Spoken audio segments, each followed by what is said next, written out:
Ben Reynolds is a wonderful guy with a really great future, intelligent, handsome. Well, you've seen his picture. Yeah. You said he's a doctor, didn't you, Casey, an M.D.? That's right. He's already known as one of the best young medical men in town. Turn left at the next corner, Marlowe. Okay. You also said he's to be married soon. Soon. Tomorrow. Oh. And to the swellest girl in the world, Margaret Vanderveer. Vanderveer. As in Beverly Hills, huh? Yes, you know them? Oh, just a name. Marlowe, we've got to locate Ben Reynolds fast and find out what's wrong. Well, you sure it's not just a last-minute case of cold feet? Cold feet? Yeah. Oh, Marlowe, he's in love with the girl. I'm his best man, I know. Besides, this marriage means a lot to the guy's career. He wouldn't run out. It happens, Casey. Oh, not to Ben. Why, he was fine, happy, full of laughs, right up to the minute we went into that flower shop. Flower shop? Yeah, some small place called Steiner's Flowers on Temple Street. Oh. Ben and I were driving along there this afternoon when I remember the one thing I'd overlooked was a white carnation for the groom. We stopped and went in. Then came the switch. I'll say so. While I talked to the florist, Ben browsed around the shop. Then all at once he grabbed me by the arm and said, "Let's get out of here." He was white as a sheet. We left in a hurry, and all the way up here to his place, he kept looking back like he was afraid of being followed. What'd he say about it? Oh, he wouldn't tell me a thing. When we got to his apartment, he gave me a real brush-off. I went on home. Then at 7 tonight, I got a call from him. Give me that call word for word if you can, Casey. Well, he said, "Tom, listen to me. There's a man named Gregory Toledo. I thought he was dead, but he's come back to life. I can't go on until he's dead again, this time for sure. Please don't interfere or say anything. You'll hear from me." Then he hung up. Gregory Toledo, huh? Was Ben at home then? No. I tried to call him back, got no answer. I thought it over for a while, then called you. You see, I'm not only his best man, I'm his best friend, too. Oh. That's his place there. Okay, kid. I think you've done right so far, but brace yourself. For what? For something ugly. It says all the earmarks. You might wind up needing lilies, not white carnations. Let's go. The apartment was ground floor, rear, and dark. Inside, from walnut paneling to the sweet, nutty smell of good pipe tobacco, Dr. Ben Reynolds' place was neat, clean, and cozy, until we got to the kitchen. There, the air was thick with a strong disinfectant. The doctor's kit was open on the sink. Beside it was a heap of blood-soaked gauze topped by a pair of forceps. And still clamped in the chromium jaws was what looked like a .38 slug. He must have performed this just before he left. Yeah, possibly on himself. This bottle of 100-proof bourbon here is the anesthetic he used. Hey, Marlowe. Hmm? The cigarette case here. I've never seen that here before. Marlowe, look. What? The name on this thing. Toledo. Yeah, as in Gregory Toledo. He was here, Marlowe. Yeah, but now 2 plus 2 doesn't quite make 4. Look, you say Ben told you on the phone that he couldn't go on until Gregory Toledo was dead. And yet apparently... Apparently, Ben pulled a bullet out of that Toledo guy right here in this kitchen. Is that what you're thinking? Yeah, that's what I'm thinking. Let's check the other rooms again, huh? See if we can get a lead on where he went. Right. I'll look in the bedroom. All right. I'll start on the desk. See if his clothes are still there, will you? Everything seems okay in here. Good. Oh. Say, Casey, did Ben like Armenian or Hungarian food a lot? No. Not that I know of. Why? Well, because his phone book is open to restaurants and every one of that kind is checked off. Even the gypsy tea rooms. Well, that's funny. He never went to those places. What's it mean? Nothing, maybe.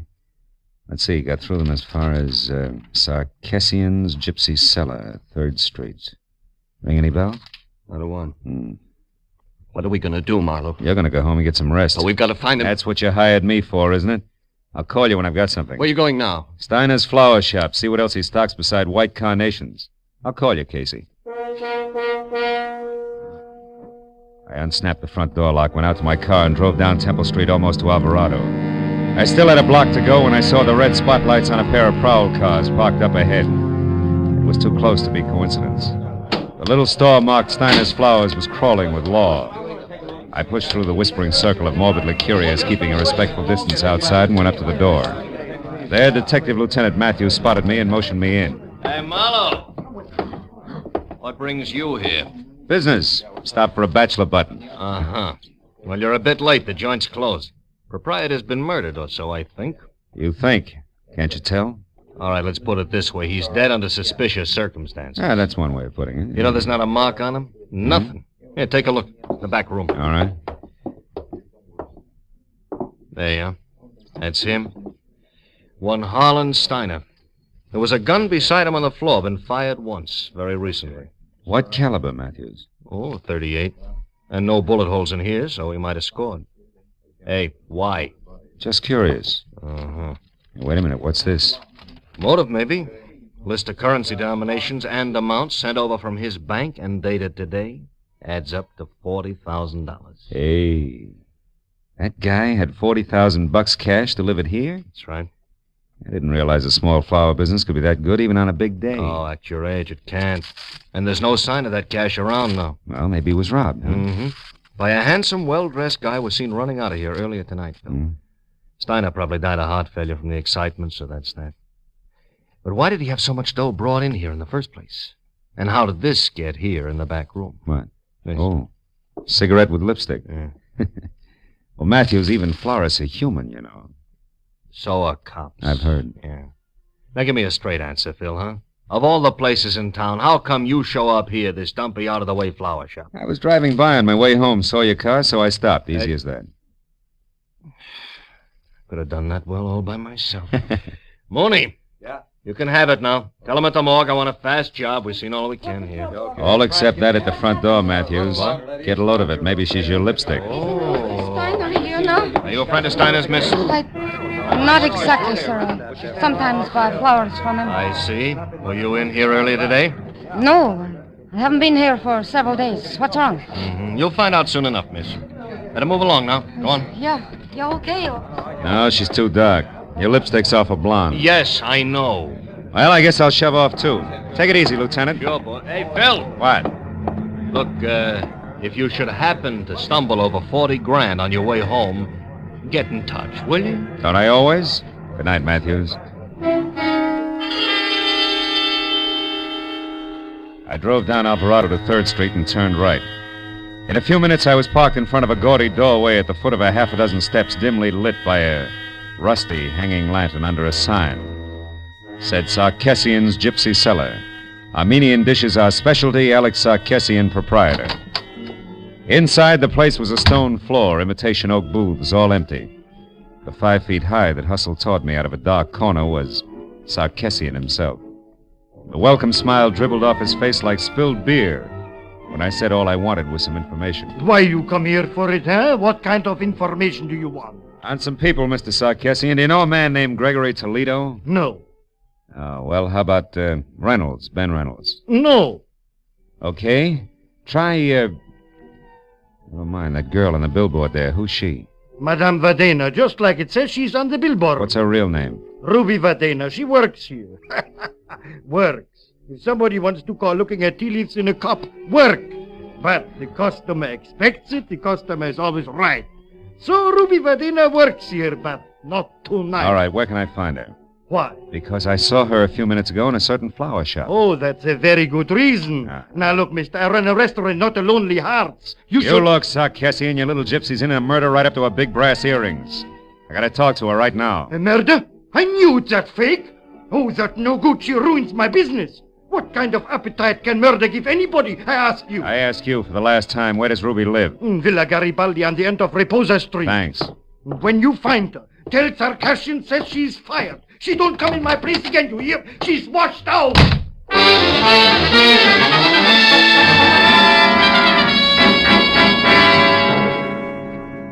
Reposa Street turned out to be a narrow, block-long tunnel under dark, matted cypress trees, at the end of which Villa Garibaldi squatted like an ancient yellow toad, 2 stories high. I'd gone far enough in my headlights to pick up the clutter on the stairs when Ruby herself stepped out from the trees and headed for the front door. She had enough head start that she was upstairs and at the door before I caught her. Leave me alone. I haven't done anything, copper. Leave me be. I'm no cop, Ruby. Oh, no. Lisa and I saw you at the flower shop. You're not kidding anybody. Is this your door here? Maybe, but you can't get in there without a warrant, copper. So keep it out here and keep it short. What do you want? Who is Gregory Toledo? I don't know. All right, let's try an easier one. What was that florist Harlan Steiner to you? If you're not a cop, what do you care? I'm a private detective, honey, and I care plenty. You know what happened to him, don't you? I think he's dead, if that's what you mean. He was just a friend, that's all. Oh, no. You're not the type of just friends, Doc. Hey, wait a minute, sugar. Somebody's in your room. Oh, no. The money. Open the door. Hurry up, will you? I'm trying to. Well, come on. Okay. Get out of my way. Reynolds! Ben, stop! Stay back, you! For an instant, I'd seen Ben Reynolds, his face twisted in fear, a package wrapped in green oil paper clenched in one hand. Then he grabbed up the only lamp and smashed it at me. In the dark, I heard him run through the kitchen and out the back door. By the time I got outside, he was gone. I started for my car to follow him, but stopped again. At the sudden sight of a gun barrel shoved out from the shadows between two trees and pointed straight at me. Don't move, fella. Not 1 inch or I'll kill you. You sound like you mean it. I do. You're not going any farther, fella. Don't try. And whoever you are, forget about the green package. You'll live longer. Yeah, I'll take your word for it. Just tell me one thing, baby. Are you and the doctor a team? That all depends. Now go on. Back the way you came. I've got an appointment with the doc, and I wouldn't want to keep him waiting. Start walking.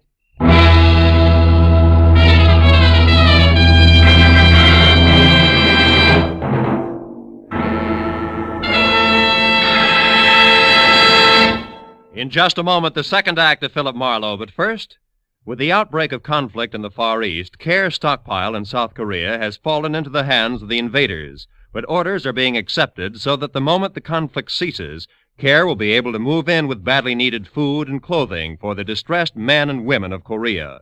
By cooperating with Care today, you can help bring hope to Korea tomorrow. Now with our star, Gerald Moore, the second act of Philip Marlowe, and tonight's story, The White Carnation.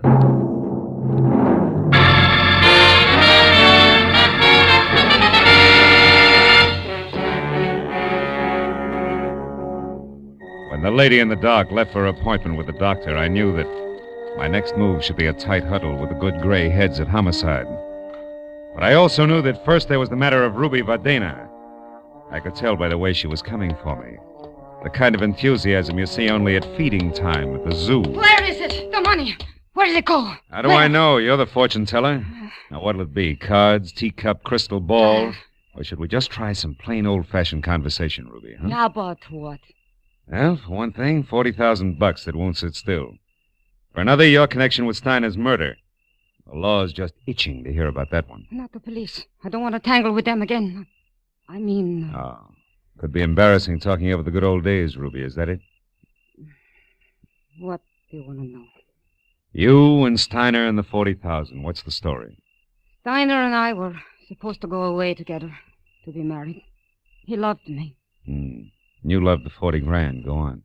The money came from the sale of his flower shop. He brought it over here tonight, said he'd be back. When he didn't show up, I went to find him. That's all I know. Not enough, Ruby. That shop wouldn't bring $40,000 like you could pass for a school mom. Where'd he get the money? I haven't the slightest idea. But I do have a suggestion. Oh? If you can get your hands on the money, which is really mine now, I'll split it with you, and... And we could even take a long, long trip, huh? Mm-hmm. No dice, baby. I wouldn't sleep nights worrying about my traveler's checks. So long, clairvoyant.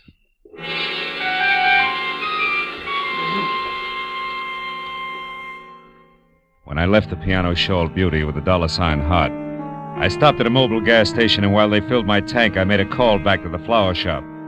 Learned that Detective Lieutenant Matthews had gone down to the morgue. But 20 minutes later, when I was there, I was still a step behind, because Matthews had since gone on to headquarters. However, I was also a step ahead. They had just learned why Steiner had died. Connor, the attendant, was pleased as punch to tell me all about it.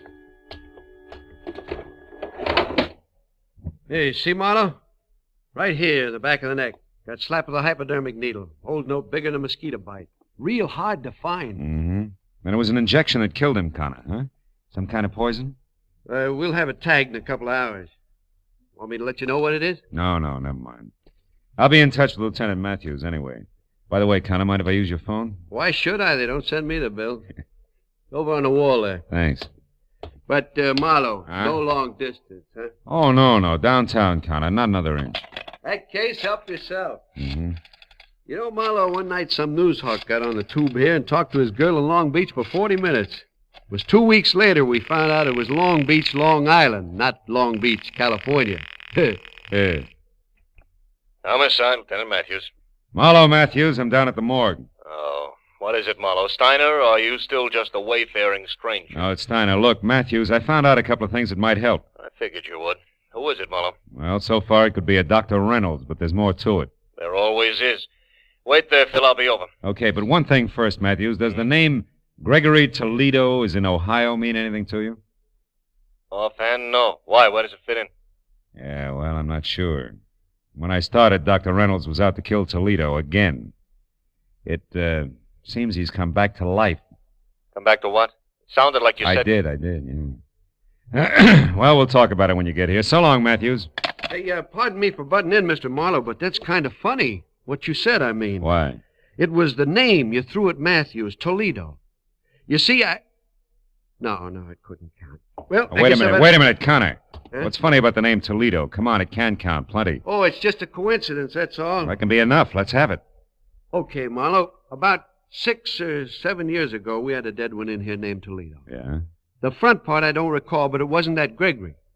Anyhow, the cops shot him full of holes for resisting arrest. What's the kind of funny part? Oh, not much, Marlowe. Only you just tied somebody named Toledo to this Steiner here who was killed with a hypo. And? And the Toledo bird I'm talking about was a dope peddler. Dope peddlers, Marlowe, are sometimes real handy with hypo needles. Nothing, huh? No. Not unless it fits tighter.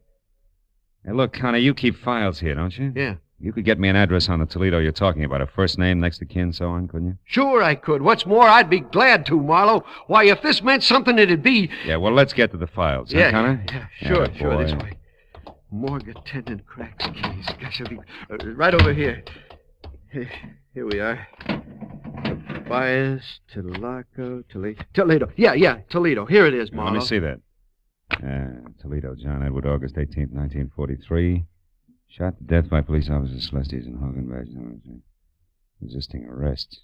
Address, 31 Juniper Place, Ocean City, California. Next of kin. Holy smoke. Gregory Toledo, a son. Connor, you're a genius. Oh. Now, do one more thing for me, will you, please? Yeah, sure. When Lieutenant Matthews gets here, tell him I'm sorry to stand him up, but that if I'm real lucky, he won't be mad at all. Yeah, but Marlowe, this address at Ocean City's 7 years old. I know, Connor. That's why I said real lucky. I'll see you.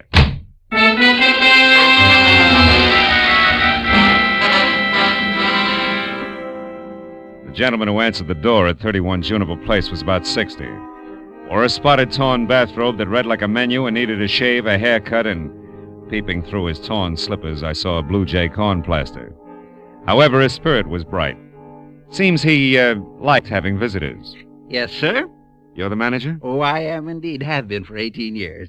Albert A. Keyline. You looking for a room, sir? No, just some information, Mr. Keyline. My name's Marlowe. I'm a private detective, and A private detective? Well, come right in, sir. My goodness, don't often get to chat with a man in your profession. And No, I welcome I the opportunity. I usually keep the living room closed except on Sunday, but tonight I think we can forget that regulation. Yeah, well, look, The Morris chair there is the best one. Make yourself comfortable. Thank you. Mr. Keyline, did you know John Toledo? Toledo? I most certainly did. He stayed here for 5 years, I'm unhappy to inform you. He was killed on my front lawn there in 1943. It was good riddance to... Oh, I see why you're here, Mr. Marlowe, but frankly, I expected the police, not a private detective. Why should you expect the police? Because not 2 hours ago, Emma Mallory, my neighbor, saw Greta Toledo over at the amusement pier. Greta Toledo. You mean Gregory Toledo, don't you? I don't think so. I would have said Gregory if I meant Gregory. Oh, I don't doubt that for a minute. Besides, that boy'd know better than to come back to Ocean City. It's done him enough harm. I said Greta Toledo, John Toledo's daughter, Gregory's twin. Twin? Wait a minute, Mr. Keyline, this is important. Greta and Gregory Toledo are twins and the children of John Toledo? That's right, sir. All three lived here for 5 years, like I said, and a more different brother and sister you never heard of. Well, different like what? Like heaven above Careful. That other place below, that's what. The boy was fine. The girl a terror. At 13, she was tormenting alley cats, and at 18, when she left here, she was a brazen hussy. Both went their separate ways from here a week after John was buried. You haven't seen him since? No, except one night about a month later when the boy, Gregory, came here to visit me and asked for all the pictures I had of him and his father and sister. I used to be an amateur photographer, you know. I got a medal one time at a... Pictures, Mr. Keyline, why did he want them? sentiment. I guess he was kind of soft-hearted. I gave him the whole batch except one of Greta, and I only saved it because the lighting was so good. I've got it right here. I took it a couple of weeks before they got John. Look, see how the sunlight behind her head gives a soft feeling to the whole picture? Yeah, it's practically a halo. Yes, sir. Very professional. I'll just take that now, Mr. Marlowe. I might try and improve it someday. Yeah, the best of luck. Keyline, don't move your finger. My finger? Well, why not? Mr. Marlowe, are you sure you feel all right? Frankly, no. But I hope to get better as I go along. Listen, Keyline, that neighbor of yours, that Emma, who said she saw Greta Toledo at the amusement pier, was it the big one off the foot of Surf Street? Oh, it sure was. Emma saw her go behind one of the concessions and take a flight of stairs down to the beach. Which flight of stairs? There's a half a dozen of them, Keyline. Think, will you? You don't have to. I know, because Emma said it was the flight by the cotton candy concession. You know, that fuzzy stuff. And he's near the merry-go-round. I'm sure of that because Emma mentioned the merry-go-round. She never leaves out any details, you know. Emma's a thorough...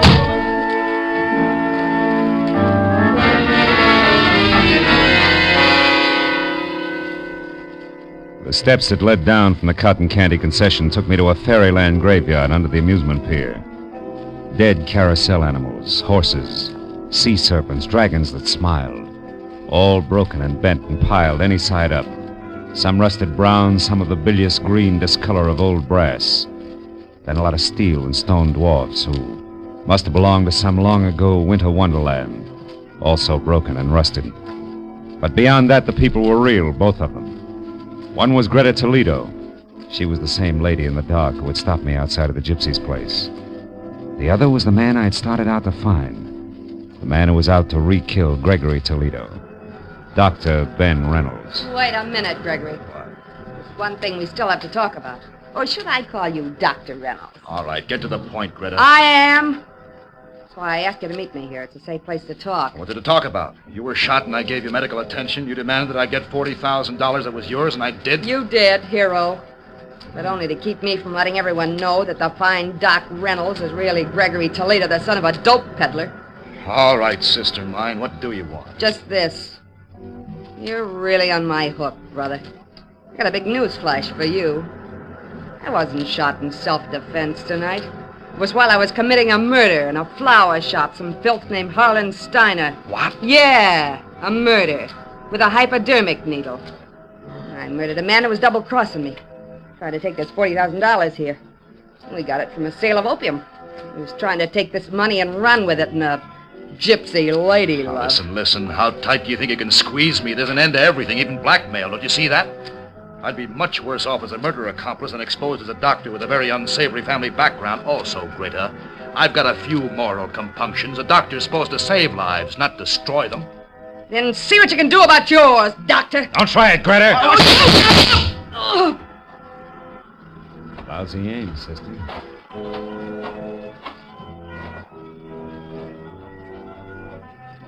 She's dead. Yeah.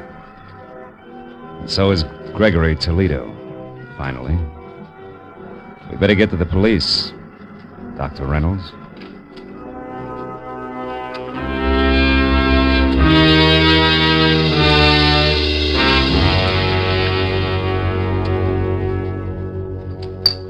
Well, Marlowe, you stepped out of turn all right, but you happened to step in the right direction. How? I still don't know. Yes, that picture Keyline showed you out in Ocean City, Mr. Marlowe. It was Greta, wasn't it? Yeah, it was... Ooh, this coffee's hot.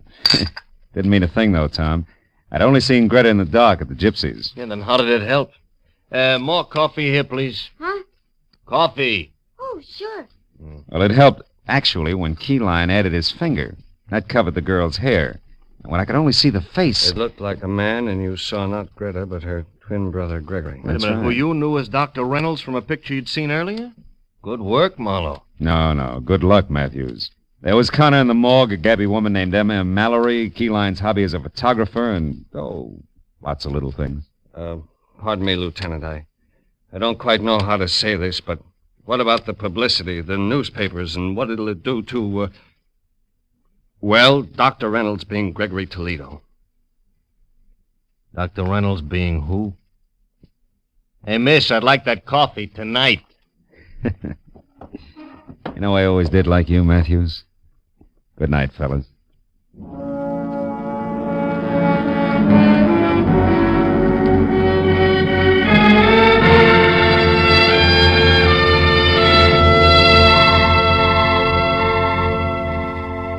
got outside, it was pushing 4 o'clock in the morning.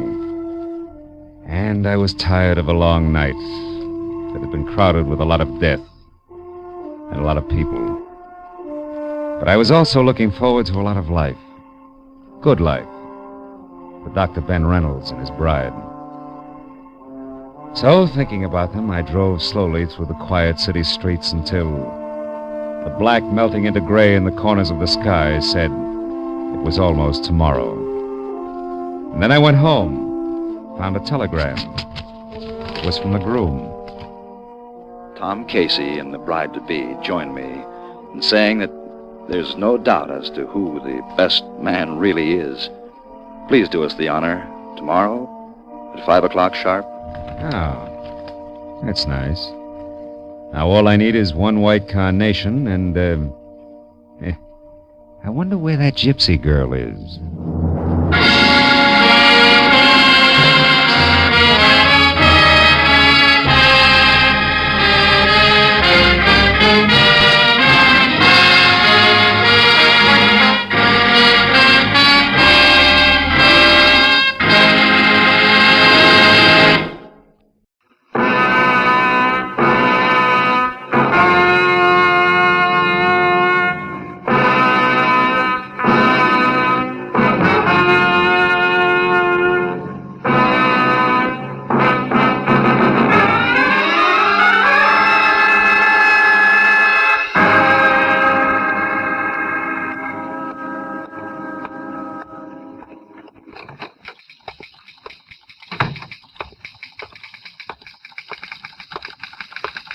Yes, sir. I'm Philip Marlowe.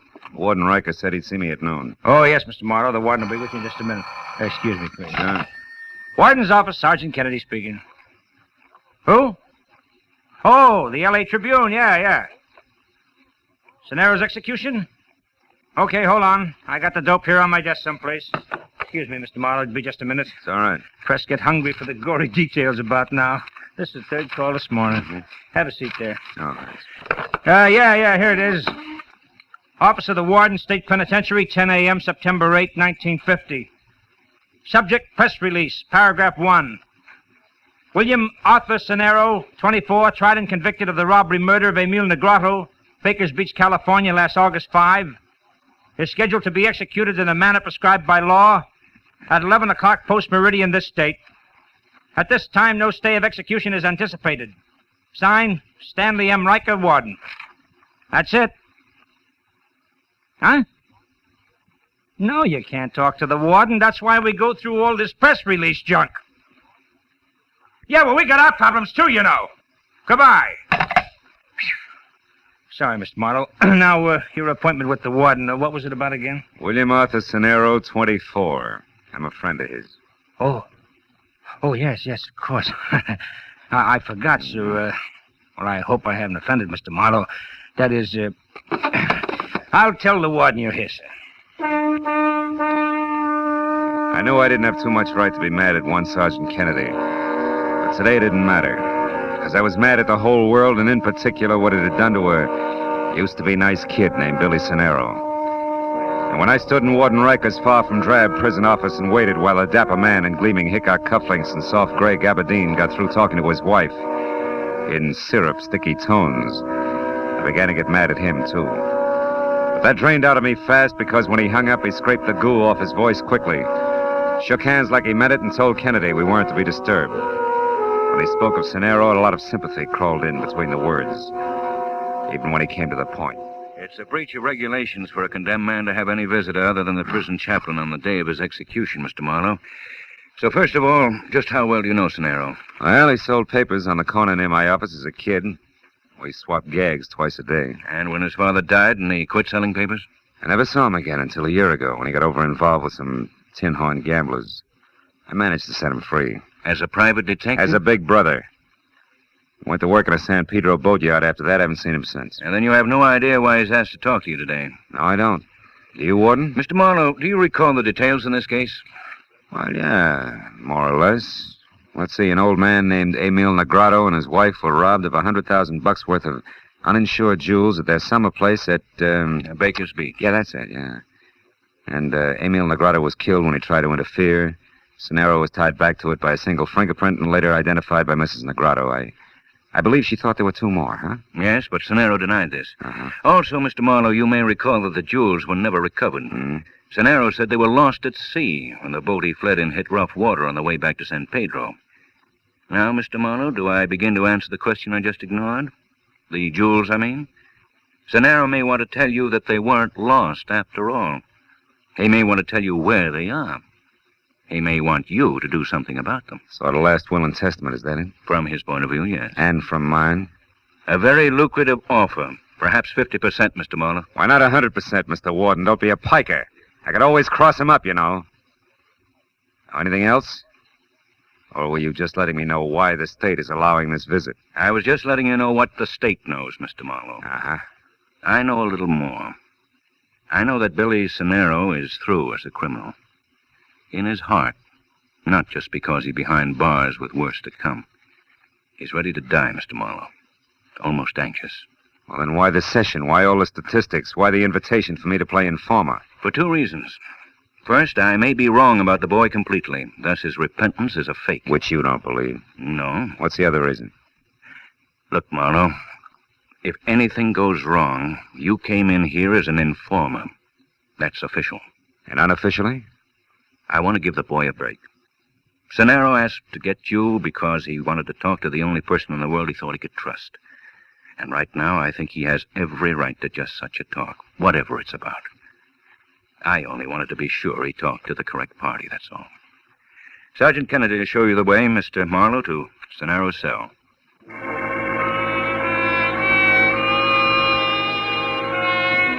I was a bit confused. Riker seemed anxious to help Cenero over some rough hours, and yet at the same time he was shrewd. In no time he'd work me around to where I'd be the fastest, most courteous informer on record if Cenero was a fake. I thought. But I thought otherwise when I was alone with Cenero. I knew that the Negrado jewels did still exist. Mr. Marlowe, why are you looking at me that way? Do you understand what I'm asking? Don't you see? Now, wait a minute. Take it easy, Billy. A step at a time. Now, you say that the jewels never went overboard. No, I never even saw them. That was a cock and bull story. Uh-huh. And yet you want me to get them, to get the jewels and return them to Mrs. Emil Negrado. Is that right? Right. To Mrs. Negrado, the woman who identified me. The widow of the man I killed. Look, Mr. Marlowe, sit down here on the cot and listen. Okay. Now, where's the beginning, Billy? Last August 5th. There was me and the other two, a big red-headed louse named Jessie Tapp and a girl named Gloria Konkowski, a blonde with a little scar on the bridge of her nose. Mm-hmm. Jessie's girl, strictly flashy. We took my boat. It's a fishing smack, the Love Lady. We sailed from San Pedro over to Baker's Beach. I was the one who shot him, Mr. Marlowe. And the jewels? They were in a leather bag. Jessie had them. But after the shot, we split up fast and ran. I hid until the next morning, then shoved off in the Love Lady. I don't know about the others. I was picked up that afternoon. The rest you know. I'm not so sure. At your trial, you swore that... That I was alone and the jewels went overboard. Well, at first I thought that I might get off, so I had to clam up, but then everything changed. The verdict, huh? No. An old woman whose husband I killed. See what you mean. But you still didn't tell the authorities who the others were. No, and I won't today. Both Jessie Tapp and that blonde can smell a cop a mile away. They'd only run and take the jewels with them. The law'd louse it up. I want the jewels back to the little old lady. I always liked you, Billy. I know how you work, Mr. Marlowe. Got enough for you to start on. It only came yesterday. That's why this last-minute rush, you might say. Mr. Marlowe, I know where Jessie Tapp is. That also means Gloria isn't far away. From where? San Pedro, down near the docks. Now, look. There's a tough old guy who runs a dry dock and repair lash up for small boats, name of Jomo. I worked for him a year ago. I also left him the Love Lady. He spotted Tapp. Had his eyes open for months for me, no questions asked. He was here to see me yesterday. He's out to find where Tapp hangs out now. He's the one you see. Yeah, but wait a minute. What makes you think Jessie Tapp still has the jewel? Because I saw him take him and run, and he's still hanging around San Pedro. Maybe he hit him where he can't get to him. Maybe he doesn't want to get to him until he's contacted the right fence. Anyway, Mr. Marlowe, it's a chance I'd like you to take for me. Of course, I can't talk about your fee. Look, kid, don't you think we ought to talk to the warden? Mr. Marlowe, I've done nothing but think. This is the only way it can possibly work. The only way it can help me and Mrs. Negrado both. Well, Will you try it? Yeah. I guess so, Billy. One last thing, Mr. Marlowe.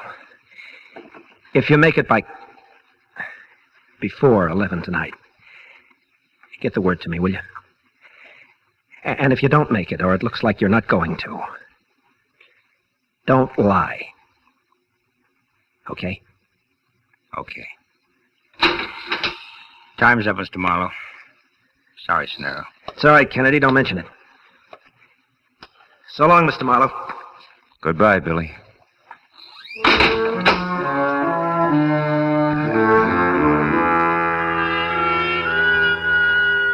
It took 5 minutes for me to walk back to the warden's office and 5 more to lie to him about what Sonero had wanted of me.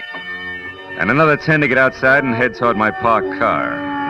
I was thinking about what the condemned man had told me when I suddenly realized I was in the middle of a busy street and right smack in the path of a speeding car. Hey, what's the matter with you? What is that? Mister, you all right? Holy You okay, smoke. huh? Yeah, I'm okay. Much obliged. I'll try to remember to look where I'm going next time. Yeah, these jerks figure every street's an Indianapolis Speedway. Yeah. Hey, another thing. That geezer didn't stop either. I know. But if you're interested, I got a squint on him before. I was in that corner drugstore after a Coke, and while I was waiting, I happened to see this guy stand outside his car, and all of a sudden he got in and took off. You mean he got all that speed up just from the end of the street? Tell me, friend, what did he look like? He's tiny. Tiny like your pinky finger. Had elevating shoes on. Plus the fact he needed a shave. Say, you don't think it was purposeful, do you? Not an accident, I mean. I don't know. But either way, I'm much obliged to you, friend. Bye-bye. I made a mental note about the small man with big heels and a beard and let it go at that. Then I took one last look at the prison. It made me want to drive the 300 miles to San Pedro fast.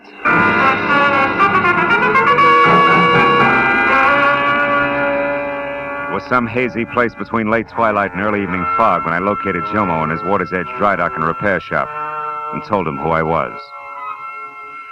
I was fond of that Sonero lad, Marlowe. I'm glad I can help him some way. That boat here was his, you know, the love lady. Mm-hmm. Putting her back in the water tonight. Love lady.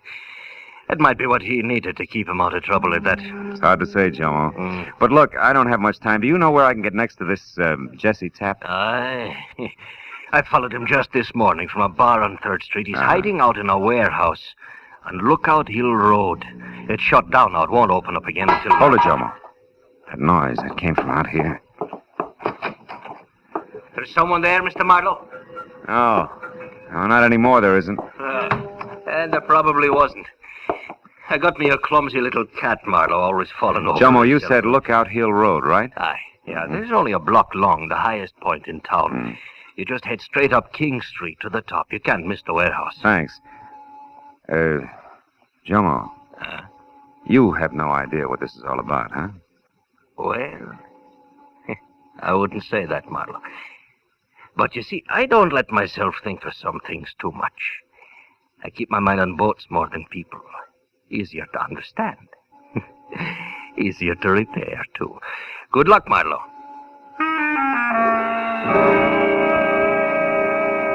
I was less than 10 minutes finding the deserted warehouse, which ran true to form.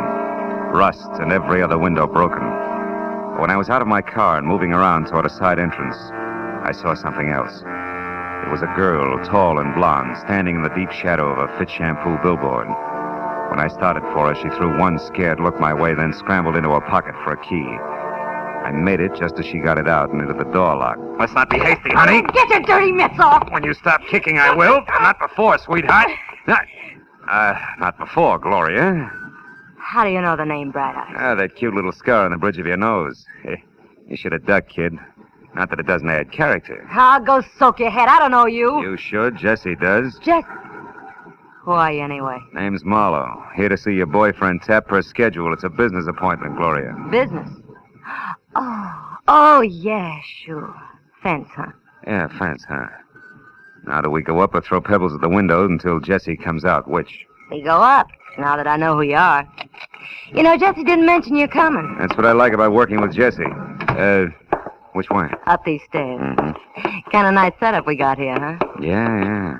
Sweet of the owners to let you have a key. Well, it wasn't exactly that way. Jesse had... Changed the lock, yeah, I know. Is that the door? One mark president? Uh-huh. Mr. Tapp's very own. Imagine Jesse as an executive. Funny, huh?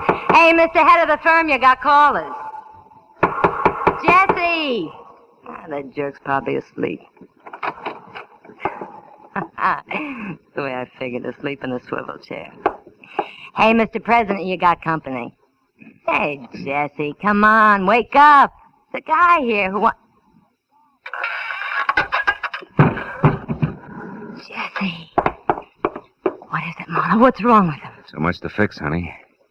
Head of the firm, Jesse's been shot to death. No business as usual today. Dead. How do you like that? Not much. Now, maybe it's you I do business with, huh? What are you talking about? Now, look, I never like to get into money matters with dames, but now I'm stuck. So let's get to work, you and me. Where are they, Gloria? Where or what? Come on, you coy little jerk. The stones, the Grotto stones. I want to see them. I don't know where they are. He wouldn't ever tell me. Ah, don't lie. You were his girl. Listen, mister. Ever since I met that guy, I've been living on double talk and slaps in the mouth. I spent my nights dodging my own shadow. I'm glad it's over. Oh, where'd you stick? Because of them stones, I knew I had him hid someplace. Figured maybe they'd get us away from here after all. He kept saying he had to wait till the time was right. That's all he'd ever say. Even to me, his girl. You know, with that talent, you ought to be in pictures, kid. Yeah? Believe me, mister, I learned the hard way not to try to pin Jesse Tapp down. You do whatever you want, I'm getting out of here. Before the act. Just a minute. What? Somebody did this, baby. I can name 20 who'd been tickled pink. Yeah, but I took a lot of chances setting up this deal to move those Negrotto jewels. I wouldn't want to be edged out now by cheap competition like a squirt and build up heels. What's that? Nothing, a swing in the dark. Excuse me. Sure. Now you excuse me. He's strictly your problem, sucker. I stood and watched her as she walked away. I didn't know just what my next move should be, but then it hit me. Whoever had killed Jesse Tapp would go for her next. So when she hailed a cab at the foot of the hill, I ran to my car and I started after her. But by the time I got turned around, a switch engine playing shuffleboard with a string of boxcars cut in between us. When that was over, Gloria was gone.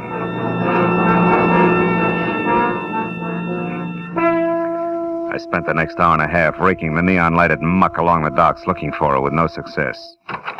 Until finally, in a rancid backwash called the Reef, I got a break, but from another direction. The same unshaven little man with high heels who tried earlier to run me down was at the bar, blinking back the sting of a straight shot. I watched while he picked up a handful of small change from the bartender, and when he pranced toward a phone in the hallway at the rear, I followed him. It was too good to be a coincidence. Yeah. He had That's to right, tie in. operator. San Diego. Yeah, Christine Fuller, right. How much? Okay.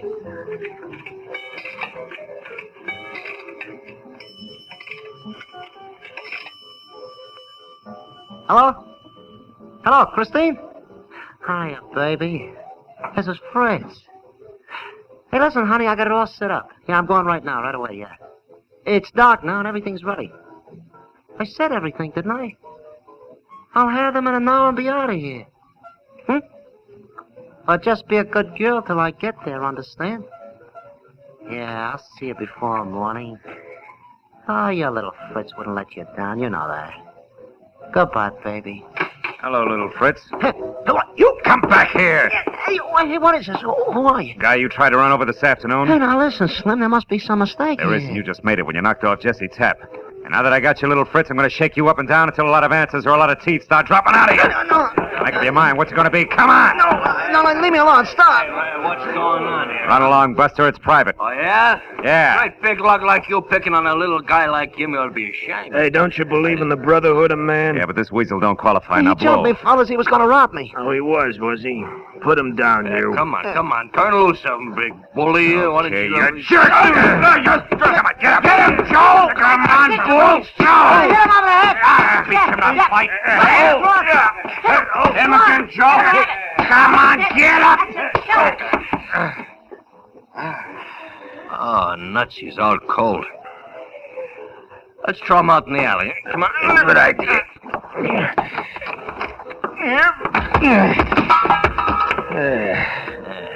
Hey, where'd the little guy go? Hey, he baited. Oh, you'd think he'd stick around long enough to buy us a drink, wouldn't you?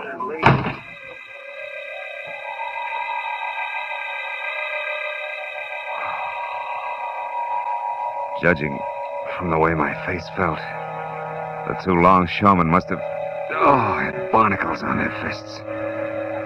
In the 5 minutes it took me to climb back on my feet, I thought some very unpleasant things about the brotherhood of man, both fore and aft. But I dropped them when I remembered the time was running out fast for my client. I still hadn't got beyond the loose ends I'd started with. Tap's girlfriend, Gloria, and little Fritz.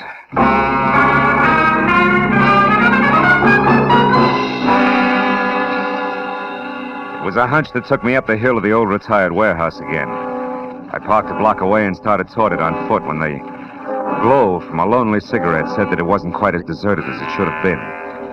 The cigarette belonged to a woman who was someplace under a lot of makeup. Oh. Interesting evening. You asking me or telling me? Well, either it is, it has been, or it could be. Take your pick. You look like a bright boy. Hey, you look like you fell into a meat grinder. No, just a philosophical discussion. Oh? Nice view from here. Not too bad. Girl like me needs a view once in a while. Keeps the past from crowding the future. Can see the whole waterfront from here without smelling it. Yeah. That's great, huh? Now, look, you haven't seen anybody hanging around here in the last few minutes, have you? You kidding? Nobody hangs around this old dump. It's the first time I've been up here in a month. Nobody's hung around here since old Tom died. He used to be the night watchman. And it was a lot of laughs for you, old Tom. He had that upstairs room, that one up there. Mm-hmm. And he's the time I've been... Hey, that's queer. That's real queer. Look. What? Oh, a telescope. Mounted on the windowsill. Yeah, old Tom never had a thing like that up there. Who do you suppose put it there? I know who, honey. My question is why? A telescope. Well, it seems to be pointed down there toward the small boat anchorage. Yeah. Where a certain boat was in for paint and repairs. Tap could watch every step from here when the job was done. Holy smoke, it could be. Thanks, baby. You've been a big help. Sure. All things to all men. Have fun, Sonny.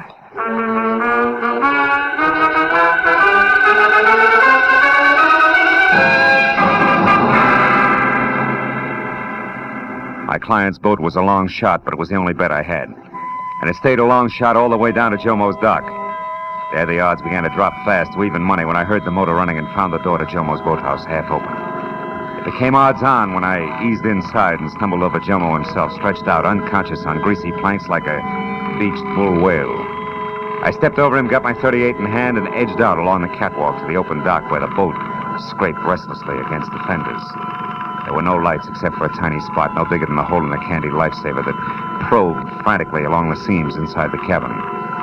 It was little Fritz with a shielded flashlight, intent on finding something fast. I stepped into the boat, deliberately kicked over an oil can and crouched. The light went out. Who's there? Somebody out there?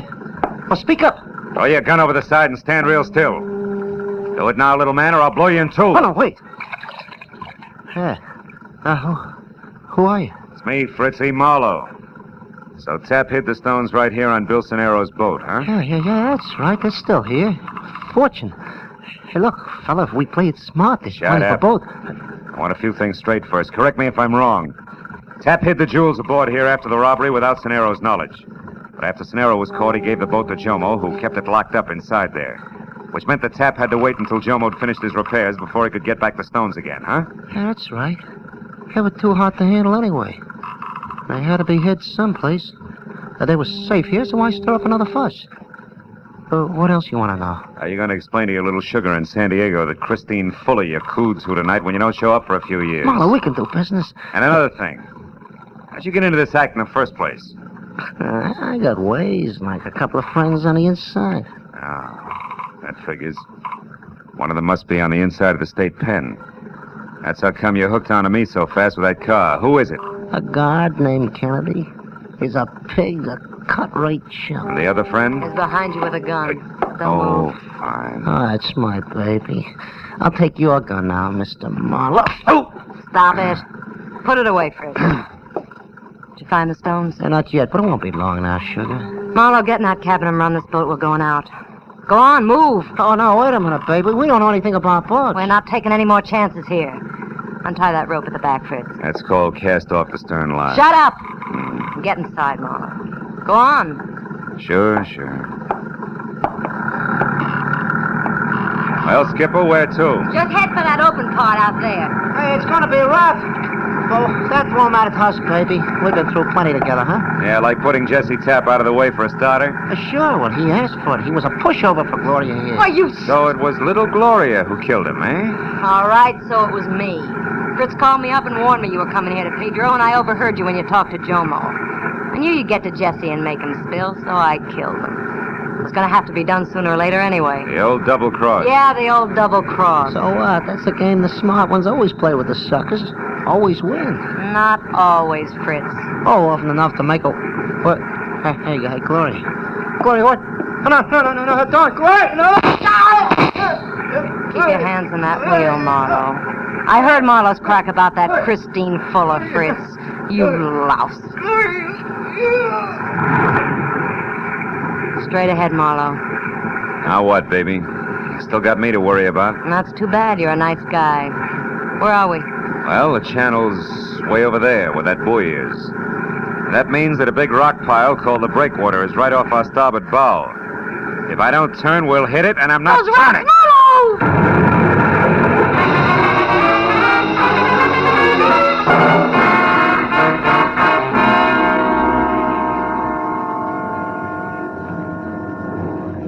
Feeling better now, Mr. Marlowe? Yeah, thanks, Lieutenant. The water was awful cold. You said it. Have another cup of Coast Guard mud. Do you good. Oh, thanks. Look, I was wondering if... If we located the girl you told us about? Yeah. Yeah. She wasn't as lucky as you were. However, your boat hung up on the rocks. The boys found all that jewelry in the cabin, in this leather baggie. Well, we'll be in a couple of minutes. Good. I'll just have time to call a young guy and tell him he can close out his books. They balance now. He's paid up in full.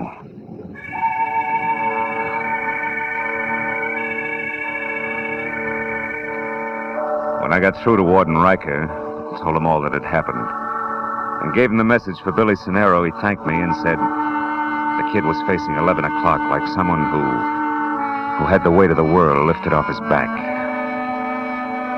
A back that should have been part of a football team. A back that should be tanned from the sun at the beach.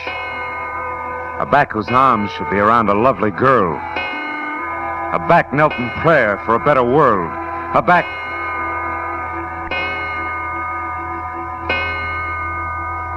strapped to the electric chair.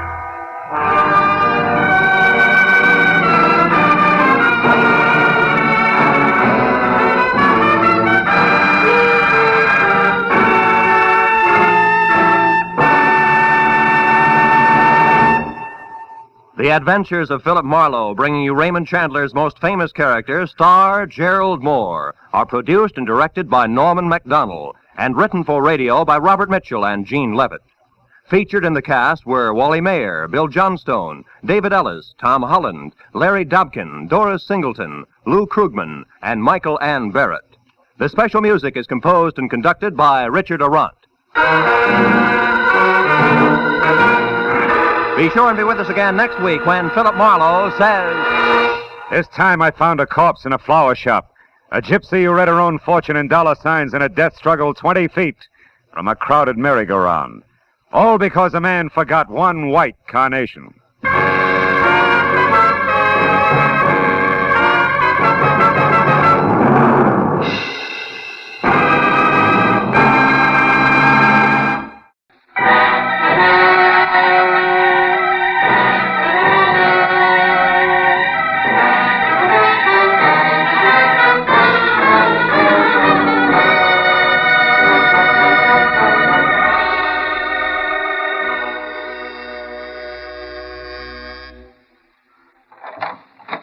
Brother, am I glad to see you.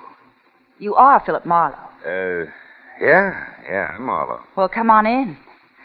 You're not exactly what I expected, Phil. No? Mm-mm. I didn't realize private detectives came in the deluxe edition. You'd like a drink, wouldn't you? Now, look, when you called me a few minutes ago, it was strictly panic because your life was in danger, Miss Barr. Now Vivian will do, Phil. Yeah, well, okay, Vivian. What's happened in the meantime? Happen? Nothing. Why?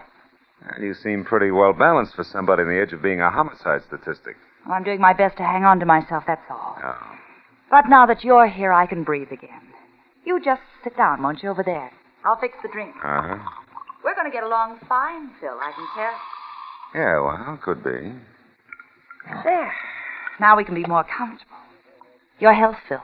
Your health is supposed to be the point, baby. You said a man threatened your life. Yes, a man named Fred Sears.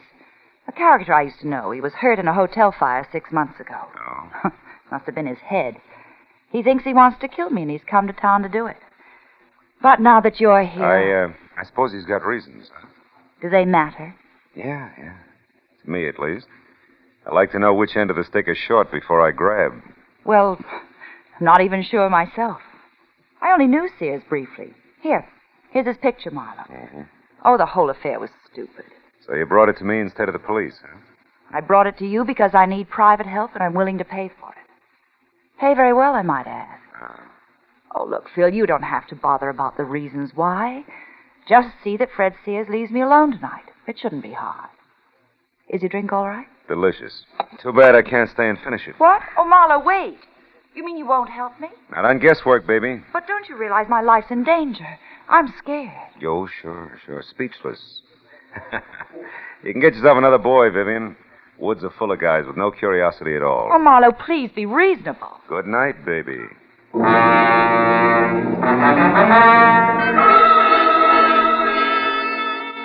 I had no doubt that a guy named Fred Sears wanted to kill Vivian Barr, and that she was genuinely afraid of him, but I also had no doubt that working for her without all the facts was like playing blind man's buff with the front end of a jet plane. Sooner or later, you were a cinch to get sucked in. So I drove off the hill toward the Sunset Strip again and prepared to forget it and go home. Until my rearview mirror told me that I'd picked up a tail. I wagged it back and forth across Hollywood for 20 minutes without losing it. Then I stopped at a quiet corner bar in my neighborhood, went in the front door, and straight on through to the alley, and then around to the front again. I got back in time to see the man who'd been following me get out of his car and head for the door.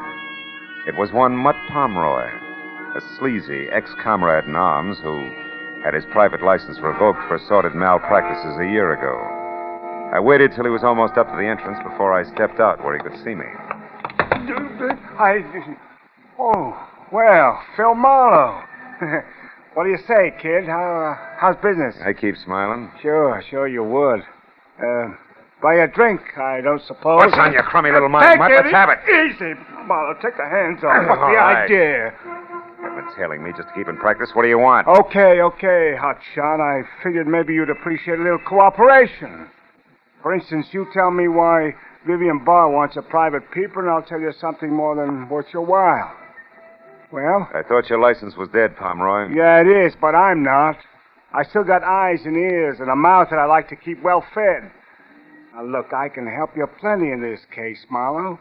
What do you say, kid? Get together? I didn't take the case. You what? That's right.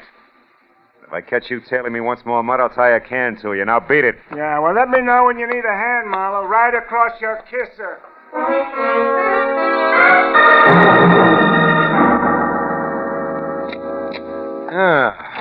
Be it ever so humble. Oh, no. Hello, Marlowe speaking. Oh, Phil, I've been calling ever since you left. This is Vivian Barr. Now, look, baby, I told you a few Marlowe, listen to me. I've got to have your help. I'll tell you the truth, all of it. Anything you want to know, only come back, please. Oh, will you listen? I'm trying to tell you. I've seen someone outside here, Marlowe. I'm almost sure it's Fred Sears. Hurry, will you? I'll tell you everything. Hurry. 3 things I could never resist. Beer with a head on it, moonlight, and a beautiful dame. So I headed again for the parking terrace at Vivian's apartment house and made it in about 15 minutes. I was out of my car and halfway across the terrace before I noticed the changes. First, her apartment was dark. Second, a man who had just pulled a key from her front door lock froze when he saw me and then turned and bolted through a clump of hibiscus and cornered himself in an enclosed patio. He tried to make it over the wall, but the second time he fell back, I nailed him. No, please, let me go. I gotta get away from You're here. trying it the hard way, Buster, believe me. No, it'll be easier by way of Vivian's apartment first. Come on your feet. Oh, who are you? I'm Douglas Peck. Douglas what? Just Douglas. Okay, just Douglas. We'll also straighten that one out inside. Go on, open the door. No, It's locked. Sure, it's locked. Take the keys out of your pocket and unlock it. Hurry up. Who are you? Name's Marlowe. Go on inside. No, please, Marlowe. Listen, I can't go in there again. What's the matter? Afraid of the dark? Go on! Turn on the light. All right, then, all right. There. Vivian Barr's eyes were still open. But all the life had gone out of them. She'd slid half off the blue velvet divan onto the floor, and a gleaming gold satin she wore was stained red by a dark, stiffening smear on her chest. Her purse was open on the coffee table, and spilled out of it was a note, addressed Dear Vivian, and signed Fred Sears. What is it, Marlowe? What are you looking at? One good reason why Vivian Barr ended up like that. Here, read it. Dear Vivian, the broken back you handed me 6 months ago wasn't as hard to take as the broken promises. Count on seeing me real soon. Fred Sears. Yeah. Now, Douglas, at address, assuming you didn't kill her and it was this Sears, what was your connection? Oh, I was just a friend of hers. Business associate. Well-heeled business associate, judging by your wardrobe. She mentioned your type, but not your name. Let's get on with that, shall we? Marlowe, listen, I had no idea that Vivian was mixed up in it. Marlowe, look. Huh? There at the window, it's Sears. Kill the light. Keep down, Douglas. I'll be right back. Sears ducked as I ran for the door, and when I got outside, he was rounding the corner and heading for the enclosed patio. He was up on the wall by the time I got close enough to grab for him. No, you don't. Why?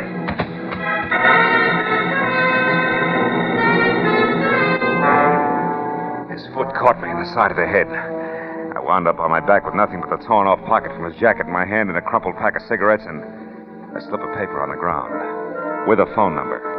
I picked it up and started back to Vivian's apartment in time to hear a car door slam and see just Douglas, scared stiff, crouched behind the steering wheel of a step-down Hudson. A second later, car and all were gone in a funnel of dust.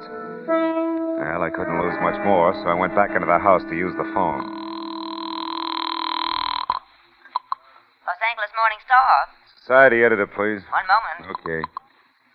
Society desk, Miss Ludlow speaking. Hiya, Corey. Phil Marlowe. Phil, darling, how are you? Gee, it's been a long time, mister. I haven't seen you since... Yeah. Now, look, honey, I need some fast help. Crashing somebody's party, Marlowe? Could be, but it's strictly business. Now, can you give me a rundown on a phone number? Crestview 54124. 54124? Yeah. Just a minute, lover. Okay, sweetie. Oh, yeah, Phil. That's the old J.G. McKay mansion. 910 Mission Drive. Uh-huh. His niece Celia McKay has the place now. She married up with a guy named Paxton last fall, I think. She has oodles of money. Any help? I'll let you know. Thanks a lot, baby.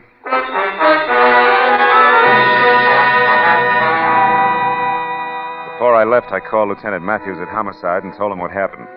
He said he'd put out a call for Fred Sears and suggested I keep in touch. After that, I drove to Beverly Hills.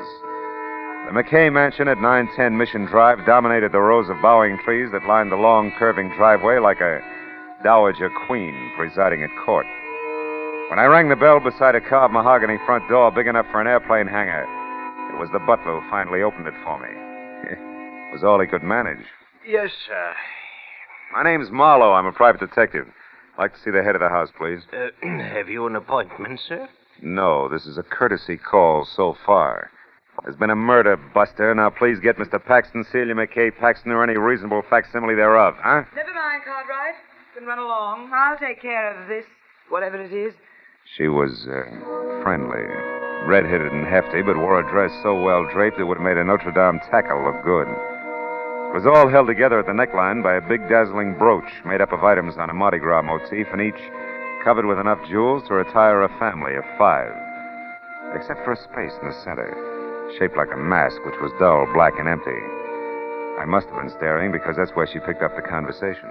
If you've finished making your estimate now, Mr. Marlowe, maybe we can get down to business. I'm that reasonable facsimile you mentioned, Mona Paxton, Celia's sister-in-law. Oh? And Mr. Paxton's your brother, huh? Same thing. Yeah, well. You said something about a murder, I believe?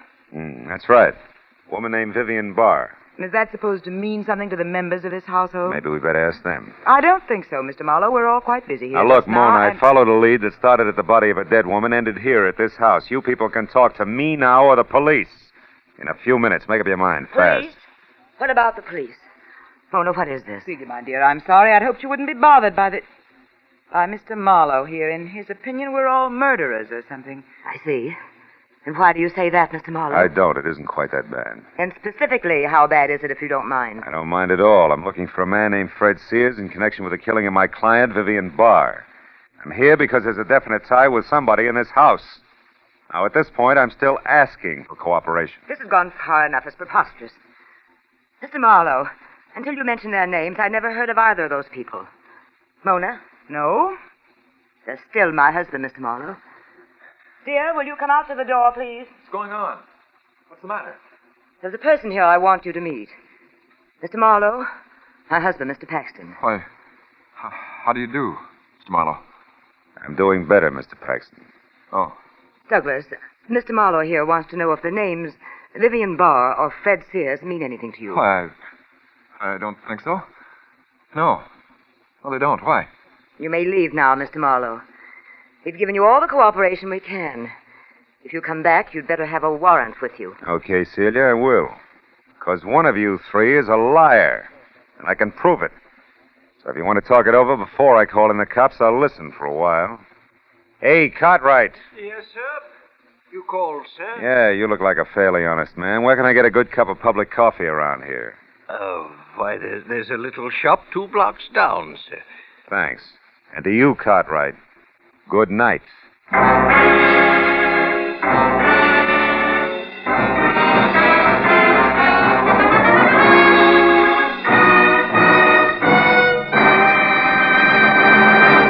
In just a moment, we'll return to the second act of Philip Marlowe. But first, Sunday, September 10th. Note it well, or you'll miss a whole lot of laughs. For that's the day Jack Benny checks in again at CBS The Star's address. Yes, this Sunday is the day Jack, Mary, Dennis, Phil, Don, and Rochester return for another great season of top-ranking comedy. Be sure you're on hand this Sunday and every Sunday when CBS brings you the one and only Jack Benny Show. Now with our star, Gerald Moore, the second act of Philip Marlowe, and tonight's story, The Fifth Mask.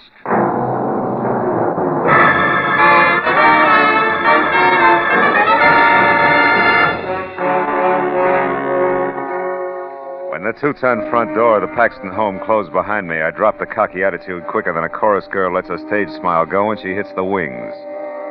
I knew that I was still a long way from finding Fred Sears. And 10 minutes later, when I was in a corner booth at the plush Beverly Hills version of a one-armed joint Cartwright had suggested, I began to worry about it. Until the front door swung open and admitted Mrs. Celia McKay Paxton. She threw a stern eye and a sharp semicircle that nearly sliced the place in two and then bore down on me. Mr. Marlowe, I want to talk to you. What do you mean by... Why don't you sit down, Mrs. Paxton? Well, Very well. Now, Mr. Marlowe. Coffee, Mrs. Paxton? No, thank you. Mr. Marlowe, specifically, what did you mean when you said that one of the three of us was lying? Specifically that, Mrs. Paxton. I don't think I could have been more blunt, but I'll try. I'm after Fred Sears and anybody or anything that can lead me to him. Now, you. Why are you here, Mrs. Paxton? Well, it's, Mr. Marlowe, it's, Hard to say, maybe? Well, Hard like I'm suspicious of my husband's connection with all this, Mr. Private Detective. Will you go to work for me? Is that it? Oh, no. No, not that. But, Mr. Marlowe, I'm no fool. I know that I'm a plain-looking rich woman who loves her husband. And well, sometimes men are silly. And if there is anything, Mrs. Paxton, I can't go to work for you. I don't take that kind of a job. Besides, I'm already working on your problem insofar as it concerns the late Vivian Barr. I don't understand that. You say you're looking for a Fred Sears. But not overlooking anything else, Mrs. Paxton. Like the outside chance that Sears didn't kill Vivian Barr. I didn't see it happen, you know. It could have been somebody else. Who? You. What? After all, you just implied a good motive.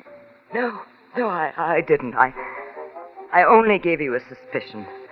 A dark, ugly thought I'm ashamed I ever had. That's all. And I didn't kill that woman, Mr. Marlowe. I know you didn't. It was only bait, Mrs. Paxton. I hope you'd snap at it and come back with an answer that would get me to Sears. Mr. Marlowe, I never heard of these people before tonight. I know, that's what you said. But you see, Mrs. Paxton, even as you, I, too, sometimes have dark, ugly thoughts that I'm ashamed of. Only in my case, it's business. And tonight the business is Vivian Barr's murder. Good night, Mrs. Paxton.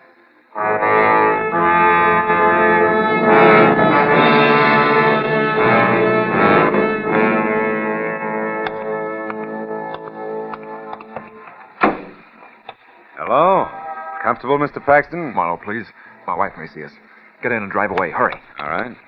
Just for size, hurry it is. Now, Marlowe, tell me. Does Celia know? About Vivian? Hard to say, Paxton. Look, I've got to tell you the truth. Don't bother, man, about town. It sticks out like a sore thumb on a hitchhiker. You like it easy, you like it smooth. Your wife was one, Vivian the other. It's not a new story, Paxton. But believe me, Marlowe, I couldn't help myself. And I've learned my lesson. Marlowe, would money, say, $50 now and more later, would that help you forget what you know? $50? Well? You didn't love Vivian Barr. You hated her, didn't you? I hated... How did you know that? A cheap bribe you just made. Indiscreet gentlemen with their backs against the wall don't offer peanuts now and more later unless they're broke. You could be broke, Paxton, if, for example, Vivian was blackmailing you out of every cent of your allowance. Good enough? She was rotten. Rotten enough to kill? Kill? Are you crazy? Marlowe, it was Sears. Maybe.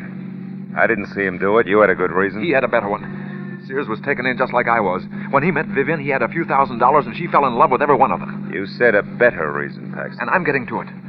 I came into Vivian's life after Sears was hurt saving her in that hotel fire. Saving her? Yes. I didn't know that. I thought he was hurt, period. Yes, that's all the papers got, but he was injured because he rushed into the fire to save Vivian. She couldn't afford to have it known that she was at that particular hotel at that particular time. She told me so herself. You didn't quit even then, huh? I couldn't, Marlowe. I wasn't strong enough. And then later, when I was, she wouldn't let me. Not without paying. And that's the whole story, Marlowe. Mm-hmm.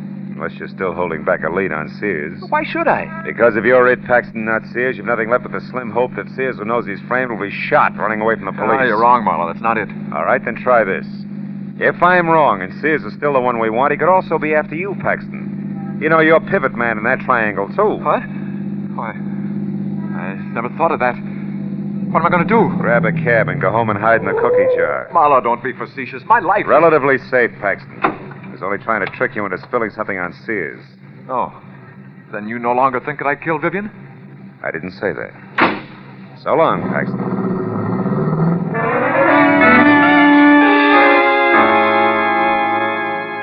My apartment was only a few minutes from Beverly Hills, so I decided to call the police and fill them in. Also, a little all-alone straight drinking might burn the bad taste out of my mouth. But when I was in the hall there, I knew it was going to be a little while before I got a chance to do either one. After all, there was still a Paxton to go. Mona, the lady with the beautiful Mardi Gras brooch, and the not-so-beautiful mind for business. I've been waiting for you, Mr. Marlowe.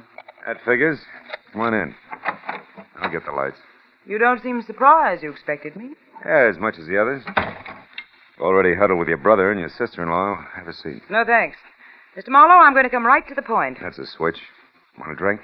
No. Do you want $1,000? Mr. Marlowe, I said... I heard you. Yeah. Also, Miss Paxton, I've heard a lot tonight about all I can take.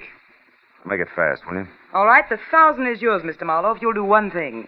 When you catch up with this Sears, if you haven't already done so... I haven't. Keep my brother's name out of this, that's all. Oh, it's a little too much.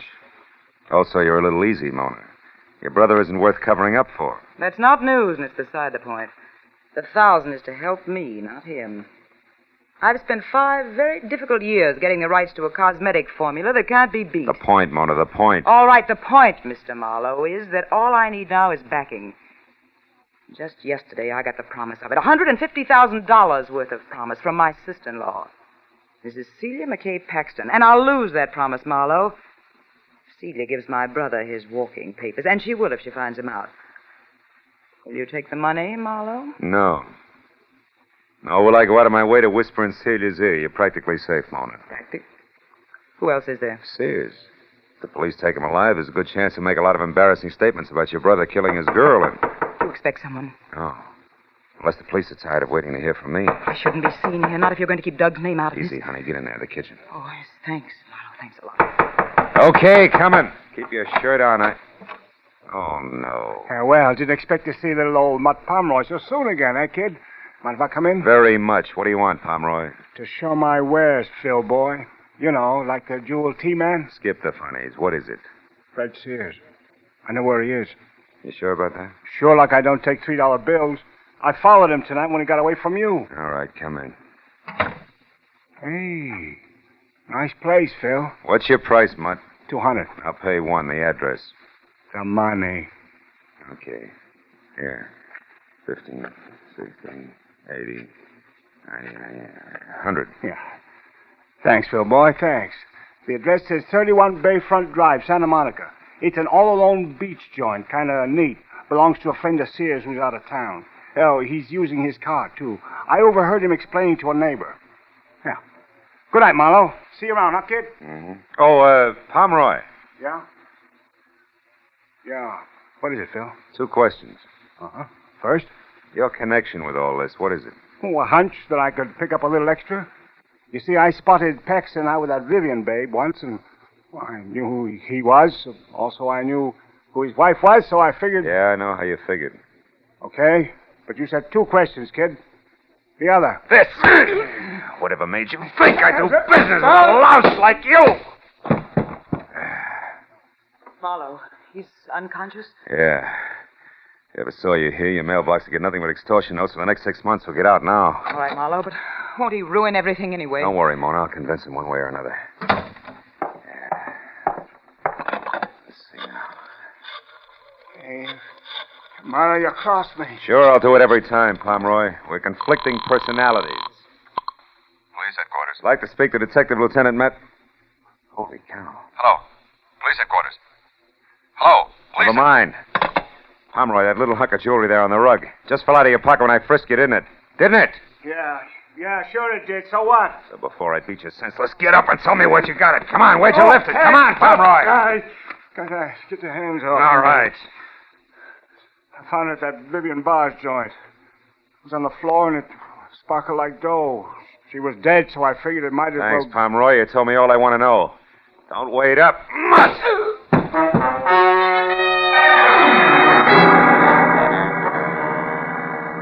Outside, I piled into my car and drove fast for the beach house at 31 Bayfront Drive, hoping hard all the way that either I was making a fat mistake or if I was right, I was going to be on time.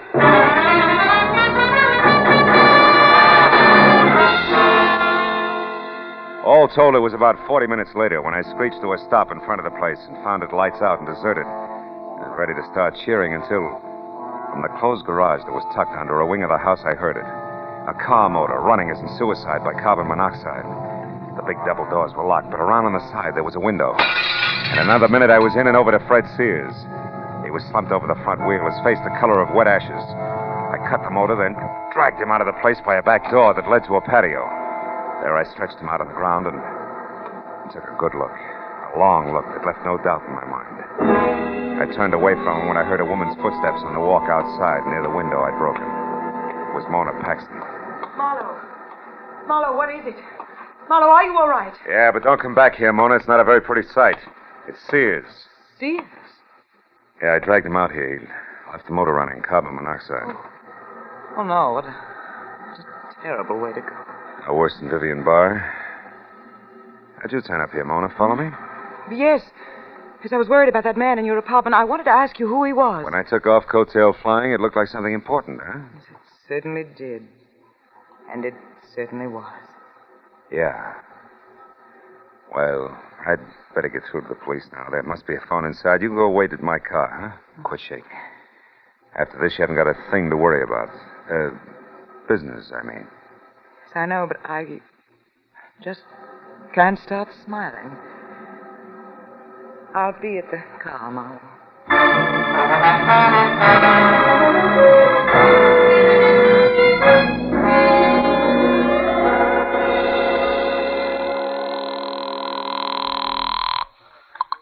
Homicide, Lieutenant Matthews speaking. Marlowe, Matthews. Out in Santa Monica, 31 Bayfront Drive. I've got Vivian Barr's killer. Fred Sears? Great. Just hold it, Phil Mooney. Wait a minute. Call Santa Monica, Matthews. get a car out to 31 Bayfront Drive Hey, fast. Matthews. Hey, Marlowe, nice work. I'm glad I Now, let will you wait a minute, Matthews? It doesn't play that way. What? What do you mean, Phil? Not Sears? Oh. It's a woman, Mona Paxton. Sister to Douglas Paxton, a guy married and playing around with Vivian Barr. Mona killed Vivian because Vivian was blackmailing her brother, and that, in turn, was about to ruin a business deal that meant a lot to her. An awful lot. Yeah, it must have. Yeah. What about Sears? Does he still tie in? Sure he does. She found out where Sears was hiding, which is out here at the same time I did. But she got a head start on me at the point of a gun, set him up in a closed garage in what was supposed to be suicide. Oh, he's dead, huh? No, he's fine. I was lucky enough to get here in time. He's resting out on the patio, breathing well. See you, Matthews.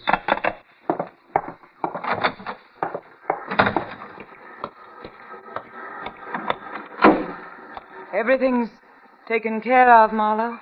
Mm-hmm. Just about, Mona. Well, the police will, Correction. The police are here. Yeah. Doesn't take them long, does it, huh?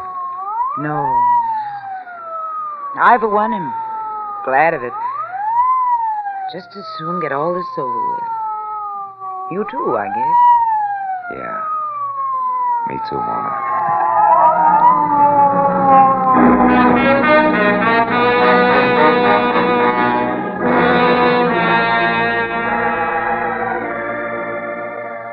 I got away from it all as soon as I could, but I didn't go home. I drove out to a spot I knew nearby, a cliff edge where the only sounds were a couple of seagulls who couldn't sleep in the ocean 100 feet below, crashing on the rocks. And then I took a second look at the little item Mutt Pomeroy had picked up in Vivian Barr's apartment. A collection of tiny stones, diamonds, emeralds, rubies, all in the shape of a small mask. A mask that I knew would fit in place exactly over an empty spot on Mona Paxton's Mardi Gras brooch. The proof that Mona had been to Vivian's place. Yeah, a little mask. We all wear them one way or another. We've all got something to hide. Maybe that's what's wrong with people, huh? They all think they've got to hide from each other and from themselves. Yeah, so I threw the little mask into the ocean, and then I went home.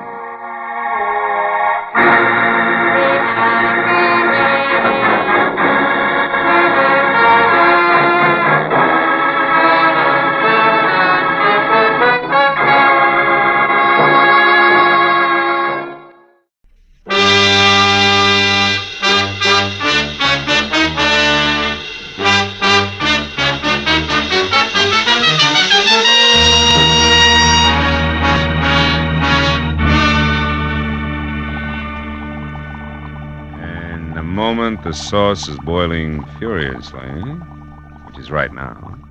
Add 1 full cup of tomato paste gradually and stir vigorously. Okay. 1 full cup of tomato paste gradually. Oh, no, not now. I'll be a minute. Yeah, I said I'll be. Oh no. Ooh, ow. All right. So I add tomato paste, cup and all. Okay, I'm coming. Who is it? Oh, I'm sorry. I didn't mean to buy you. Kay Vanneman. Yes, darling. Staunch friend Kay. Am I welcome? Me and my small Western Union Joe? Oh, sure. Come on in. Come on in, honey. We'll go in the kitchen. Oh, it's not Marlowe playing chef again. What is it this time? Well, sauce a la Marino. What's on your poor little rich girl's 14-carat mind tonight? You. It's Tuesday. Tuesday? Yes. This is meeting night in my crowd. The Greens Committee at the Country Club, the Beverly Hills Male Choir, the veterans of this and that. So, no men left. Oh, except staunch friend Marlowe, huh? Look, Kay, baby, just because I... I know it by heart, Phil. Just because brave private detective once saved rich Uncle Enoch's niece, Kay, baby, from lots of trouble. For which he was well paid. There's no reason why they've got to go on seeing each other. Well, mister, you're wrong. There is a reason, a big fat one. I like you. Lots. You do? Especially on Tuesdays. I can't tell you how happy that makes me. Now, I'm look... not being too bold, am I? I did call, 3 times. You weren't home all day. That didn't discourage you. If I can't have you, I'll take the doorstep. Tuesdays. On Tuesdays. Now, about this sauce a la whatchamacallit. What do we do first? Fish out the cup or wait for it to melt? Well, it all depends. If we want to, Hey, that thing sticking out of your pocket, real telegram or prop for gag? Oh, no prop, real thing. Oh? I met the boy in front of your door. Here. Open it up, will you? My hands are greasy. So I noticed. Over there, self-reliant. It's called soap and water. Oh. Well, read it, dear. Straight like, huh? Okay, straight like. Tried to reach you all day. Very important. Uh-huh. Meet me at the Tulip Room, Sunset Strip at 8 tonight. We'll pay Tulip you Room. triple your fee. Time means everything. Gigi Ormsby. You know her? Give me the towel, will you? Yeah, I think... Sure, she's the demon editor for Passman House. Who published what? Magazines, Torrid Love, Great Passions. You know, the shop girl's encyclopedia. Uh-huh. Well, now tell me, shop girl, where'd you meet editor Gigi Ormsby? At a cocktail party about a year ago. She's quite a character. Sleek to look at. And listen to?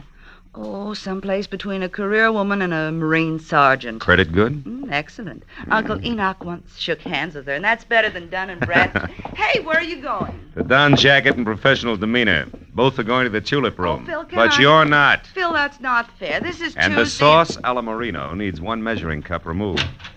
A delicate woman's touch from here on in. Bye-bye, Kay. You're a staunch friend indeed.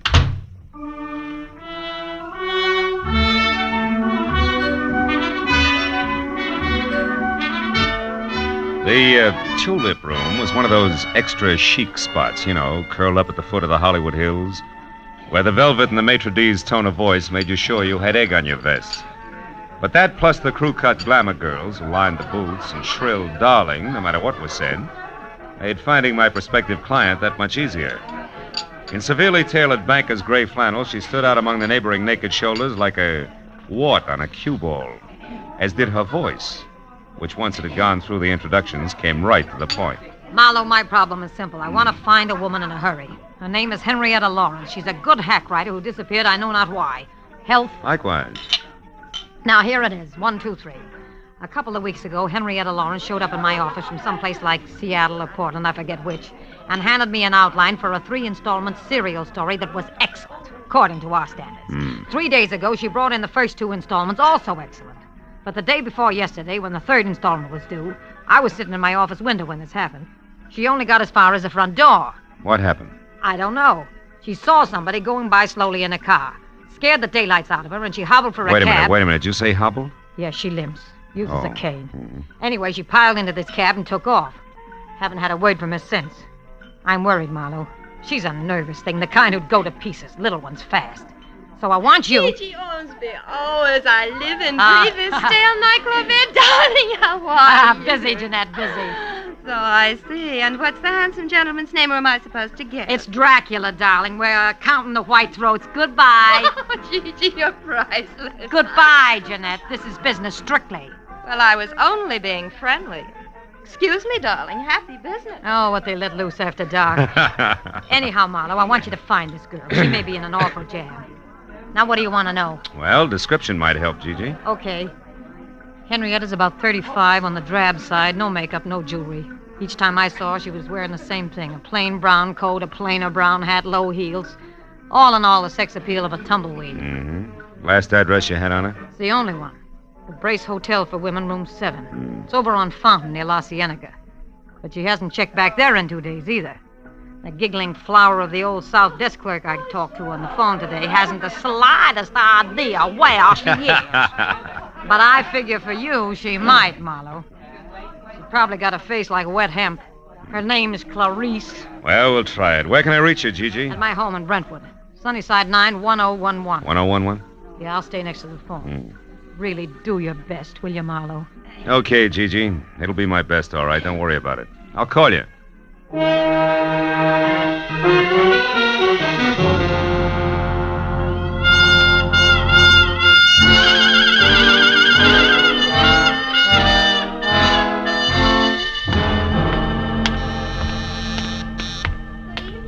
Brace Hotel. Miss Violet Moore? One moment, please. Go ahead. Oh, hello. Can I help you? Are we alone? Is the switchboard closed? Why, yeah. Good. You see, I'm a private detective named Marlowe, Clarice. A private detective. And you know my name. Oh, we find things out. Oh, how can poor little old me help you? Well, it's about Henrietta Lawrence, the girl with the cane. Mhm. She's in trouble, and I think it's a man. So do I. Who? Well, I don't know. You sure? Positive. She was always so quiet, so mysterious. was enough to make a body curious. Oh. So one night I followed her. She went to Annie Stringer's Hollywood Health Club. That's a ladies' Turkish bath over on Santa Monica Boulevard in Doheny. Well, maybe she ducked in there because she knew you were following her. Oh, no, I was very careful. Besides, she had something to say to a woman there. I know I saw him talking in the doorway when I went by. Couldn't see who it was, though. No men, huh? No. But I keep my eyes open when she comes back. Oh, you do just that. Keep 'em wide open, Clarice. They're lovely eyes. Oh. Good night, honey.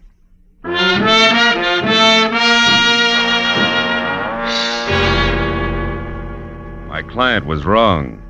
Clarice did not have a face like wet hemp. It was more like a batch of biscuits, but the body curious had provided a lead. As far as the corner of Santa Monica and Doheny, and into the white, antiseptic-looking reception room of Annie Stringer's Hollywood Health Club. Women only. My husband said if I... There I forgot about Clarice, hemp, and biscuits alike and thought instead about something a whole lot tastier. Like the girl who was leaning on the corner of a desk marked information while she made pencil marks on a chart. She looked up when I closed the door and started toward me. But when another door in the room opened and a woman who was built like a sack of cement bore down on me, she turned back to her chart. Yes, sir. Can I help you? I'm Annie Stringer. We don't have a men's section here, if that's what you wanted. No, it was something else, Miss Stringer. Annie'll do. Oh. Name's my stock and trade. Something else like what? Henrietta Lawrence. I'm looking for her. Who are you, mister? What's your name? Philip Marlowe. I'm a friend of Henrietta's from Portland. They told me over at the Brace Hotel that Henrietta might be at your place. You see, someone had seen her come in here once. Henrietta Lawrence, huh? Mm-hmm. Well, name doesn't mean anything to me, but... Honey, Mrs. Gordon wants you to come beat her a while. All right, Hilda, be right there. I, don't recall anyone by that name, Mr. Marlowe, but you might check with my receptionist there. Take care of the gentleman, will you, Mona, dear? Very well, Annie. I'm coming, Mrs. Gordon.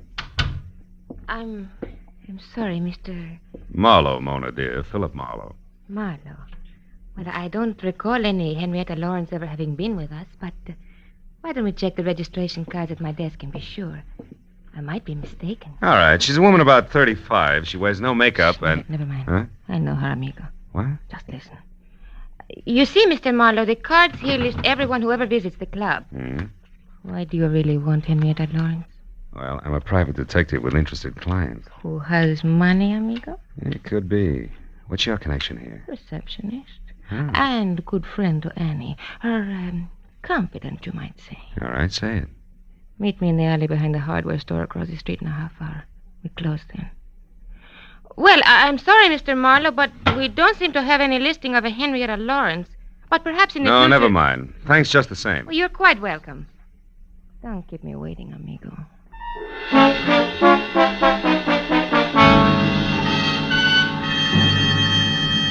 I killed most of the 30-minute wait at an all-night beanery a block away where I drank bad coffee and listened to a special monologue from a waitress, which was worse. And at exactly 10:30, I stepped into the street and walked to the alley behind the hardware store. Moved cautiously toward the dark shadow of the building until a hand that gripped like a bear trap snapped shut on my upper arm, while another locked my wrist high into my back. 1 inch, Mr. Marlowe, and I'll break it off and hand it to you. I was a lady wrestler, understand? Oh, do I still call you Annie? Never mind the wisecracks. It's been a long day, and I haven't got patience. Now, what's your angle, Flatfoot? Slip, baby, in more ways than one. Start talking. All right. Henrietta came from Seattle, not Portland. So now some advice. Forget Henrietta Lawrence, Shamus. You can't do her any good. You're a liar, Annie, and you know it. Wasting your breath, Shamus. That's bluff, Annie. Hot air. Yeah? I suppose that goes for the letter, too, I suppose. Letter? You slipped again, kid. What about it? You don't know what letter I'm talking about. But Mr. Marlowe, Henrietta Lawrence does. So tell her to call off the bloodhound, or that letter will go right to the cops. They'll know exactly what to do with it. Get going, sweetie. Okay. What? I'll blow the top of your head off. Go on, feed it while you can still walk. Go. All right. But I'll be around, Marlowe. So don't forget the message I gave you for Miss Lawrence.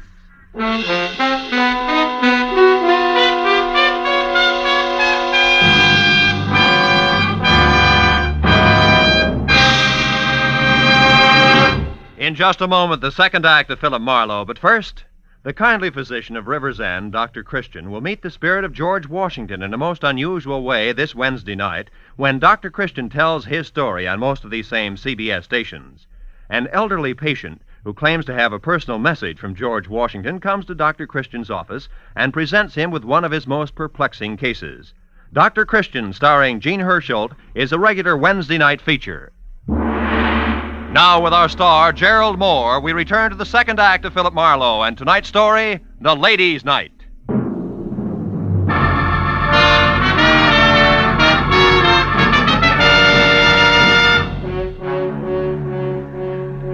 Kay watched Annie Stringer lumber out of sight down the alley. And she turned, tossed me an I told you so smile, and lit a cigarette for me. Here. Well, I guess it's a good thing I chucked that scullery-maid routine and followed you after all, wasn't it? Look, I've already said thanks, so go ahead. Get real corny. Rub it in. Marlowe pinned by a woman. That was no woman, Phil. It was the late gargantuous cousin. Yeah, I was also outnumbered and surrounded. By the way, where's your gun, Kay? I don't have any gun, just What? a lot of bluff. And curiosity about what you were doing out here in the alley with a creature like that. I was taking a judo lesson. By correspondence, maybe? What was all that about a letter? Well, for my money, the way things stack up, G.G. Ormsby's top writer, one Henrietta Lawrence, is being blackmailed by Annie Stringer, and that letter is Annie's protection. Goes to the cops if anything. Kay, get out of sight, quick. What? What's the matter? Marlowe, not another Yeah, one. yeah, my date, Duck. Will you go on? It's important. All right, but don't forget you're a sucker for a hammerlock, so watch it. Phil? Senor Marlowe? Over here, Mona. See, you are here. Are we alone? Yeah, we're alone. Good. It is worth my life what I'm going to tell you. And will like me alive, no? Look, what is it, Mona? You know something about Henrietta Lawrence? See, more than enough. There's a certain letter. Oh, you know about that, huh? Sure. I know where it is and what it says. Bless you, baby. Where is it? I want that letter bad. It's nice. Nice? See, and I would love to give it to you for nothing, but But what? my poor mother, she needs an operation. My father, the mortgage on the rancho. Your little sister wants music lessons. Come on, kid. How much? How much is the life of Henrietta Lawrence worth, Phil, dear? To me, to you, to Henrietta Lawrence. Her life, huh? I'll see what I can do. You better do real good, amigo. It's a very serious thing. I take a great risk. Annie Stringer is stupid, but she's also strong like a bull. You come to my apartment, 8310 North Ardmore, number D. 1 hour. D, huh? Okay, I'll be there. Good. And please, amigo, you don't hold hard feelings against me. Not for this. You know, business is business. Pleasure is pleasure, no? Maybe we can mix them. In an hour. I'll be waiting for you, Phil. How do you like that? It was as touching a little scene as I've ever witnessed. Skip it, Kay. This deal is liable to get rough before it's over, and I've got a call to make. Let's go. And I was dumb enough to warn you against the hammerlock. The hammerlock that kid holds is like a pat on the head. Can I go with you just for laughs? Yeah. We're going to call on my client. You're scramming. Come on.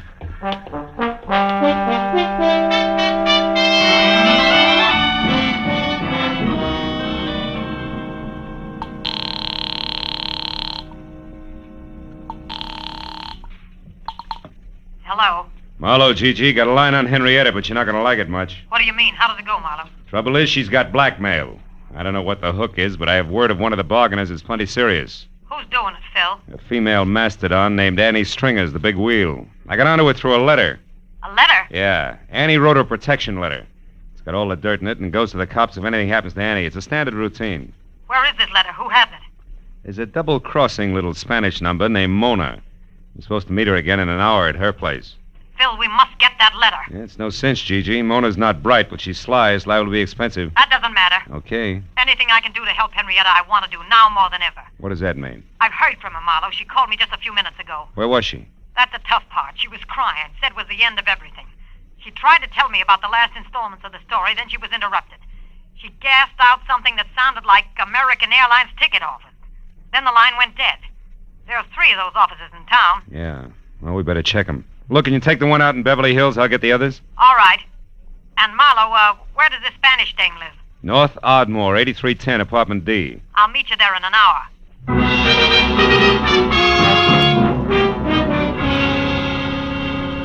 When Gigi hung up, I sent Kay to check the airline office in Hollywood for a woman carrying a cane and a big load of trouble, telling her to call me at the downtown agency within half an hour. Then I headed south for the office on 6th Street. Halfway down, it began to rain. You know, the kind of dismal, misty drizzle that makes your clothes smell like blankets at a fire sale? I spent a fruitless half hour peeking into corners and trading descriptions, and finally, when Kay called in a negative report from the Hollywood office, it was high time to beat it out to my appointment with Mona. The rain had put enough dazzling sheen on the pavement to make the going slow and slick. But I got out to 8310 Ardmore not over a minute late. Apartment B was the last on the right and completely dark. As I walked toward it, I found myself following a set of feminine footprints rapidly filling with water. And besides each left print was a little round hole. By the time that registered on me, I was already at the door and could hear her crying inside. I didn't wait to knock. Mona, it's me, Marlowe. For Pete's sake, what happened to you? Phil, that woman was here waiting for me in the dark. She had a big club. When I came in, she grabbed me and beat me with it. It was a cane. Not that it makes any difference now. Hey, your apartment's a wreck. She got the letter, huh? See, she got it, and look at this awful Later. bruise. Right now, I want to know what that letter said, and you can forget about me paying the Mexican national debt for it. I want it free and fast. Come on, what's Annie got on Henrietta Lawrence? Right. She knows it. What? Somebody's outside there. Oh, it's Gigi. Come on in, Gigi. Hello, Phil.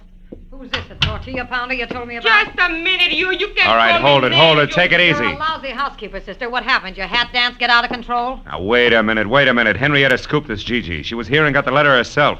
She what? Yes. We were just talking about the letter when you came in. Now, let's get on with it, Mona. What's Big Annie's pitch? Supposing I won't tell you now. Then I'll have you in the pokey for attempted extortion before you can say Pancho Robinson beautiful. Come on. Well, okay. That's better. For you, amigo, I tell. I don't know what Henrietta Lawrence means to this dragon here, but she's a murderer. Well, you lying little tamale tosser. That's impossible. Henrietta's a fine girl. You know what you're saying, Mona? Sure I do. I read the letter, didn't I? Henrietta Lawrence killed a woman in Seattle 4 years ago. Annie saw her do it. She had names, dates, places, everything. I can't believe it. I just can't. She's such a swell person.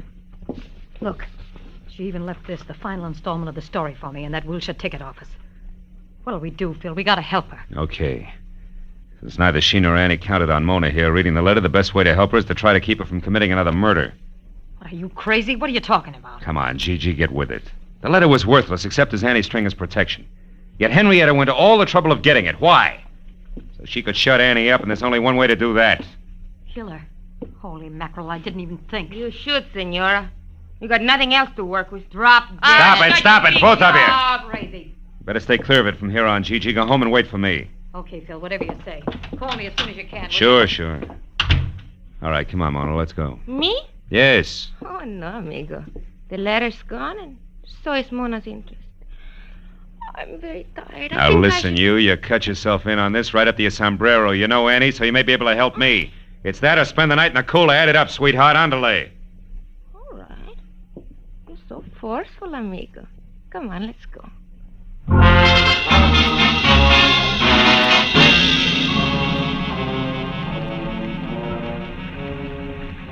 Well, Annie's not in her apartment, and she's not around the health club. What's next, Mona? Where else would she be? Search me, amigo. Think, will you? Has she had any appointments lately that didn't fit with her regular routine? Well, she went out on Fountain Avenue in a big hurry a couple of Fountain days. Avenue. That's where Henrietta's been staying, in a hotel out there. The Brace Hotel? That's it, on the nose. Is Annie dumb enough to go there now tonight? Sure. She's stupid. And her strength makes her reckless. That's it, let's go.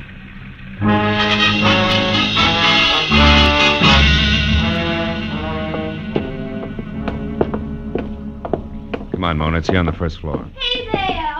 Now, just one moment there. Where do you think you're... Oh, it's you again, Mr. Marlowe. Yeah, it's me again, So, Clarice. You're Now, looking for that Miss Lawrence Yeah. in number 7? Uh-huh. Well, you're sure in luck, Mr. Marlowe. She's in now.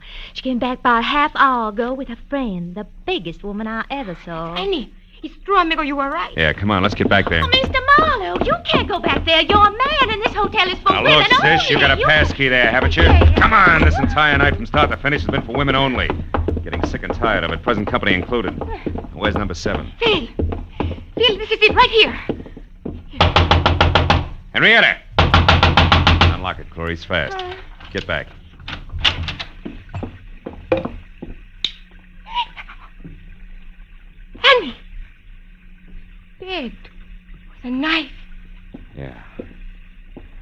ahead and scream, Clarice. Get it over with. Where's Miss Lawrence? She no doubt left by the window here. Yeah, it's still open. Only 5 feet to the ground and a clear set of footprints in the wet dirt, cane marks and all, just like... Just like what, Mr. Marlowe? I started to say like the ones I saw earlier. Sure, the last installment of the story, the letter at Mona's, the airline ticket. Now she's out of it, slick as a whistle.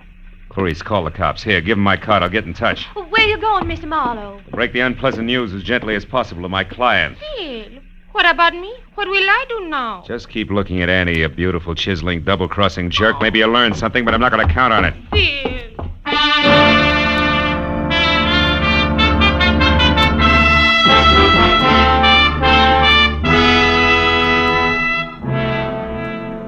Gigi had a lot of lights on in a glossy Brentwood house. And as I walked up the wet, curving flagstones to a door, I could see her inside, pacing slowly back and forth, an impatient cigarette in one hand, a stiff brace of brandy in the other. Whatever Gigi Ormsby really thought or felt about Henrietta Lawrence then, I couldn't tell. But I was sure that before I left, she was going to despise her. Phil, I've been waiting for you to phone me. Something bad, isn't it? I can see it in your face. We found Annie Stringer's body, Gigi, in Henrietta's hotel room. Ah, what a dirty, dirty shame. And Henrietta? Gone. But she won't get far, not this time. The circle gets smaller every time. She can't keep on killing. It's got to stop someplace. Yeah, I suppose so. But I'm sorry for her, Phil. I hope she got a plane ticket tonight and is miles away by morning. I hope she gets a break this time. She didn't buy a ticket. She's not even running. And she won't get that break. You talk as if you know where she is, do you? Mm-hmm. You've been to Seattle, haven't you, Gigi? Well, of course, but not for years. You lived there. You were a writer before you became a publisher. Why? What is this? You knew Annie Stringer long before tonight, too, Gigi, huh? What are you driving at, Marlowe? That your real name is Henrietta Lawrence, that you killed a woman in Seattle once, changed your name, and got away, but there was a witness. And a couple of weeks ago, purely by chance, that witness, Annie Stringer, ran into you, recognized you as Henrietta, and grabbed at the chance for blackmail. Stop it, Marlowe. So you had to bring Henrietta Lawrence back to life, just long enough to get rid of the witness. But first you had to get a letter she'd written, and also have someone who tell a straight story to the cops. So you hired me, planted the right leads along the way. Get away from that desk! Don't try it, Gigi. You can't win, so at least lose gracefully, will you? If this was in one of my books, no one would believe it. You're right, I can't win. It's all true, Phil. Where was the loophole? It started only as a hunch, but everything fit. I got it from the cane you used, Gigi, at Mona's place. The cane marks were on the left side of your tracks. But outside the hotel window, they were on the right. Anybody who really has to use a cane couldn't do that. Such a little thing. As a matter of fact, it was. Look, Marlowe, you're the only person between me and that break. I got more money than I know what to do with. I can bid high, really high. You wouldn't be for sale, would you? No, baby.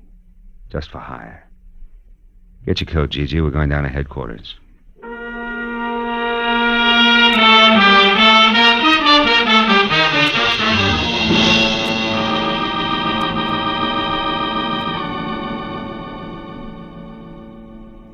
Getting the whole business down on police stationery, one orderly step at a time, was a process as full of, well, as full as the fiscal report of the First National Bank. It took twice as long to whip up. But finally it was all over. I was on my way home to my bachelor apartment. And then I remembered something. Never mind explaining what took you so long, darling. You're here now. Dinner is ready and waiting. The martinis are ice cold. Just come on in and close the door. Yeah.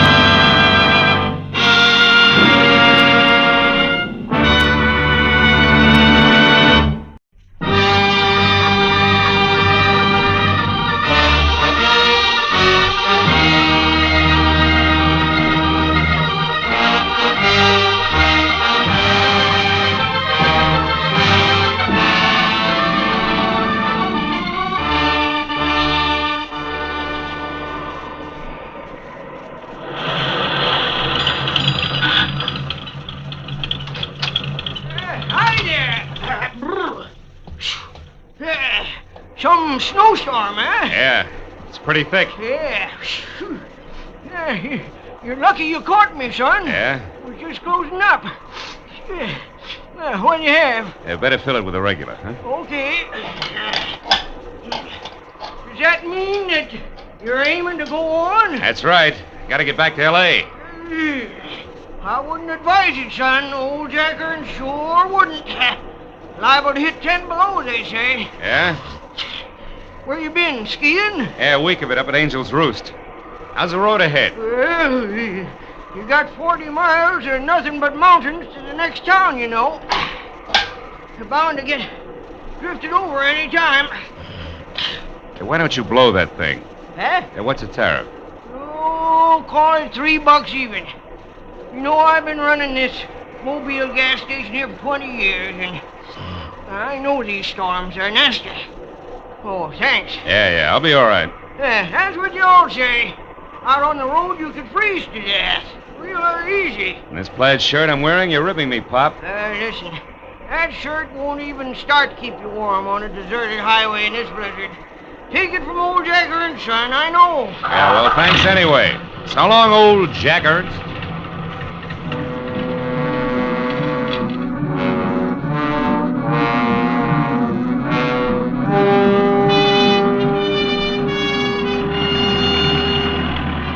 It took me a solid nerve-wracking hour to make 12 miles. And I began to realize just how right old Jack Ernst, the gas station boy, had been when the road ahead was lost completely in a constant racing blur of white.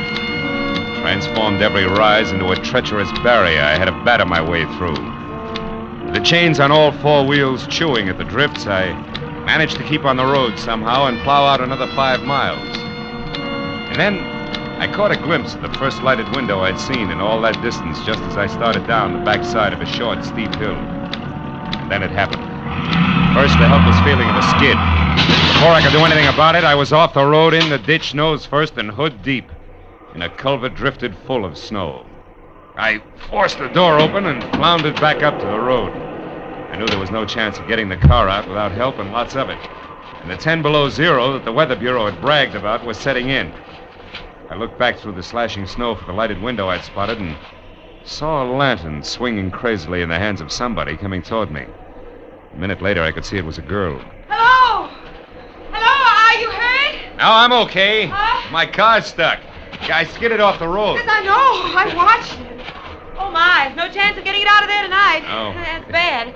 Maybe tomorrow, if the blizzard lets up, we can get you out. Meantime, you better come on up to the lodge, mister.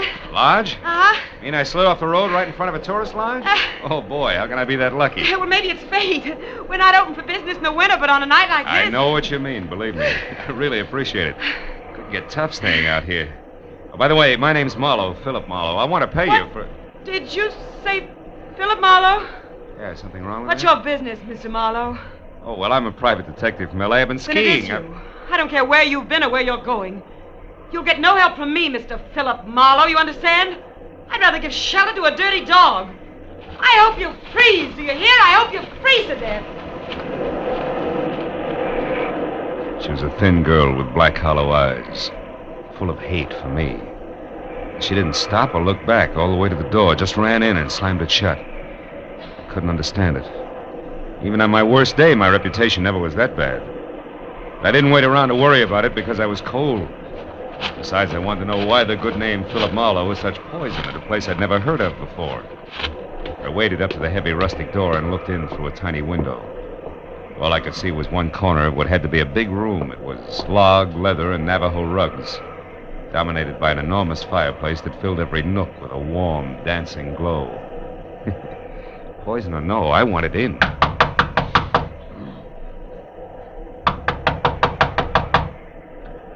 Coming, just a minute. Oh, hello. Hello. You picked a bad night to travel. Yeah, sure did. Oh, well, won't you come in? Oh, sure. I'm Donna. How are you? This is Echo Lodge. We're not open now, but, well, of course you can't go on in the storm. No, I can't. Besides, my car's in the ditch. Well, You'll be spending the night then. I'd love to, but there seems to be two schools of thought on that subject. Well, what do you mean? Well, I don't know why, but, I don't think I'm very welcome. Why do you say that? Well, I'll tell you why, Donna. Well, Helen. Oh, dear, what's wrong? You've been crying.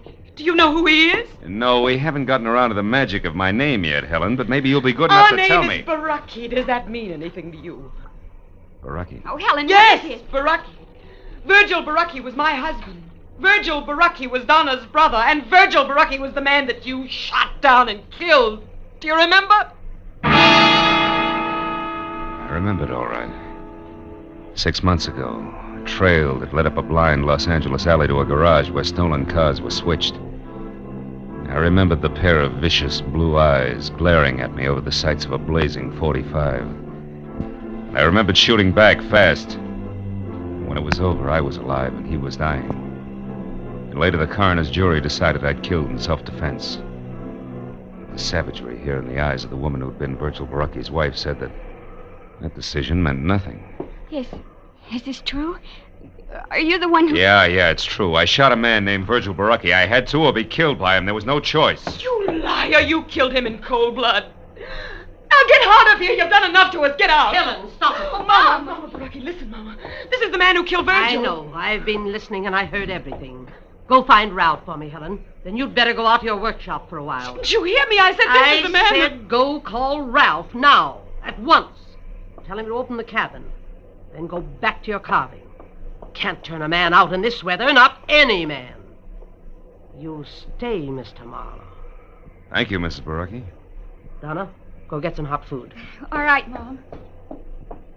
So, you're Philip Marlowe, the private detective. You don't look much like I'd imagined you. Do people ever? Perhaps not. Oh, would you mind fixing the fire? It needs another log. Oh, not at all. You, were stopped by the storm, Mr. Marlowe? Yeah.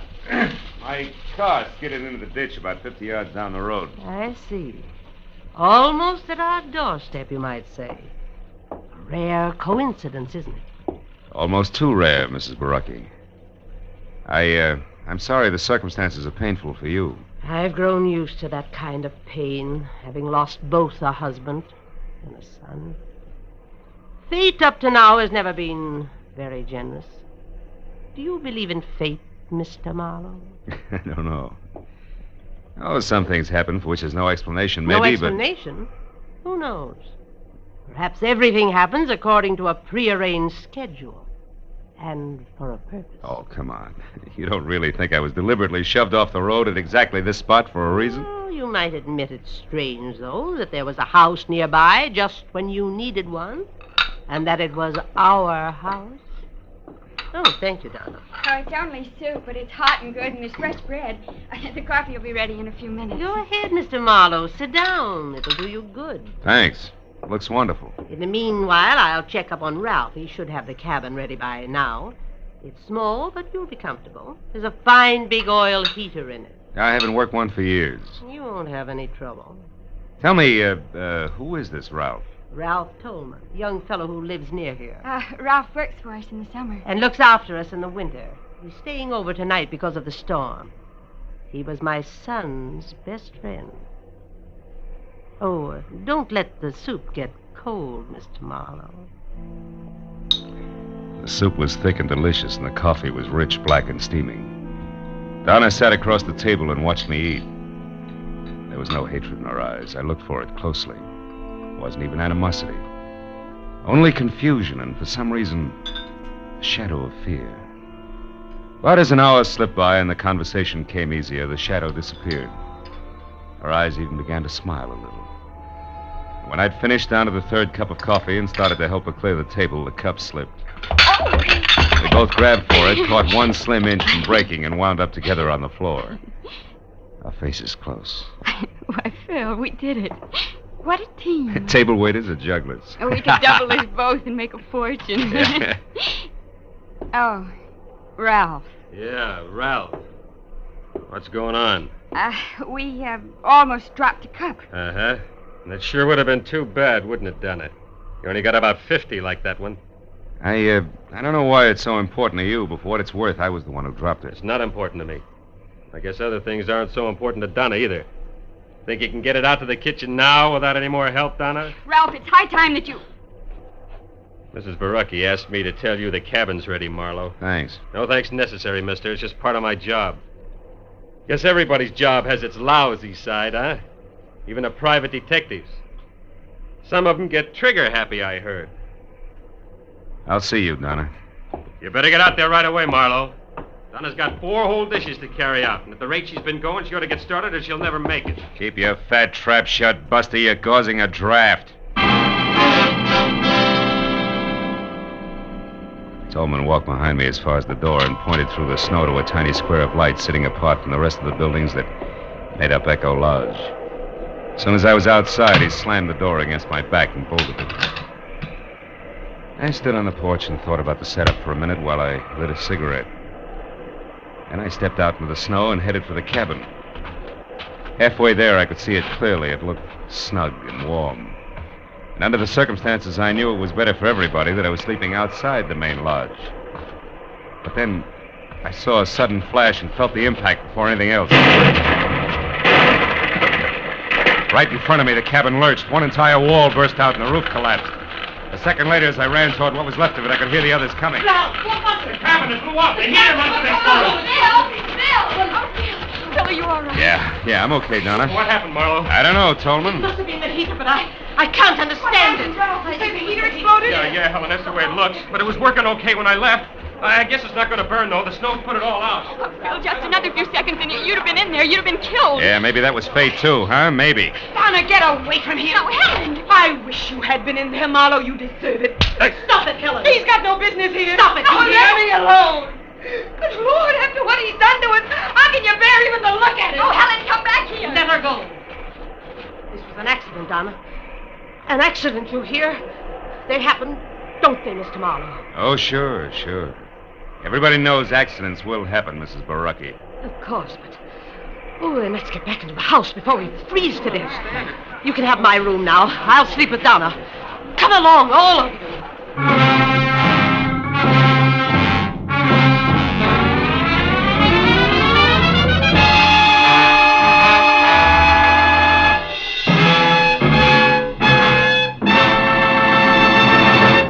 In just a moment, the second act of Philip Marlowe. But first, Groucho Marx, his famous ad-libs, and his teams of opposites will be back betting their lives on most of these same CBS stations tomorrow night. You've missed half your life if you haven't bet your life with Groucho Marx on Wednesday nights this season. Hear him on this top quiz show tomorrow night on CBS. Now, with our star, Gerald Moore, we return to the second act of Philip Marlowe and tonight's story, The Grim Echo.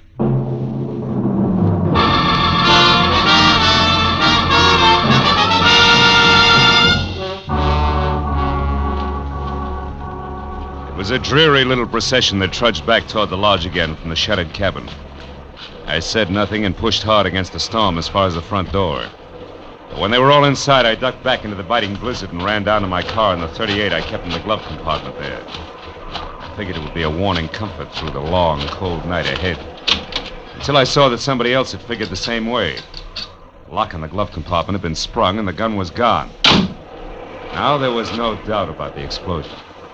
It had been no less accidental than Lucretia Borgia working over an after-dinner drink. As I hurried back to the lodge, I suddenly felt the kind of inside cold you can't ever blame on the weather around you.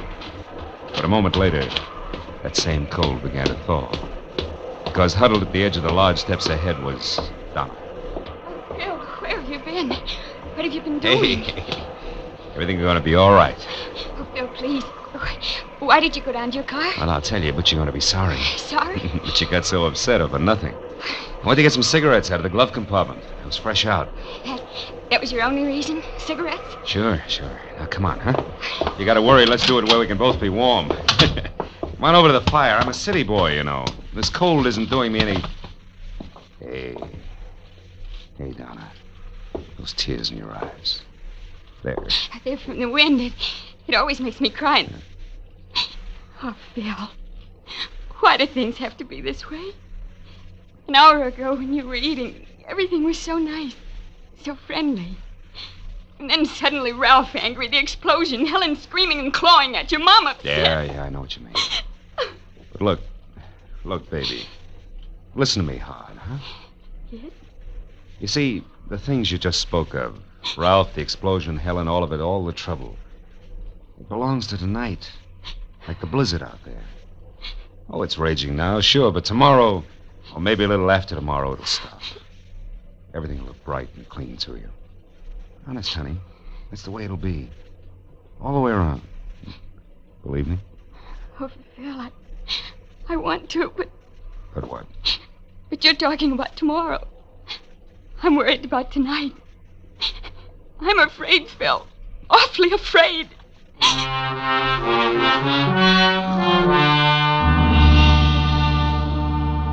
I spent the next 10 minutes trying to convince Donna that there wasn't anything to worry about. And then when she'd gone to her room, I went to mine and started all over again, trying to convince myself.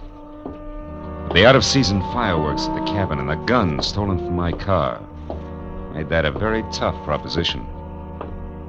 And I checked the room, which was on the ground floor and close to the kitchen. And then I bolted the door and looked forward to some much-needed sleep. After that, I took off my shirt and shoes only, got into bed, and waited for sleep, which a weekend of skiing made more important than a cabin full of hate. Suddenly, I was wide awake and sitting straight up in bed. The footsteps could have belonged to my dream. The door that closed couldn't have. I scrambled out of bed and ran to it, but it was still bolted. So I turned to the single closet in the room and opened it sharply. It was empty, except for a long, thin finger of light that streamed through a keyhole. A keyhole that belonged to a door at the rear of the closet that gave out onto the kitchen. Obviously, the closet had once been a pantry. I tried the door, but it was bolted from the kitchen side. I got into my shoes, grabbed my shirt, and ran out of the room, around to the kitchen, and smack into a very surprised Ralph. Marlowe, what are you doing up and roaming around? I'm a sleepwalker. What's your excuse? Come on, let's have it. I'm through playing target for tonight. Target! Get your hands off me, Marlowe! When I know why you're here and exactly what's on your mind, I will, not before. Well, have we come to terms? All right, let go. I'm here because my room is on the ground floor, and I heard somebody cross through the house and come into this kitchen.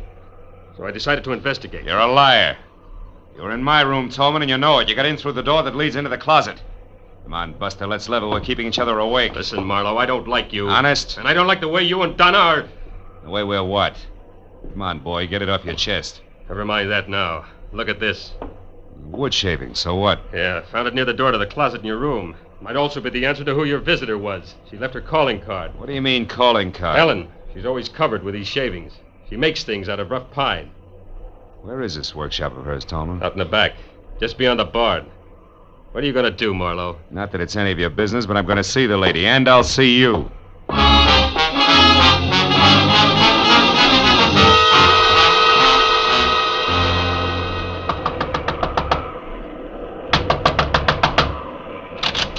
What do you want? Conversation, Helen, if you don't mind. Now, wait a minute, you it's late. Close that door.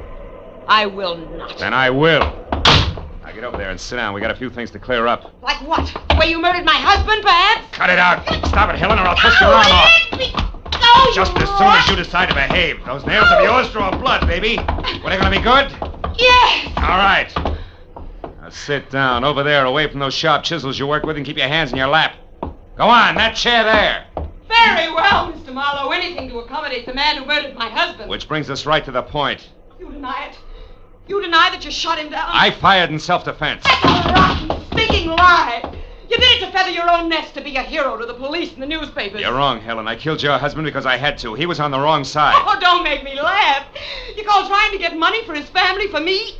You call that being on the wrong side? So much that he should have been killed, shot down by the likes of you? Oh, Mr. Marlowe, you have no idea how through these past 6 lonely months I've thought of you. I've wondered what you looked like, what the man who killed Virgil was doing, how you'd like to meet the same death you brought to my husband under the brave banner of law and order. Now, wait a minute, and listen. don't think I didn't plan your death 1,000 times over. Don't think I didn't approach Mama Baraki, Ralph, even sweet little Donna with a delicious thought of revenge. No. No, they talk like you talk, Mr. Marlowe. Virgil was doing the wrong thing. He was caught. It wasn't right or wrong. It was him or me. Oh, you shut up and listen. Sure, Virgil was stealing, all right. He was stealing from me, his wife. That's why he left here. That's why he tried so hard. That's why you had no reason to kill him. And that's why you should die, too. Oh, that's also why we had an accidental explosion at the cabin I was supposed to sleep in, huh? I was clumsy. I was hasty. I won't be the next time. You're completely out of your mind, Helen. Out of my mind? Of course I am. Did you think this existence, this living without the man I love, could leave me otherwise? Did you think making these stupid souvenirs would take his place? Killing me isn't going to bring him back. You get out of here. Go on, get out. And if you can, Mr. Marlowe, go back to bed. While you wait for a chance to get me with my own gun, the gun you stole from my car? I'm not going to shoot you, Mr. Marlowe.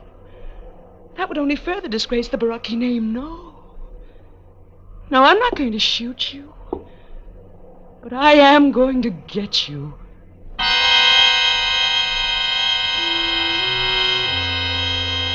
For a long, chilling moment, I stared into the eyes of the half-crazed woman standing in front of me. The ice-cold, bottomless eyes that a cancerous hate had destroyed as something human. And as I turned and started out of the room, I knew that I'd made a mistake that night. And Virgil Baraki had died in my arms. A mistake I had to correct before it was too late. And there was nothing left of Helen but the ruthless machinery of a mind dedicated to murder. I headed back for the house and a talk with Mama Baraki, which I figured had to be the first immediate step. But when I'd gone only a dozen yards from the workshop, I stopped. Phil, I'm over here. Donna, what are you doing out here? I couldn't sleep, Phil. I was too worried about you. And then when I saw you leave the house from my window and head for the workshop, Phil, your face. Oh, it was Helen. She got a little upset in there. A little? Oh, look at you. Your pocket ripped off your shirt, your face scratched. Oh, it's all right, Phil, Donna. She could have... No. Hey, my pocket ripped off. The gun. Oh, Phil, what is it? Tell me, please. Now, hold it, Donna. Give me a second. Yeah, sure, it adds, all right. Now, look, get over there inside the barn and scream. Long and loud, huh? Scream? Yeah, it's our only chance. Go on, do as I say, Donna. Scream. All right. I'll do it, Phil, whatever you say.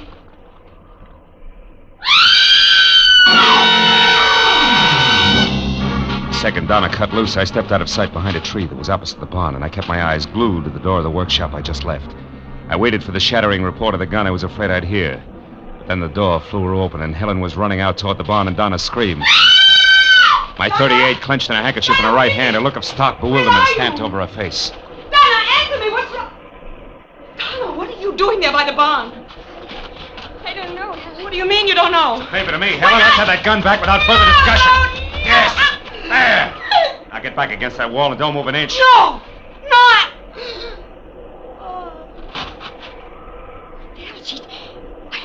Phil, what is all this? Attempted murder, honey. She's all right. Attempted murder? You mean Helen here was going to try and kill someone? Yeah, herself. Or suicide? Uh-huh. Suicide that would be called murder and pinned on me. It's going to be her way of getting even. Oh, no, Phil, I can't believe She it. tried to once, honey, the explosion at the cabin.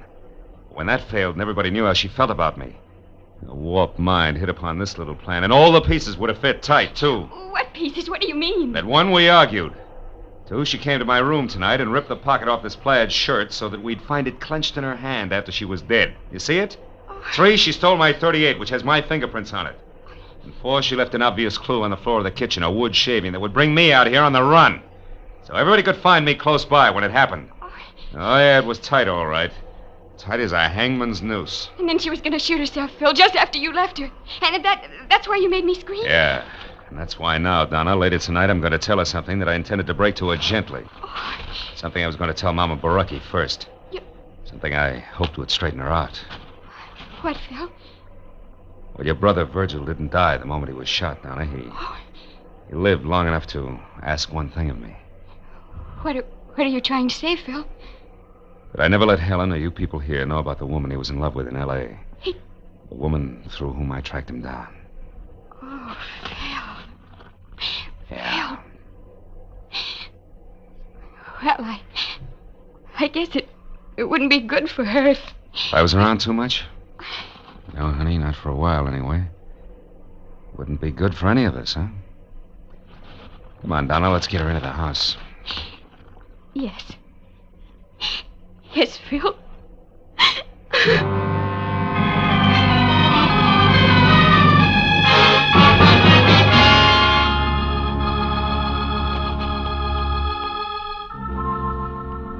Well, it was the next morning.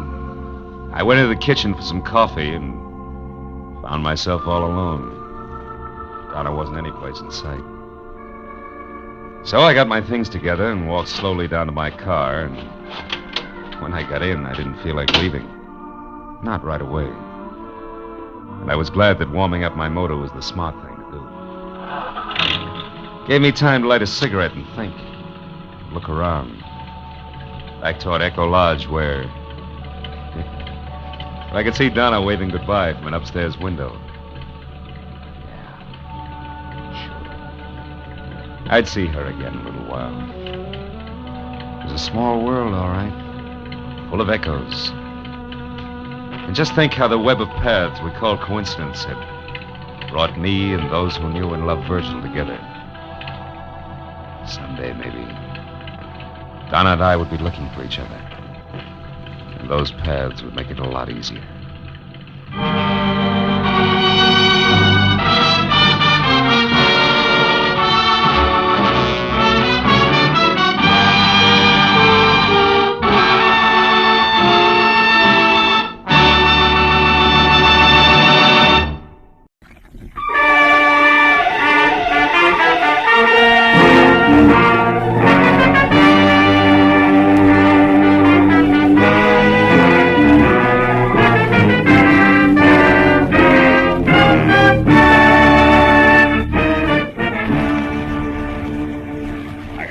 Sunday best on, going strutting with Miss Laura Belly. Oh, fine.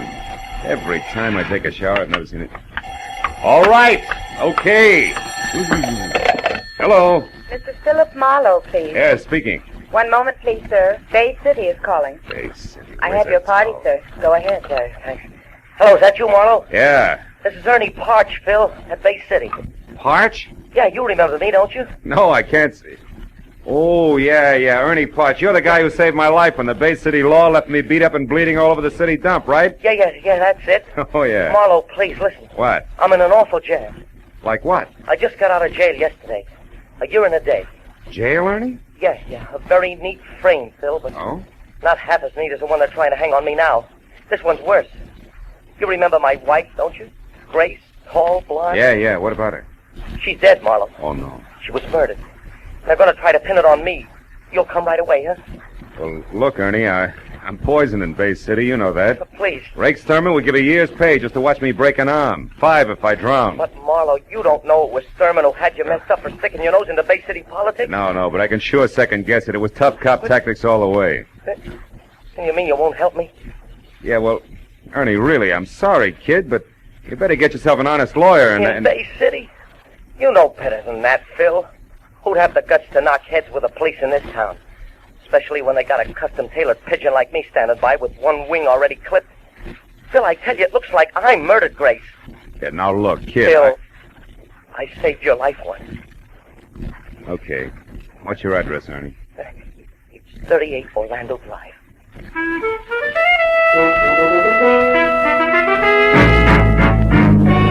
Bay City was a snug seacoast town some 20 miles southwest of L.A. and about twice that distance from being on the up and up. Its string of gambling houses were politely winked at by some elements of the law, and its gamblers in turn politely winked back, while the folding money passed from sucker to slicker to crooked cop. But Bay City also was home to a lot of honest fishermen, retired real estate brokers, and another element of the law, good cops. Which side Detective Lieutenant Rake Sturman was on, I'd never been able to figure. He only added one way, all cop, morning, noon, and night. The kind who made any private detective feel a little less welcome than a leper. Well, an hour after dark, I pulled up and parked well away from 38 Orlando Street. 5 minutes later, I was watching a nervous Ernie Parch wear out the carpet in his shabby living room. It was at Art Manelli's place, Phil, about a year ago. The little casino. It's out north on the edge of town. I'd had a few drinks with some of the guys who worked at my gas station. One thing led to another, and finally, we were out there trying to pyramid $50 into $50,000. That's when the cops came in, huh? Yeah. You know, one of those pre-election raids that look good in the papers. You want a drink, Phil? No, thanks. But look, that raid couldn't have gotten you a year and a day, Ernie. Oh, no. But the gun they found in my top coat pocket could have. Mm-hmm. And did. Yeah, 38 I'd never seen before in my life. Plant, huh? Yeah, plant that I could only figure two ways, Phil. Either someone at Art Manelli's place just happened to choose my pocket to drop his gun into, or someone just happened to drop it in on purpose. Someone who was sweet on Grace and wanted me out of the way. Now, look, you're sure you know what you're saying, Ernie? I'm positive. 366 days in prison with only one miserable letter from her convinced me. That and the word I got at Gumbo's place late this afternoon. Gumbo's place? Yeah, Gumbo's shanty. The chicken joint run by a fat fry cook named Lou Gomborski. Grace worked there. I stopped in just before I ran into Lieutenant Rake Sturman. Wait a minute. What do you mean ran into Sturman? What happened? Well, Phil, I was on the street getting into my sedan, you see? Yeah. I picked it up from a guy who was using it while I was away. When Sturman pulled up alongside of me in a squad car, and he started to tell me how much he liked seeing ex-cons back in Bay City. What interrupted him? Oh, call on a police radio. But before he left, he promised to drop around here sometime tonight and chat a while. Mm-hmm. And before that, at Gumbo's place? I found Grace. Now, wait a minute. You've had enough, Ernie. No. You found Grace in what? We had a fight. She admitted running around, said I wasn't worth waiting for. But she wouldn't say who was. I slapped her. Hard. All right, take it easy. Grace is dead now, murdered, remember? Yeah. Yeah, she's dead. Yeah, and they're going to tag me for it. Maybe. Now tell me what happened after you left Gumbo's. I ran into Sturman, like I said. Yeah. Then I drove around for a couple hours to cool off. When I got hold of myself, I came back here and I found her. Strangled to death. In that chair, Phil. It was horrible. What'd you do about it, Ernie? I'm not sure exactly. Here. I changed my mind. Thanks, Phil. No. I decided to get her out of here. It was just getting dark, so I waited a little, and then I carried her down the rear stairs, and I put her in my car, in the back seat. I put a blanket over her. She's still there, Phil. I was going to drive the car away, but, well, I guess I lost my nerve. What am I going to do, Phil? Sturman might be here any minute. And you got to help me. You must have. Ernie, that won't do it. I'm sorry. All right, kid. Are the keys in the car? No. I got them here. What are you going to do? I don't know. But you get out of here. Do something. But what, Phil? Anything. Go to a movie. Act as relaxed as you can. Do anything. Except come back here for at least 2 hours. Now go on. All right, Phil, whatever you say, I'll go to a movie, yeah. Right now. Right away. Thanks, Phil. I know you'll get me out of this. Ernie Parch's vote of confidence made comfortable listening for both of us. When he was gone and I was down the rear stairs and out to his car in the alley, keys in hand, I realized that it stopped right there in the back seat. Then in the light that spilled from a nearby unshaded window, I saw I was going to have company. Sharp-pointed elevator shoes, careful blue flannel, and patent leather hair over a pasty face. All of it no more than 5.5 feet and held together by a hand-painted tie that sported a dapper knot the size of a cantaloupe. Good evening. I wonder if you could help me. I'm looking for Ernie Parch, 36 Orlando Drive. I couldn't find any number on this house. Is this it? Yeah, but Parch isn't in. He just left. Oh. You know where he went? No. It's all right, Cautious. I only want to talk to him. My name is Art Manelli. I'm a friend of his. An acquaintance. You? The same, yeah. He went to a movie, Mr. Manelli. I saw the picture, so I'm going home, back to San Diego. I live there. Oh, good. San Diego means US 101 to the south, and right past my next stop. I came in a cab, or don't those keys in your hand there say that you're leaving? I mean, I don't want to appear presumptuous. Or wait for a taxi. Or wait for a taxi. Shall I get in, or do you want to slide over to the driver's seat from here? I want to slide, if that's all right with you. Perfectly. Tell me, Mr. Crew shutter. Mr. Crew shutter? Yeah. You had business with Ernie? Personal business. You, Mr. Manelli? Yes, I wanted to see Ernie about a good location I have in mind for a new gas station. You know about such things? No, and I don't think you do either, Manelli. Unless, of course, the pumps can be converted into roulette wheels. Oh, you know who I am, eh? Yeah. I also know it's a little strange for you to show up at Ernie's place the day after he gets out of the state pen for a frame that took place at your little casino. What are you getting at, Mr. Cruciater? An outside chance that you yourself were responsible for that frame? That you're anxious to see what, if anything, Ernie intends to do about it? The light's red, Cruciater. No fooling. Now tell me, why would I want to frame Ernie Park? I don't know. Could be, Manelli, that you did it accidentally, a little gun hidden in a big hurry. Or it could be you had a tighter reason, huh? Like what? Like Grace Parch, very pretty girl. You're out of your mind. Yeah, sure I am, Manelli. Just plain nuts. So why don't you get out here? Get yourself a nice, sane taxi cab. It'll be safer. All right. Just as you say. Hey, mister, me and my pal in the lift going toward the highway. Sure he is. Hey, well, come on, Noir. We'll ride in the back seat. No, I got stuff in there. Close that door and beat it. Oh, okay, Happy. Thanks a lot. Stuff, Mr. Cruciater? What kind of stuff? Rum, Manelli. I'm a bootlegger who never got the word, believe me. Oh, but I do. The light green, Mr. Cruciater. So long.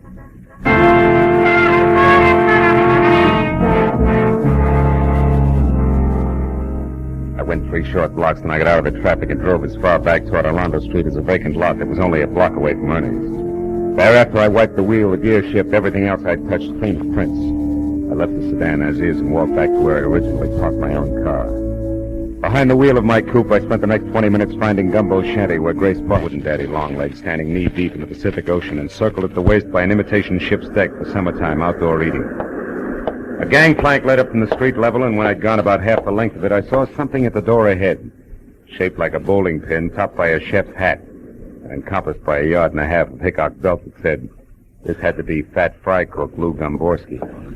He was turning the reversible sign from open to close. Sorry, mister, I'm closing early tonight. Food's all gone. All right, how about a drink? I only want a quick shot, Gumbo. Gumbo? You're a stranger here. How you know the name? Well, it's written overhead in 4-foot letters. I keep my eyes open. Okay. Go on in. Make it fast. I want to hit the hay. Oh. You live here? Yeah. What do you want? Scotch. Anything with it? Little information. Oh. About what? Girl who works for you, Grace Parch. I don't know anything about it.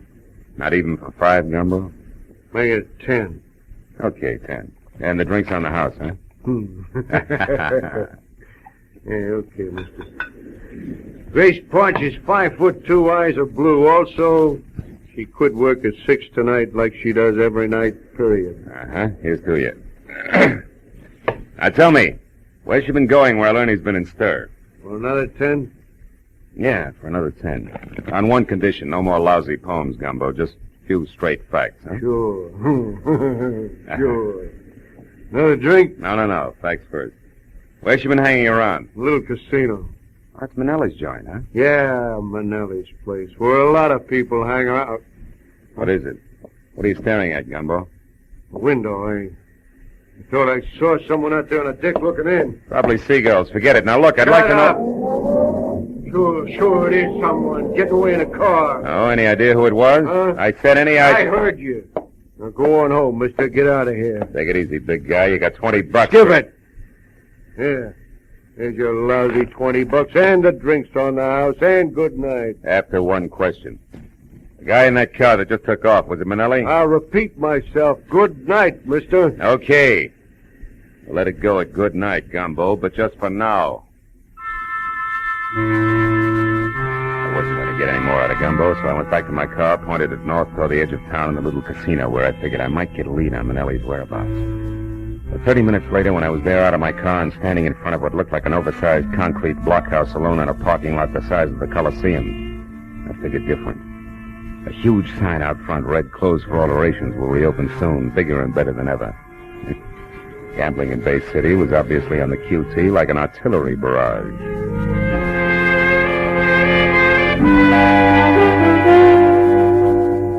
By the time I got back to 38 Orlando Street, nearly 3 hours had gone by since I'd last seen Ernie. As I started up the steps toward the light in his living room, I wasn't happy over the lack of information I had for him. But when I opened the door and saw what was waiting for me, that didn't matter. In one huge, beefy, freckled hand, there was the usual police department .38 revolver. Hello, kid. The ice-cold gray eyes, the thick broken nose, the nasty curl of the lips, all belong to Bay City's toughest homicide detective, Lieutenant Ray Sturman. Hello, Marlowe. I've been waiting for you too long, kid. Why, I would have baked a little cake if I knew I was going to have this much time. Where's Ernie Parch, Sturman? He's under arrest, kid. We found his wife's body. He's under arrest for murder. You know what else, kid? No, what else, kid? So are you.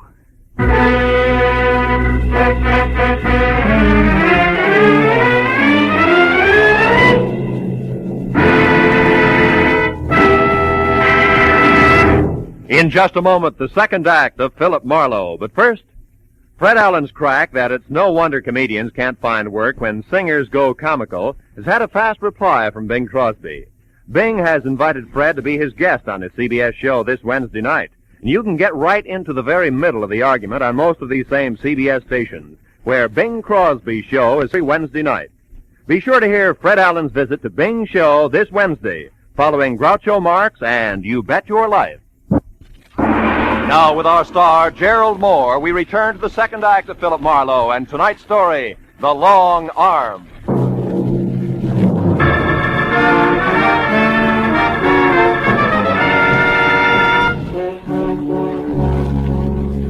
Lieutenant Sturman moved toward me. He curled the thick fingers of his left hand into a fist. I braced myself, but the blow never came.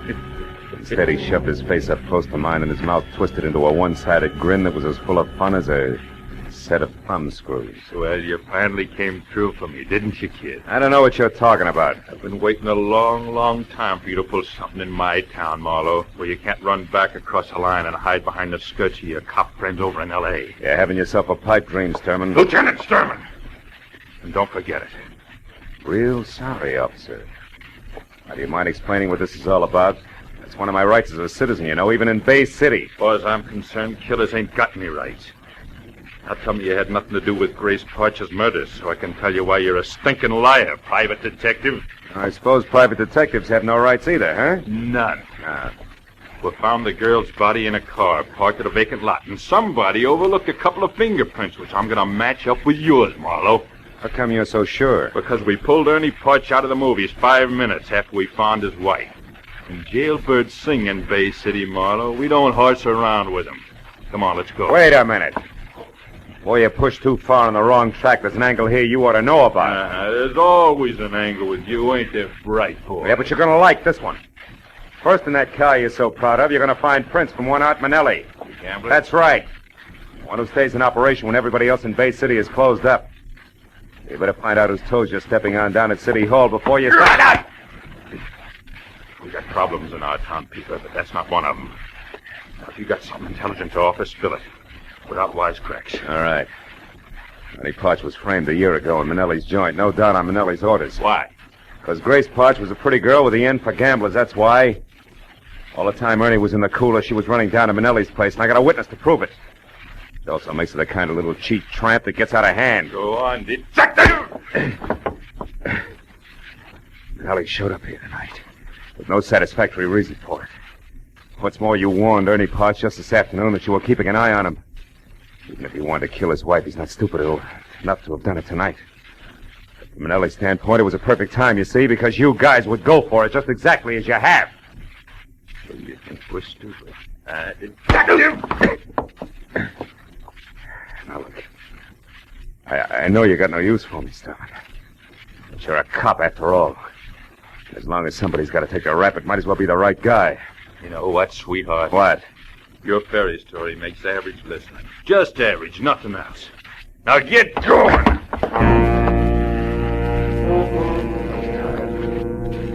Too tired to take what I know I'd be given. Once Ray Sturman got me inside the Bay City headquarters, I made my decision fast. There were 3 steps in the front porch to the wall, and he was right behind me. I took the first 2, then turned and grabbed! He sailed over my shoulder, and I heard him land flat on his back on the sidewalk as I rounded the corner of the house. I crossed the backyard, vaulted the fence, and put 100 yards of alley between us before I even stopped to think. Then I went back to my car and drove down to the water again in Gomborski's chicken shanty. The place was dark and locked up tight. I went around to the back where his living quarters were and listened. crocodile slithering over the floor inside would have made the same sound. I pushed the door open and went in. It was Gomborski, all right, but you couldn't tell it from his face.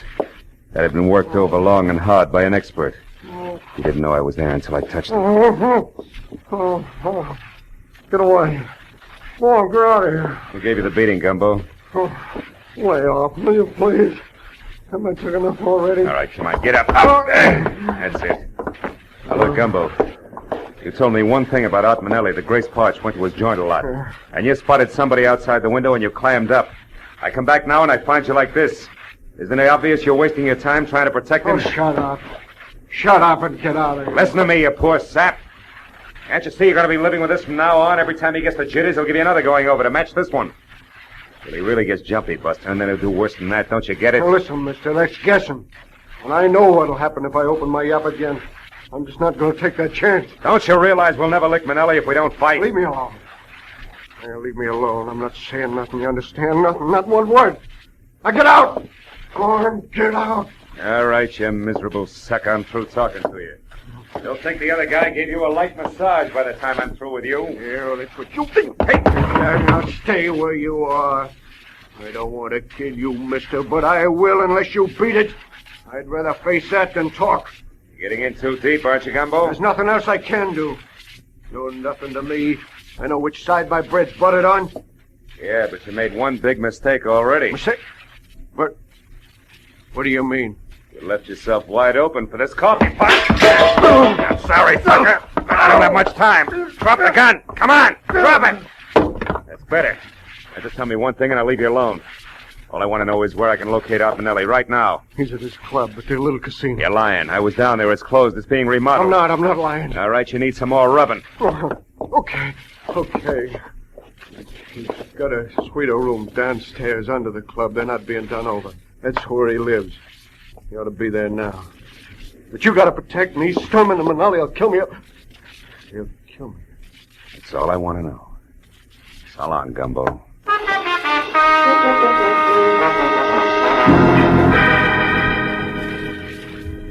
At the first phone booth I came to, I stopped, looked up a Bay City number, and made a call, which took 5 minutes.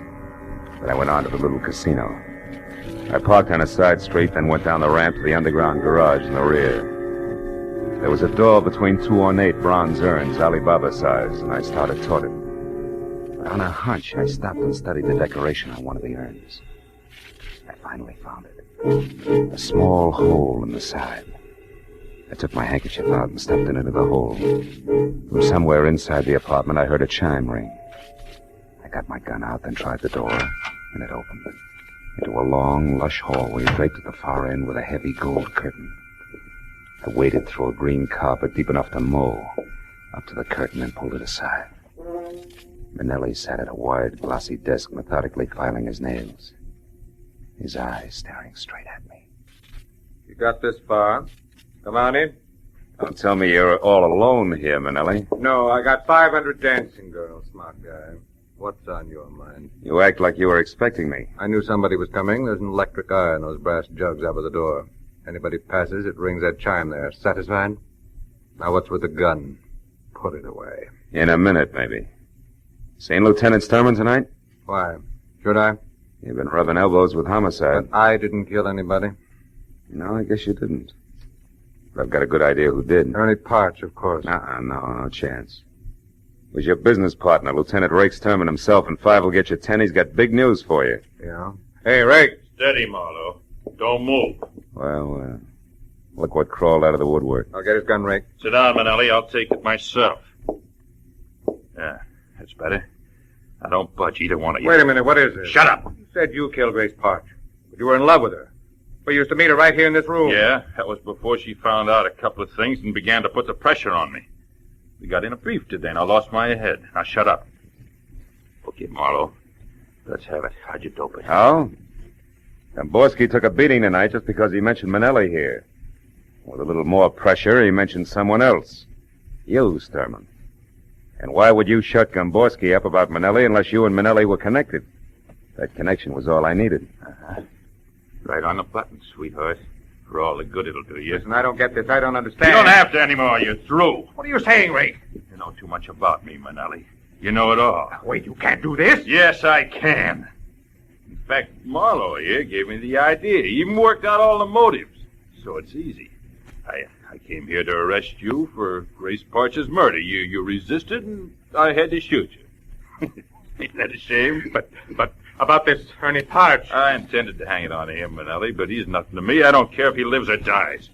But you're getting too big for your britches anyway. So this is better, and I get 3 birds with 1 stone. Grace, Manelli, and you, Marlowe. Before you start pulling the trigger, Sturman, you better ask your boys. Huh? A couple of them are waiting for you behind that gold curtain there. Ah, you're a liar, Marlowe. The electric guy would have tipped us off if anybody else came in. I blinded that eye with my handkerchief on my way in. Right, Lieutenant What? Sturman? Dirty. How long you been there? What, long enough? Better drop it, Lieutenant. I don't take orders from you, Sergeant. You do tonight. Chief himself sent us out. Yeah, I took the liberty of going over your head, Lieutenant, just before I came in.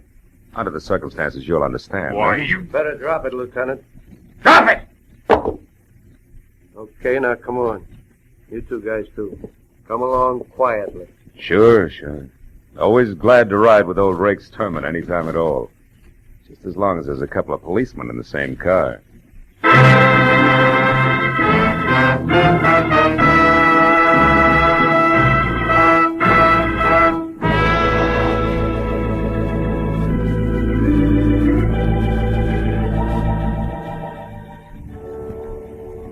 Before it was all over in the Bay City, police headquarters, everybody from the mayor, the dog catcher, had put his 2 cents in.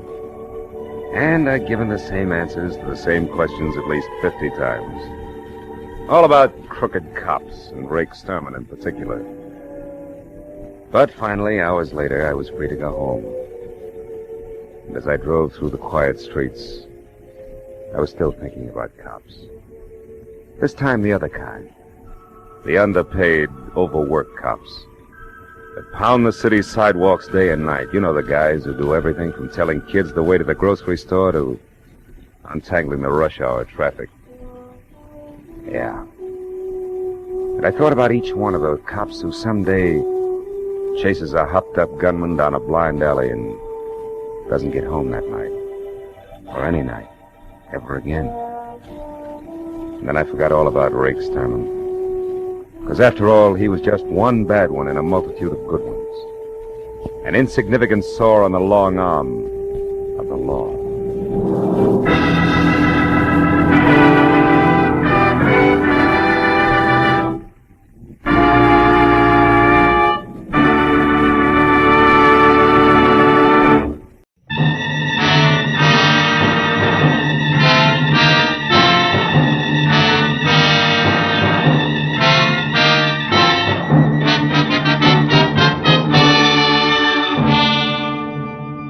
The 8 hours that had just slipped away had been a noisy assortment of big people with little troubles I hadn't wanted to help, and little people with big troubles I hadn't been able to help. So by the time it was all over and I was heading for home, a cozy, quiet cocktail seemed like a good idea.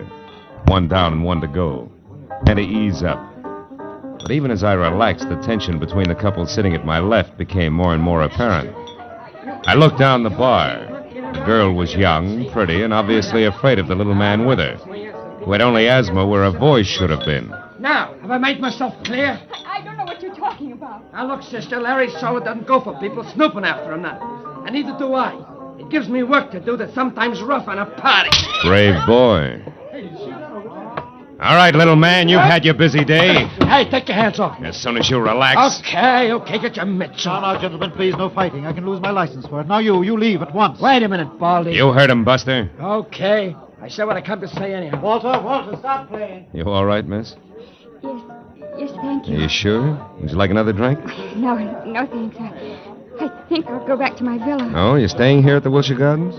Yes, Villa 12. It's just around the corner. Well, maybe I better see you as far as the door. Little pal of yours might still be around. Well, thank you. It's all right. Come on. This is really very nice of you, Mr. Marlowe, Philip Marlowe. What about you? What? Oh, Claire Osborne. Well, now, look, Claire, I'm not trying to pry into your business, but in a way, people like Larry Salter are my business. Larry Salter? How did you know about him? Your little pal in the bar wasn't whispering. Oh, I'm a private detective, Claire, and I see a lot of people get in over their heads. Hate to see it happen to you. You know, these people play rough, usually for keeps. Maybe you better tell me about it, huh? well, this is my place. Oh. Mr. Marlowe, I'll be frank with you. A month ago, I got into a jam. It was an investment I'd made, some stock, a sure thing, I was told. And they usually are. Anyhow, the certificates weren't quite gilt-edged, and they took a dive, a deep one. And to protect myself, I needed more money, so I took a bracelet. I had a diamond one and got a loan on it. From Larry Salter? Yes, from Salter. A friend, a person I thought was a friend, recommended him to me. So you cashed your bracelet, covered your investment, got your money back, and now you want the bracelet again, correct? Yes, but Salter isn't around. He's hiding. How do you know? Well, I went to the club he runs up on the strip. I overheard it there. Oh. 2 men spoke of him as being on an extended vacation for his health. But of course, I didn't believe that, so I went around the back, found a door open, and got into Salter's private office. Baby, that in itself is a wonderful way to get into trouble, deep. Yes, I know, but I just had to find out where Salter could be located so I could pay him and get my bracelet back. Here, look, this paper. Mm-hmm. It was folded under Salter's memo pad. On one side, it says, Madge, Gladstone 274. The last number's missing, torn off. And on the back, meet at 1010. Can this help us any? Well, it might. But first, Claire, a couple of questions that might help even more. Who was that ersatz little Caesar who slapped you in there? One of the men I overheard talking at Salter's club. He must have seen me and then followed me here. That figures. Now, look, honey. You're scrambling awful hard for a $1,000 bracelet. What's the rest of it? The rest of it? Well, you're out of your... Honey. Oh, what's the use? That's better. I might just as well tell you. The bracelet isn't mine, Mr. Marlowe. It belongs to my aunt. I live with her in San Diego. Oh, you borrowed it while she was away, maybe, huh? Yes. Oh, please, I've learned my lesson. I only want to get that bracelet back now, Mr. Marlowe. Please, will you help me? I'll pay you anything. Never mind that now. Oh, please, I must know where Larry Salter is. Okay, Claire, we'll try to find out, but on one condition, huh? Which is what? That you go inside, lock all doors and windows, sit next to the phone, and until you hear from me again, do absolutely nothing on your own. Agreed? Oh, yes, agreed, Mr. Marlowe. Thank you very much.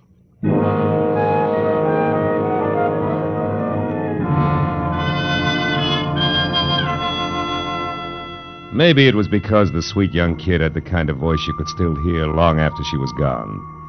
You know, one of those lingering sounds, like the echo of a train whistle hanging on crisp early morning air.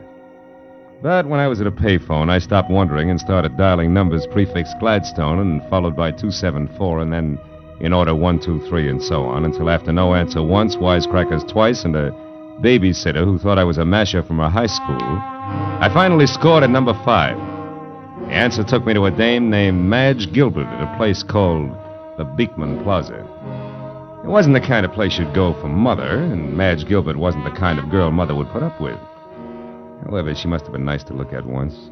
And from the smile, pleasant to know. Okay, Mr. Busy Guy, now that we're together, what is it? Well, for one thing, the name's Kirby, and you can drop the fancy handle. Uh-huh.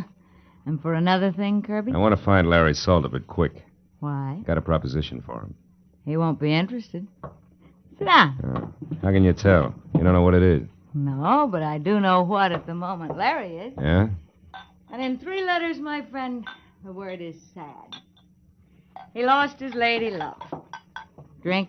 No, thanks. What do you mean his lady love? I heard that you and Never Larry... Never mind what you heard. All that's used to be. The pre-Janice trial period. The sad comes from Janice finding a better deal, maybe, huh? No, she was killed. Automobile accident, night before last. Salter with her? No, again. She was alone and drunk. And that's probably the way Larry is right now. A blind fool. Fill it up, will you? Sure. Look, baby, believe me, it won't put out the torch you're carrying. Shut up. I'm sorry I broke the whole thing up. Now, what was that proposition you mentioned? For Larry exclusively. Where is he? At the foundry on Cushing? Where? The foundry in East Los Angeles. Hey, wait a minute, Kirby. You seem kind of lost for a friend of Larry's. I'm just fuzzy on locations, that's all. How about numbers? The address down there, what is it? Come on, fast. 1010. Unless it's been changed recently. It hasn't. Okay, busy guy, you're still all right. Thanks. And if you play it real close, I think you'll be too. See you, Madge.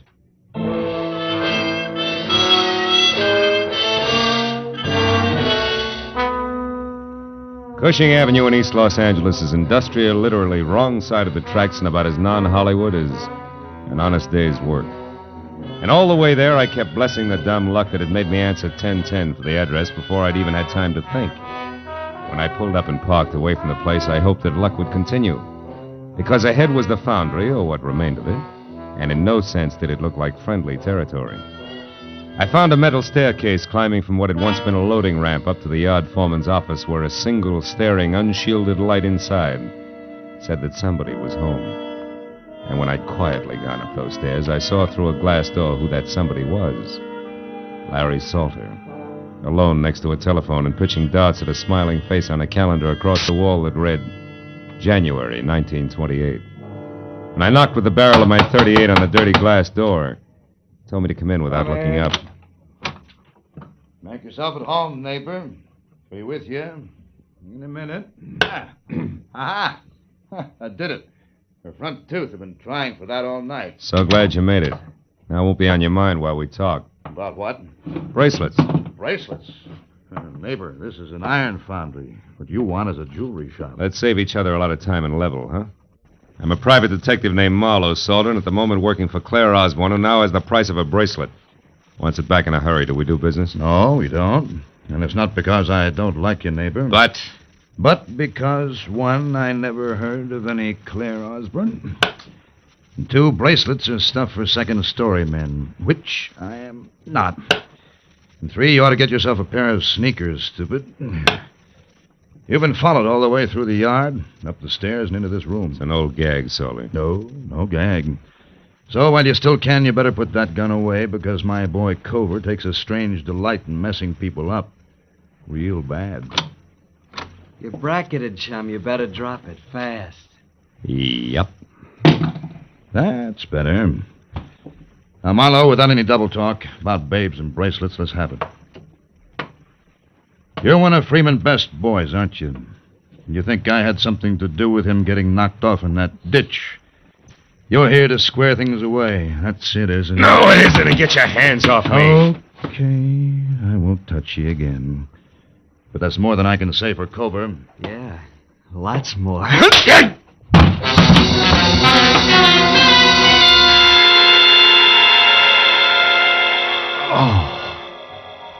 It was a toss-up whether Cover's gun on the side of my head or the side of my head on the floor had done the damage.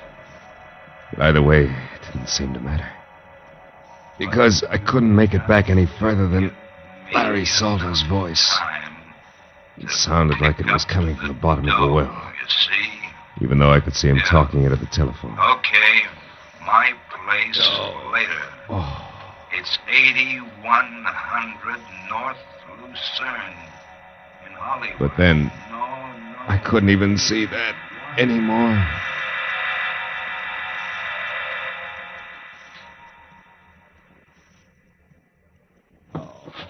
Oh.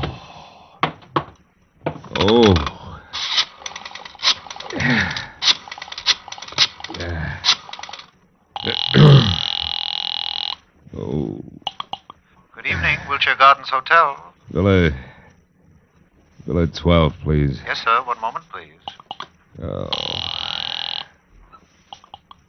Hello? Marlowe, Claire. Listen, I'm over in East Los Angeles. Mr. Marlowe, did you find him? Do you know where Larry Salter is? Yeah, I think so. 8100 North Lucerne. It's up in Hollywood near you. Now listen, Claire, about the bracelet. There is no bracelet.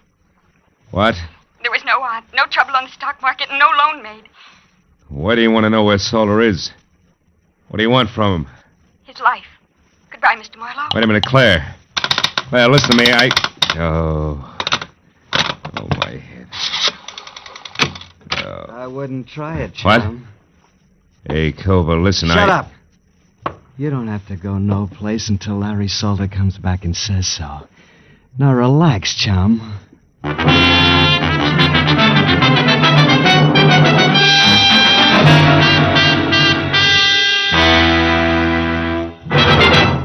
In just a moment, the second act of Philip Marlowe. But first, a brief message from the Ford Dealers of America.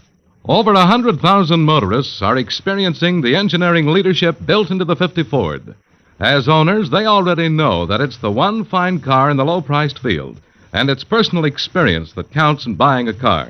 That's why the Ford Dealers of America are issuing this special invitation to test drive this new 50 Ford for yourself.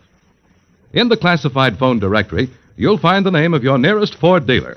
Perhaps you know him personally. He'll be delighted to arrange a test drive tomorrow. So get behind the wheel and test drive it for the comfort of its midship ride and its unmatched roominess.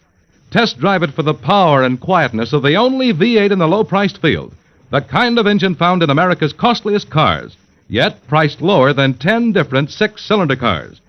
Test drive it for the safety of its own king-size brakes, largest in the low-priced field. Before you buy any car at any price, you'll find it to your advantage to test drive the 50 Ford at your Ford dealers tomorrow.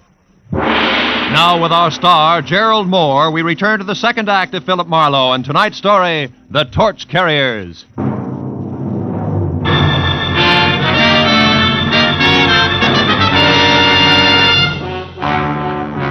I turned to the poker-faced Cobra and the 45, both staring at me from across 6 dusty feet of concrete floor that made the ancient East L.A. foundry seem colder and even more lonely. You don't stay put so good, do you, sweetheart? You're kind of heavy-handed with that gun, aren't you, Cobra? You want to try again, sweetheart? I'll pass. Standing here staring at each other is apt to get dull, don't you think? That's entirely up to you, sweetheart. You bleed pretty. You'd like that, wouldn't you, kid? Look, just so I don't get plugged by mistake, you better let me sit down before I fall down, huh? Help yourself. Over there on that box, so we keep me between you and the door. That's right. You're a good boy. You got no idea. Hey, come on, how long do we play like this? I'll tell you better when Orville the Squeak gets back. What's Orville the Squeak? She runs errands for Larry, like finding out what's phony about a certain young babe and her bracelets that don't exist. So that's where the bird with the whiskey soprano fits. That's the way the punk operates, huh? Well, that way, Cobra, we'll both die of old age before... Well, you hear that? Somebody moved downstairs. Maybe this is visitor's night in the old foundry. Don't get your hopes up, sweetheart. Those live here. They're rats. They eat small dogs. And one thing more, Marlowe.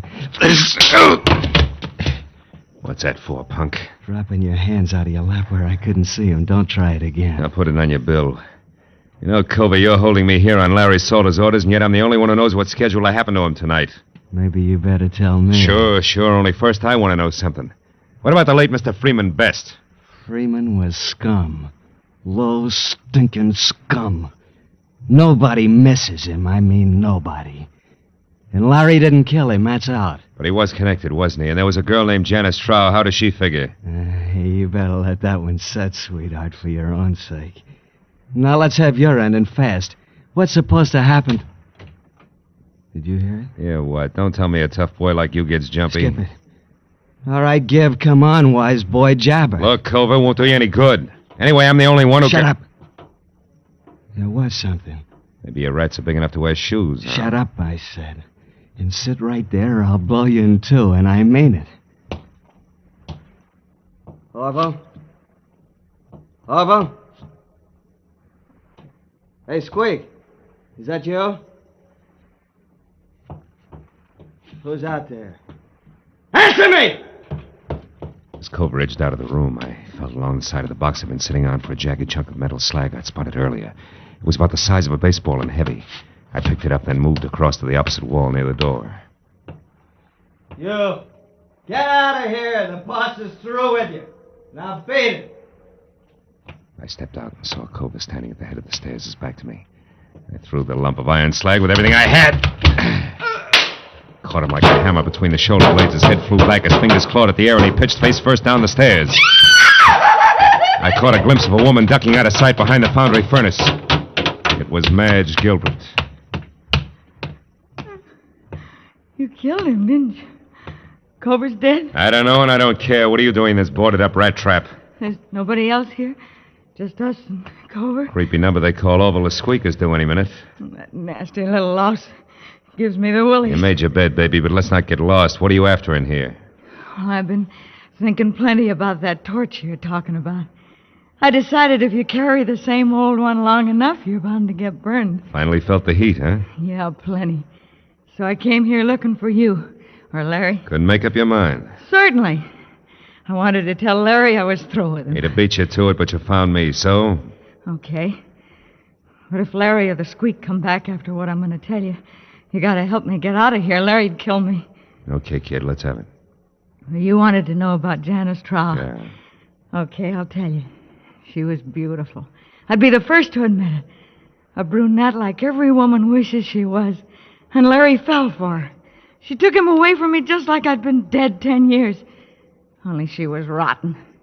Never once a clean thought in her twisted, dirty little brain. So says the jealous lover. Jealous? Sure, I was jealous at first. And just hurt and disgusted. She was double-crossing Larry every time he turned around, but there was nothing I could do. I tried to tell him... So far, it's strictly stock, Madge. Yeah, all but this. One time I made it stick. She borrowed Larry's car to take that slimy Freeman Best out for a ride in it, with extra laughs because it was Larry's car, mind you. And Freeman Best, in case you haven't heard... I've heard. Well, I got a lead that they were going to wind up at the Bridge Cafe. I made Larry take me out there to prove what I'd been telling him about Janice was true. You proved it? Sure. We waited for him at the bridge. They showed up all right, doing 90. She couldn't make the curve, and they hit the bridge railing. He killed them both. Wait a minute. You're stretching, baby. Freeman Best's body was found 30 miles south. Sure it was, because Larry couldn't bear the idea of Janice Trow being found with Freeman Best. He tried to protect her and keep everybody from finding out what a tramp she really was. He pulled Freeman's body out of the wreck and hauled it clear down to Long Beach and dumped it. I watched him do it. And all this business is just to keep that secret about Janice Trow, huh? Sure. Gee, can you imagine a love like that going to waste, huh? Why, even with her dead, even now, he won't as much as speak to me. I'm not so bad. I've tried and I've waited. But he won't drop it. So it's all yours, Kirby, and take it. I hope you put it right where it hurts him the most. No dice, baby. Kirby was a stall. I'm Marlowe, private detective. What? Gee, how cheap did I sell out anyway? That depends. The only axe I'm grinding is for a girl named Claire Osborne. Ever hear of her? No. That's funny. For some reason, she hates Salter even more than you. Listen, it's horrible. It's horrible. You stay where you are. I'm scared of him, Mom. I'll pull his fangs. Just don't get absent-minded about which side you're on.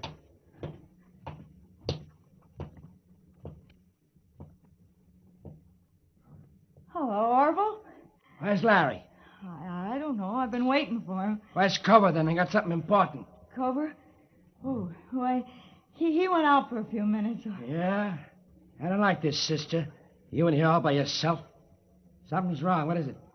Come on, what's the matter? Marlowe! Hold it, Orville. What? You. Why the gun? Guess. What do you know about Claire Osborne? I don't think I know the party. Sure you do. A cute little brunette named Claire Osborne. I want the straight dope on her, and I want it now, not later. Hey, go over! Hey, go Answer over! my questions, you creep. You won't get anything out of me. Larry will take care of both. You jerk. Maybe there's something on it that'll give me an answer without talking back. Look, he always wrote things down in a little notebook. It's inside his jacket. Yeah, you're right. Here it is. Let's see. Oh, sure, this is it. Claire Osborne arrived from San Diego last night by plane. Registered at Wilshire Gardens as Claire Osborne, but according to driver's license, her real name is... For Pete's sake, no wonder. I'll see you, kid.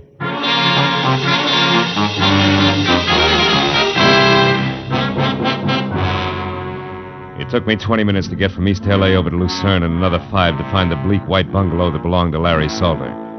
Its front windows were dark when I drove past it, parked on a side street, and walked back. But in the rear, one window showed a light. The screen door was open, so I eased myself into the service porch where I could see Salter sitting at a kitchen table.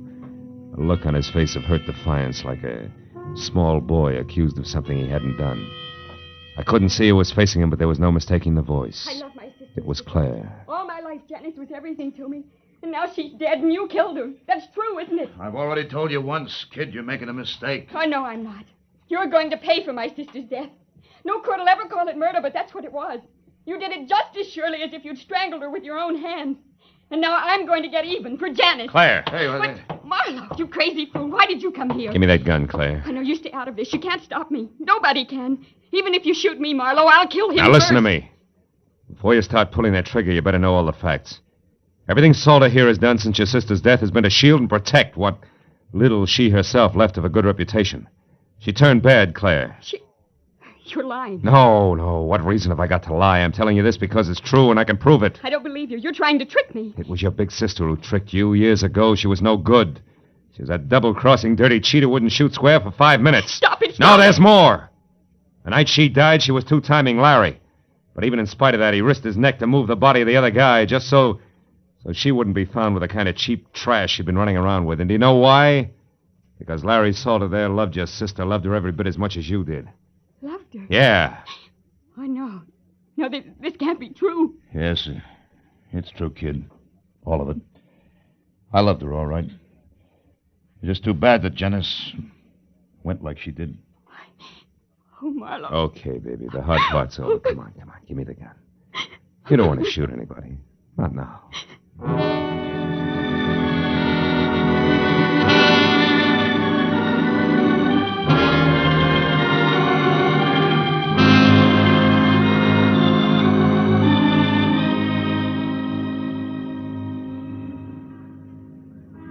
Feel better now, Claire? Yes, I'll be all right when I get used to a few new ideas. Yeah. What's going to happen to me now? Well, that's pretty much up to you. How do you mean? The world spins like mad, honey. You have to keep up or get lost. Like I was tonight. Mm-hmm. I was lost, Marlowe, terribly. Everything I had any faith in was gone. Yeah, I know. That's because you had blind faith, Claire. You know, that's okay for kids, but you're a big girl now. Oh, yes, I get it. From now on, it's me, on my own 2 feet, and my eyes wide open. Well, take it easy, baby. It's fun to close them once in a while.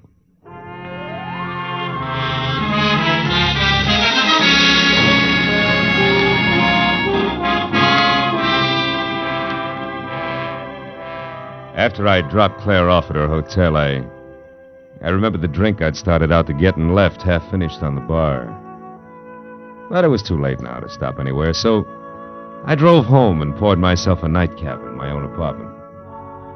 I carried it over to the window and looked out across the city at the endless miles of winking lights, each one a torch. Yeah, everybody carries a torch for something. Some for a love they can never have, an ideal that's out of reach, and some just for memory. Funny thing. So many dark corners get their only light from a torch that somebody carries.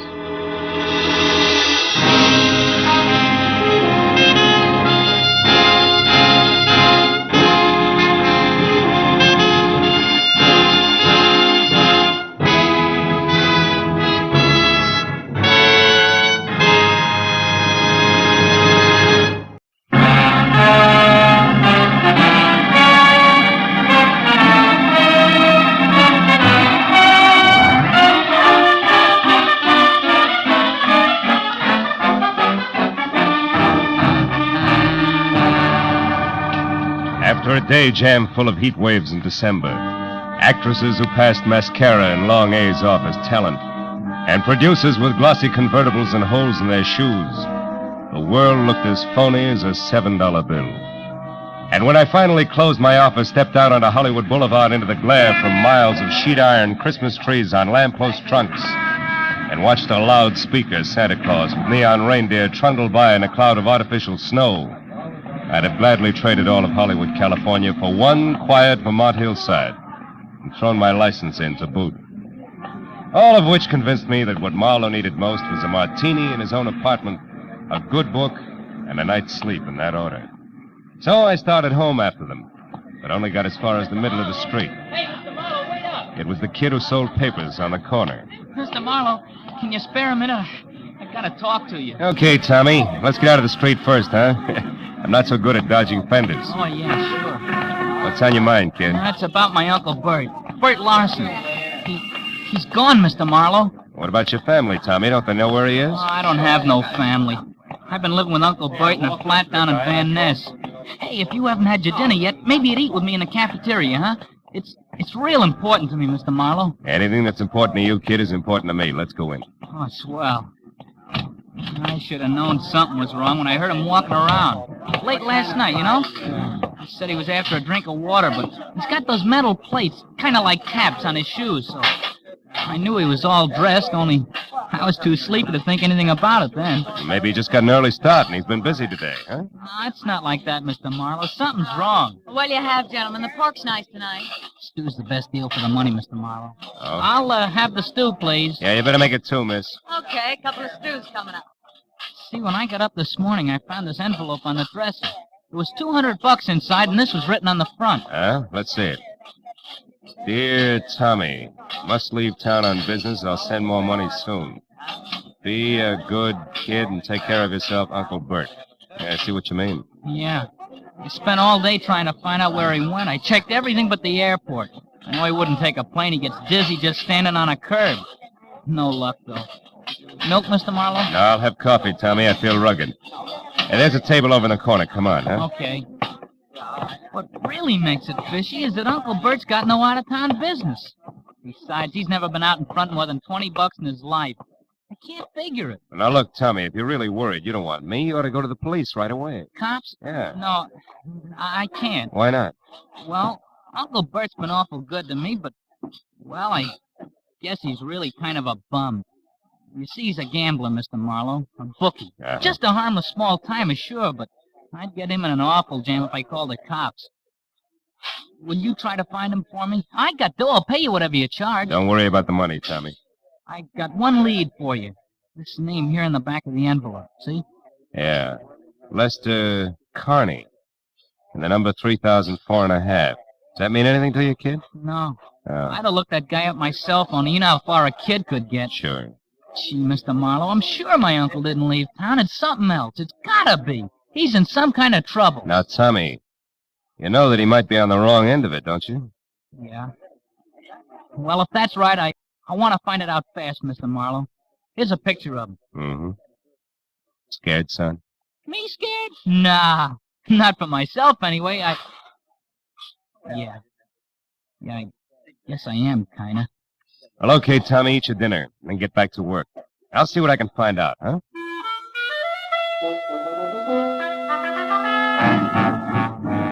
I patted my new client on the shoulder and left the cafeteria. But I was sure of one thing. The dry rot that gets to most people in Hollywood wouldn't touch a hard-working kid named Tommy Lawson, who was already smarter at 15 than a lot of citizens get at 50.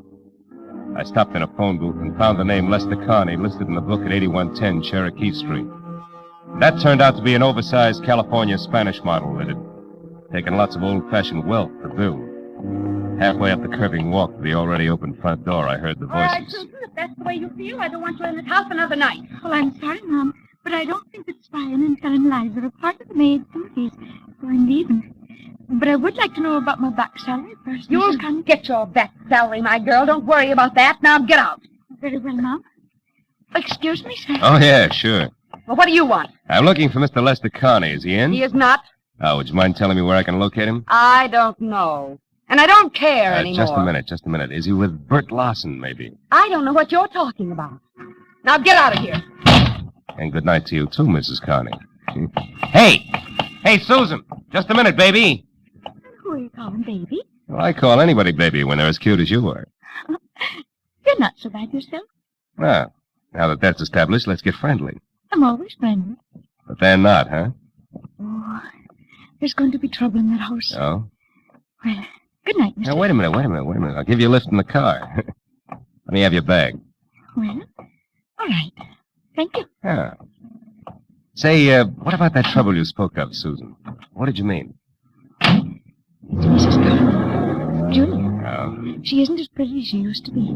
She's turned rancid. She's driven that poor husband of hers out of his mind. He almost never comes home nowadays. Practically lives in his studio. Studio, huh? What kind? Photography. Oh. It's way up in the Hollywood Hills someplace. Susan, did you ever hear either of them mention a Bert Lawson? No. Why, who's he? gambler.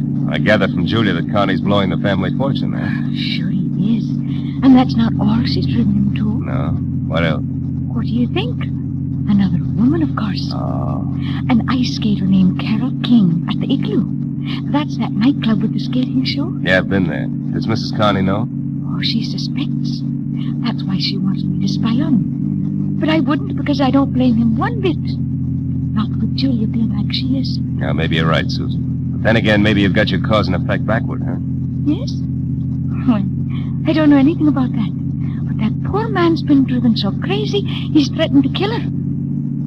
Well, here's where I get out. And stay out.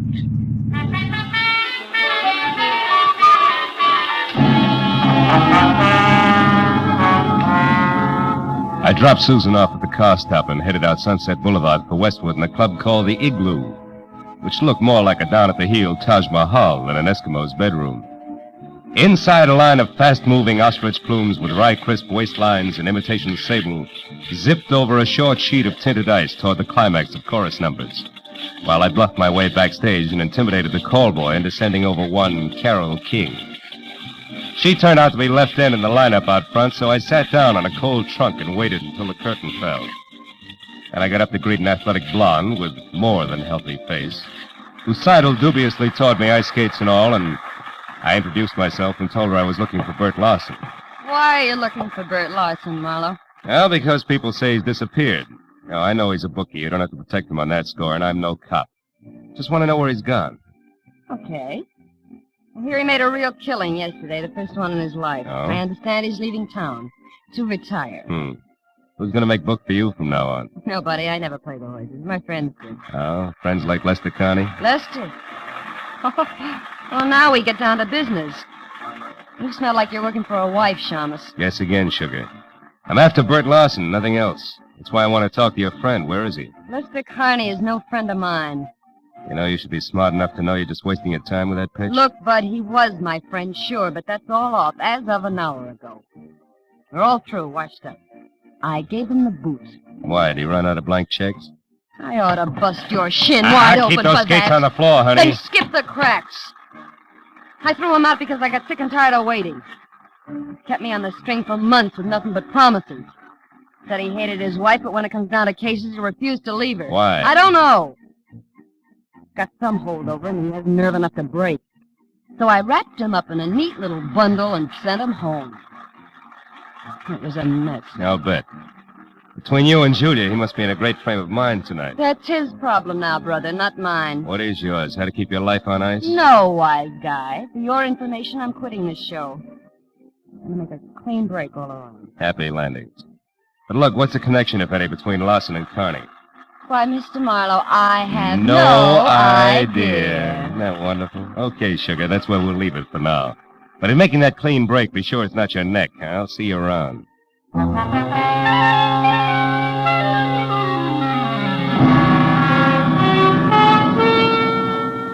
had nothing tangible to base it on, but as I left the Igloo and drove back to Hollywood, for some reason, I kept thinking that Tommy Lawson was right.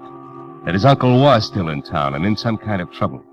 And I was sure that at least half of Carol King's story had been lies, but why I couldn't figure. And another idea hit me, and hit me hard. I turned onto Cherokee again and drove up to Carney's house at 8110 Park and went in. There the vague hunch began to shape up like grim fact because the front door was wide open and spilling a pale glow from the one light in the house, the hall lamp. I saw the note propped under the lamp even before I went in. I left it where it was. It said, "To whom it may concern. I have paid all my just debts, my affairs are in order, and since life has been made intolerable for me, I have destroyed that which made it so, my wife, Julia. Now there's nothing left that shall dispose of myself, nor am I sorry, lest it come." I looked up beyond the note and saw her lying at the edge of the circle of light from the lamp. Julia had been strangled by a silk cord that was still embedded in her swollen throat. I turned and started for the phone. There we are. Oh. I got here a little too late, huh? Or is it too soon? My wife's dead, so what's the difference? Better stand still because I'll shoot fast. Who are you and what are you doing here? Name's Marlowe, and I assume you're Connie. All right, I'm a private detective trying to find Bert Lawson. In the process, I got mixed up in your little fiasco from one end to the other. Rick Larson. Just a cheap bookmaker. He's one of the very few people who ever gave me a fair break. Where is he, Connie? Do you know? No. Does it matter? Too bad you bunted in here just now. The man's going to do what I've decided to do. It's a most personal, private affair. It's your party. Maybe you better think it all over again. Huh? I've already thought it over. Thoroughly. Turn around and walk through that door to the kitchen. Go on. Sure. All right. Stop there. Now, open that door on your right. This one? Yes. Years ago, that cellar was filled with the best wines the world had to offer. What happened? You pulled too many corks? Find out for yourself, Marlowe! Oh!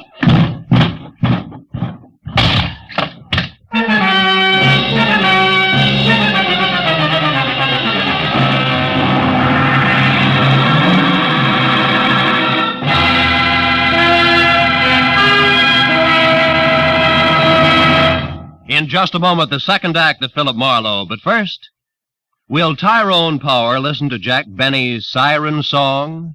Will Ty consent to portray CBS's great Sunday night musician and lover in the movie The Life of Jack Benny?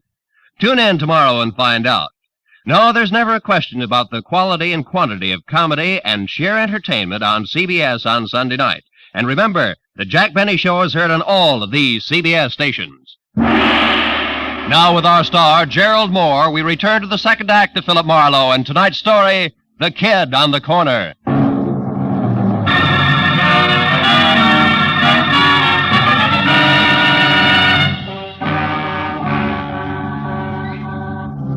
Lester Connie, bouncing the private detective down the cellar stairs, had been rough on both the inner and outer man, and my jaw was bleeding where his heavy signet ring had connected.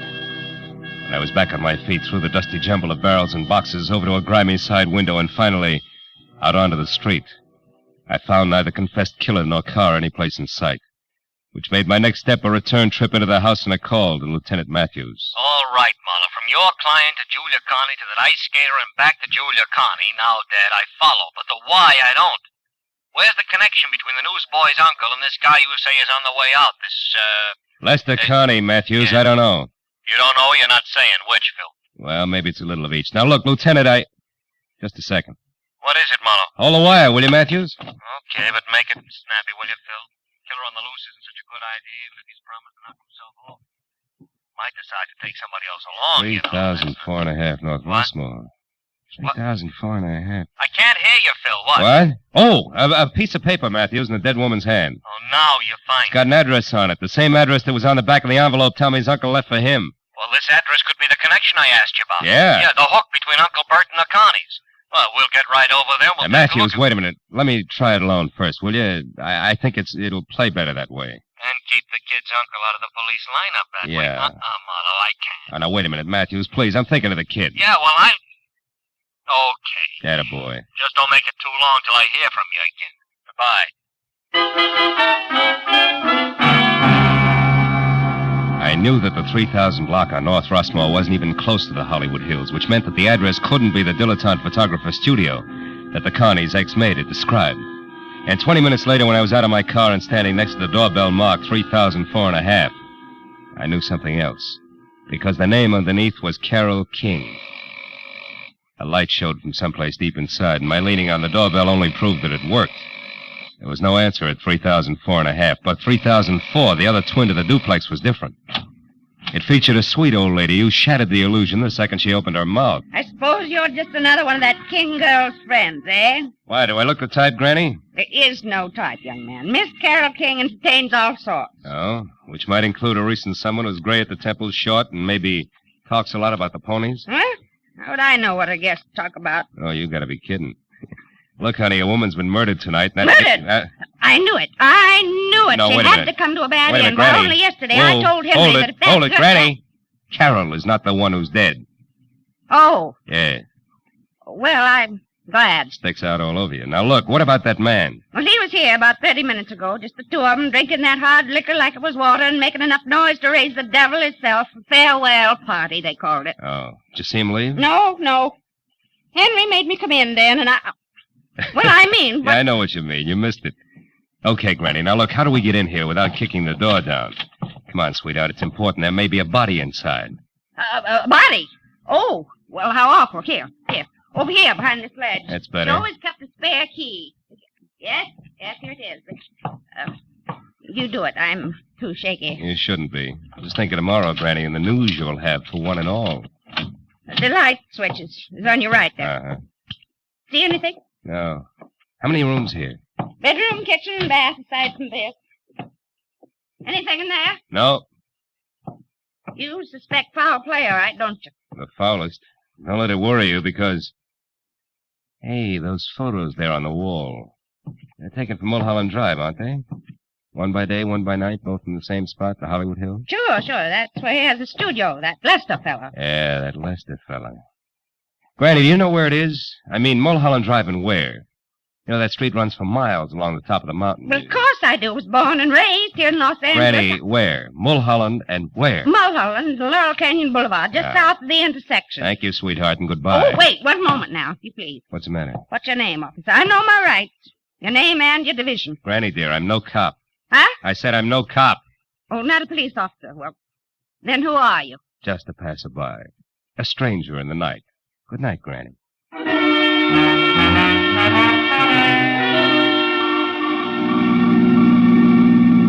All the way from Rossmore to Sunset, then west to Laurel Canyon Boulevard, I kept worrying about Tommy Lawson and the uncle, who, from where I stood, needed at least worrying about no matter which way things played. But when I was on the strip of macadam that twists its way upward toward Mulholland Drive like a snake writhing from a long, long bellyache, I forgot about both client and relatives alike. Because at the top and a little to the south, where Granny had said it would be, was Lester Carney's studio, all right, but burned to the ground. Well, these select flyweight joints sure go fast, huh, Chief? Yeah, it wasn't 20 minutes on this one. Hey, mister, where you going? Some of that metal stuff's still pretty hot. Who are you, with the law? No, Chief, I'm a private detective named Marlowe. I was wondering if Lester Carney was caught in there. He owned this shack. Yeah, I know. Is he a friend of yours? No, it's strictly business. He's wanted for murder. Yeah, he was wanted for murder, Phil. He was burned to a crisp in there. Hello, Casey. Hello, Matthews. Well, what's your guess? He started on purpose? No, suicides hardly ever burn themselves to death. No. He probably took some sleeping pills or poison and then a cigarette he left going did this, you know. Hey, by the way, Phil, you saw Connie tonight. You think you might recognize him? Might. Yeah, he's over there. There isn't much. See you, Casey. Right, Matthews. Hey, Garson. Hey, you tied Connie and this fire together kind of fast, didn't you, Lieutenant? I just found out about this place. Yeah, but you work alone, Marlowe. I got help. Oh. There it is. All that's left. See anything? Yeah, that ring. I noticed it earlier tonight. And the watch? No, I'm not sure. I don't remember what kind of... Hey, Matthews. What is it? What are you staring at, Phil? Come on over here. Come on. What? See this little piece of metal? Yeah. I think it's... Don't watch! Oh. Phil. You know, fire makes things hot. Yeah. Hot things burn and... Yeah. Marlowe, what is it? It's an idea. Yeah, like what? Like this isn't suicide after all, like it's murder, Matthews. Come on, we gotta get to our phone quick.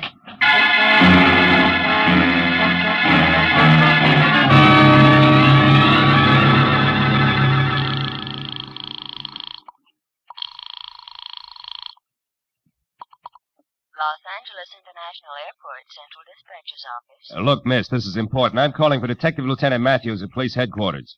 What passenger flights have left in the last half hour? Passenger flights? Yeah. Well, there have been two, sir. One to Dallas, Texas, and the other to Chicago. Both American Airlines. Nothing out of the country? Marlowe, what are you getting? Will you wait a minute, Matthews? Sir. However, there is a flight scheduled to leave at 10:10. Uh-huh. That's just 5 minutes from now. That's going to Manila. Mercury Airways. Shall I connect you? Yeah, hurry, will you, please? Yes, Hey, Matthews, sir. this may be it. I'm glad for you. Mercury Airways.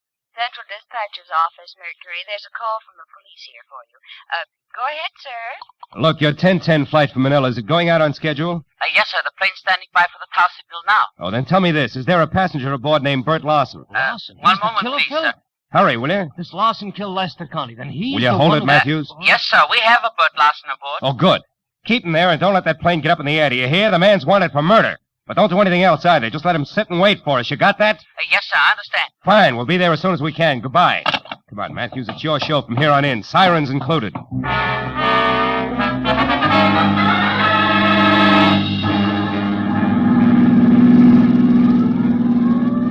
Okay, Marlowe, okay. Enough. so we're on our way to the airport. We're going to catch her, kill her. Everything is great. But first, how do things add up? Mooney, take it easy. 5 seconds, more or less, never yet turn the trick. Okay, Lieutenant. Were you saying something, Matthews? Yeah, I'm saying I don't know which end is up, Phil. Look, Lester Carney killed his wife, right? Right. Why? Because he wanted her out of the way so that he and a cheap little monster named Carol King can live happily ever after. Oh, divorce wouldn't do that for him, huh? No, Mooney! No, I don't think so. Probably because Julia Carney had a real tight grip on the purse strings. Oh. Maybe something more, like his not very nice pass for a guest. Yeah, but the purse strings, the money, that's where Bert Lawson figures in, huh? A bookie with a claim. No, blackmail. Now, I figure Bert Lawson knew about Carney and Carol King. He must have stopped by once to pick up or pay off a bet at the right time. Yeah, and from there, what? And from there, the team of Carol and Lester killed Lester's wife. Yeah, which we've covered. But not in detail. Now, listen. You see, after the murder, Lester planned to kill himself. Yeah. Or at least make it look like that. Yeah. A suicide note, the Mulholland studio burned down, the works. Yeah, and the body we found. That's an added attraction. Bert Lawson included in the last minute. What? The wife and then the blackmailer? Ah, you're getting it. Drugged while drinking at Carol's, where he thought that he was going to get paid off in money, then up to Mulholland Drive, ring watch, and flames added. Oh, and then up here at the airport, headed for Manila. Lester Carney. Uh-huh. Hey, Mooney, we're getting close. You better kill the siren. Okay, Marlowe. Now, Phil, how do you know all this? I mean, the switch, what makes it so? That piece of metal I burned my fingers on, Matthews, it was a tap from a shoe. And Bert Lawson wore taps. The rest of it adds from there. Yeah, including Connie at the airport now as Larson. Sure, who'd be looking for a beat-up second-rate bookie who decided to leave town? Aside from a nephew, that is. Yeah, aside from a nephew who tried every place but the airport. Uncle Bert couldn't stand planes. The brakes, Matthews. Oh, here we are. Yeah, just you and me and Mooney and the killer. Aren't you coming, Phil? No, I think I'll wait here, Matthews. I got some thinking to do. About the scum you sometimes meet in the night? No. About the kind of a kid I almost never meet in the night. See you. Yeah. All right, come on, Mooney. Maybe our boy will make a break for it, I hope.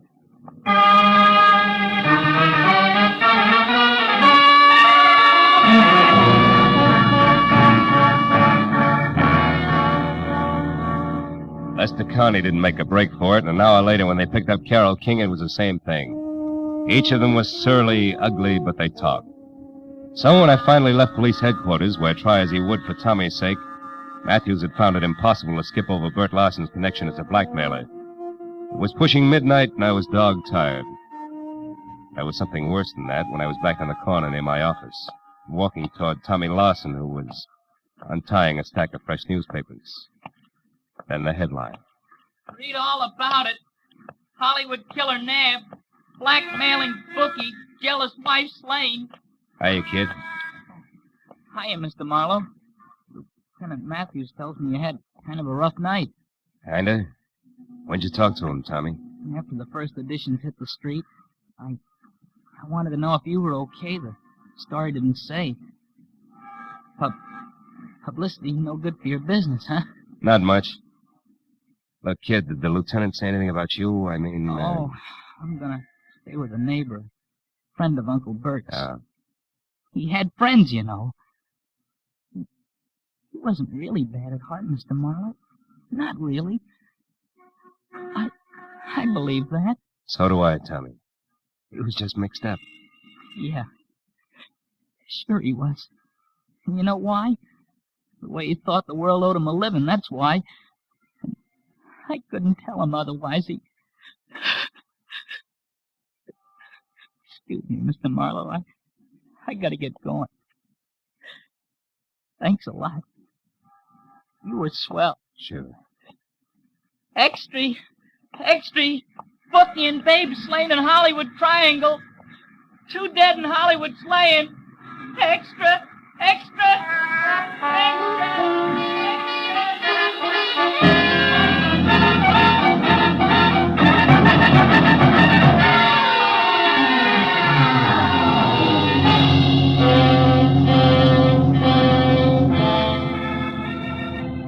There's nothing more pathetic than a kid.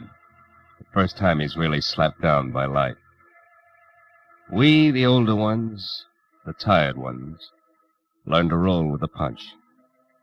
Because we've got time in our corner, watching us, counseling us.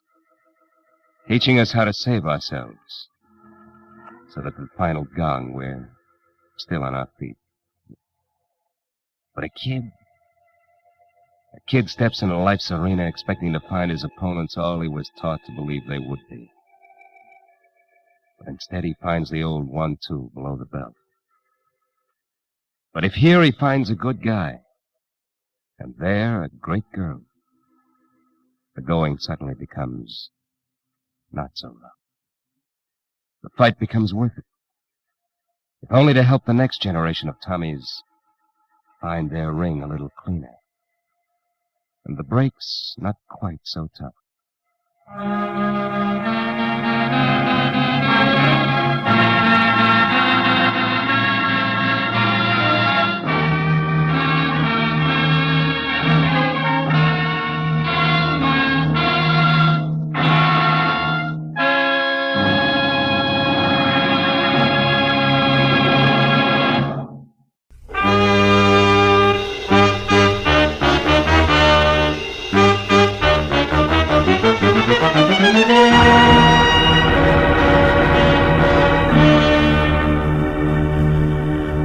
It had been the kind of quiet, workless week that speaks well for human beings and their relations with one another, but doesn't do much for a private detective's bank balance.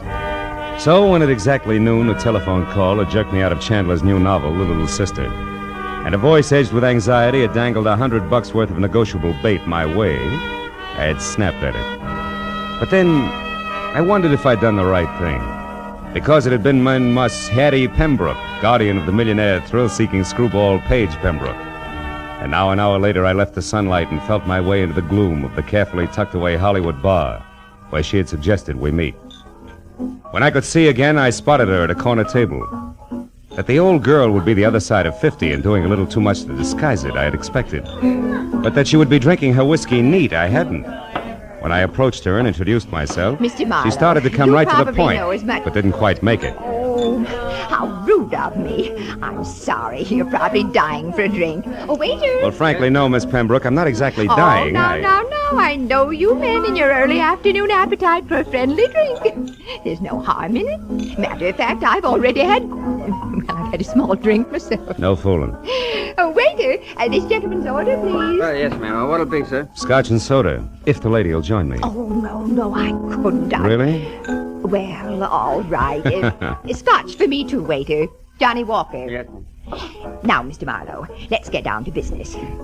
Have you ever been to Oxnard, California? Uh-huh. Good, because that's where my nephew is. Also, it's where the Calumet Valley County Fair is being held. Really? Whatever that may be. Most important, it's where you can probably find out what kind of trouble Paige is in. You see, the poor boy is Down just... to his last $5 million. No, I'm sorry, Miss Pembroke. I don't think I want the job after all. Now, one moment. Why not? Well, frankly, I hope you'll excuse the reference to actual living persons, but your polo-playing, motorboat racing daredevil nephew is a jerk. I know. Paige Pembroke III is an unmitigated ass, a virile egomaniac, an idiot who's never done an honest day's work in his life. Wait, where is that drink? Right here, ma'am. Oh, thank you. Now, Mr. Marlowe, sit down and drink your drink. When I referred to my nephew as a poor boy in trouble, I was only trying to avoid saying all this. Oh. Your health, sir? Yes. Well, my health. Now, your next question. Since I obviously share your sentiments about my nephew, why all this concern over him, correct? Close. Right. I want to help Paige Pembroke, Mr. Marlowe, because it's my job. My, shall I say, bread and butter? All right, say it. You see, I'm executor of his estate, which my brother, Paige's father, left for him. Well, as such, I get $20,000 a year until Paige is 35, another 6 years. But if Paige should die, disappear, or be committed to any kind of a public institution... Before then, the entire estate goes to charity, and I go find another job. And specialized jobs like handling $5 million estates are hard to come by these days, huh? Now, Mr. Marlowe, this letter here's all you have to go on. It was postmarked last night from Oxnard. Read it. Oh. If you want your precious nephew to keep on being healthy, you better come and get him at once. The three of us had a nice little act going here at the Calumet Valley County Fair before he joined us just for laughs. We intend to have a nice little act going after he's gone. And one way or another, he's going to go. A friend, huh? Yeah? Well, what do you think? Oh, it's 5-1. It's nothing more than the woman spurned. Very young woman, Miss Pembroke. So you might be wasting $100 sending me up there. Then you'll go. Good. Yeah, but only because of my bank account. Mr. Marlowe, there'll be another $100 for you if and when you get all this straightened out. Now, call me at my home, Beverly Hills. Crestview 5412. 4124? Yes, as soon as you find out what's wrong. Oh, Mr. Marlowe. Yes, Miss Pembroke. On your way out, signal the waiter for me, will you please?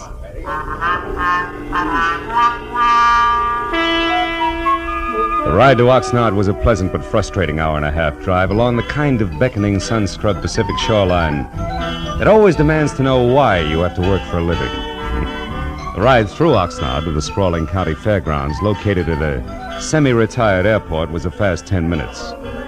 So all in all, it was a little better than 3 o'clock, and there was still a measure of boyish bounce in my stride when I started past the prize cows and plain and fancy leghorns and headed for the Midway, looking for the act Paige Pembroke had joined just for laughs. But it was 4 o'clock, and I had checked a half a dozen death-defying numbers before I was standing in front of a banner Columbus could have used for a sail and said I was getting warm. In iridescent orange cloth on black, it read, "The Plunging Comets. Taffy Starr and Midge Maynard on wings of death with fearless Eddie Knapp at the controls. The greatest parachute act in the world, admission free. 5 and 9 p.m., north end of the Midway. Come one, come all." Yeah, this had to be it. At the north end of the Midway, just outside of a sagging, weather-peeled hangar, I found the World War I biplane that went with the Plunging Comets being mothered by a mechanic who didn't have grease on his face. And beyond that, on an inside wall of the hangar, were the parachutes used in the act, each on a separate hook, its owner's name carefully block-lettered on a card tacked above. Taffy, Midge, and Eddie. And then, scrawled in black crayon, the name I wanted most of all to see, Paige. Lost something, mister? The voice went with the woman and the woman with the act. At the top, there was what used to be called the boyish bob, sticking out of a white aviator's helmet circa 1918. Then a bright red leather jacket open wide at the throat, black riding breeches, black boots, the color of hair that stuck out and said this one was Taffy. I asked if you lost something. Have you? Well, come to think of it, yes. 6'2", eyes are blue, and carries a big checkbook. Seen one around? Maybe. Why? Who are you? Name's Philip Marlowe, the millionaire's friend. I'm a yacht salesman. Here's my card. Never mind your card or the very funny jokes. Now, what do you really want? Paige Pembroke before he breaks his neck in your act, or isn't he in it yet? I don't remember. Now, your point. What is it? A letter you could have written? A letter that says Paige is in trouble. Where is he? Goodbye, Mr. Marlowe. Take it easy, Wings. You wouldn't want to hold out on somebody who's only trying to help Brother Paige, would you? I mean, what reason could you possibly have? Other than $5 million you might want for your very own. Why, you... I said goodbye. What's the matter, Taffy? You having problems? Yeah. This Mr. Yacht Salesman is Emmett Kingston, head of the fair's Midway, and you'll be surprised how popular he is with the concessionaries. Now where you going? What else? Good day, Miss Taffy, Mr. Kingston. You know, sometimes it works. Lead with your chin, ride with a punch and watch for your opening. And I figured I'd try it just that way. So 10 minutes later, when Emmett Kingston, who was carnival people from checkered vest past ornate watch fob to high-button shoes, and shaped like a bowling pin, left Taffy and started trundling down the Midway, I went after him. When he stopped in front of a lunch wagon, I stopped too. And when he went in, approached a man playing pinball machine who was maybe 5'4", and from where I stood conscious of it, I was still behind him. At the pinball machine, a stranger with a thin face that wore a nervous toothpick was also watching the little man's game. Oh, boy, Doc, it's peachy. So when I moved closer to the trio, my face turned away from Kingston. Nobody seemed to mind. Hershey, jack of many trades, I see. What? Oh, Mr. Kingston, how are you, sir? Fine, Hershey, just fine. 800 more is jackpot, Doc. Come on. You wanted to speak to me, Mr. Kingston? No, Hershey, nothing important except about last night. Last night, sir? You were working late for a parachute rigger, weren't you, boy? Or am I wrong to consider 2 o'clock in the morning an odd hour for you to be folded in these silks? Hey, Doc, you're going to shoot her, aren't you? Which? Of course she is. Go on, I'll shoot for the gentleman. Yes, sir. Hey, 2,000... 3,000, 4,000. Hey, that's great. Now do that again with your last ball, Dr. Was there something else, Mr. Kingston? Yes, Hershey. Why were you near the chutes at that hour? And don't bother denying that you were, because Eddie Knapp saw you there. Well, son? Well, I was there to double-check the riggings, Mr. Kingston. Hey, look, I'm sick and tired of Midge Maynard complaining about the way I pack her chute. It's a stupid excuse, just trying to cover the fact that she's losing her nerve. Hey, boys, don't ignore me. There is half for the jackpot. Shut up, you, and get going. Rosie, get this stumblebum out of here, will you? Sure, Mr. Kingston, whatever you say. Oh, and it's social, huh? All right, Doc, I'm going. Of my own free will, too. But I could stay if I wanted to. Hershey, you were saying? Well, just this, Mr. Kingston. Midge Maynard and Taffy Starr fighting because of that Pembroke fellow, or because Eddie Knapp is crazy about Taffy is one thing. But bringing me and my work into it is different. Meaning? The parachutes Midge and Taffy use are identical. In the act, both girls jump from the plane wing at the same time. But Midge always gets scared and opens her chute sooner than Taffy. So Taffy is on the ground long before Midge. But this has nothing to do with the way I rigged the chutes, and I think All right, Hershey. Nobody's blaming you. Say, you... Yeah? You wouldn't be trying to sell another yacht in here, would you? Just waiting for the finish of an exciting pinball game. Is that all right, or is it time to call Rosie again? No, it's quite all right. We're leaving. You try for the jackpot. Come on, Hershey. It's about time for the 5 o'clock show. Oh, yes, Mr. King. Only 40,000 to go.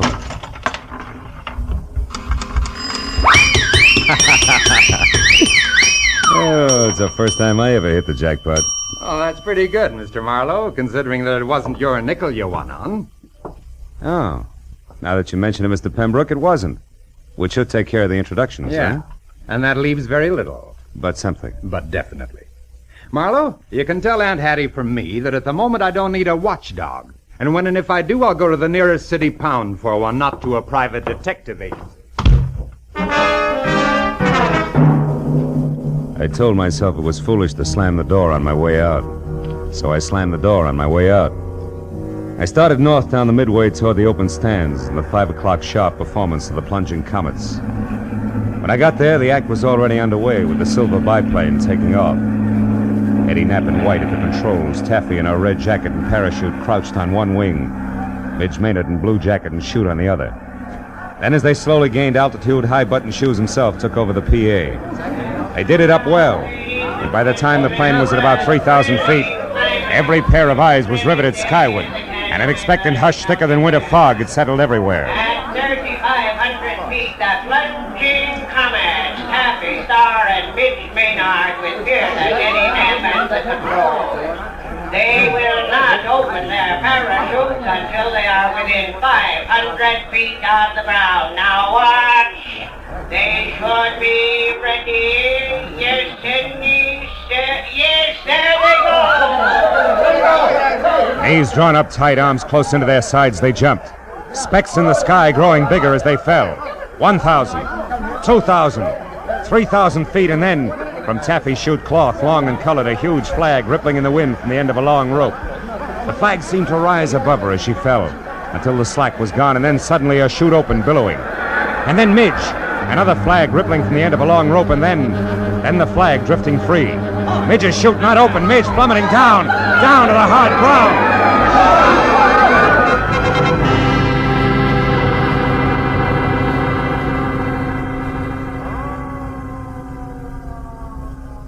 The thud slammed home all the way around, kicking hard at every stomach. A minute ago, a girl, very much alive. Now a smashed, still body. Someplace near me, a woman cried. There was a bitter, sick, sweet taste in my mouth as I headed for the hangar where I'd first met Taffy. At the moment, I figured the guy who packed the parachutes was a good man to see. When I got there, the only one present was Emmett Kingston. Stop right there, boy, and tell me straight and fast just who you are. Philip Marlowe, Los Angeles private detective, Mr. Kingston. You can prove that? Sure.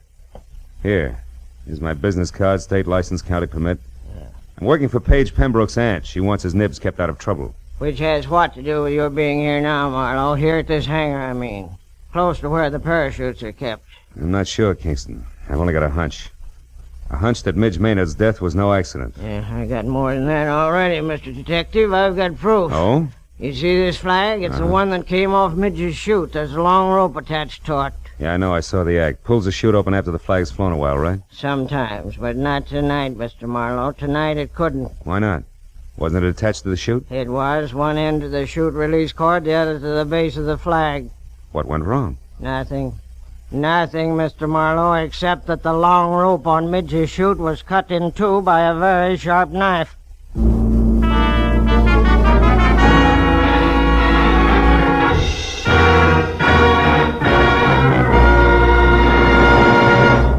In just a moment, the second act of Philip Marlowe. But first, Sunday nights on CBS. The biggest bargain in show business today. Skelton, Bergen, and Benny without spending a penny. Amos and Andy, Eve Arden, Corliss Archer. 4A's, 4-star entertainment.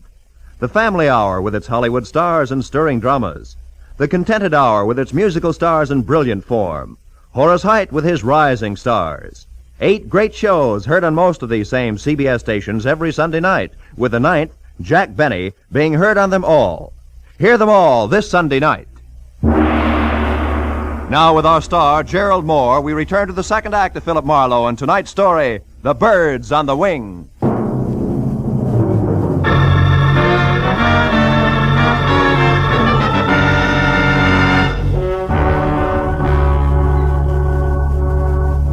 When Midge Maynard's grim accident turned out to be grimmer murder, I left Kingston and headed for a phone to call my client. Everywhere the chill of the viciously spectacular death lay like a soggy blanket. At the exposition office, I found a phone and finally got through to Hattie Pembroke. She listened up to the word murder and then, between gasps, insisted on coming out to help me. When I hung up, I turned to see that the pilot, Eddie Knapp, had been standing in the door, listening. He looked sick. What's it to you, mister? What's what to me? Midge. The long drop she took out there. And Pembroke. I heard you say Pembroke. What do you got to do with him? Just a minute, fella. I'm not sure it's any of your business. It's my business, all right. That kid gave me a big grin up there just before she jumped. And I watched her fall every inch of the way. So did everybody else. Look, I know how you feel, Eddie. You don't have any idea how I feel. Don't try to kid me. That mob out there loved it. That's the only reason they come to watch, the hypocritical buzzards. You got a finger in this pie, an angle all your own. I'm going to find out what it is. Take it easy, Knapp. You're talking yourself into something real silly. Yeah? Listen, ever since that louse Pembroke showed up here, there's been trouble brewing. Now Midge is dead. She was a friend of mine. Best friend I had. Aren't you pulling a switch, Buster? What happened to your red-hot passion for Taffy Star? Oh, you nosy... Come here, you jerk! Look out my arm! Buzz boy, and unless you want to take off with a busted wing, stand still. Now get this, Eddie. I've got no beef with you yet. In fact, we might even be on the same team because I want Pembroke out of here just as much as you do. So cool off! Who are you? Private detective named Marlowe. I got news for you. Midge fell because her chute was fixed. She was murdered. Murdered? You heard me. Where's Hershey? He packed the chutes. Have you talked to him? No, I can't find him. You mean he's run away? With that filthy half-pint now psycho? Listen, for your own sake, Eddie, leave Hershey to me and the police. You know where he's staying? No, I don't. In town someplace. But didn't he ever tell you where? Come on, think, Eddie. Well, yeah, he told me he had a buddy in town. Some guy who runs a pool hall. I didn't pay much attention. That's enough for a starter. I'll find him. And keep a lid on your temper, Eddie. I'll see you. As I crossed the grounds to my car, I looked back once at Eddie Knapp standing in the office door, rubbing the shoulder I twisted for him. I hoped he'd stay out of circulation until I got back because the barnstorming flyer was charged up like a high-tension wire. And the way he felt, there'd be sparks no matter who he touched, Taffy, Pembroke, or Lyle Hershey. But my immediate worry was the location of the lambing parachute packer, so I drove into Oxnard, found a phone booth, and went through the book calling pool parlors. I finally hit pay dirt at a joint called Pindy's. It's 212 B Street, upstairs in the back. 212 B Street was an apartment, second floor rear over a boarded-up fish market. I went up the stairs to the half-open door with my hand around my .38. But the shooting part was all over. Because Lyle Hershey was crumpled in the bedroom door with the slovenly abandon that violent death always has. From the look of the puddle of blood under him, he'd been that way over an hour. I started backing out, just as someone else started up the stairs. So I flattened myself against the wall beside the kitchen door and waited. Lyle, it's Taffy. Come on in. Take a good look, Taffy. What are you doing in here? Where's Lyle? Great act, baby. Holds water like a duck's back. What do you mean? That wherever there's murder, there's also motive, and you've got it, Taffy. Lots of it. Me? What are you talking about? Maybe he's dead, and maybe you killed him. Keep him quiet because maybe he fouled up Midge Maynard's parachute on your orders. Consequently, he had you over a barrel. On my orders? You're out of your mind. And maybe you had to get Midge out of the way because you objected to Paige Pembroke and his idle millions honing into the act. Objected so strenuously that she was doing something about it, such as sending threats to his Aunt Hattie. Let's face it, baby, it fits. But not tight enough, Marlowe. Oh, Paige, darling. Taffy, I got worried when you didn't come back to the car, so I decided... Don't move, Marlowe, or I'll shoot. Pembroke, if you got any sense in that gold-plated skull of I'll yours... show it, Marlowe. I stood outside and listened to enough of your crackpot theories to know you're nuts. I don't need any advice from you at this point, so keep your long nose out of my business. Now listen, you harebrained dope. You just stand there like a good little boy. Taffy and I are leaving, and don't try to follow too fast. Go on, Taffy, outside. I'll follow you. So long, detective. I let him go. Spent 20 useless minutes searching the almost bare apartment for any kind of an answer, but came up with nothing. Hershey's body at my feet convinced me there was nothing in Oxnard for Marlowe. And the sooner I dumped the whole mess into the laps of local law and order, the better. So I kicked out the 10-cent lock on the flimsy door and went down the stairs. I cut through an alley to the street and started across to where my car was parked, when I was bracketed by a pair of headlights on a sleek Nash convertible.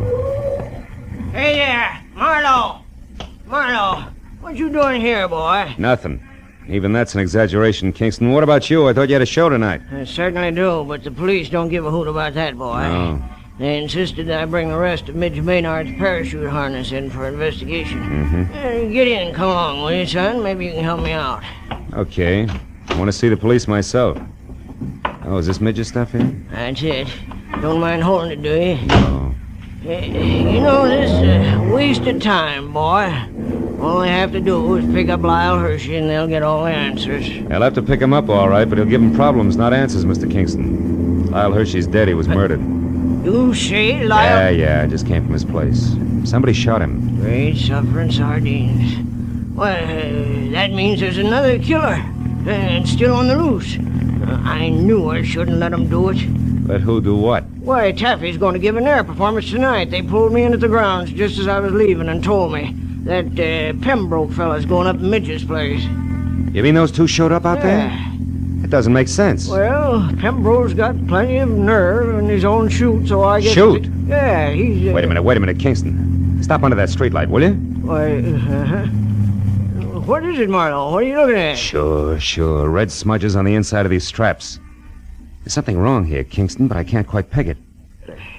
Say, Kingston, what time was that performance going to start? Why, 9 o'clock. 5 minutes and 5 miles to go. Come on, boy, turn the heap around and romp on it. We got a killer to catch.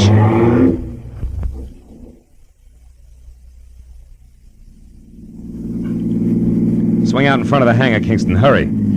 It's empty. They're already out on the runway. Yeah, there's one parachute still on the rack. Why, that's Eddie Knapp's chute, and he never goes up without it. So who's at the controls of that plane out there? I don't even have to guess. It's Eddie Knapp, all right, but he figures a suicide doesn't need a chute. Pile out, Kingston. It's as far as you go. I'm taking over from here. What are you talking Come on, about? move. Get out. They're turning around now. Yeah, he's going to make us run back this way. So long, Kingston. Here he comes. What are you doing? Come back! I waited until there was no possible chance for a miss. Then I headed the car straight into the path of the plane, pulled the hand throttle out as far as it would go, and jumped.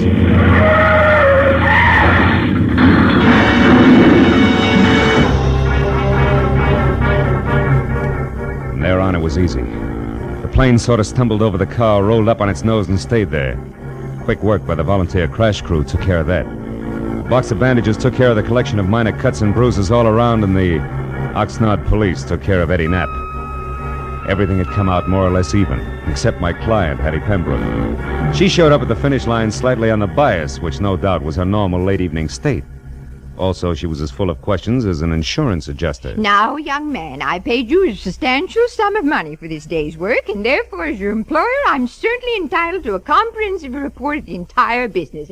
And I insist All right, Hattie, whoa. I'll run through it once more, and that's all. Now, look.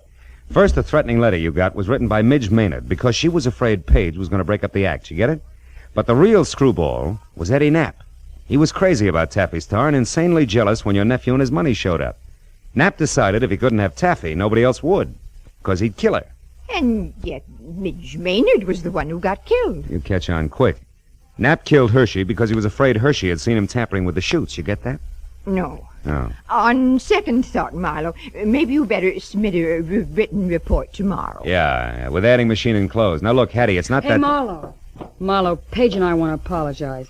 We treated you pretty badly tonight, and, well, you did save our lives. Business is business. Yeah, that's right. He was hired to do a job, dear, and he did it. I'm only interested in one thing, Marlowe. How'd you know it was Eddie Knapp? Well, nobody had a really good motive for killing both Midge and Hershey, so when I realized the chutes had been switched, I knew Midge's murder was a mistake. And there it was easy. How'd you find that out, Marlowe? From red smudges on the inside of the harness shoulder straps. Red that had to come from your leather jacket there, Taffy. The one Midge always wore was blue. Mm-hmm. Very interesting. Well, Hattie, write the detective a check so he can go. That's the best idea you've had to date, Pembroke. And include on it the price of a repair job on Kingston's car, a new tweed suit to replace this one that lost knees and elbow on the runway when I jumped. And also, don't forget the bonus you promised for keeping your job alive, Hattie. Oh, just a minute, Marlowe. As for you, Pembroke, the only reason I'm not filing an assault and battery charge against you is that you've got great grounds for a countersuit. What do you mean? This! Bless you, my boy. Mail me the check. Good night.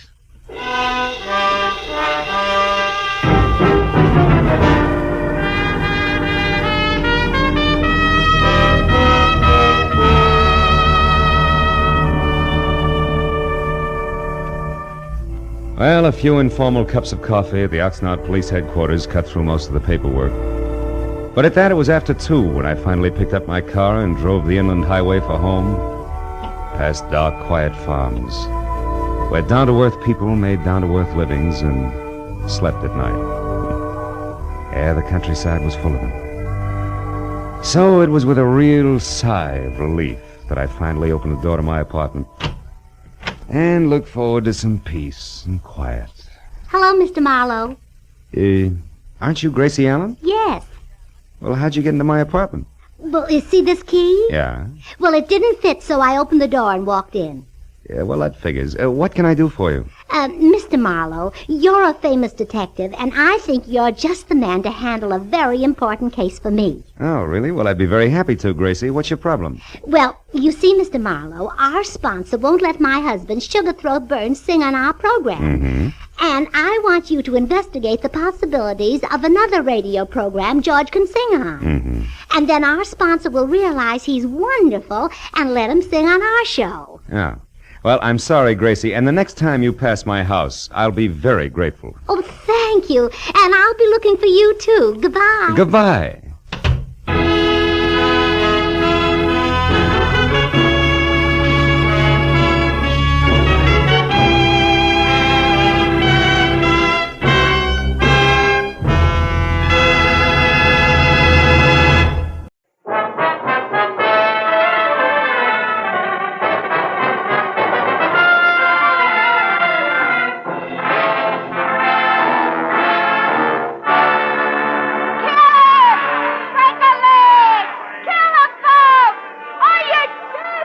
Sometimes men climb all over themselves for a purpose, sometimes for relaxation, and most times for no reason at all.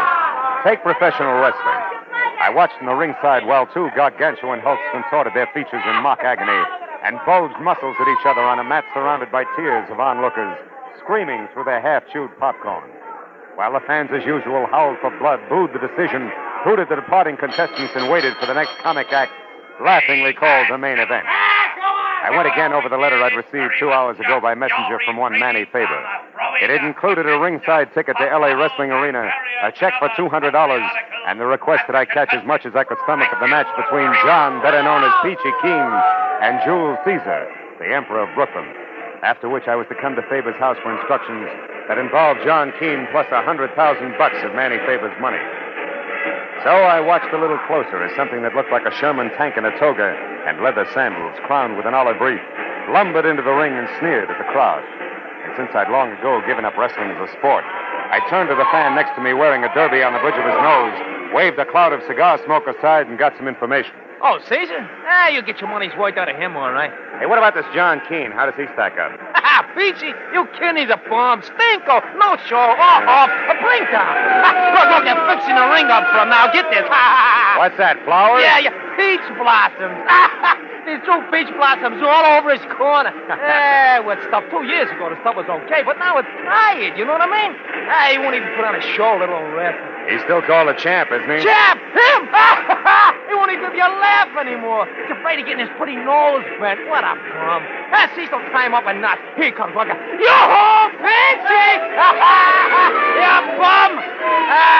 See what I mean with that profile? He ought to be a ribbon clerk instead of a wrestler. Yeah. Hey, what's that on the back of his robe? Are you kidding? That's a big peach, of course. Embroidered in gold on black silk. How do you like... Yeah. Go ahead. Hey, look, I hear them robes cost him $1,000 apiece. He thinks they make him hot stuff with the dame. Maybe they do. Who's the brunette in there talking with him? Should I know? There's always something like that. Now, look, pipe down, will you, man? You talk so much. Now, ladies and gentlemen, the feature event on tonight's program, a free fall, no limit contest of wrestling. In this corner, at 278 pounds, the outstanding contender from the Atlantic Seaboard and Emperor of Brooklyn, Jules Caesar. And in this corner, at 225 pounds, the undisputed champion of the Western Hemisphere, John Pigeon. As the match got underway and Peachy started out of his corner, the good-looking brunette shouted something at him that stopped him cold. He turned to glare at her, and Caesar slapped a hank on him that put Peachy flat on his back for fall number 1. 3 minutes later, with his head in a gilligan, Peachy was well on his way to the mat again for fall number 2, which was enough for me, so I got up to leave. The brunette, I noticed, was leaving, too. And at the end of the exit tunnel, we came out side by side. You got a match? Huh? Oh, yeah, sure. Thank you. It's a mess, isn't it, huh? What's the mess? The way things are going inside there. Peachy ought to change his line of work, don't you think? What's it to you? A laugh so far. What's it to you? You said something to him that knocked him for a loop, baby. What was it? A personal matter. Oh, how personal? Oh, about like that. Thank you, and step down, Philip Marlowe. And you'd better step out, too, or I'll whistle for a John Don. Nighty-night, Nosy. So saying, she flashed a couple of daggers at me from her snapping black eyes, spun on 4.5-inch red patent leather heel, and was gone. So I drove up to Hollywoodland and the house at 2000 Beechwood Drive, where I was to meet my client, Manny Faber. The house looked like a 2-room cottage from the street, but it ran for 3 stories down the backside of the hill. And all I did was touch the bell when the door flew open. You're Marlowe, am I right? Come on in, Marlowe. I'm Manny Faber, head of Faber Transcriptions Incorporated. Produce radio shows, you know. Yeah. So you saw him, eh? You saw that big, crooked, four-fleshing, stupid, mat-pounding mastodon that calls himself Johnny Peach Keen, huh? Yeah, I saw him. Yeah. Oh, have a chair. Oh, thanks. Well, what do you think? You just summed it up. What's that got to do with your $100,000, Mr. Faber? You haven't seen the late editions? No. They're full of it. Peachy Keen is suing me for 100 G's for slander. How can you slander a guy like Peachy? It's impossible. I know that, and you know it. But does a court of law know it? No. In fact, they're going to make it stick. No, how'd it happen? I'll tell you. A very sweet guy named Frank Gaynor. Yeah, I know him. A sports commentator. Yes, he's been doing 5 a week on my label and going big. But 3 days ago, what we've been expecting for months finally happened. Rest his soul. A week ticker. And just like that, he dropped dead on the street. Heart failure. Yeah, I read about it. Well, Frank always kept 5 broadcasts ahead, see? Made tape recordings in his own little studio. So I've been running his last 5 shows as a final tribute to him. Well, what happened? Yesterday, the whole 15 minutes of his broadcast was devoted to ripping apart John Peachy Keen. Here, listen. I've got the tape here on the machine. This is one part. A blight on the sports world. And furthermore, I have proof that Get John that? Peachy Keen has sold out to the highest bidder in small-time gambling circles in his last 3 matches. Now, I know for a fact that he has become so blatant in his underhanded dealings that even as dubious a business as professional wrestling cannot stand the string. And officials have threatened to bar him from the ring. Strong I can stuff. show beyond a doubt that John Peachy Keen has falsified medical reports to evade tough competition, and that he eventually... Yeah, it goes on like that, Marlowe. Some of it opinion, most of it fact. And it's the facts that my lawyers tell me I've got to find the proof for or be a dead duck. That's why I asked you to come up here. Oh, excuse me. This Sure. is probably Ruth, Frank's wife. Nice show people once. Oh, hello, Ruth. Come in, honey. Hello, Manny. I haven't been able to find a thing yet. I can't imagine where Frank got his information. Oh, Ruth, shake hands with Mr. Marlowe. He's the detective I told you about. Mrs. Gaynor, Marlowe. How do you do, Mr. Glad to know you, Marlowe? Mrs. Gaynor. Manny, here's the key to Frank's private studio at 6122 Sunset. It might be a good place for Mr. Marlowe to start. Yes, all his files and equipment are there. Frank didn't like to work at home or at my plant on the strip. Wanted his own private setup. We looked there, but maybe we missed something. Okay, I'll see what I can find. Oh, by the way, do either of you happen to know a good-looking brunette connected in some way with Peachy? No, but he's quite a ladies' man, I understand. Why, Marlowe? That's just a hunch. I saw him talking to one tonight, a fireball. May mean nothing. Well, I hope you'll be able to locate the proof of Frank's statements, Marlowe. We've got to find it for Frank. Also, it'll break my heart to pay $100,000 to a no-good meat heaver named Peachy Keen. I promised Faber I'd keep in touch and left. I found Gaynor's little recording studio tucked into the second-floor corner of a small office building on Sunset. Unlocked the heavy soundproof door and went in. The room had a busy, cluttered look, as though Gaynor himself had just stepped out.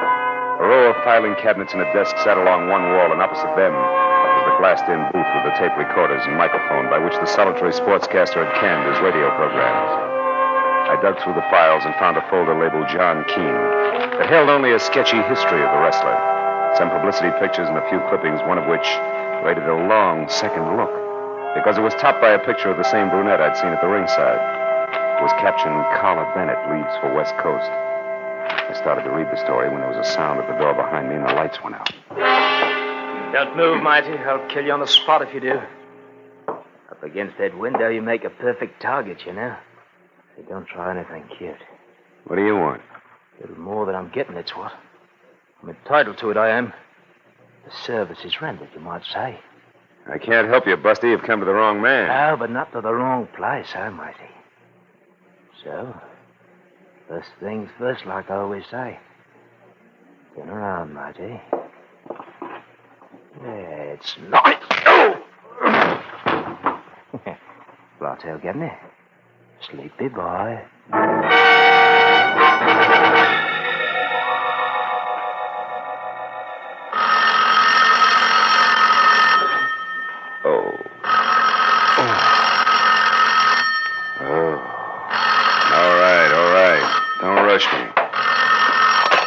Oh.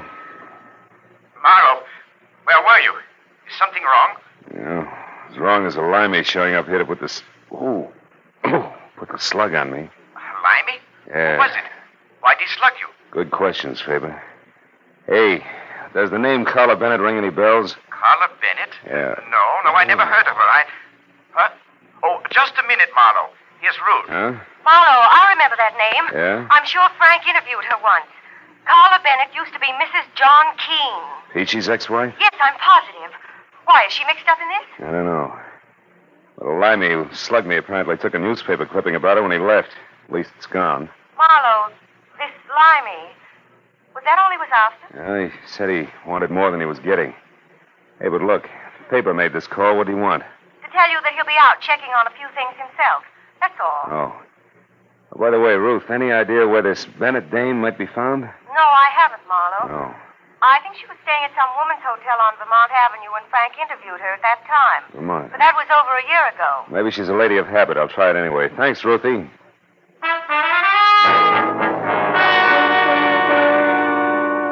There were 3 exclusively female hotels on Vermont. And the second one I called had a Carla Bennett registered. So I went out to my car and babied my aching head down Vermont to the Victoria Plaza ladies-only hotel. The lobby was done in ivory and pink with desk clerk to match, whom the nameplate tagged as Mr. Seymour Pratt. I started over but stopped when I spotted about an acre of peach-colored suede coat wrapped around John Peachy Keen himself, lumbering up the stairs at the back of the lobby.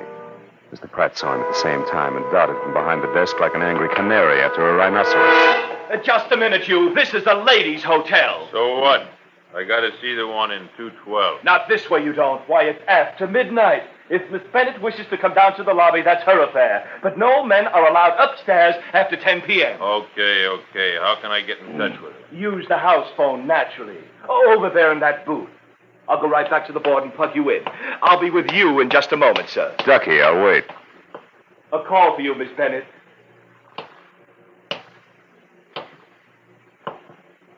Good listening, huh? What? Now, see here. You know perfectly well you're not supposed to come back to this desk. This is for employees only. What about eavesdropping? Is that for employees only, too? Oh, why, how dare you Save it, Seymour. The guy in the booth there is a professional wrestler. If he finds out you're listening in, he'll tear your arm off and beat you to death with it. Better let me take over. Here, give me the earphone. Now, wait Come on, give it to me. Okay. Now sit there like a good boy, keep the key open, and your trap shut. No surprise. Where are you now, John? In the lobby, in a phone booth. You better come down, caller. No, John, I'm tired. Will you call me No, tomorrow? wait a minute. What do you mean by that crack you made tonight when I was in the ring? Just what I said. I want a nice big slice of that $100,000 you're getting from Manny Faber. Why, you're crazy. What makes you think I'd give you one lousy penny?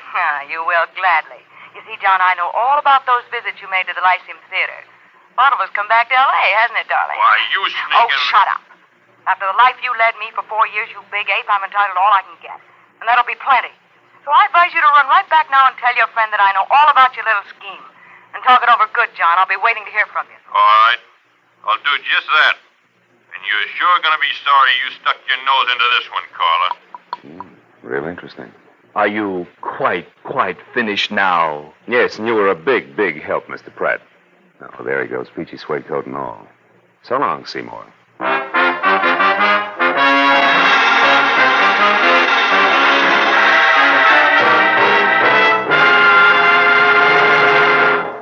In just a moment, the second act of Philip Marlowe. But first, Horace Heidt and his famous Youth Opportunity Program have joined Charlie McCarthy and Edgar Bergen, Red Skelton, Jack Benny, and the other top-ranking entertainers who make CBS Sunday nights a must. Enjoy these 30 minutes when Horace Heidt takes over on most of these same stations Sunday night this fall. Tune in this fall for the shows that you love best of all. Listen carefully. Here's the address. It's CBS. Now, with our star, Gerald Moore, we return to the second act of Philip Marlowe and tonight's story, The Stranglehold.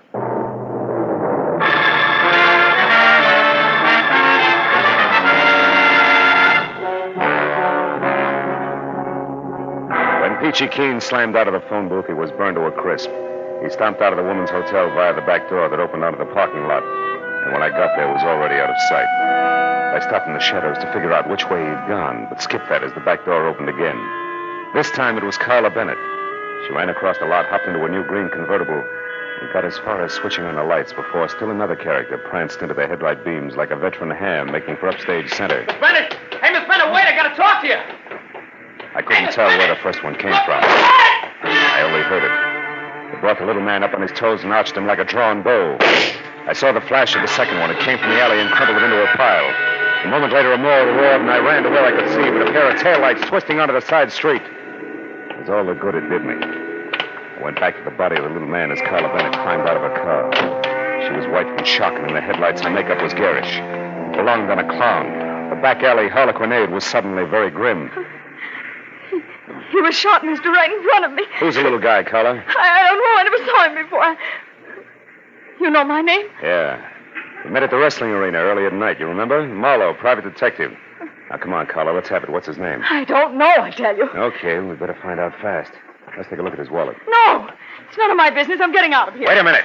He wanted to talk to you pretty badly, baby. Very likely about $100,000. Huh? If I were you, I'd stick around.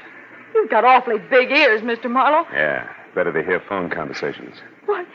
This guy's an actor. He's got an equity card. Name is Seth Cameo. Mean anything? Not to me. Unless... Unless what? Unless he happens to work at the Lyceum Theater? As you said, Carla, vaudeville's back in town, and that brings up another point you better explain. What's going on out here anyway? I thought I heard shots. You did, Pratt. They came from the alley Oh, there. so it's you again. I might have...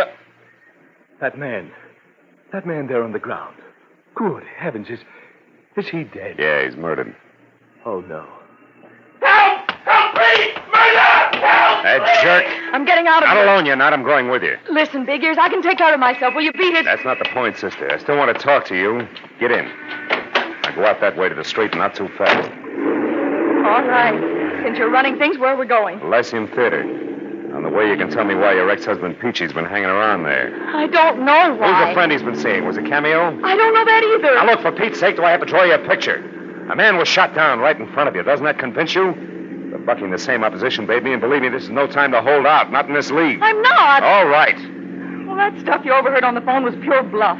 I accidentally ran into John a couple of days ago near the stage door of the Lyceum. He acted funny like he was waiting for somebody and very nervous about it. You didn't see who it was? No. I waited until 3 girls and 2 men had come out one after another, but they were cagey. I couldn't tell which one John was waiting for. And then I heard about this slander suit of his, and I figured something was screwy. So you took a swing in the dark tonight and connected, huh? Good and solid. When I told him on the phone to go back to his friend, I knew he'd be just stupid enough to do it, and that's why I came out so fast. I wanted to follow him and find out who else was involved before I got in too far. You're already in too far, baby. You got more nerve than good sense, even for $100 grand. You don't believe me? Ask Cameo. There's the theater. Park here. We'll walk over. Look, tell me something, Big Ears. Suppose Seth Cameo did work here. What's it going to prove? All depends on what we find to go with it. He was killed to keep him from upsetting the apple cart. One way he could have done that would be to have proof of what Frank Gaynor said in his broadcast about Peachy. Sure, but fitting a vaudeville actor at the Lyceum into that slot doesn't make sense. No, but... Yeah, there it is. Cameo's placard. We were right. Yeah. Seth Cameo, the one-man all-star cast. See Lionel Barrymore, Betty Davis, Harry Drucker, Humphrey Bogart, James Cagney, and many others. Denise Glenn played in a split-second changes by the world's most versatile one-man cast. Sure, he was a mimic. A guy like that would have dialects, lots of them. So maybe Seth Cameo was the boy who slugged me in Gaynor's studio. He was careful to turn out the light first, and he threw that limey jive at me to toss me off the track. And what's more, he... Oh, we got company. Where? There's a little geezer over there. What are you doing there? Theater's closed. Last show's been over for hours. I know, you're the night watchman. That's right. Now you better move along, kids. No loitering around theater. Just a minute, Pop. This Seth Cameo, does he have a limey number in his act? Why don't you come back tomorrow and ask him? Well, that's tougher than you think, mister. How about it? Does he do a limey? Limey? Well, now, let's see. Cockney, English. No, don't think so. Might have at one time, though. Been in the business for years. Good man, too. Best quick changer I ever seen. Has he got a scrapbook or something in his dressing room, do you know? Well, yes, he has. Got a box there with every bill he's ever played on in it. Most actors do. But theater's all closed now, fella. Well, you've got a key, haven't you? Look, Pop, it's important. We got to find out right away. No, I'm sorry, Sonny. Can't do it. Look, it's real important. Take a good look. Very important. $10. Uh-huh. Yeah. Oh, I guess it wouldn't do any harm if you just want to look. The old man slid the 10 into his pocket like he wouldn't admit it even to himself. Then led us in the stage door, down the stairs, and with his flashlight along the dark hallway to Seth Cameo's dressing room. He unlocked it, reached in, and turned on a tired little lamp, and pointed out a box on a trunk near the back. We picked our way over to it through a jumble of costumes that had been period pieces at the turn of the century. The box was lined with sentimental posters, and inside was a man's life, and stacks of programs and playbills. It began with a crisp current appearance and then ran back through all of Seth Cameo's dusty yesterdays. Didn't take long. Maybe 5 minutes. Here. This is it, Marlowe. Exactly what you're after. Let's see that. Parthenon Theater, Kansas City, September 1940. Seth Cameo of London, in Piccadilly Circus, Majesty Navy Limehouse. Sure! This is it, baby. Seth Cameo and Limey were one and the same. And where does that get you? Yeah, it gives me an idea. It gives me one, too. Now, you found what you wanted. Now, let's put everything back like it was and get out of here. In a minute, Pop. I want to check something else. Now, look, Sonny, this is dead against all rules. I'm getting jittery. Wait a minute. Hold it. I heard something upstairs. Did you lock the outside door, Pop? Oh, come now, fella. Be a sport. That's an old stunt that just won't work. That door's got a snap latch. Shut up. I heard it, too, that time. There is somebody up there. Huh? Yeah, you're right. Dad, blame it, I was afraid of something like this. Now, look, you two. You stay right here and don't touch nothing till I get back. You hear? I'll go see what it was. Better switch off the lights, Carla. The brakes are going against us. What do you mean? All this after-hours theater business can't be coincidence. Well, he came upstairs. There's trouble on his mind. Oh. You asked for a payoff, baby, and that's what you're going to get. Only the bank won't handle it. The morgue will. Hey, you. What you doing here? You the night watchman around here? Oh, Marlowe, it's John. How'd you get in here? Yeah, Peachy keen. No pun intended. Into the girl that's in here. I want to see her. Hey, no girl Take it easy. here. Now, you go on. Get out. Don't lie to me, Grandpa. Our car's parked across the street. You know, Keep quiet. She could be. Now, where is she? Come on, I mean business. Now, listen here. Don't you give me none of your sass, son. You just clear out there. Oh, Marlowe. Crazy old fool. You got the watchman. You better clear out, Carla. He'll be down here in another minute. Now, look, go up that way and cross the stage. Go to 2000 Beechwood. It's the one place Peachy won't go. Manny Favors. And stay there till I call. You understand? But- Never mind. Beat it, will you? Go on. Be careful, Big Ears. Carla moved off into the darkness. I saw at the other end of the hall the inquisitive beam from the flashlight poking into dark corners as Keene eased down the stairs. I got my gun into my hand, plastered my shoulders against the wall beside the open door, and waited. I didn't have long to wait. I heard him stop in the hall outside, and then the beam of the flashlight crept over the floor and up to the wall, and then slowly, carefully circled the door frame. Carla? I heard him moving closer. Then the barrel of a snub-nosed revolver inched into the room. I know you're in here, Carla. I waited until I could see the big fist wrapped around the gun. And I brought my .38 down hard. His gun flew to the floor, and I swung again for his head. Why, you? The rest only blinked and lunged for me. I'll kill you. Not tonight, Peachy. I may need it. I'm getting my hands on you. That's your problem, big man. Fall down, will you? I'll get you. Go down and stay down. Wow. You gotta chop that guy down like a tree.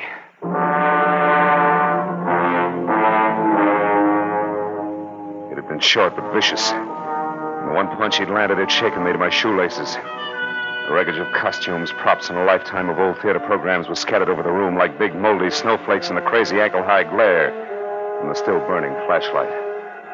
As I sagged down onto a trunk to catch my breath, I saw something that brought me right back to my feet again. An illustrated program from the King's Theater in Buffalo that gave me a new slant on the whole mess. It billed Seth Cameo as the man with 1,000 voices, the perfect mimic. And the act that had followed him for a 30-week run was a girl whose face I knew well. I ran out of the theater into the nearest cab stand where I sent one driver to get the police over to the theater, and with another, I headed for Manny Faber's place on Beechwood, and what I was positive would be another murder. When I got to the front door, I knew there was no need to hurry. It was all over. Come on in, Marlowe. I've got news for you. It was Carla with a gun in her hand. And on the floor in the corner, her face tight with pain, was Mrs. Ruth Gaynor glaring hate up at me like a wounded panther. There she is, Marlowe. I recognized her as soon as I saw her. She's the one Peachy was waiting for outside the Lyceum Theater. They've been working together all this time to frame that slander suit against Faber. Yeah, I know. But I didn't expect to find you like this. What happened? She knew I recognized her and pulled this gun on me. The one she used on Seth Cameo, no doubt, huh? Uh-huh. She was going to use it on me, too. But I was way ahead of her. She's only in love with John Peachy Keene, but I was married to him for 4 years, and you don't live with a professional wrestler that long without picking up a few tricks. They call you the weaker sex. What is it, Ruthie? Your elbow? Is it broken? Let me alone, you two-bit flatfoot. I'll call a doctor and get you fixed up. For one reason only, I don't even like to see a Black Widow spider suffer.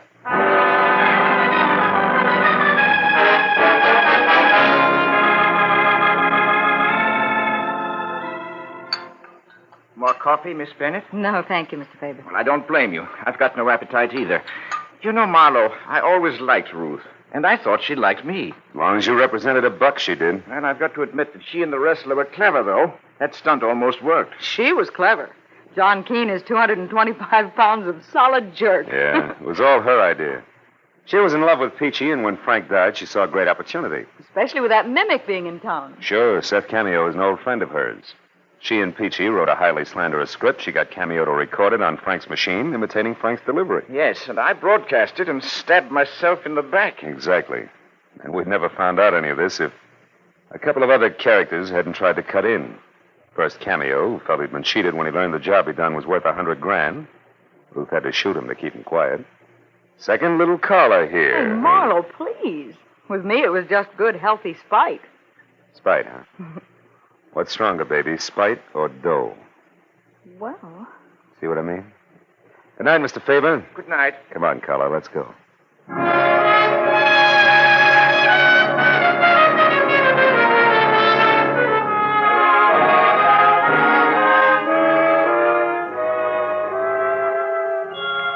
We didn't go home directly. We went on up Beechwood Drive, high into the Hollywood Hills, and parked where we could look out over the sparkling, sprawling city.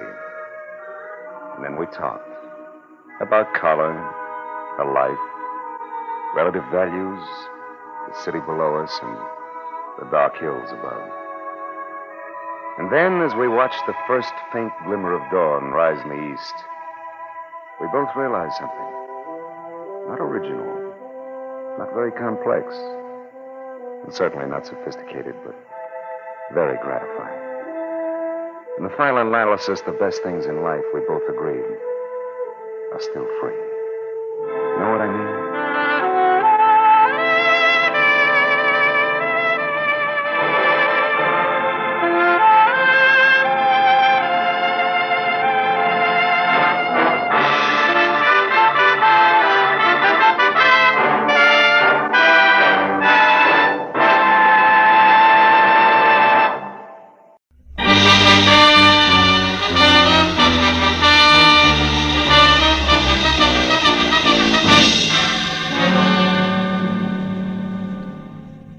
longer I sat in my office with my feet up on the desk and thought about it, the more convinced I became.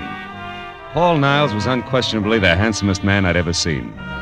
He had a face that belonged on a Greek god, only his features were better, more finely chiseled.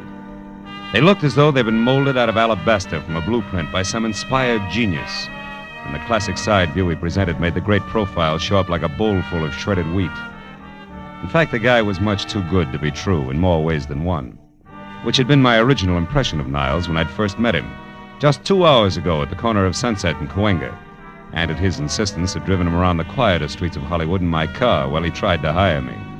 He was scared stiff, but that was all he would admit to, and as he talked, I wondered what it would be like to have a face like that. Must become quite a problem. Women cluttering up your life. Marlowe, you're not listening to me. Unless you help me, I'm going to be killed. Soon, tomorrow, tonight, maybe in the next 10 minutes. I must have protection. From what? Who's after you? A girl. Her name is Nora Kirby. She's threatened my life, and now she's here in town. She actually intends to go through with it. I found out where she's staying. I went there to talk to her, but she was out. Why is killing you so important to her? Well, I don't even know for sure. It's something ridiculous. Nora Kirby obviously doesn't think so. Let's have it, Niles. Why? I can't tell you that. I see. Also, I suppose you don't want to take this to the police where it belongs, and you can't give me the reason for that either. Yes. I came to you because I need private help, and I'm willing to pay well for it. Now, you don't have to concern yourself with the reasons. Simply see that Nora doesn't get to me. Now, here. As a starter, here's $200 for just that. Keep it. I only accept money from the people I work for. You mean you won't help me? I just want to know where I'm going before I start. Now, wait. You can get off here. Don't you understand? My life's in danger. I'm scared. Not enough to loosen your tongue, any. Here, this is as far as I go. But tell me one thing first, just for laughs. What business are you in? Why, I'm a composer. I write music. Mm-hmm. The way you said it, it's either a front or a hobby. How do you get your dough? I have friends. Wealthy ones who have faith in me. That's more than I can say for Marlowe. So long, Mr. Niles. Go on. Out. All right. But here, at least take my card, and please call if you change your mind. I'm desperate, Marlowe. I'll pay you even more if you'll only... Goodbye, Mr. Niles.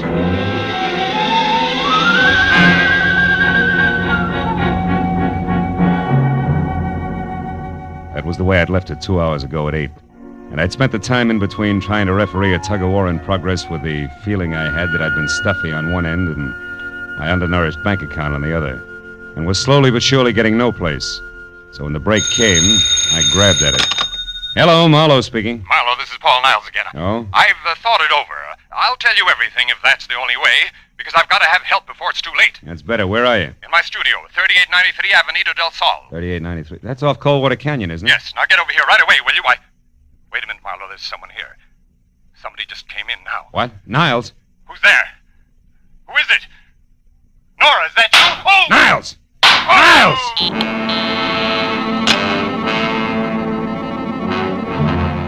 When Niles' phone went dead, I hung up, ran to my car, and was headed for Coldwater Canyon before I stopped to think of what I'd heard on the telephone could very easily have been bait for a patsy routine.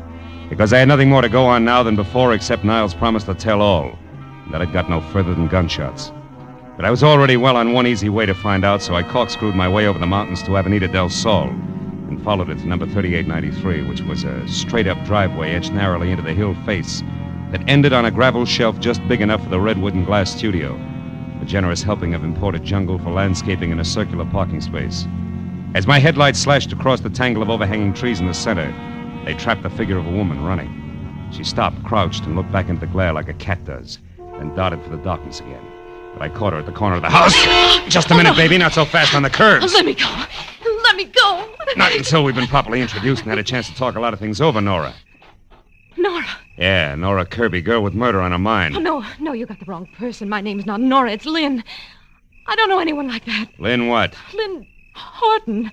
Lynn Horton. Mm-hmm. Okay, Lynn Horton. What's inside that got you so panicky you can hardly stand up? Is it Paul Niles? Yes. I gotta get away from here. And it actually happened, huh? He was shot. Is he dead? I don't know. I think so. How did you know about it? Who are you? Name's Marlowe. Come on, Lynn Horton. Let's take another look. No, I couldn't bear it. Can't see him through the window. Means you must have been inside. Inside? No, No, I wasn't. Now, look, baby, you're too jittery to try to lie. Let's have the key. Come on, give. Oh. It's better. All right. After you. Go on inside. Now, where is it? Yeah. Paul. Come on, Lynn. Come over here away from him. I can't believe it. I can't. What's your connection with him? I was just a friend. I tried to help him with his music. Mm-hmm. The price on the merchandise you're wearing, you must be one of those mentioned. What do you mean? But you got dough and it shows. We'll skip that. Assuming you didn't kill him, you must have had some reason for showing up here tonight. What was it? Well, I only wanted to... Did you hear that? Someone's outside. Yeah, get the light. There. On the terrace. Something moved down there. I'm going out to see who it is. And listen, there's no such thing as welcome visitor just now, baby, so you stay here, understand? And don't budge. I felt my way out the door, down the stone steps toward where we'd seen the movement, and along the wall of the far end of the terrace. But there was no sound. Nothing moved. Whoever had made the noise had gotten away clean. So I headed back for the house, and that's when I heard it. I started after her, but my shin against the first rock garden stopped me cold. Ooh. Instead, I listened to her drive away. Called myself a few unpleasant names and concluded that Lynn Horton, or whatever her real name was, had been quite as scared as she acted. After I limped inside, turned on the light, and reached for the phone, I stopped at the word Nora above a pretty girl's picture on a newspaper clipping sticking out of Paul Niles' pocket. It carried a New York dateline and said that Nora Kirby, convicted of manslaughter in a traffic accident, had been released after serving 3 years. At the bottom of the story, scrawled in ink, was the message: 3 years for something I didn't do, to get something I couldn't have. It's not fair, Paul. I'll be seeing you. It was signed Nora. I picked up the phone again, and a few minutes later, Detective Lieutenant Matthews at Homicide was up to date. Okay, I'll be right out. Did you say this girl, Nora Kirby, did it, Marlowe? I said Paul Niles was expecting her to, and it looks like she did. Say, look, there's another angle, though. The woman who just beat it away from here. The one who called herself Lynn Barton? Yeah. That's somebody else who was snooping around outside, too. Who also got away from you. You're doing real well, Marlowe. Oh, now, wait a minute. Wait till you see this joint, you'll understand. Besides, I'm in this for curiosity only now. My paycheck got murdered, remember? And furthermore, I never have matches when I want them. What'd you say? I said I'm looking for some matches. No. Here's some. These are the strangest matches I've ever seen. Well, what about them? They got a velvet cover on them. So what? A velvet book of matches. Hey, Matthews, did you ever hear the name Negrotto? Negrotto? Yeah. Sure. Abel Negrotto. Huh? He's a big name in the music publishing business. Made most of his fortune on records. Lives in Beverly Hills. You know, I got a dandy hunch. I'm going to go have a talk with Mr. Negrotto, Lieutenant, okay? On one condition. Be careful what you say, Marlowe. And keep in touch.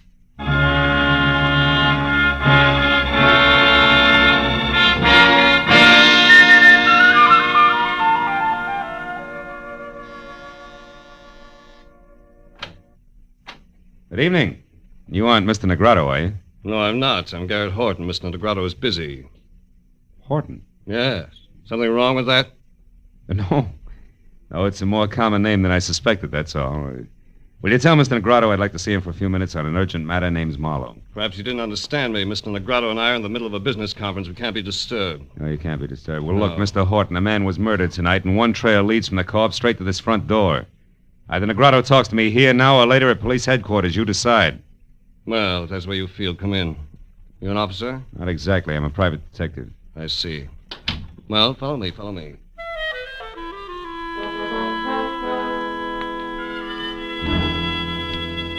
He led the way through what looked like the outer lobby of the Taj Mahal, and down a silk-padded corridor to a set of carved doors that would have fit any roundhouse in the country. When we walked in, a man glanced up from a stack of papers, and with a pair of eyes that belonged on a shark, did his best to look a hole through me. Horton introduced us. This is Mr. Marlowe, private detective. Mr. Negrotto, I'm looking for a girl named Nora Kirby in connection with the murder of one Paul Niles tonight. She either committed the murder or knows who did because she was there and saw it. And what exactly brings you to my house? Well, I found this book of matches near the door of the dead man's studio. I think it's yours. It is. Go on. Any idea how it got there? None whatever. And until you mentioned their names, I'd never heard of either Nora Kirby or Paul Niles. How about you, Mr. Horton? No, I'm afraid not. Oh, there's my wife. Oh? I'm sure you'll want to give her the third degree, too. Now, just a moment. Lynn. Lynn, darling. Come in here, please. Lynn, this is Mr. Marlowe. How do you do, Mr. Marlowe? I'm glad to know you, I'm sure. Thanks. I'm pleased to meet you, Mrs. Negrato. Your brother and I have been trying to convince Marlowe here that we didn't commit murder tonight, but he thinks we did because he found this book of our matches near the corpse. Can you explain it, my dear? Why, no. I can't imagine. The man's name was Niles, Lynn. Paul Niles. Mean anything? No, nothing. How about Nora Kirby? I don't think I've ever heard the name before. Well, Marlowe, that would seem to take care of the book of matches. Not completely. It was found at the house of the dead man, remember? We've had hundreds of these made up. Passed them out freely. I think you've taken up quite enough of our time with this absurd business, Marlowe. So now I'll ask you to leave. I'll show you out. Don't Marlowe. bother. Now listen, Negrato, and listen closely. I've been taking it easy so far, but somebody in this room is absolutely certain how those matches got out there. I know that for a fact. And I'm a private detective, don't forget. So if you suddenly remember something that needs talking over, I'll be in my office for 1 hour, but not 1 single minute longer. Good night, all.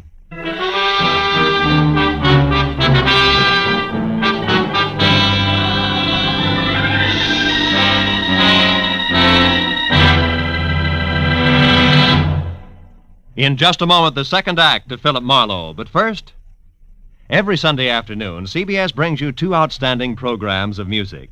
Gems from the great composers, played by the Symphonette, and the sweet, memorable songs of the outstanding modern composers and semi-classicists, sung by the Choraliers.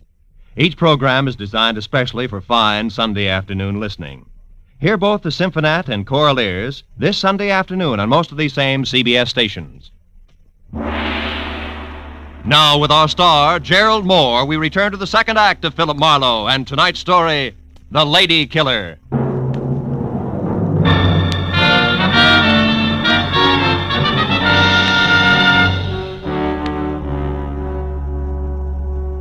When I started back from my office on Cahuenga, I figured that there was an even chance that the double talk I'd left in my wake might stack up in the center of the Negrato living room floor like so much dynamite, which, if touched off by the book of matches, could cause an explosion that would jar loose a few facts about the lives and loves of the late Paul Niles. Facts that would make finding Nora Kirby and clearly understanding her motives something less than impossible. And 20 minutes later, when I was slouched behind my desk and listening to the staccato report of a pair of high heels clicking sharply toward my door, I had a hunch that my theory of violent detonation was not just wishful thinking. When the door opened without the formality of the knock, that hunch turned a sure thing, because the visitor was the not-quite-lady called Lynn. Mr. Marlowe, And before she could speak her piece, the phone rang, and sure thing graduated to cinch. It was another Negrato, the one named Abel. Marlowe, I suppose it's stupid of me to make this call, but frankly, your visit here has left me curious. You have a minute? Yeah, I think so. Hold a wire, will you? I need a light.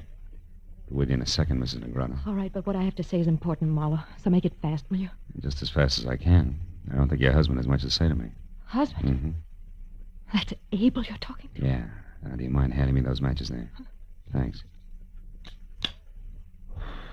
Hello!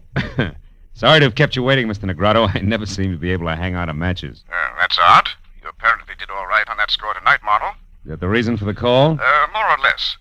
Marlowe, you know as well as I do that servants, guests, anyone who's ever been in my home could have left those matches near the body of that Paul Niles. That's right, Mr. Negrato. Anybody. Which also includes you, your wife, your brother-in-law, and others in the family I've still to meet. What's your point, please? I'm in a hurry. Very well. Marlowe, I called to find out if you're holding anything back from me. If this murder concerns the Negratos beyond the appearance of those matches. I can't say. Because there is something. Because I don't know. Anything else? No, there isn't. Yes, Marlowe, there is. Oh? To be honest, I admire the way you handle the situation. What's your address? I may have work for you soon. Tonight. Thanks, Mr. Negrato, but I don't think I'll be available. At least not till I get through with the job I'm on. Which is what? Handling dynamite while I play with books of matches. Good night, sir. What did he want, Marlowe? Among other things, an express desire to hire me. To do what? Report on you, I suppose. He didn't say. What makes you think that's what he wanted? Addition, Mrs. Negrato. A rich old husband, a beautiful but bored young wife, and an unemployed Adonis always add up the same way. Also, you were here in my office just about clinches things, not to mention your presence near the corpse, the key you used. And I've heard enough, Marlowe. Look, I didn't want to get mixed up with Paul. I couldn't help myself. I swear I couldn't. He was different, Marlowe. Handsome. More charm than I'd ever known in anyone. Yeah, real lady killer, I know. What are you getting at? Just this. I'll pay you any price you name. Only don't tell Abel that I had anything to do with Niles. He's a jealous man, Marlowe, insanely jealous. If he knew about us, he'd...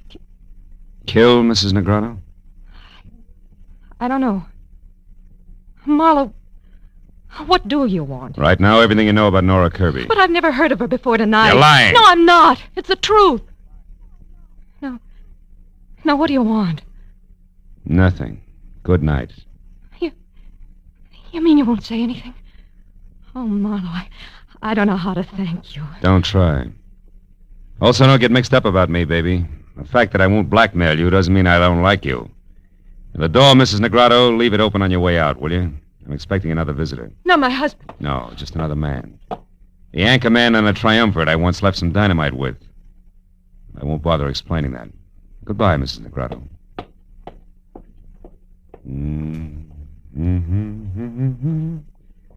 You great, big, beautiful dog. Oh. Come on in, Mr. Horton. I've been waiting for you. Why, Mr. Marlowe? Something I said or didn't say at the house? Not exactly. It's more a matter of intuition, high explosives, and the fact that both your brother-in-law and sister have already paid their respects. Now, what can I do for you? I'm not at all sure. It's the first time. I'm only here because I noticed something very strange about the way my sister looked at you when you spoke of the murder of this Paul Niles.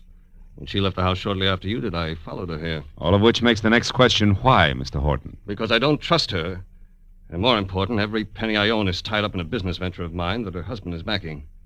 She originally met Abel through me, and if she should in some way be in trouble, the kind of trouble that her husband wouldn't put up with, I might suffer for it in the long run right along with her. Uh-huh.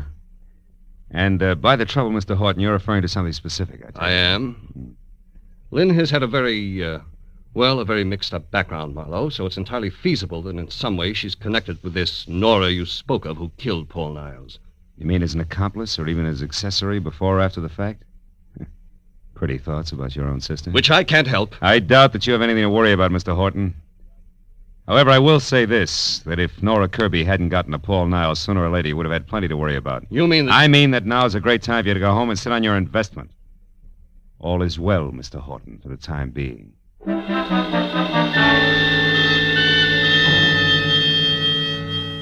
moment after Horton left the office, I came to the hollow conclusion that although my little bombshell had exploded on schedule, damages had been light and had jarred loose neither fact nor fancy about the late Paul Niles, and much less about the elusive Miss Nora Kirby. So my next move had to be a second trip to Avenida del Sol and a report to Detective Lieutenant Matthews, which is what I was about to do when it came from someplace outside, long and loud. I ran the length of the corridor outside my door, then belted down the single flight of stairs to the street, where in the half-light of a distant lamppost, I saw the shadowed figure of a girl slip behind my car, then dart toward a storefront nearby. I started after her and stopped at a noise behind me, which was a... Oh, mistake!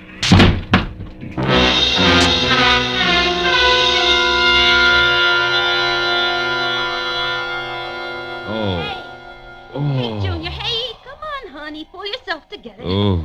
Let's go, fella. Come on. Oh, it's you. You the one who screamed? Screamed? Honey, you have got it bad. Listen, This is just Sally. Hello, Sally. Relax, honey. You're lucky a cop didn't come along first. Being drunk is one thing. The DTs is something else, I know. Last year I was in the same shape, and it took me 3 months Now, wait a minute. Hold it, will you? Look, I was slugged, not slipped a Mickey. Slugged? Honest? Slugged, honest. If you don't mind giving me a hand, I'll get up. Ooh! Easy, honey. Oh, here, let me help you. Oh, I'm sorry. Oh. I figured you all wrong. Never thought you was slugged. Any idea who done it? No. Look, tell me, didn't you see anything? Before you found me, I mean? Didn't hear a girl scream, see her run away? Nothing at all. Oh. Honey, you must have been out longer than you thought. Maybe... Hmm? Hey, look, this card here on the ground. Yeah? What's your name, honey? Philip Marlowe, why? Why, I'll tell you why. I'll tell you more than that. You know who slugged you, honey? A polite guy. A very polite guy who left his card. Yeah, engraved and all. Paul Niles, know him? I used to. It won't work, Swedes. Niles gave me that card earlier tonight. Must have dropped it just now. Also, Niles is dead, and you. And what? Back of that card there in pencil. Give me that, will you? Gray's Motel, 1000 Santa Monica Boulevard, Bungalow 9. Sweetheart, I may have something good here. About who slugged you, you mean? Better than that, about who killed Niles and where she can be found. Goodbye, love. Here's 5 for your trouble, and bless you. As I piled into my car, I knew that putting Niles' conversation piece about having just come from Nora's place when he first met me, together with the address on the back of his card, was taking a lot for granted. I sold myself that playing a long shot was better than not betting on anything at all, and I kept driving fast. When I came to a stop away from the place, which was run down, spread out, and quiet, I had a feeling that what I had earmarked long shot was quickly moving up to even money. And when I was standing next to the motel bungalow marked 9, that feeling became fact because inside and piled in an awkward heap on the floor was a still form of the girl the newspaper clipping had labeled Nora Kirby. It was another full second before I realized something even more important. On a hot night in August, there wasn't a single window open. And Nora Kirby was huddled close to a gas heater that was on but showed no flame. I picked up a stone at my feet, took one deep breath, then crashed the pane of glass, unlocked the window, and got inside and over to the girl, who I figured was taking the hasty way out of a murder that she no doubt had a very personal reason to commit. I stopped figuring when I was nearly next to her. I knew that she was still alive, and that a man gripping a .45 in his hand had just opened the front door. Don't make another move, Marlowe, or I'll kill you. Well, comes the switch. Brother-in-law Garrett Horton. I never would have guessed. You wouldn't have had to try if you'd kept your nose clean. Now, get away from her. Why? So she can die as a suicide, which the police will chalk off as logical, since she's already wanted for murder that you no doubt committed? Exactly. Murder I committed because there isn't anything worse one can do to a blackmailer. So that's it, Niles. The lady killer was blackmailing your sister. You found out and killed him before he could cause too much trouble. Family trouble that would end up hurting the good thing you've got with husband Abel, huh? Yes. Now, shut up and get away from her. We're going outside. You're kidding. Marlowe, I'll shoot you if you don't start walking. You're still kidding. Horton, you can't kill me without killing yourself. This room is jammed tight with the gas you turned on after you brought her in here unconscious. After you sapped her outside of my place because she was on her way to see me and tell me that you had murdered Niles. The flash from that gun in your hand, Horton will blow us all to bits. Face it, brother. For you, it's all or nothing at all. Go on, shoot. Go on, try it. Try it. I can't. I can't.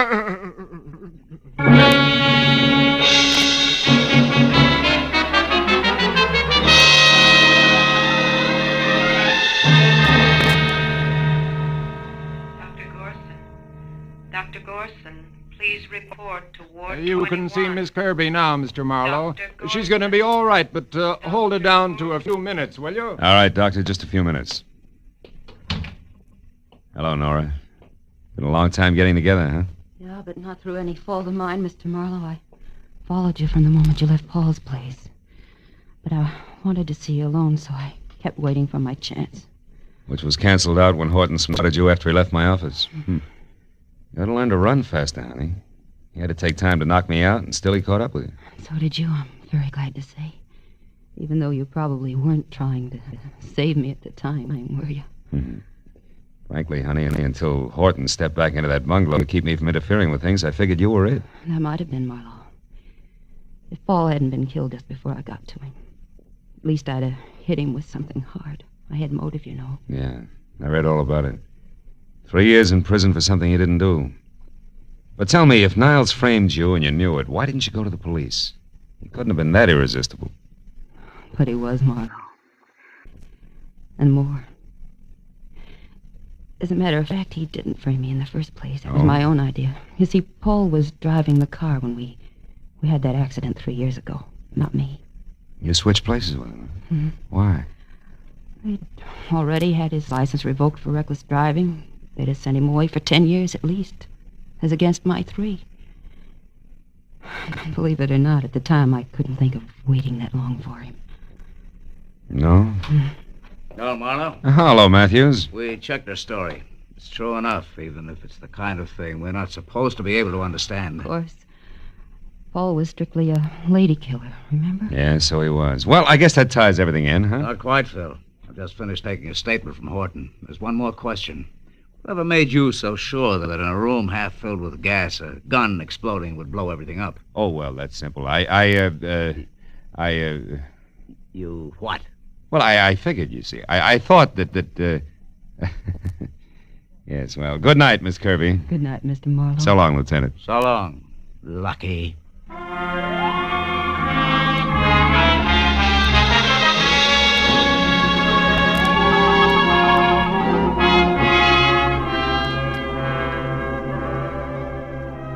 By the time I got back to the quiet of my apartment on Franklin, it was a little better than 2 in the a.m.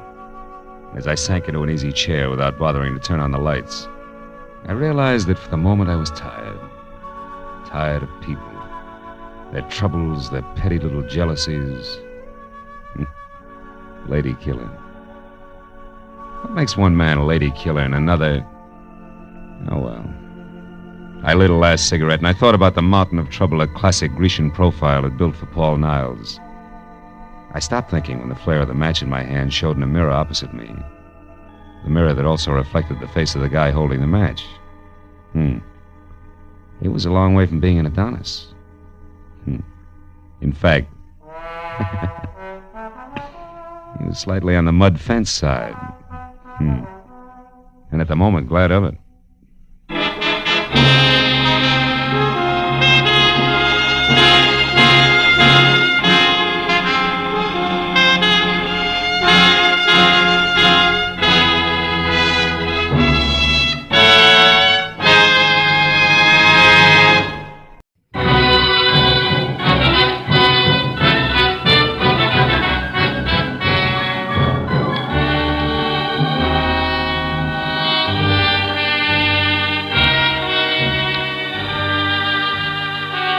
By day, the industrial heart of any city is just so much steel and stone and streets, jammed full with the raucous sounds of 1,001 different machines. But by night, all of that is gone, and there are only endless, smooth-sided, lonely canyons that overflow with a steady humming silence that everywhere hangs like a distant echo of the day that's passed. And Los Angeles was no exception at 9 o'clock at night, as I pulled up and parked in front of a grace-curtained storefront on a deserted downtown street that marked the showroom of the wholesale curio dealer who had telephoned my office an hour earlier. And in a Dutch accent laced tight with worry, it urged me to call on him at once. A raised gold lettering on a side door that showed a strip of yellow light at the threshold said Alex Van Noord, private, in an ornate 18th century script. So when I knocked, I was ready for something continental with thick bifocal glasses. When the door swung open, my jaw dropped to my chest, and I couldn't help gaping because the huge V of a man in front of me, in cheap, snug clothes who had dark hair, dark skin, and darker eyes, had to be no less than a full-blooded American Indian. Moccasins and all. What you want? Mr. Van Noord, is he in? Name your business. Well, it's personal. What's yours? Hate. For those who would destroy our culture... Oh!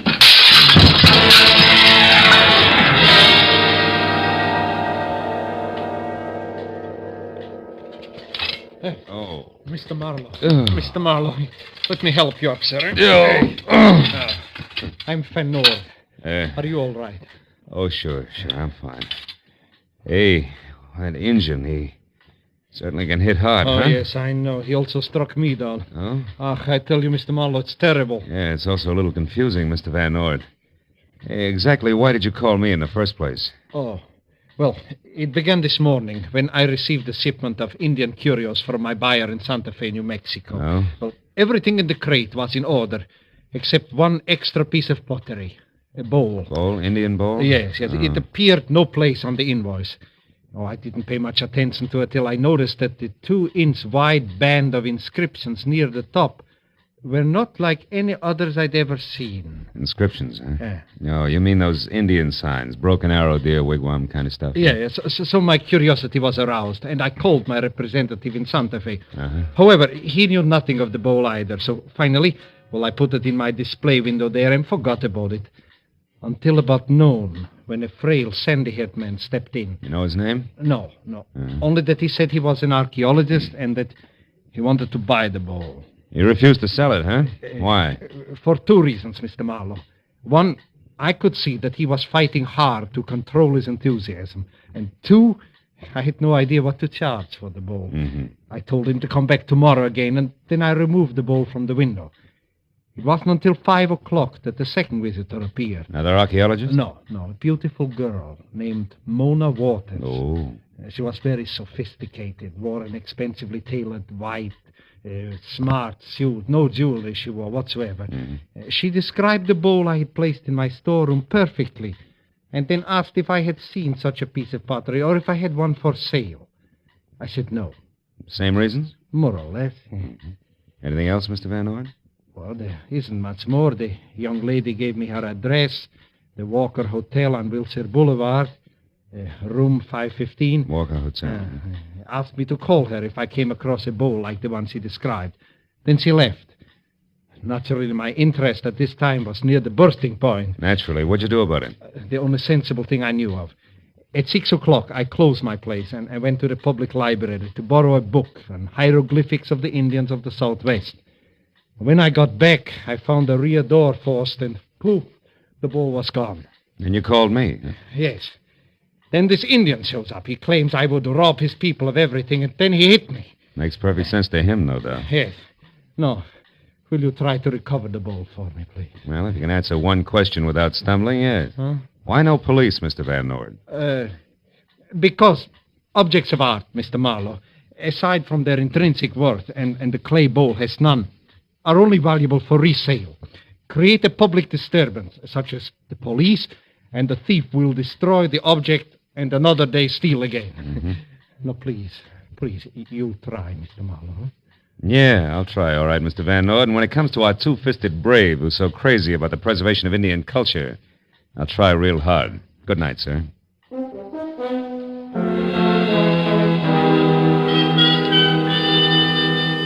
Van Orden's enthusiasm and the $100 he pressed into my hand before I left were encouraging, and I drove straight to the Walker Hotel on Wilshire Boulevard, where a moment after I entered the plush lobby, encouragement came once more.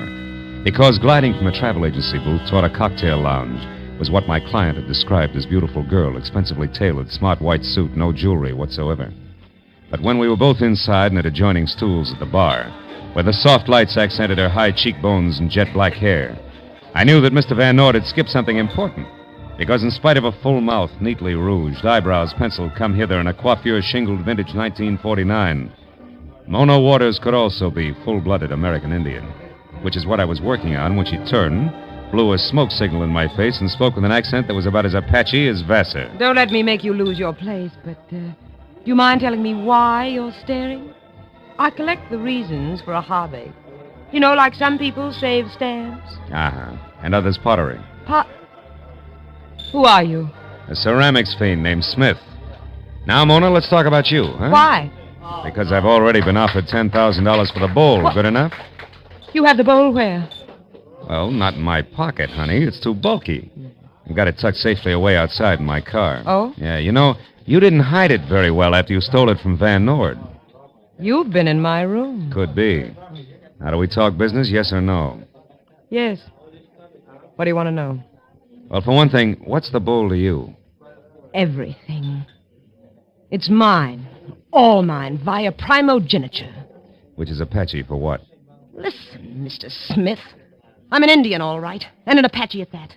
But I was born in a duplex, not a teepee. I drink martinis, not firewater, and I've got a Mills College diploma and an IQ that'll probably make yours look sick, so let's clear the air in a hurry. Yeah, well, that's clear enough, yeah. Now, smart boy.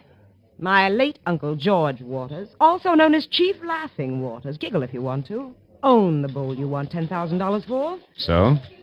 So a long time ago he willed it to my father. However, my father died a year ago, leaving only me as heir apparent. Hence that bowl is mine. All mine, via primogeniture, which brings us right back to where we were. Except you haven't mentioned why the bowl means so much to you. And I won't. No, will you pay the $10,000, huh? I didn't say that. And I won't say anything more until I see that bowl. Now, I've got to make a couple of calls. Should take about 20 minutes. After that, I'll be in my room. Please call before you come up.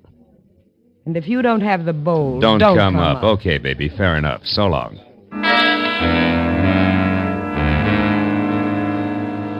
It had been the kind of conversation piece wherein each party's quite sure that the other's a liar, but not quite sure why. So a moment after I was on the sidewalk and out of Mona's sight, I darted for the side of the hotel in the rear entrance, where I made my way to a self-service freight elevator that got me to the 5th floor. just as the Apache with Gloss closed the door to a room at the far end of the carpeted hallway. I was about halfway there when it came. The door to 515 wasn't locked, and when I threw it open, I found about what I'd expected. Mona slumped in a corner of the room, pride heard only, and opposite her a wide-open window, which I figured led to a fire escape, until I was standing next to it and saw that there was nothing but sheer wall that plunged 5 stories to the sidewalk below. And on a line with the hotel's 4th floor, a rooftop that at best was a good 15 feet away. When I closed the window and turned back to the room, Mona was already on her feet. That sly jerk. He waited till I had the door closed behind me, and then he swung. Oh, brother, when we meet again. Oh, Mona, who? Did he get the bowl? Get the bowl? I thought you had that, Smith. I was kidding, and you know it. Now, once more, who was it? His name, Mona. Jimmy Brown Bear. Jimmy which? Brown Bear. Smitty, a lot of Indians have Indian names. It's a custom. Try not to fall apart every time you hear one. I will if you'll stop being persecuted. I think Indians are all good Americans. Now tell me about the big brown bear. Okay. All right. He's absolutely sold. The bowl's a priceless tribal heirloom the white man's trying to steal. He's plain nuts. Who else would try a jump like that from a 5th-story window? Yeah, it's quite a hop. If he actually made it. What do you mean if? Nobody fell. No, maybe nobody jumped either. Maybe you make up heap big story, baby. Hide bowl here in closet, then fall on floor. Tell Wild Tail a screwball Apache. That'd be smart. Yeah, heap. But also smart if you take Long Nose out of Injun Girl's affairs before it get blown off. Stand still, Buster. Oh, Tomahawk, caliber 38. How unfriendly. Unaffected. Now, Smith, what's your real name? Sammy Blue Ox. My father calls me... Junior. Let me clear up a very important point. That Indian bowl, in some strange way, is the answer to the location of enough lost Spanish gold to keep you, me, and everyone we ever met off the bread line from here on out. Okay, I'm intrigued, but the point you were going to clear up. Just this. I've got a dandy idea where I can find both the bowl and Jimmy Brown Bear right now. That's something I want to do all by my lonesome. Now back into that closet and keep quiet. Well, you head where? On the warpath, via bus. I'm a hot-blooded Apache, remember? So long, baby.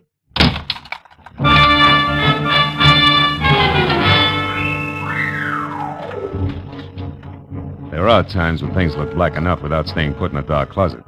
So I kicked at the lock, spun in the casing, and walked out in room 515 just in time to hear a timid knock on a hall door. When it opened up, one frail, sandy-haired man wanted information. Oh, I beg your pardon, sir. Can you possibly tell me where I can find Miss Mona Waters? Who are you? My name is Clark Erskine. I'm an archaeologist. I'm sorry, friend. I can't say any more than Miss Waters is out after a wild-eyed Apache who's got a piece of pottery tucked underneath his arm. What? Oh, not the bowl. It's supposed to be in Van Noort's place. Not Jimmy Brown Bear. Yeah, right on both counts, Mr. Erskine, but what makes the name Brown Bear ring a bell? You two met before? Well, we certainly have. Why, that idiot has hampered every archaeologist who has so much as set foot in New Mexico. Well, now that you've mentioned it, Mr. Erskine, why your keen interest in the bowl? What does it mean to you? What does it mean to me? Yeah. Well, my good man, those inscriptions circled around it are going to prove invaluable. Possibly another Rosetta Stone. An open sesame to the countless undecipherable writings we've already collected. About Spanish gold, maybe. Huh? Spanish gold? Oh. Well, sir, what are you talking about? Nothing. Look, Erskine, one question. How did you know that Mona Waters was staying here at this hotel? Well, it wasn't simple How to learn. When Mr. Van Noort refused to sell the bowl to me until tomorrow, I wanted to be certain that he also didn't sell it to anyone else. So I watched his showroom. Oh, that's smart. When I saw Miss Waters there, I recognized her at once as an Apache, and I followed her here, where I found out her name and room number.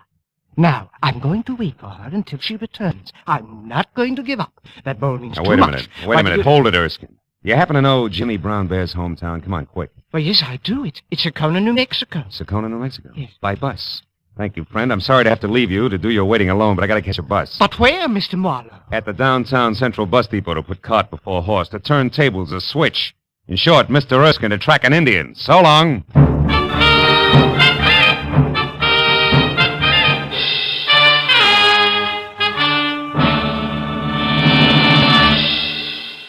In just a moment, the second act of Philip Marlowe. But first, you meet many an old friend from the wide field of music every Sunday afternoon when the choral airs and the symphonette are heard on most of these same CBS stations. This Sunday, the fine voices of the Choraleers will recall such old favorites as I've Been Working on the Railroad, The Best Things in Life Are Free, and Janine, I Dream of Lilac Time. The Symphonette will bring you the overture from the Bohemian Girl, a Strauss composition, and a stirring march, among others. Be sure to hear the Symphonette and the Choraleers to find your old friends and favorites every Sunday. Now, with our star, Gerald Moore, we return to the second act of Philip Marlowe and tonight's story, The Indian Giver.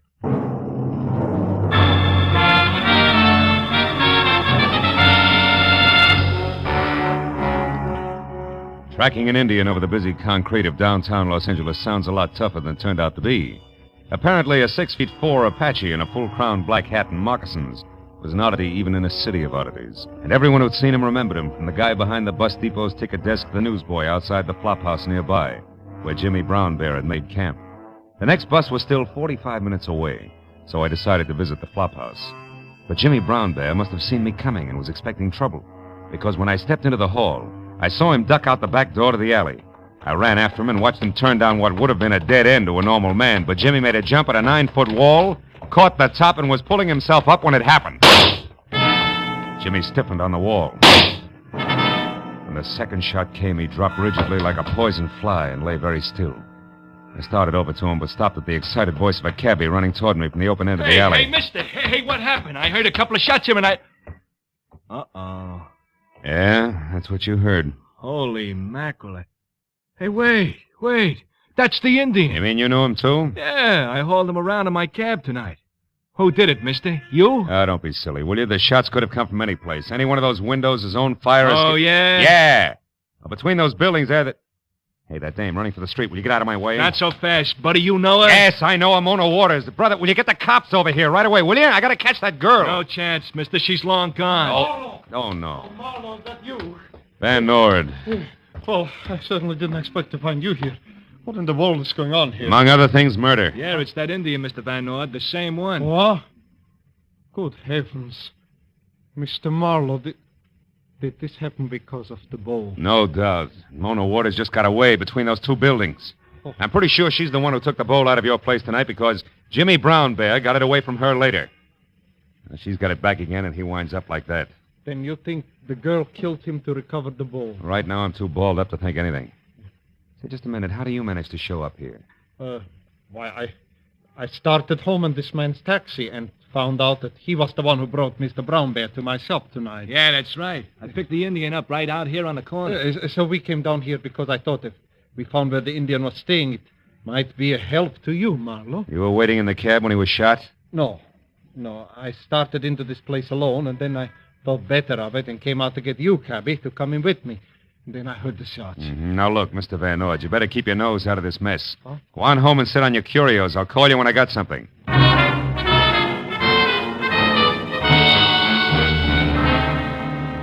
Assuming that my client's story was true and that he did have the cabbie to back him up, I got in my car and headed back to the Walker House.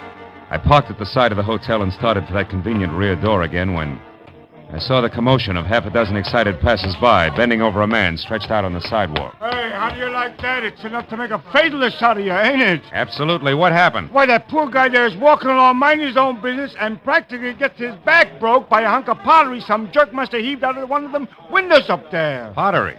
You mean a bowl, maybe? A bowl? I don't know. It broke all the smithereens. It was plenty heavy, though. It was about... Hey, look. Here's a chunk of it. Let me see that. Oh, sure. Brown clay with symbols carved on it. Indian symbols. Listen, buddy, what window did that come out of? Anybody see? Anybody? No. They're all dark up there. We can't figure it out. Hey, what's the matter? Where you going?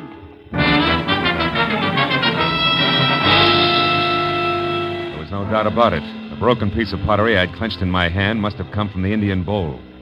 I ran inside, rode the elevator up to the 5th floor again, and beat it down the hall to 515. Sprawled out on the floor inside was Clark Erskine, the archaeologist, making a valiant but wobbly effort to get back on his feet. I dropped the chunk of bowl in my pocket and gave him a hand. Come on, fella. Up you go. Come on. What is it? All right, take it easy. Now sit over here and tell me what happened to you. Where am I? Who are you? Marlowe. Remember, you're in room 515 of the Walker House. When I left, you were waiting for Mona Waters, but I came back to find you spread out on the floor, as flat as that puddle of ink there on the desk blotter. Now, you take it. How come all this? Oh, yeah, yes, I remember now. I was struck. Yeah. But, Marlowe, the lights are out. And they're better left that way unless you want the room full of irate citizens. Who struck you? I have no idea. I was sitting at the desk there writing Miss Waters a note because I decided not to wait any longer when I was hit from behind. That explains the spilled ink. What about the open window? It was closed when I left. Open window? Where? Why, that's strange. Strange? It's screwy. Nuts. What do you mean? Mr. Marlowe, just what is your position in this business? I'm a private detective working for Mr. Van Noord, and I'll tell you something else. Whoever slugged you opened that window and sailed the precious Indian bowl right out into thin air, 5 stories high. Oh. Smashed down there on the sidewalk. Oh, the bowl is gone? Destroyed? Mm-hmm. Oh, no. Oh, yes. Well, that's hideous. The markings on that bowl were priceless. Why, Marlowe, great Scott, why was it destroyed? That's what I mean. See, it's screwy. Oh, wait a minute, I'll get it. Hello? Miss Mona Waters, please. It's urgent. Interstate Airlines calling. She's out. I'll take the message. Oh, thank heavens. We want to rectify a perfectly ghastly mistake. We're afraid the relief operator may have given Miss Waters 2:12 a.m. instead of 1:12 a.m. as the departure time of her plane tonight. But, baby, it's 12:30 now. If she leaves at 1:12... I know. We're just sick about it. Can she make it? I hope not. But I'll do my best to deliver your message in person. You're a dear girl for calling. Goodbye. What was it, Marlowe? Something important? Not archaeologically. I'll see you later. Oh, wait. Isn't there anything we can do about the bowl? Oh, sure. Get a bottle of glue and a dustpan and hop to it. So long, Erskine. I'm off to the field of the Thunderbirds.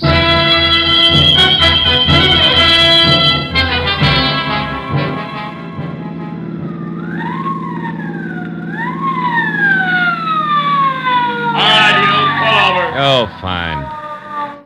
Now, look, officer, I was just... Never mind. Well, Mac, you're batting 1,000. You pulled out of the hotel driveway 2 blocks back, ran 1 full stop and a red signal getting this far. That's great. So what's your story? Been drinking? Not a drop, believe me. Now, look, I've got to get to the airport in a hurry. Why?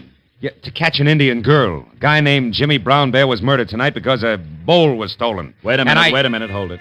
Who was murdered? Oh, I know. What's the use? There's no use in going into it. Officer, my name is Marlowe. I'm a private detective working on a case, and I got to get to the airport. Private eye, huh? Let's see your papers.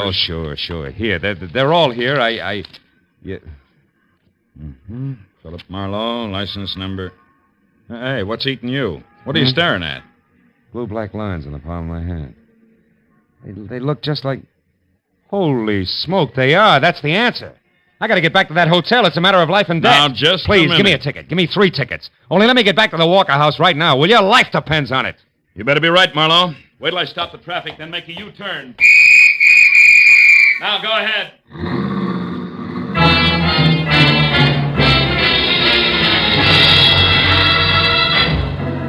I made it back to the hotel in something under 7 minutes for the round trip. I ran for the elevator, waited for the car to come down, and when the gate opened, bumped head on into Clark Erskine himself. I backed him into the elevator again at gunpoint and pushed the 5th floor button. I didn't say a word. By the time the elevator stopped and the gate slid open, he was beginning to sweat. Marlowe, I just don't understand this. Why the gun? Take a guess, Erskine. I want to know what happened to Mona Waters. Why, I don't know. She didn't come back. Here, this is 515. Remember? Go on, open it up. And get inside! Now, listen, you. I know who killed Jimmy Brown Bear, and I found out plenty about the bull, so talk. Where's Mona? Behind you with a gun in my hand, so don't move. Oh, great. Well, at least you're okay. Except for a headache, yes. I just woke up in the bedroom with a heap big lump on my scalp, and I know a pale face who's going to pay for that.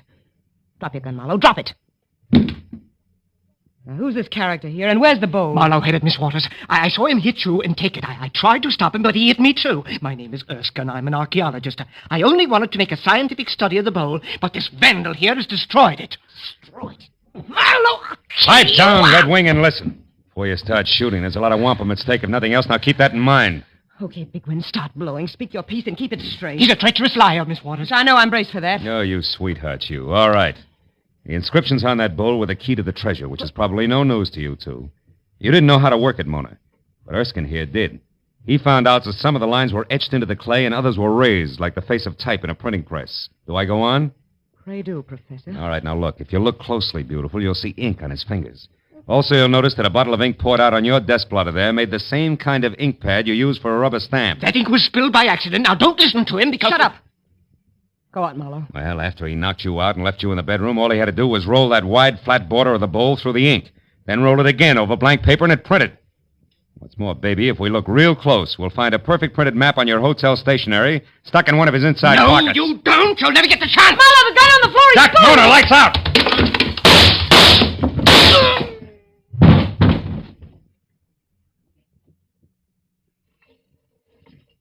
Marlowe? Marlowe, are you all right? Yeah, I'm okay. Oh. Then I did shoot the right man.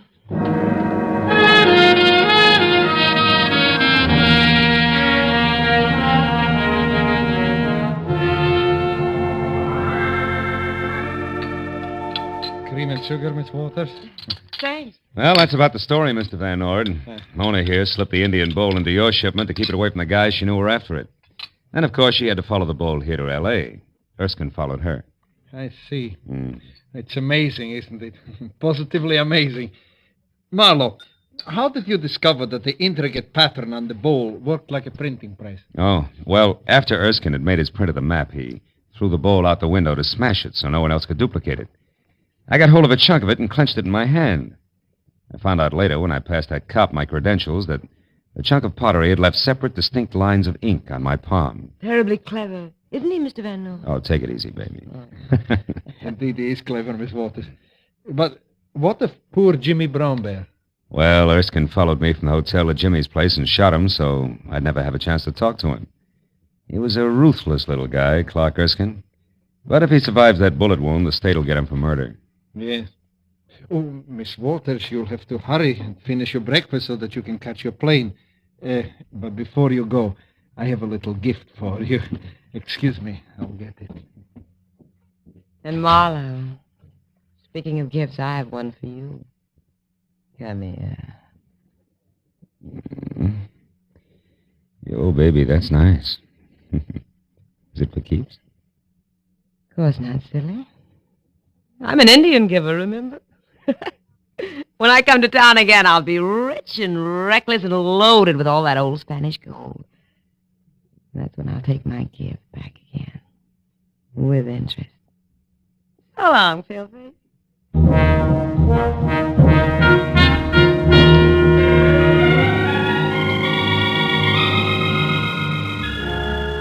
Well, when I finally got home, completely fagged out at 10 o'clock in the morning, I took one look at my favorite chair, the big, deep, soft one, and then sank down into it good and hard. Ow! Ooh, something that felt like a broken beer bottle stabbed me. I reached for it, and it turned out to be the jagged chunk of the Indian bowl I dropped in my pocket earlier. For the first time, I really looked at the hieroglyphics on it. There were 3 Indian figures. The first was breaking sticks into uneven lengths. The second was holding a small fish, and the third was running away with all the wampum. It took me a long time, but I finally got it, I think. The Indian picture message could only be translated one way. It had to mean, never give a sucker an even break. And right then and there, I thought about Mona and what she'd said. That's when I'll take my gift back again. With interest. So long, Philface. So long, baby.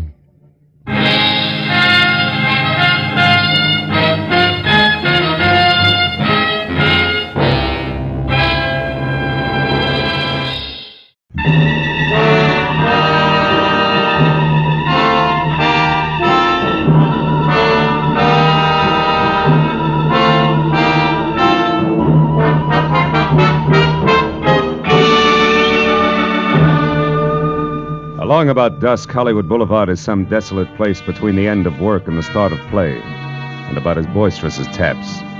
So except for a sallow-faced masher leaning against a nearby storefront warming up his evening leer, I was alone on a lot of fancy pavement when I walked up to the box office of the Newsreel Theater near Cahuenga. Paid my 40 cents admission, tax included, and started inside, where, of all places, I was to meet my new client, one Mark Hummel.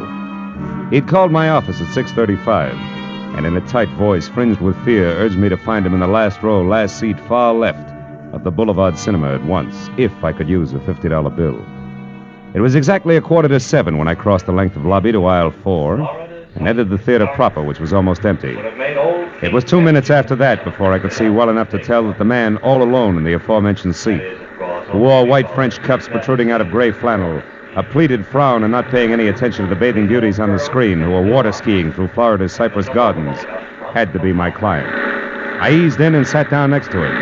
I could see he was watching me out of the corner of his eye. Marlowe? Yeah.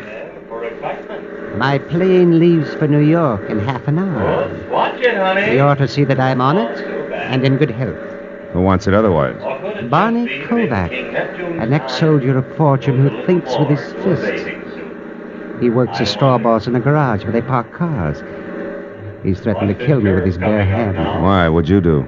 Nothing. It was perfectly legitimate. Mm-hmm. He had a chance to get out of Hippo Link's place. Get out of whose place? Hippo Link. Oh. Kovac had a chance to buy a location of his own. But you got there first. Look, Mr. Hummel, why don't we continue this in the lounge? It's quieter out there. Yes, what if you think? Yeah, come on.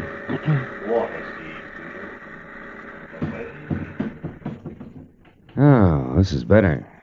Come on, we can talk over here. So, you beat Kovac out of the property he wanted. Then what happened? When he found out, he went crazy. He swore I bribed the real estate broker, high-pressured the owner. All that kind of wild talk, you know. Now, Marlowe, the place I bought from under him is a good investment. Oh, yes.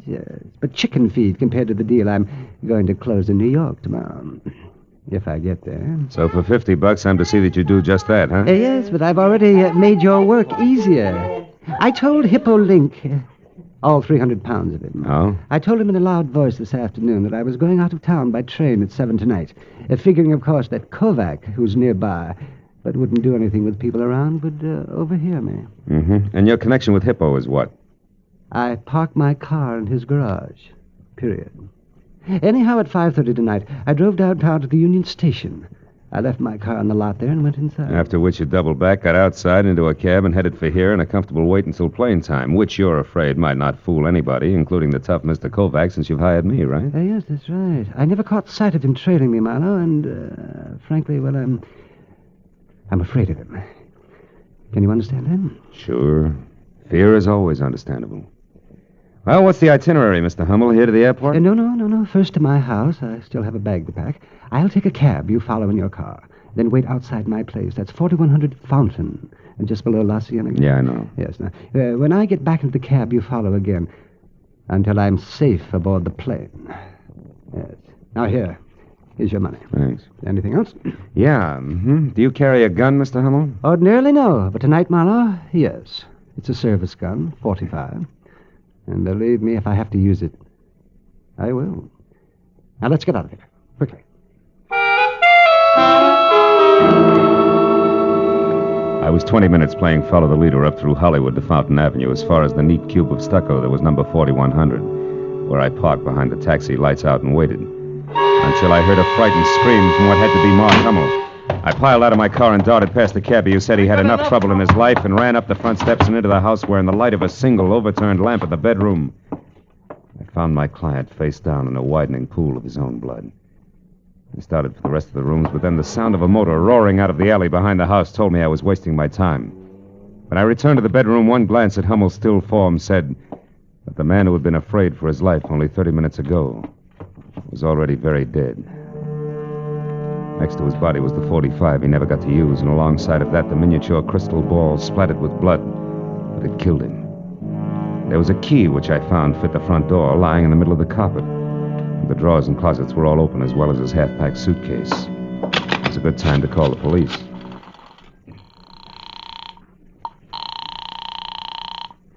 Homicide, Detective Lieutenant Matthews speaking. Marlowe, Lieutenant. I'm at 4100 Fountain and standing next to a man named Mark Hummel who used to be a client. He's dead, Matthews, murdered. Any idea who did it, Phil? Well, I got an idea it might be a lot of muscle called Barney Kovac, who works in a garage on Santa Monica Boulevard. You sure it wasn't a robbery killing? No. Well, you know, we've had a lot of second-story jobs there, about every 3 weeks in that neighborhood. I'm not sure of anything yet, but you see, I was Uh-oh, company, Lieutenant. I'll catch up to you later. Mark, I beg your pardon. Is Mr. Hummel in? Yes and no. Did he expect you? Well, no, he didn't. Who are you? Philip Marlowe. Well, is Mark in or not? Yes, he's in. You'll find him in here, if you insist. Oh, thank you. I'm sorry I bit your head off, but what I have to... Oh, no. He's dead? Shot with that? No, that's his own gun. He was beaten to death with that glass ball there. Oh. That key is his, too. It fits the front door. I already tried it, and then I put it back when I found it, since the police appreciate neatness on the scene. But that doesn't make sense. Mark always carried his keys in a leather case. Oh? It should be right there in his right pocket. Yeah. Yeah, you're right. House key with a bunch of others, and, yeah, this one matches the one on the floor. How'd you know about this? Oh, I'm an old friend of Mark's, Marlowe. You'd have to be. What were you in such a hurry to tell him? I don't remember. Maybe I can help you. Maybe it was a little message you were going to deliver from Barney Kovac. I don't know anyone by that name.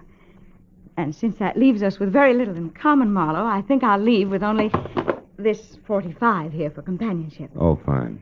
Now, get over there against the wall and turn your back. Well, go on. Now what?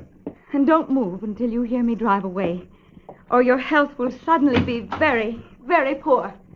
Good night. When Little Red Riding Hood slammed out of the place, I knew I could either follow her or wait for Matthews to siren up to the front door and then tell all. One last look around the room, including the key in the middle of the carpet, made me change my mind again. If the key could be traced, it might be a definite link to Kovac, so I headed for Hippo Link's garage on Santa Monica Boulevard in the hope of further information about a hot-tempered man who worked there. Less than 5 minutes later, I was walking down a cement ramp that dropped from the street level into an acre of underground parking space filled with a crowd of heavy with chromium cars that belonged to the fashionable neighborhood nearby. Hippo himself was a perspiring oval, approximately 5'8", measured in any direction, with tiny eyes, tiny nose, and a dozen chins that danced when he laughed, which seemed to be always. He was standing next to a pickup truck marked Ace Battery Shop, talking to the driver. Get, huh? And because of that, you want more money for him, huh? That, I suppose, is easy to get. Now, look, Hippo. Listen, Plume, I won't pay any more. My overhead's too high already. So if you can't get them for me at the same price, forget the whole deal. Besides, I don't like the way you do business anyhow. Meaning what, Hippo? Meaning that when I give you an order, Plume, I want it delivered to me in person, not to just any flunky that's standing around. Okay. That was a slip. It won't happen again. Yeah, not twice it won't. Goodbye, Plume. I got customers. Can I help you, mister? Maybe. I'm looking for Barney Kovac. Is he around? No. Why? What do you want him for? Maybe murder. What? Barney, he killed someone? Wait a minute. Plume, I said goodbye. Go on, beat it. Okay, Hippo. I'll see you around. Let's go in the office here, mister. A little quieter. Sit down. Thanks. You a cop? No, private detective. Name's Marlowe, Hippo. Marlowe, huh? Mm-hmm. Never heard of you. But then I never heard of a lot of people, huh? That's right, Hippo. People like, for instance, Mark Hummel. Why him, Marlowe? He was the one Kovac killed. Well, what do you know? Doesn't seem to break you up. Why should it? Hummel was a louse, Marlowe. Everybody said so. Of course, I didn't know him personally, except to joke with him when he brought his car in. You know, a little laugh goes a long way with some guys. Tell me, Hippo, did you know that Hummel was going out of town? Yeah, he told me this afternoon. Should have gone yesterday, huh? Shut up. Okay, so you don't like jokes. I can play it straight. What do you want? For an open of this. A tall blonde with brown eyes and a pretty face who knows how to handle a 45 as well as conversation walked in here. Would you know her? Am I? Could be Rhonda Beaumont, Barney's girl. She lives in a plush apartment over at 38 Sweetser Drive, just above the Strip. How does she figure? Probably great in a Catalina swimsuit, but in this deal I'm not sure. She might have put me on the right track by setting me straight about a key to Hummel's apartment that I found next to his body. It wasn't his. A key? Yeah, the design on it, near the top, the round part was like a fancy figure 8. Mean anything to you? Not being a locksmith, no. Anything else? Yeah. Where can I find Barney Kovac? How would I know? He quit at 5 today, just like he does every day. And I quit at 9, Marlowe, which happens to be right now. So, goodbye, mister. Just like that? Yeah, just like that. You see, if I work late, Marlowe, I got to pay myself overtime. That hurts, because I can't afford it. See what I mean, boy? I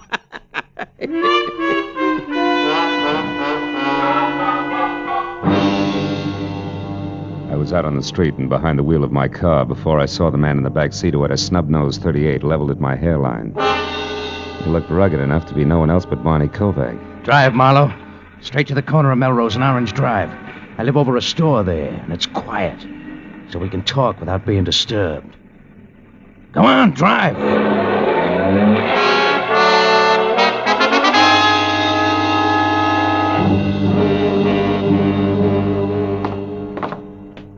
Right ahead of you, Marlowe.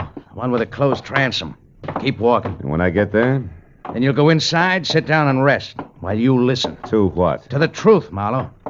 I've been following you long enough tonight to know that you're off your rocker. You see, fella, I didn't kill Hummel. Yeah, I know. He's double-jointed. It was suicide. Slugged himself from behind. All right, he cut it. Here, here's a key. Open up. Okay. Hey, you made a mistake, Kovac. Wrong key. What are you talking about? Let me see that. Sure. With pleasure. Stupid. Ha! Now that I got your gun, Bud, try it yourself. Come on, Kovac. Close quarters make me nervous. You're making a mistake, Marlowe. Yeah, sure I am. The guys who are off their rocker always do, remember? Now get over there on that chair and behave while I use your phone. Marlowe, don't move or I'll kill you. Hippo. Barney, take the gentleman's gun. It's heavy for him. Sure. Here, boy. Here's some money. Get clear of L.A. till this thing's all cleaned up. You're in a bad spot. I know, but I didn't kill Hummel, Hippo. You gotta believe me. Yeah, by all means. Barney, my boy, if you say it, I believe it. But others won't be that accommodating, I'm sure, so go on. And no matter what you do, don't worry about Marlowe. Huh? Nah, he won't be following you. You can count on that, Barney.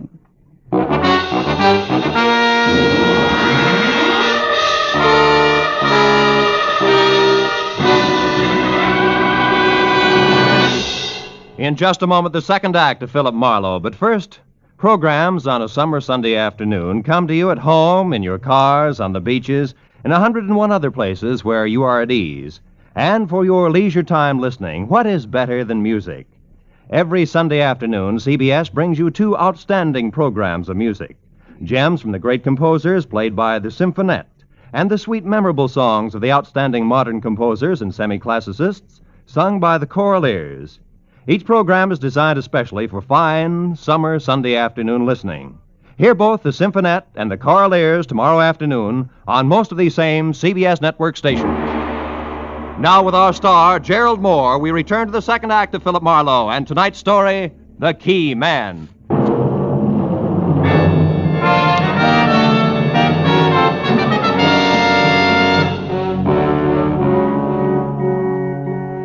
The gun wrapped in the thick, fat fist of Hippo looked like a toy as he leveled it at my chest while Kovac got away. And the fat boy kicked the door shut, leaned his ponderous 300 pounds against it, and smiled. The smile faded gradually and finally died, but the muzzle of the gun in his hand didn't so much as twitch until the battered alarm clock on the dresser had clanked off a monotonous 15 minutes. At that point, Hippo Link leaved his face up into another smile, waddled across the room, and laid the gun down on the table in front of me. Okay, Marlowe. You behaved yourself real nice. Barney's got all the head start he'll need, so you can leave now. You know something, Link? You're not only fat between the sleeves, you're overweight between the ears, too. Helping a suspect escape doesn't sit well at headquarters. Now, just a minute, boy. You're kind of jumping to conclusions, aren't you? You were putting the muscle on a friend of mine, and I helped him out. That's all that happened so far, so you look a little silly running me in on that. But if you still want to try, boy, the gun's right there on the table. Okay, Hippo, you win for now. But don't think I buy that silly 1, 2, 3 story of yours.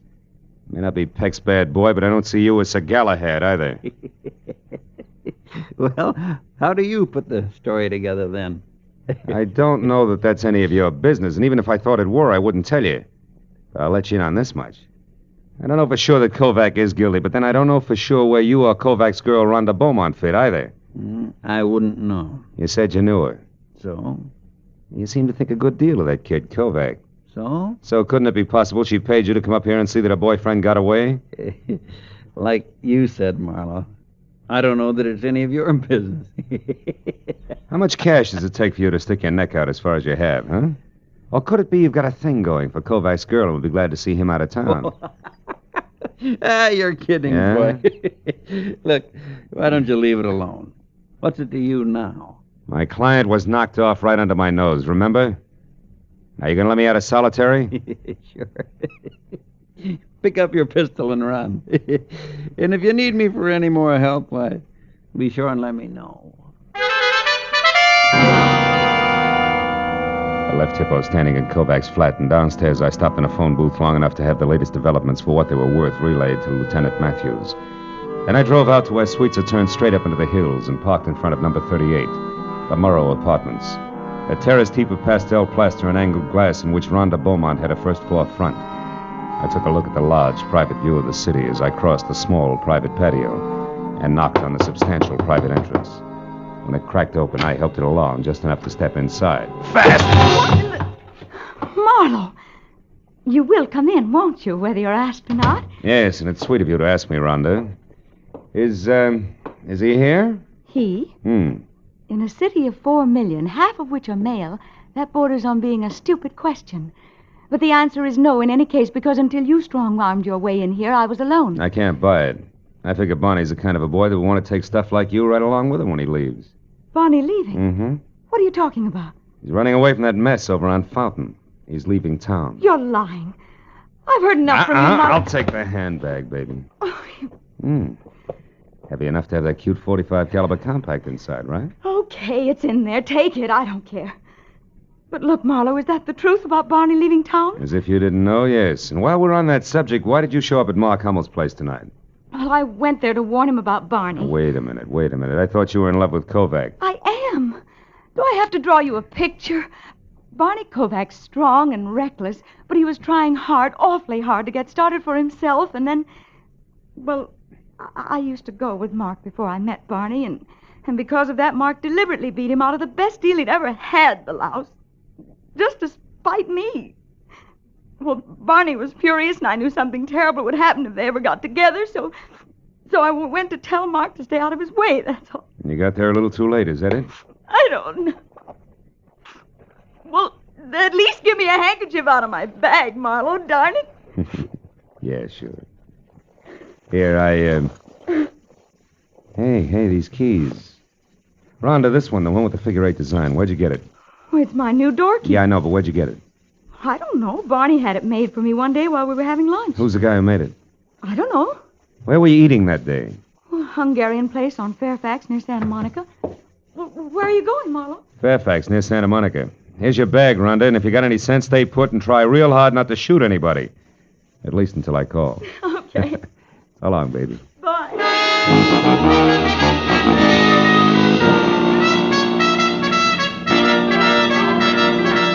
Hey, late extras, the world's in terrible shape. It's a mess. Read all about it. Late extra papers. It's all over now. Paper, mister? No, thanks, kid. Tell me something. Where's a locksmith on this block? Locksmith? No, there ain't none. Oh, come on. Sure there is. A guy who makes keys. It's got to be. Think hard, will you? It's important. Think hard, he says. Look, mister, I know this whole neighborhood like the back of my own hand. No key maker. Uh-huh. Well, how about a guy who sharpens saws, scissors, things like that? No, nothing like that.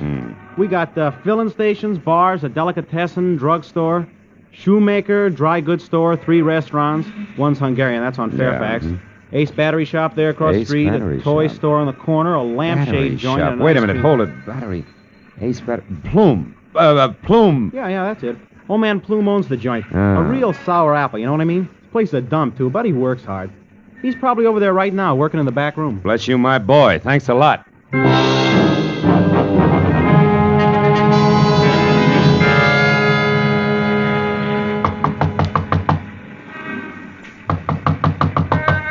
Yeah, who is it? Customer, my battery's dead. You gotta help me. Now, look, mister, my place is closed up. Come back. Hey, what is this? Sorry, Plume, but tomorrow's a long way off. This is an emergency. Now take it easy and you'll be okay. I got a job for you, and it's got to be done tonight. Well, listen, I said my place Shut up! Now get this, Plume. I'm a friend of Hippo Lynx and Barney Kovac's, all of which makes you perfect for my job. Now, what kind of a job you talking about? This. It's a key. Duplicate it. A key? Hey, buddy, this is a battery shop. I can't make keys here. In the first place, you gotta have a license. I said this was an emergency, didn't I? Get busy. With what? My fingernails? I don't know how to cut keys. Somebody's stringing you, pal, and I... Plume, keep away from that drawer! Well. Whole drawer full of blank keys, huh? And that 38 in the drawer here must be that license you spoke of. Come on, you. Get up. Wait. Leave me alone. I didn't do anything. Now, listen, Plume. I want one straight answer out of you, fast. You made a delivery to Link's garage sometime today, and it wasn't batteries. Who'd you give it to? Come on. I left it with Barney Kovac. He was the only one around, but it was nothing, an envelope. Yeah, full of keys. Thanks very much for your help, Plume, but I'm in a hurry. And just so I'll be sure to see you later, good night!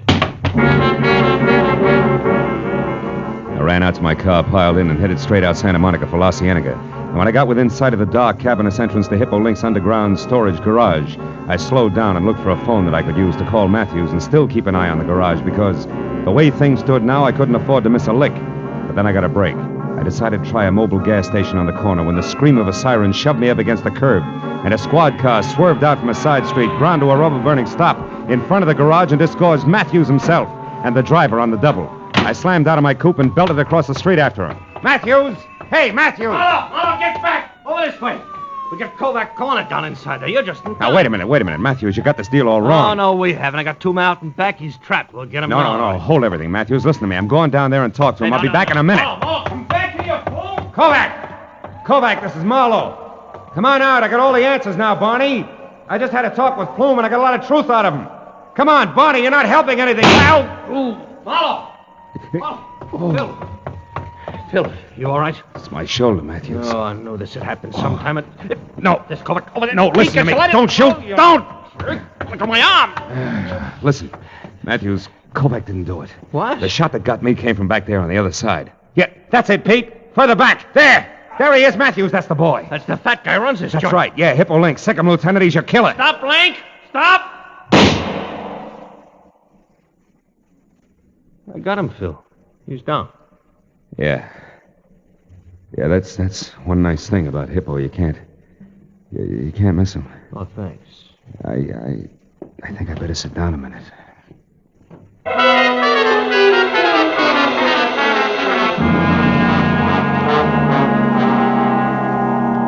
Hello, Marlowe. You feeling better now? Oh, great. You can't beat these hospital beds for comfort, Lieutenant. I'm getting one for my apartment. You can crank it into 30 different positions. You know that? Yeah, I know.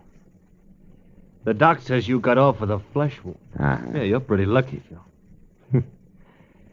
And I just stopped by to tell you they saved Hippo Link, so he'll have to be tried. It won't be much, though. He's already admitted everything. Oh, what about Plume? Did you get anything on him? He's still so groggy, hardly knew his own name when we picked him up. Yeah, it was quite a racket they had, Matthews. Yeah, smooth. Every rich customer come into Hippo's garage, left his house key with his car keys, was a cinch to be burglarized sooner or later. Yeah, Plume cuts a duplicate key. They find out when the people are away, and that's all they need. Some setup. But it sure backfired on him tonight. Hummel went to a lot of trouble to tell Hippo that he was leaving town at 7 just to throw Barney off his trail. But Hippo took it as a great opening for his racket. So Hummel came home right in the middle of the burglary, and Hippo had to kill him to get our way. That's it? Oh, by the way, a friend of yours out here. Oh? Yeah. I'll get him. Come on in, Barney. He's feeling fine. Oh, swell. Hi, Mr. Marlowe. Hi. I guess Rhonda and I owe you quite a vote of thanks. You owe me nothing but an explanation, Kovac. Why'd you run? Oh, I don't know. After the way I shot my mouth off about Hummel, I figured I was hooked for sure when he turned up dead. Once I started running, I couldn't stop. Kept getting worse. Yeah, it's exactly what Hippo figured. Yeah, that's one I don't get, Marlowe. Why'd he help me in the first place? He had to, brother. Hippo knew that my best clue was an extra door key. He also knew that Plume had left a bunch of keys with you to give to him. He was sure that if we ever got together and talked about keys, he'd be stuck. But as it turned out, I got the same lead anyway from the key Plume made for Rhonda. Hey, Matthews. Yeah? Crank me up in the middle, will you? What, like this, Phil? Oh, yeah. That's perfect. Barney, turn off that reading lamp, will you, please? Sure. Yeah. Anything else, Marlowe? Yeah. You see that no visitor sign there? Yeah? Well, just hang it on the door on your way out. I'm here for 3 days, fellas. I'm going to make the best of them. Good night, all.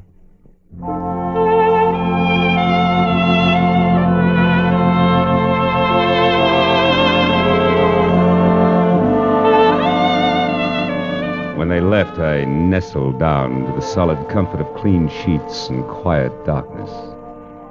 And my eyes were almost closed when it happened. The light snapped on. A pair of efficient hands grabbed me, stabbed an inch of hypodermic needle into my right arm, jammed a cold, hard thermometer under my tongue, and splashed a half a pint of icy alcohol on my back. Oh, it was awful. But when it was over, she looked back from the door and smiled before she went out. A red-headed nurse and very pretty. Only then did I notice the set of keys she'd forgotten on my medicine table. One was thick with a figure-8 design. It was her door key. And for just a moment, I wondered foolishly if I could get a hold of Mr. Plume again some way. For just a few minutes.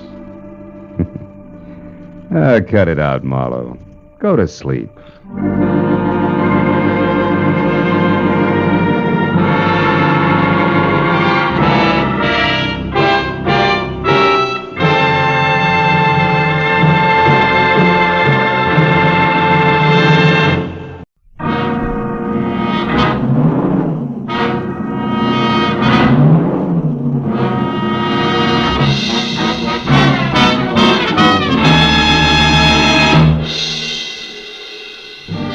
At 5 o'clock of any weekday afternoon, the lobby of the started building in downtown Los Angeles is a mess of milling office workers. So I was 10 impolite minutes peering into chattering faces before I found my new client, Charlene Danielle. When she'd called me an hour ago, her slight French accent had been coated with worry, as she identified herself as an illustrator for a fashion magazine with offices in the building, and said that she needed help. She was huddled in a shadowed far corner of the lobby like a frightened puppy, going through his first thunderstorm. When I was close to her, she stepped into the light and hurriedly took my arm. I am glad you didn't disappoint me, Mr. Marlowe. Come along, please, quickly. There's a bar just across the lobby where we can talk. All right. Come along, please. It's already late. Soft, lustrous hair that was shingled into 1,000 short curls which kept running into one another framed a beautiful face, and a wisp of a smile that never seemed to leave her lips labeled her gentle people. I couldn't quite get over it. When we were inside the bar and seated at a table, she was still talking. I was still thinking how lovely she was. Mr. Marlowe, are you listening? Oh, yes, of course I am. Yes. Now, what I want you to do is simple but very, very important. It must be done at once. Easy, honey. That's not going to help any. Now, one step at a time. What is it, Charlene? I'm sorry. It's a terrible man named Marty Loomis. He lives here in Los Angeles on North Rossmore Street, number 7710, a private house. He is the one who had the collection stolen from Vivian's father. I know he is... Hey, wait a minute. Whoa. Slow around the corners, huh?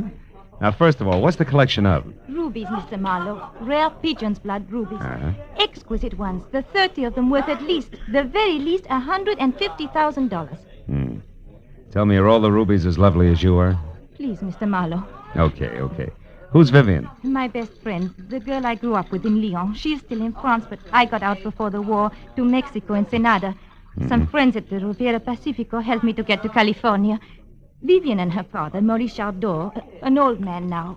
They lost everything they had, family, a home, their business, and then they had only the rubies left. Which should bring us to this guy Loomis, huh? It does. Mr. Marlowe, he was in France only last month, a guest in the Chardot home. A charming American businessman who was going to buy the rubies. But who just wouldn't say when. Tell me, Charlene, did anybody actually see him take the stones? No, but there's no doubt that he did it, Mr. Marlowe. He was one of the few persons who knew where Monsieur Chardot kept them. What about the police? Oh, no, Mr. Marlowe, not yet. Only when we know that Loomis still has the stones, when we know where the rubies are. You see, any hurried arrest would only mean that the jewels would be gotten rid of, gone forever. Why isn't Vivian here, Monsieur Chardot? I told you. He is an old man, a broken man, and they are penniless. The rubies were going to be sold. That's why this Loomis was visiting with them. Now, please, Mr. Marlowe, can you do this for me? Can you find out where the jewels are? It would mean so much if we can return them. So much. Yeah. Where can I find you later, Charlene? I live at the Bradford Arms. The telephone number is Sunset 10229. 10229. Now, what is your fee, please? Well, we'll talk about it later, huh? All right. You are kind. I only hope that later isn't too far away. For Monsieur Chardot's sake? Why, yes, for everybody's sake. Good luck.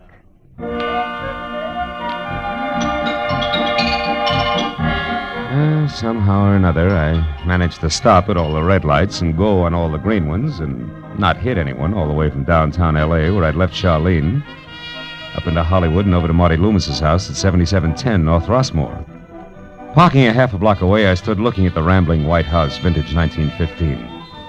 I was startled into action by a wiry, white-haired old boy in search of a match. After a quick servicing job, I moved up to the door. As I knocked on the massive display of aging oak, I decided that Marlowe should play the role of crooked jeweler to ease the entrance. When the door finally opened and an ox in Sherney blue serge answered, I wasn't too happy with my choice of roles. A big club would have been better. Yeah? What do you want? Marty Loomis. Is he in? Who's asking questions? The name's Becker. Mutual friend recommended me to him. Does Lefty know about this? He should. Why don't you ask him? Okay. Come on in. Relax while I find out. Thanks. Any place in particular? Yeah. Flat on your back, big mouth. And don't bother going for your gun. I'll do it for you. Ah. Nice 38 at that. Now your wallet. Lefty. Thought you were picking up your cue fast, didn't you, Mr... Oh, Marlowe, huh? Private detective.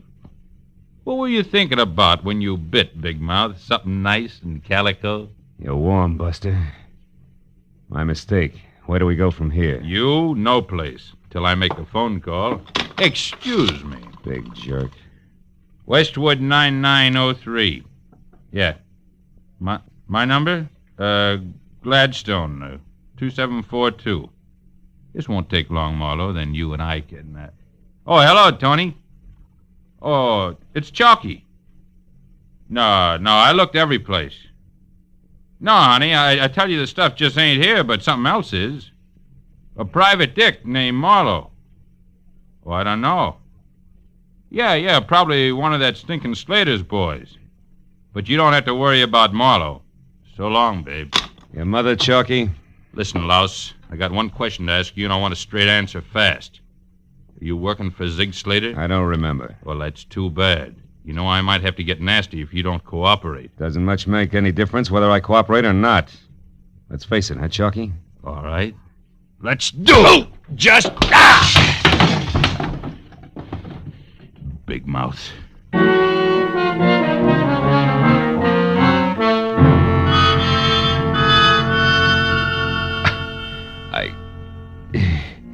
By the time I sorted my legs out from those that belonged to the coffee table, Chalky was gone.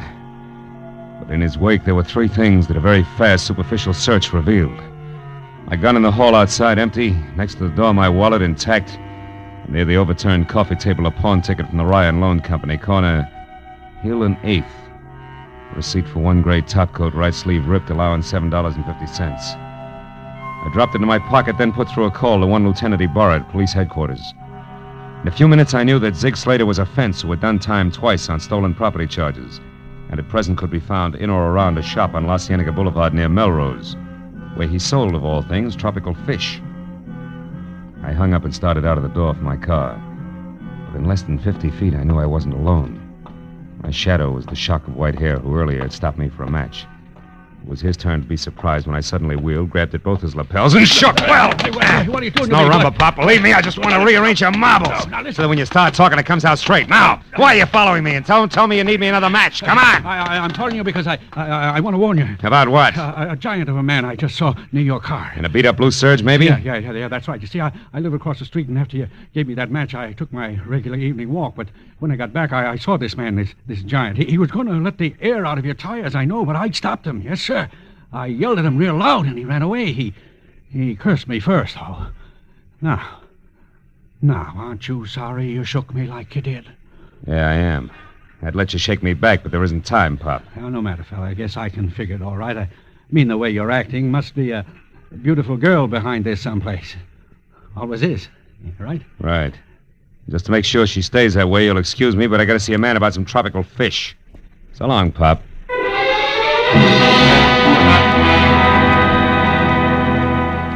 Zig Slater's place on La Cienega was 3 walls, lined almost solid with bubbling tanks that were home for the kind of screwy-looking fish that made you wonder what they could possibly see with a bad case of DTs. Slater was small and slight with black darting eyes that were too large for the rest of his face, which was prune-winkled, shaped like a Coke bottle and had all the come-hither look of an octopus.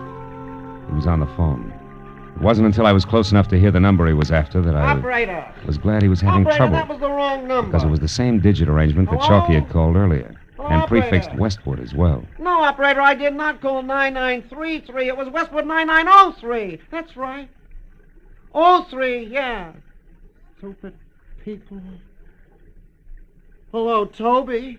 It's Ziggy, darling. Where have you been? I've tried to reach you half a dozen times. A walk, oh. Oh, well, look, baby. You meet me over at... Wait a minute. Lost something, mister? Why, yes. As a matter of fact, I have.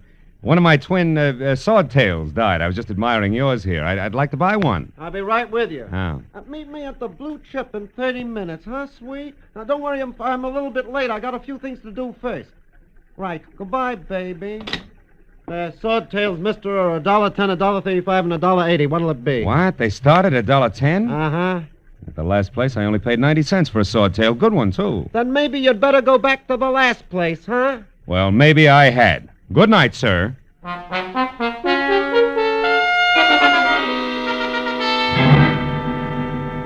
was outside in my car and pointed toward the Blue Chip, which was an ex-speakeasy on Santa Monica Boulevard that had quite never gotten over it. I knew that I had something to work on before it was time to call Charlene and report that so far I had located neither the Rubies nor Marty Loomis. With luck, I could have words with Toby at the Blue Chip before Slater arrived. So 20 minutes later, when I was there and seated at an all-alone table for two, drink in front of me, I looked up at the sound of high heels clicking toward me and the 5.5 feet of blonde who grew out of them in wraparound suede. When I called Toby by name and she pivoted like she was built on a hinge, I was back in business. I don't know you. What do you want? If it's handy, Chalky's telephone number. You're Marlowe, aren't you? Yes, and private detective you ordered bounced around. Now, let's not waste any more of each other's time, Toby. Where's Marty Loomis? Oh, sorry. I never heard of him. Or the Pigeon Blood Rubies? Who are you working for, Marlowe? Don't you remember? I'm one of Slater's boys. You're a liar. Not a double-crosser, Toby. Well, what do you mean by that? And when you're on the phone with Chalky, Brother Ziggy is referred to as the stinking Slater. But when Slater's on with you, it's sugar and spice all the way around. Which means what? That you're not even close to being on the level with one of them. I discount Chalky because his kind you hire, pay, and forget. When the job's done, Marlowe, so behave. He's right outside that back door. It's a little thoughtless of you, isn't it, Toby? The lad's topcoats in hockey might catch cold. That I'd hate to see. I'll bet. Now look, Marlowe, once more. What are you after? 1 Rubies, 2 Marty Loomis. And if I can't help you find either of them? Then I go to Slater. On whose behalf? My client, who represents the real owner of the stones. Named what? It escapes me, Toby. Let's just call her a lovely lady from France, huh? From France? Hmm. For a minute, I thought you were on the side of law and order. What says different? Marty Loomis is dead, Marlowe. Has been all night in the closet of his study at 7710 North Rossmore. What? And just so you don't miss the point, one thing more. I found the body. But first, outside, I found something else. Running away, it was a girl, Marlowe. A girl with a French accent.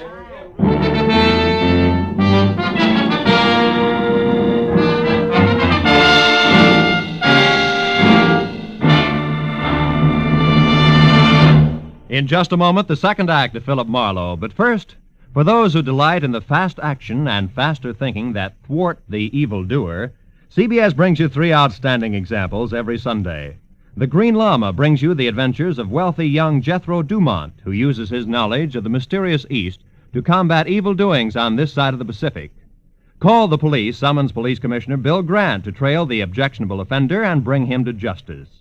Sam Spade, well, what need to enlarge upon the extraordinary exploits of Dashiell Hammett's brilliant Private Eye, hero of the Maltese Falcon, and many other crime classics.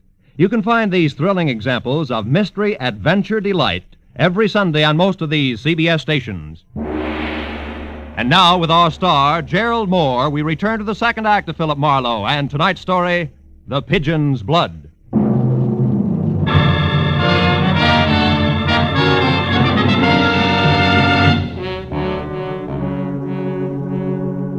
When Toby said French accent, it rocked me right back on my heels. I stood there with my mouth open, trying to reconcile death in a closet with the soft, deep brown of Charlene's eyes, while the blonde in front of me twisted her mouth into a victorious smile as tender as a cobra's. I got up and went out the front way, dragging what was left of my pride behind me. I had to know the truth about Charlene, so I called her. She answered on the first ring, and I made my pitch. I said I thought I knew where the rubies were hidden and told her to meet me at 7710 Rossmore. Then I drove to Rossmore and waited, and 5 minutes later a cab stopped down the street, and she got out. So I went to meet her. Marlowe, is that you? Yeah.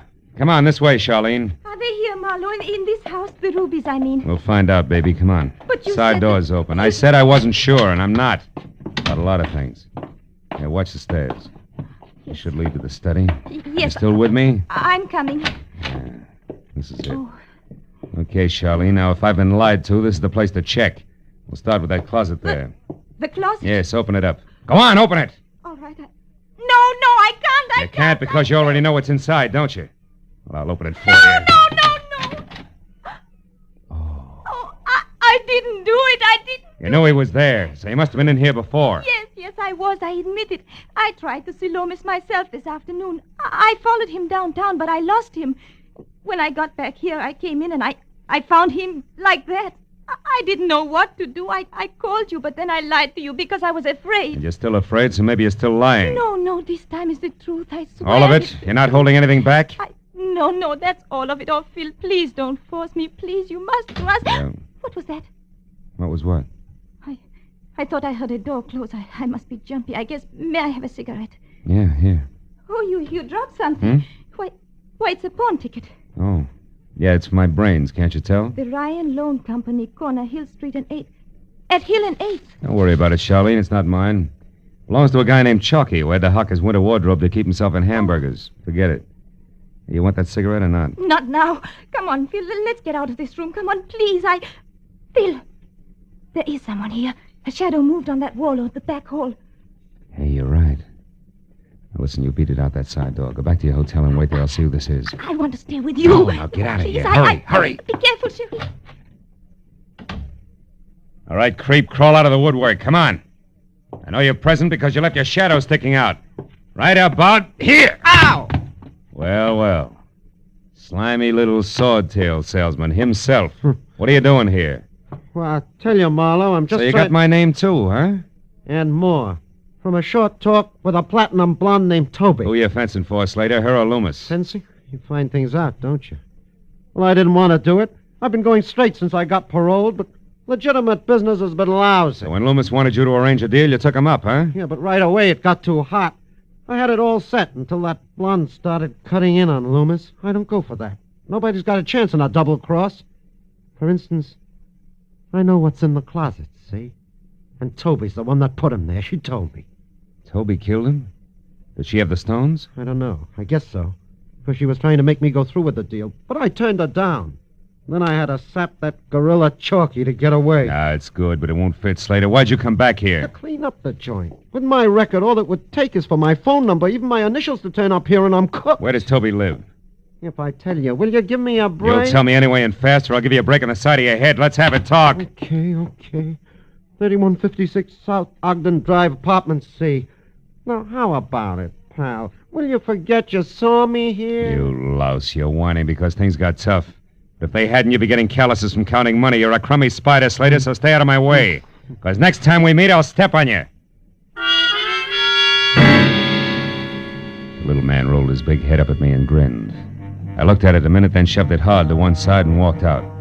The way things stood, I figured the next move, which was mine, had to be first a call to the police to report Loomis's murder, and second a fast pressure play on a faster blonde named Toby. But I was wrong on both counts because I was halfway to my car when I found out the next move wasn't mine at all.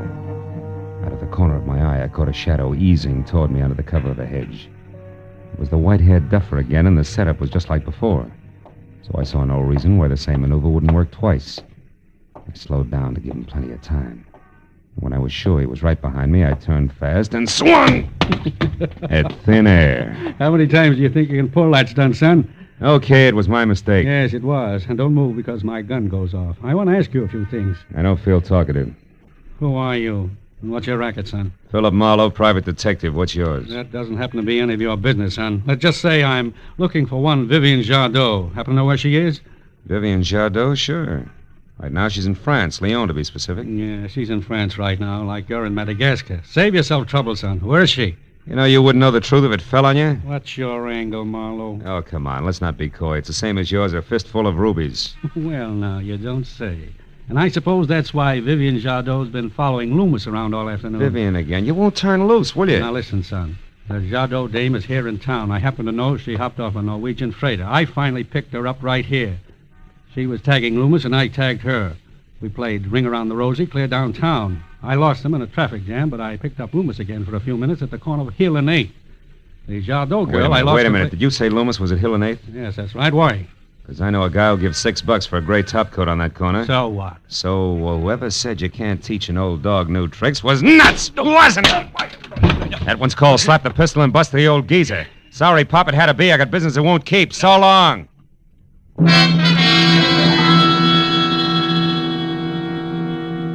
I ran my car, piled in, and headed down Wilshire Boulevard wide open. Because any way I looked at it, Ryan's pawn parlor at Hill and 8th was home plate, and in the time I'd spent gabbing with Pop, there was a good chance that blood was already being spilled on an old gray topcoat with a lining full of rubies. And when I remembered Charlene had walked out with a pawn ticket for that coat in her hand, I got a little sick. When I got to Hill and 8th, I spotted Ryan's place squeezed into a 4-foot crevice between two tall buildings and dark inside. I cut my lights, parked, reloaded my .38, and walked up the alley to the back door. It was standing open a foot, and inside a flashlight was lying on a table while moving in and out of its beam as she clawed through a rack of second-hand topcoats was Charlene. Had her feet face up on the floor with a nasty gash over one eye. It was a man who no doubt used to answer to the name of Ryan. I eased the door open another foot and went in. I got as far as the glow of light before she saw me. Phil! Oh, no. Why'd you slug him, honey? You had the ticket. You could have just... She didn't slug him, Marlowe. I did. Slater. Yeah, don't turn around. Just toss your gun back here. Come on. That's it. Well, that takes care of everybody now. We're all here so we can get back to work. Aren't you forgetting Toby and her trained ape? No, Toby can't make it. And Chalky won't without her. She can't make it because she's dead. I found a nice closet for her, too. Oh, I told you a fib when I said she killed Loomis. I did that to both of them. Because they were double-crossing me. They were cutting me out of my own deal, and they were laughing about it.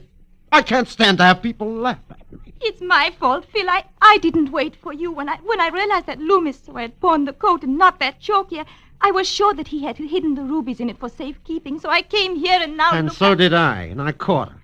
Then I set a little trap for the big, strong man who steps on little spiders. Now you, which coat is it? This one? No, I don't know. Oh, so it is this one. Well, give it to me. No, you can't take it. Stay away from me. Give me that. Charlene, don't be a fool. Let him have the coat. No, the rubies in it are mine. They belong to my father. I came halfway around the world to get them and to take them home, and I won't give them up to this grotesque, ugly little man. What did you say? Why, you... Get out! No! Slater. He's hit, but... He sure is, son. The door here was as open as an invitation to the old-timers' picnic. I've been listening. Now, don't move now, either one of you. I've still got some business with Miss Vivian Jadot. Hey, come back here! Charlene! You missed. That's your last chance, believe me, you trigger-happy jerk. She's out the door. Stand aside, son. I've got to get that girl. I don't think so. Whose car is that out there? Yours? Yeah, with a full tank of gas. What are you grinning about? Okay, son, she's gone. Girl, coat, and rubies. Got away from both of us, didn't she? And from the look on your face, you're not quite sure whether you've lost or won.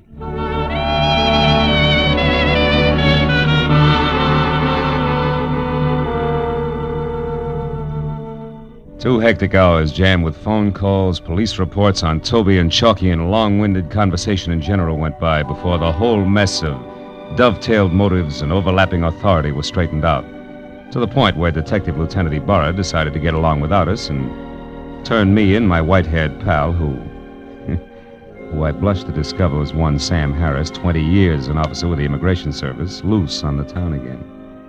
In Sam's car, we threaded through the traffic. Big night, wasn't it, son? Yeah. You know, Sam, you should have told me who you were and saved yourself that swollen jaw. Yeah, that's all right. In a mix-up like this one was, a few loose teeth are better than a loose tongue any day. All I knew was that Vivian Jadot was an alien who jumped ship. I didn't know a thing about those rubies until I was right in the middle of it. She just made up the whole story, huh? About being Charlene Danielle and working here as an illustrator? That's right. What are you going to do about her, Harris? Well, son, as it works out, I'm on her side now.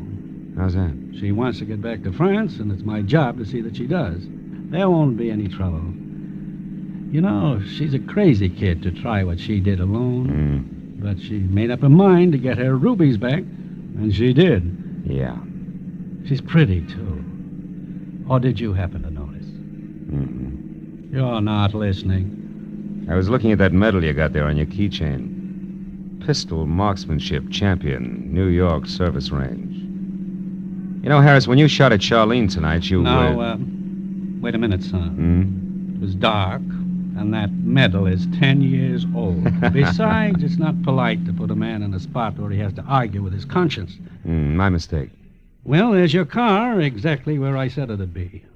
Right across from the airline passenger gate. Someone who had to make a plane in a hurry must have borrowed it. Amazing, isn't it? Good night, Marlowe. See you again, Sam. And thanks.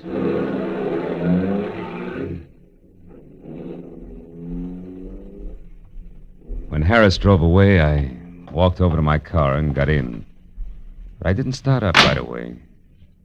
Instead, I just sat there and thought of a plane fading off somewhere in the night.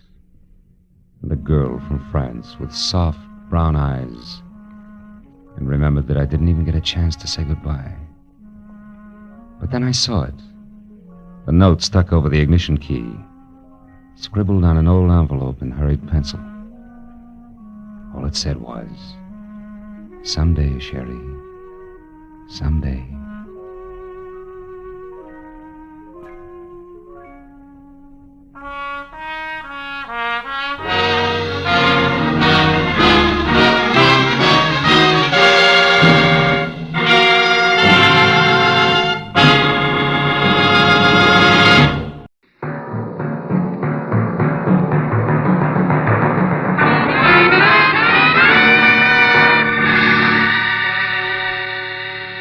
Spent a dismal day tracking down another wise guy who thought he could see fast money over the sights of a 45, but who ended up like they all do.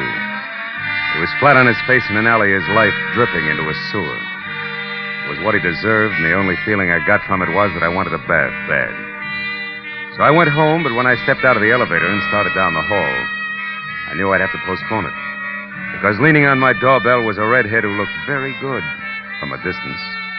But she lost ground with every step I took, because the closer I got, the more I saw of a mouth shaped by indecision, of eyes that were nothing but mascaraed caginess and shallow green, and flashy clothes that carried the kind of bargain basement label you can't tear off. Good evening. Looking for me? Yeah, you're a private detective named Marlowe. I am. Come on in. Have a chair, miss. Johnson, thanks. What's your difficulty, Miss Johnson? Oh, it's not me. It's my sister up in Santa Barbara. Can you go there right away, 812 Seaview Road? Maybe you should tell me what it's all about, huh? Well, she loaned a gentleman friend of hers some money. Okay. That's enough of the sister act, baby. What's the gag? Gag? I don't think I understand. Number one, there's no 812 on Seaview Road. It runs into the ocean at the 600 block. I know. I used to live there. But Number two, when picking a phony name, Johnson is the second most popular in the book. Yeah, but and number three, baby, me hiring out as a patsy of any kind is lousy for my business. So you better... Stick him up. Oh, no. I mean it, and I'll shoot if you follow me. Okay, kid. Just don't slam the door on your way out. She backed out fast, pulling the door closed as she went. And I gave her 5 seconds head start and then looked in time to see the top of her hat disappearing down the stairs. But before I could follow her, the elevator gate slid open and a dapper man with a square face I'd seen somewhere before hailed me. Certainly glad I found you, sir. Remember me? Ramsey, Mr. Ivan Pack's chauffeur. Oh, yeah. He wants to see you, sir. Says it's very urgent. Yeah, but Well, okay, Ramsey. Where's Mr. Pack now? Waiting downstairs in the car, sir. I'll show you. We tried your office first, but it was locked. We're afraid you might have gone out of town. You aren't going, I hope? No, but it was close. By the way, how is Mr. Pack these days? Still confined to his wheelchair? Yes, sir. But he gets around fairly well with me to help him, of course. Mm-hmm. What's the matter, Mr. Marlowe? Looking for someone? Not exactly, Ramsey. Chances are she ducked out the back way and still running. Oh, I beg your pardon, sir. This way, Mr. Marlowe. Here we are. Hello, Ivan. Get in, Marlowe. Thank goodness we found you. Well, just drive around the block, Ramsey. Yes, sir. He said it was urgent. Is it really that bad? Yes, it is. Roll up the glass there, Marlowe. It's best if even Ramsey doesn't hear this. Okay. That's it. Marlowe, I'm being blackmailed again. Huh? It happened 6 months ago for $10,000. This time it's $50,000. Brother. What do they got on you, Ivan? What's the lever? The lever is that I happen to love my wife, Leona. That I happen to feel it's my duty as a husband to protect her reputation and shield her from heartbreak. I still don't get it. Marlowe, I tell you this because you're the only person I can trust. Leona spent a year in prison back east when she was a kid, but that's nothing to be ashamed of all your life. I know. Take it easy. I'm sorry. Bluntly, I can't afford to throw that much money away. On the other hand, if I don't pay, they threaten to expose Leona as a jailbird. She couldn't stand that, Marlowe. I know her. She ran away the first time this happened. She said she wouldn't be that kind of burden to me. If she finds out about this new demand, she may do something even more desperate. Blackmail's always tough. Who's doing it? I don't know. It's more, all we have to go on is this letter. Let's see it. Here. It's got an L.A. postmark. The stationery is a high grade that doesn't match that cheap envelope. Mm-hmm. The top of the page has been cut off, see? Yeah. Strange backhand, too, huh? Hey, this demands a payoff by 12:30 tonight. Why didn't you give me more time? I just got the letter this afternoon. Yeah. Look, Marlowe, I realize what you're up against, but try, will you? Find out who wrote that letter. I have two alternatives. Pay him or kill him.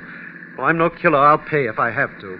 But maybe, with luck and your help, we can find a soft spot in his armor. What do you say? Well, I'll try. Don't take any bets, Ivan.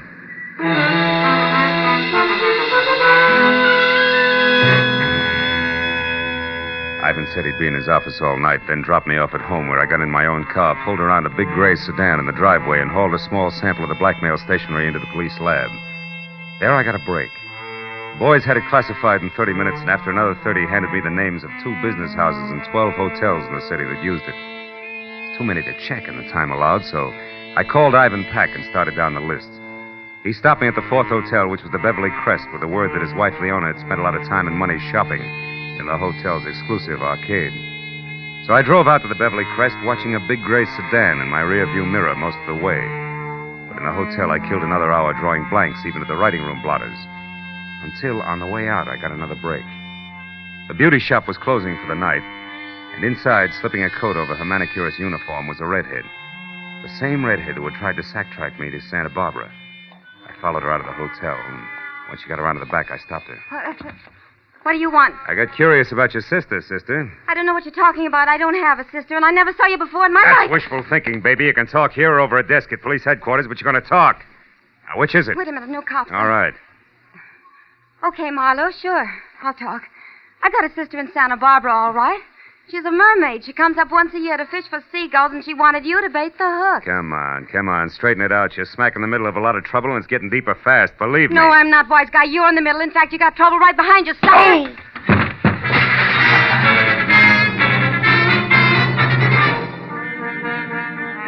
By the time I got untangled from the ash cans, all I could see was the back of a big gray sedan taking a corner so fast I only caught the last 3 numbers of his tag.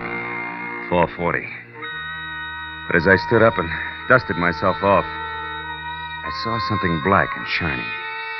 It was a 5-sided ebony cufflink. I dropped it in my pocket as I went inside the hotel again. The 5 to a bellhop got me the manicurist's real name, Rhea Fleming. But even a 10-spot failed to raise her address, so I called my client again, tried Rhea's name on him. When that missed, I asked permission to go and see Leona about it. That got me 60 seconds of argument, 10 of dead silence, and finally a very reluctant okay from Ivan. 20 minutes later, I pulled up at 94 Camden Drive, in front of a house sprawling in Spanish that was home to Ivan and Leona Pack. And the delicate, dark girl with the shy gray eyes who answered the door was Leona herself. Yes? I'm Philip Marlowe from the Sequoia Accredited Justice, Mrs. Pack. I'm told you patronize a manicurist, Miss Rhea Fleming at the Beverly Crest Hotel. Why, yes, occasionally. Is anything wrong? Oh, no. Nothing serious at all. May I come in? Oh, of course. I'd like to ask you a few questions about Miss Fleming. Well, I really don't know her very well. Oh, I understand that. But you might know where she lives, for instance, huh? Well, I did happen to drop her off one evening Oh? at the corner of Sunset and Mariposa, I think. Oh, won't you sit down, Mr. Oh, Morrow? thanks. Where did she live before she came to Los Angeles? I have no idea. You don't, huh? Well, do you happen to know if she writes in a heavy, angular backhand? A heavy... Mm-hmm. Mr. Morrow, may I see your credentials? Why, of course, if you wish. No, don't bother. It's happened again, hasn't it? Ivan's received another letter, and I'm the... Who are you, really? Private detective working for Ivan? Oh, that was a cheap trick, I admit it. But we wanted to keep this from you, Leona. I won't let it happen to Now, wait a him. minute, I wait a minute. won't. Listen to me. Ivan's doing everything possible to stop this business. Now, give us a chance. You're running away now. It would be the worst thing you could do to it. It's so terribly unfair, Marlowe. We're on your side. Don't you understand that? And you're in a position to help us if you will. Marlowe, is it Rhea Fleming? Well, she's in on it, but not alone. She doesn't have the brains. But whoever is behind it belongs to this Ebony cufflink. Ever see it before, Leona? Think hard. No. No, I haven't. Oh, it's too bad. Well, do you happen to know anybody who drives a big gray sedan? The license number ends in 440. Well, that might be Bruce Moracek. Moracek, who's he? An artist Ivan hired to do a portrait of me. Mm-hmm. Picture isn't finished yet. It may never be. Bruce is too temperamental and exacting. But why did you ask about him, Marlowe? Oh, because I've been tailed by a gray sedan since I first started in this mess. Oh, it couldn't be Bruce. I'm sure of that. Now, we'll see. And, Leona, until you hear from me again, promise you won't do anything rash, huh? Where are you going now, Marlowe? Put some pressure on Rhea Fleming. Her character has all the sterling qualities of mud pie, and I think she'll crack just as easily. So long, Leona. I'll call you. In spite of what Leona had said, I still thought there might be more to Bruce Moracek than ever got on canvas. And when I was out of the house and halfway to my car, I knew I'd have a chance to find out because across the street, a door flew open on a big gray sedan. Better than 6 feet of swarthy but handsome man clambered out and rushed toward me. It wasn't the lock of black wavy hair that dangled dashingly over one eye, but the fact that his hands were curled into very large fists. It gave me a definite them or us feeling about him, and the closer he got, the more certain I was that I'd have to let him have it first. When he got within reach, I did just that. Ha! And while you're thinking that one over, chum, try this. How long have you had on that polo shirt? Speak up. All day. Confound you. But you don't have to knock me down to find that out, you idiot. No, it was faster that way, and I'm not through yet. You've been tagging me all night, and I don't like it. How come? You wouldn't understand. Try me. Come on. I haven't got much time. All right. Until yesterday, I was working on a portrait of Mrs. Pack. Yeah? She's an exquisite subject, but I quit because it became impossible. Mm-hmm. She's being so upset by something or someone she doesn't even look like the same person from one day to the next. And that's supposed to explain why you've been tailing me all over town? I told you wouldn't understand. A portrait artist is not only a painter. He isn't, huh? He must be a psychologist, a doctor, even a detective, if necessary, when his subject's beauty is being destroyed before his eyes. Oh, come on. It's true.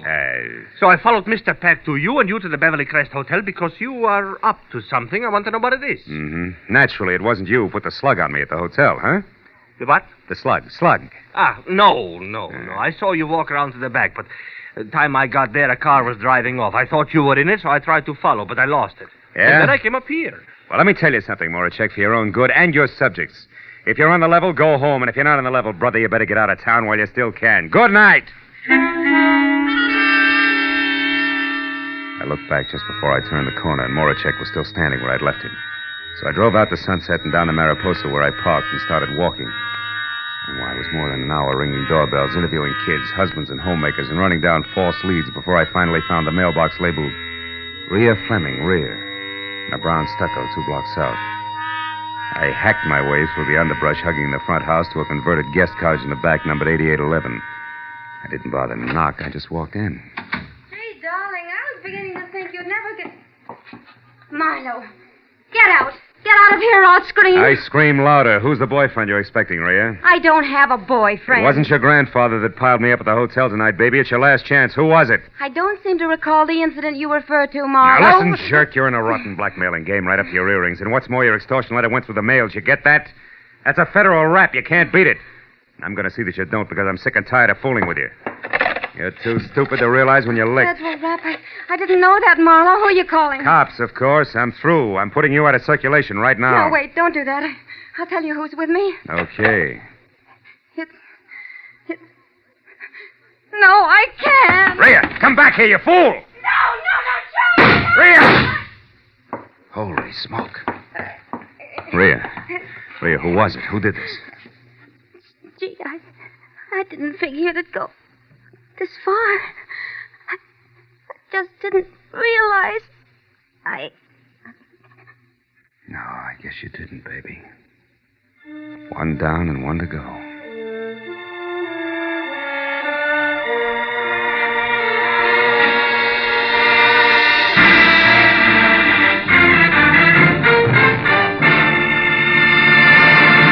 in just a moment, the second act of Philip Marlowe. But first, if you like the weather here, cloudy with threats, torrid with action, showers of trouble later tonight and tomorrow, you'll find more of the same on Sundays when Danny Clover and Sam Spade go into action. Danny Clover is the thoroughly human, fast-thinking detective of Broadway Is My Beat. And Sam Spade is the... well, who else but the Sam Spade of Dashiell Hammett's fertile, ingenious brain. On most of these same CBS stations tomorrow, you'll find Danny Clover prowling the Great White Way late in the afternoon and Sam Spade on the hunt in the evening. Now, with our star, Gerald Moore, we return to the second act of Philip Marlowe and tonight's story, The Ebony Link.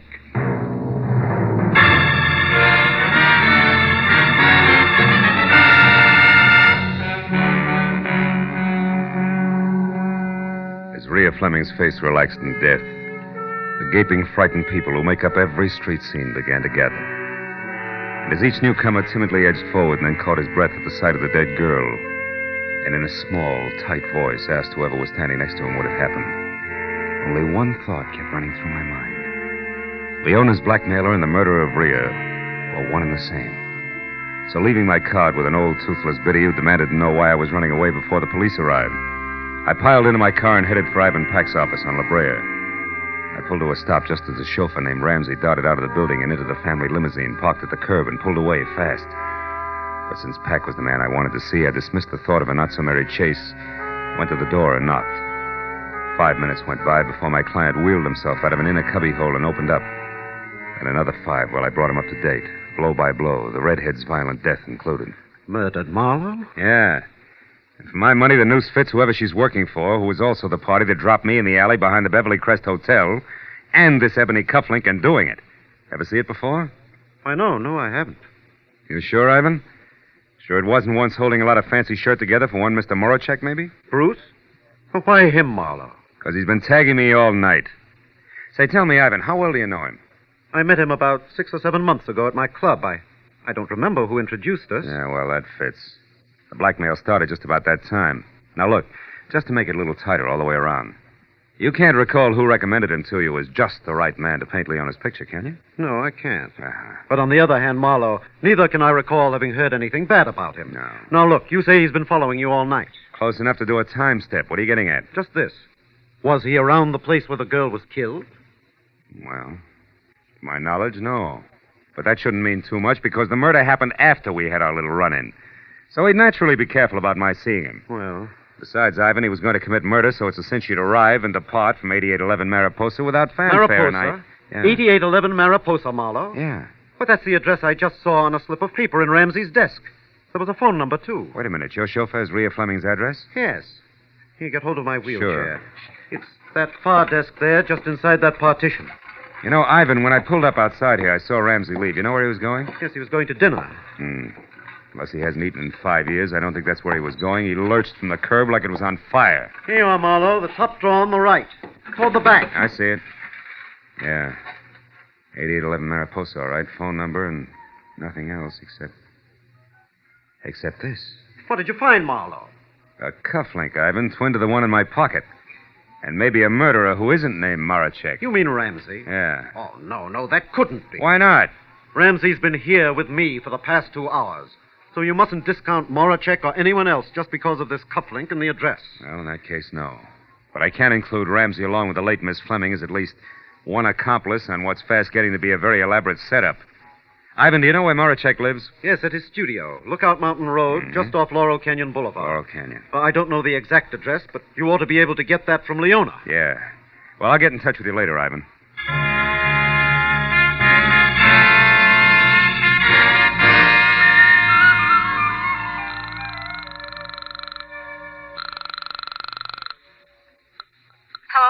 Hello, Leona. Now, listen hard. Did Bruce Moracek come up to see you after I left? Yes, he did. What'd he say? Well, only that he'd collided with you on the stairs and that he wanted to know who you were, what business you had with me. Did you tell him? Of course not. I wouldn't tell anybody anything about this. He didn't like that, huh? No, as a matter of fact, that's the reason he went home. Right away? Within 5 minutes. He said he was going back to his studio and would be there all night if I needed any protection. But why? Is it because of something you found out at Rhea's place? No, it runs the other way. It's what I didn't find out. She was murdered, Leona. She was...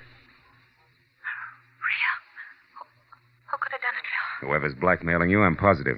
But whether or not that's Marachek, I don't know yet. Now, look, what's the number of his place on Lookout Mountain Road, Leona? Come on, fast. 173. 173. Thank you, and goodbye.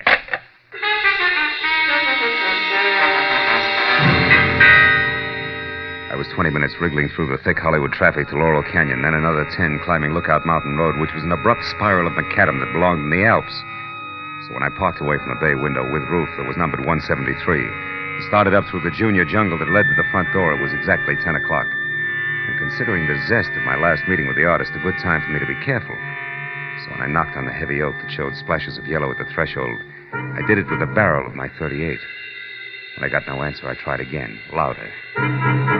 It was then that Marachek replied, but not as I had expected, because he was behind me. And his greeting was a fist the size of a cannonball coming at the side of my head fast. And now, Marlowe, I'll take your gun here. And if I have to use it, I will. No doubt. It worked before.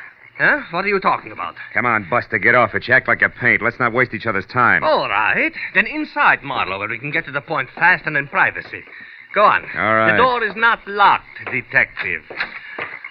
I don't know what you want here, but I'm going to find out, believe me. You can skip the thumb screws, Rembrandt. I'll make it very plain for you.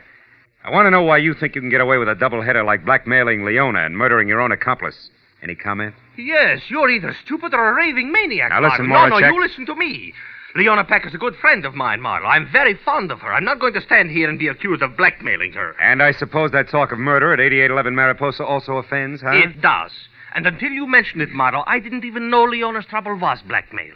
And as for a murder at something or other Mariposa, I have been here painting since I last saw you. Which who will swear to? Nobody. Ah. But if you will step over here, you can see that this canvas is fresh, that the paint is still wet. It was my chance. The second he got in front of his canvas, he forgot he was holding my .38 in his hand. And as he talked, he pointed with the barrel like it was a paintbrush. When I was close to him and my right foot was against one leg of the easel, the time was right. Marlowe, are you satisfied? Not quite! Mr. Marachek. Now, since I'll also use this gun if I have to, get up. Oh, now Stand over there against that wall. Come on. You're going to get a chance to tell that story again, Bruce boy, but this time to the police. And I... Hey, Marachek. What? That painting there. That's Leona, right? Huh? Of course that's Leona. Does it look like a battleship? No comment. But also, Marachek, it looks like a lot more, and by that I mean the answer to who's both the blackmailer of Leona and Rhea Fleming's killer. Now I think I know. Apologies and farewell, Buster. You're nothing worse than a sucker. But Marlowe, I don't understand. Where are you going? To Leona's place. Friend Ramsey is due there at the moment, and that may mean murder again. So long, Rembrandt.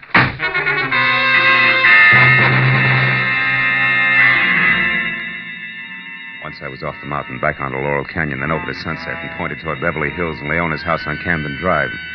I kept my right foot heavy on the accelerator and my mind working just as fast. Because no matter which way I added things, I was still basing a lot on a little, and a few important points shy of figuring the whole deal. 5 minutes later, when I was parked and walking toward the door of number 94, nothing was any clearer. But then, it didn't seem to matter because when I glanced in a side window as I reached for the doorbell, I saw Leona sitting alone on the edge of the couch like it was going to blow up any minute. Her face, which was frozen in the half-crazed expression of the condemned man watching his executioner sharpen an axe, told me that Brother Ramsey was already present, and probably out of my view with at least a gun in his hand. But since I'd gone this far on what I knew to be a very sorry case, I decided to play it chin out and hand tight over 38 in pocket. Who is it? It's me, Leona Marlowe. Oh, 1 minute, Marlowe. I look a sight. Not a bad one, though. Alone? Yes. Yes, come in, won't you? I've been expecting you. Yeah. Well, I just left Marachek, Leona. I was wrong about him, being your blackmailer, I mean. Of course you were. That's what I tried to tell you on the phone, Phil. What finally convinced you? A picture. You mind if I sit down? I've been doing a lot of running around tonight. Oh, of course. What picture, Phil? Oh, the one he did of you. I can't say much for it, though. No, it isn't too good, is it? But, How'd it tell me the boy genius, wasn't it? yes, I'm interested. Oh, you should be, Leona. It was the blouse you had on, remember? A white one with cufflinks. Cufflinks? Ebony ones, like this. One I showed you when I was here earlier. One you said you didn't recognize. The one out of the set you must have given Ramsey as a present after Bruce Marachek was through painting your picture. The one that says the blackmailer of Mr. Ivan Pack is you, Mrs. Ivan Pack. No. And you killed Rhea Fleming, too. No, you're wrong, Marlowe. Why would I kill Rhea? For the same reason you denied recognizing the cufflink. You didn't want me to get to Ramsey, so Oh, no, you you're killed wrong. Rhea before she could name him when I was at the cottage. And then you still couldn't get me to Ramsey because if I pressured him enough, I'd have to find out his game was cutting in on you. Because he knew you were blackmailing yourself. I heard enough. You're smart, Marlowe, very smart. But how do you think you're going to prove all this? How? Answer me. All right. Ramsey figured you killed his girlfriend, Rhea. We sent him flying up here from Ivan's office. No, To I demand a didn't bigger kill her. cut, or maybe all of the 50 grand. I don't Now know that you've anything graduated about from it. blackmail to murder, I've been waiting and watching You're for him to make a wrong, move. Marlowe, you're But since wrong. he hasn't, Leona, he must be dead. Here, in this house, he isn't, probably in no. this room. And that, No, Mrs. Pack, he's you won't be able to not. explain away. Now, where is he? Where, Leona? No.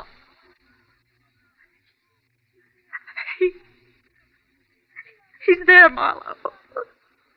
Behind the couch.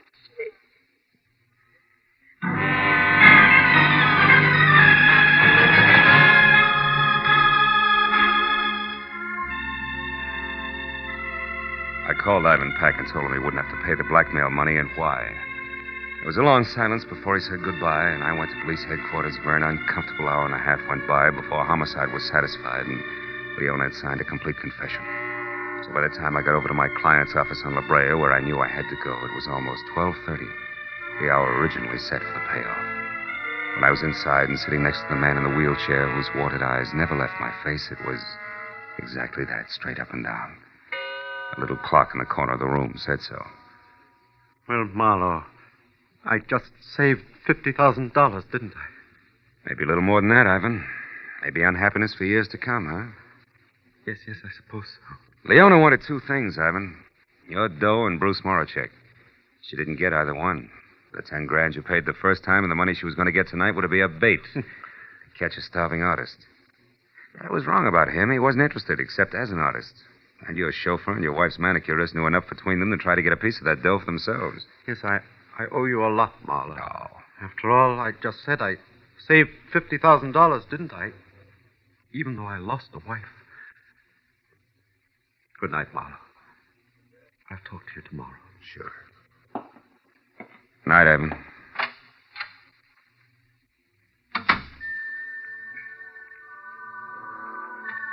Outside, the night air was clear, almost cold.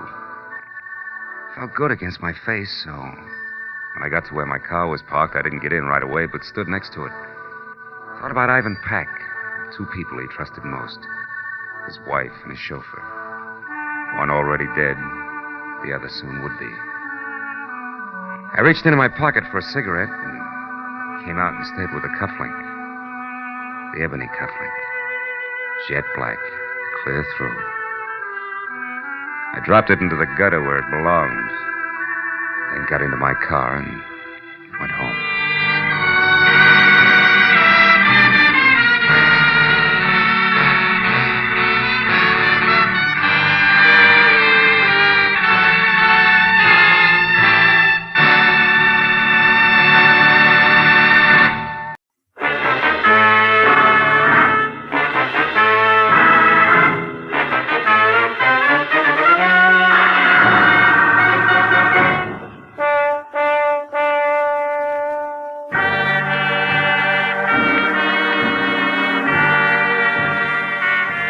Happened in San Pedro, the harbor of Los Angeles. The lights on the ships were fuzzy through the wet mist that creeps up out of the ocean every night. And I drove slowly looking for the establishment of Mike Basso, my new client. One side of the crooked street was nothing but the smell and the sound of oily salt water sloshing through the pilings beneath the piers. On the other side was a tangle of warped, dingy buildings, equipped to satisfy the thirsts of reckless men who never get beyond the waterfront of any port. The foghorn out on the breakwater began to bellow as I parked near a U-shaped pier, labeled Basso Docks Private, and walked past a line of moored fishing boats to a squat two-story office. The bottom floor was dark, but the second floor had lights on. So I started up the steep wooden stairs and was halfway to the top when I caught the voices. I don't want dumb excuses, Sharp. One I'd already heard over the phone when I was hired. It was my client, Mike Basso. But you'll make them jump, or I'll get somebody who can. These boats got to be handled faster. Why, even the crook Johnny Dyke was better on this job than you are. Johnny Dyke? Why, I oughta... nuts. Get out of my way.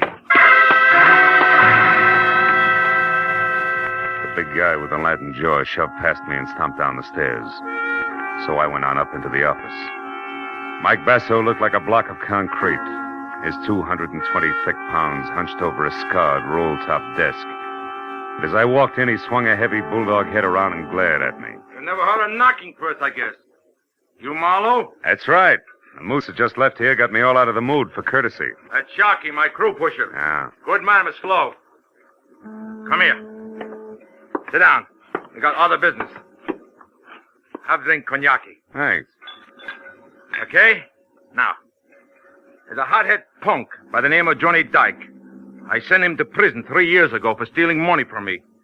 I made it as tough as I could for him. Any special reason why? Sure.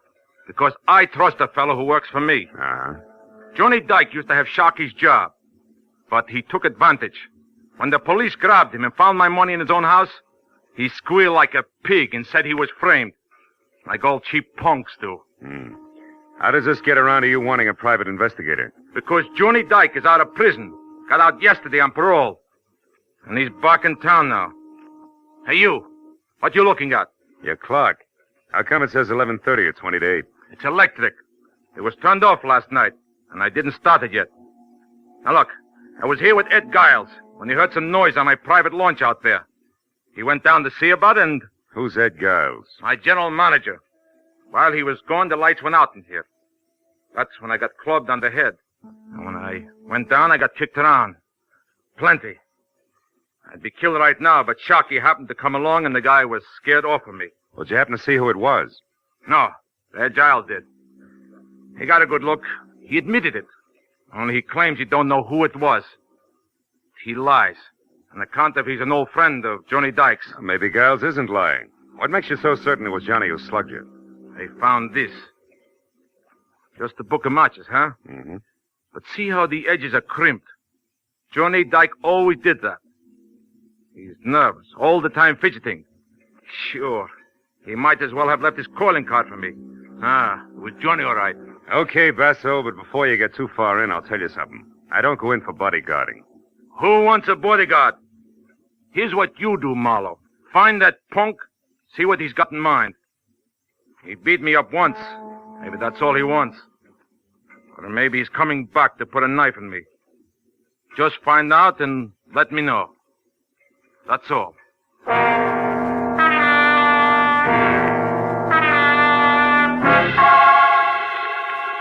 I looked out at the fishing boats along the pier, gently nudging each other, while Mike Basso told me that Johnny had a blonde wife named Christine, who ran the Albatross Cafe, and that Ed Giles lived alone in a house at 43 Terminal Road. It was enough for a starter. So I said I'd keep in touch and left. As I walked off the pier, the blinking neon light from the sign across the street made a swirling green veil out of the mist between me and my car. So I almost got up to it before I saw her, leaning lazily against the door on the driver's side. A girl in a tight black silk dress, cheap fur jacket, and double ankle-strap spikes. She smiled with one corner of her red mouth as I walked up to her and stopped. Hello, sugar. Hiya, sweetheart. The name's Ginger. Oh, that's too bad. Ginger always gives me hives. Don't be like that. What did Mike Basso have to say? Yeah, we were talking business, baby, that's all. Say, tell me, which way to Terminal Road? It intersects about 10 blocks down. Mm-hmm. What's the number? 43. Oh, you want to turn right then. Ed's place is a cozy, secluded one by the water. Oh, thanks. You know Mr. Giles, huh? Yeah, he's around Mike all the time. He's nothing. Well, I'll see you around. So long, handsome.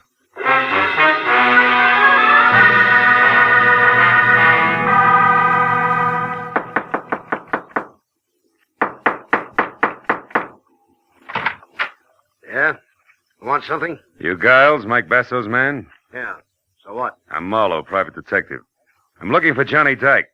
Why'd you come here? Because you're a friend of his, the only one? I haven't seen or heard from him, so I'm afraid I can't help you. Now, wait a minute. Let's go inside. I'd like to talk about the kid. Now, look. He's put himself in a pretty hopeless situation coming back here to Pedro.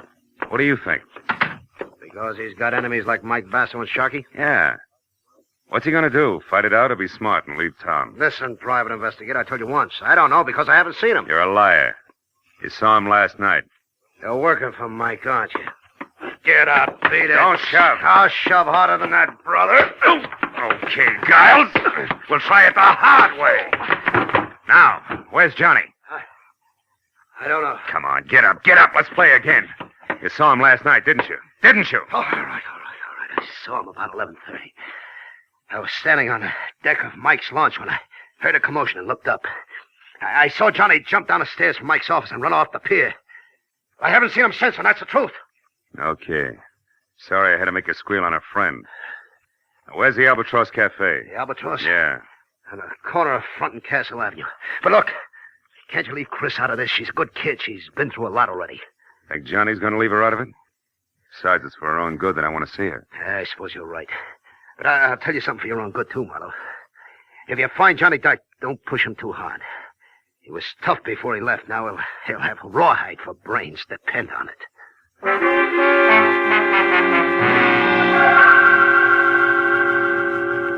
At the corner of Front and Castle, I spotted the Albatross Cafe. Half on land, half teetering on a set of spindly stilts, ringing the high water mark with jagged lumps of barnacles. I parked down the street and started back when the door swung open and the lantern-jawed moose Sharky lumbered out. I watched him cross the street without seeing me and disappear between two buildings. I waited a couple of minutes and then I went in. Took a booth near the front. Place was neat and clean, even to tablecloths. A soft, brown-eyed blonde in a crisp peasant dress picked up a menu and came over. Good evening, sir. Chris? Yeah? Oh. Well, Chris, it's probably not on the menu around here, but how about a double order of plain facts, straight? What are you talking about? Johnny. You remember Johnny Dyke, your husband? Who are you, mister? Private detective named Marlowe. All I want to do is talk to him, Chris. Just talk. Is he here? No, I haven't seen him. He hasn't even called me. How do you feel about this bird known as Sharky? He's a lout. Oh? He always crowded Johnny, and now he's got his job.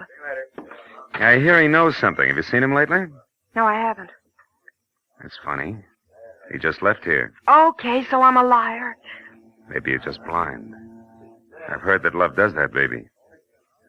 Maybe. Is there any skin off your nose? No. Cigarette?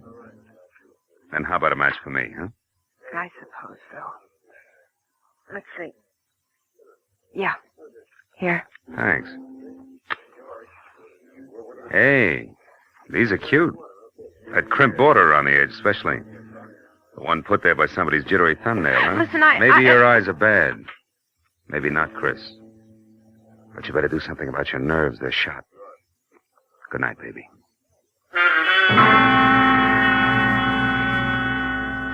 I didn't look back, but I knew she was watching me all the way out the door and down the street, so I made it real good as far as the next block and around the corner.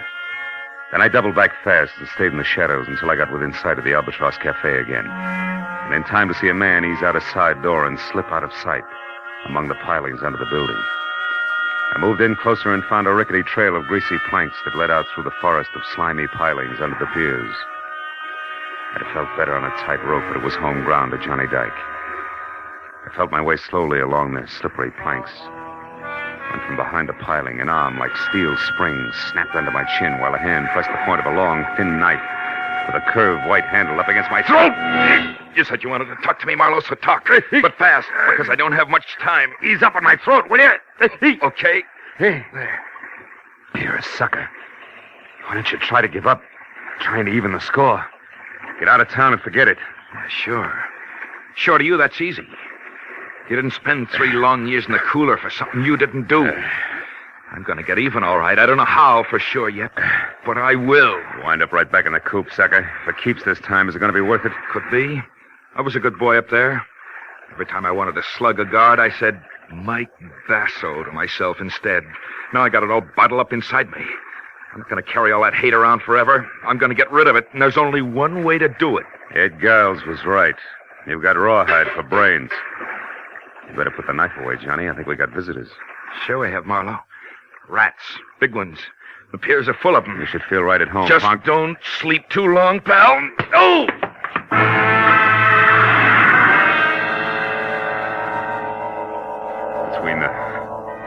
Between the throbbing in my head and and the numbness across my shoulders where my back had struck the planks.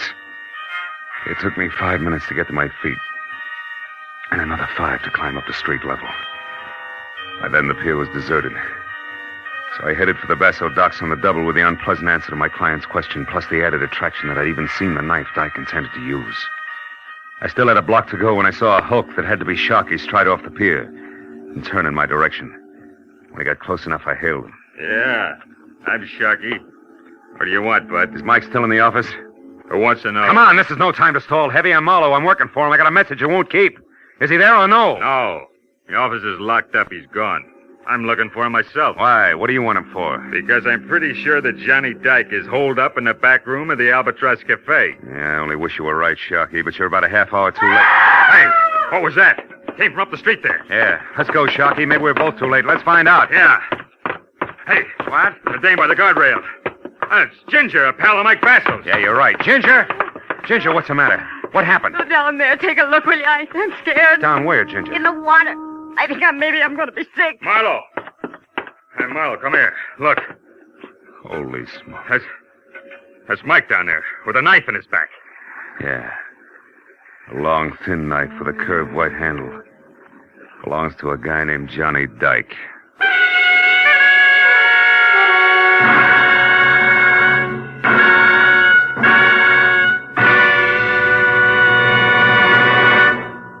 In just a moment, the second act of Philip Marlowe. But first, he may be a close neighbor of yours. At least he lives quite near you. You go to the polls, you elect him, you bid him farewell, trusting him to represent you in Washington.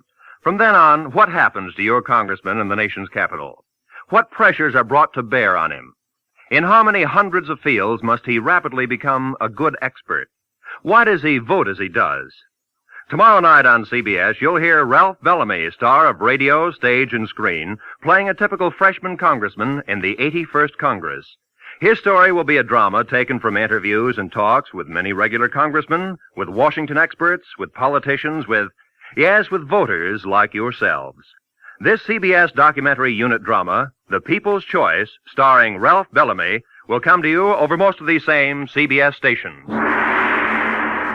Now, with our star, Gerald Moore, we return to the second act of Philip Marlowe and tonight's story, Night Tide.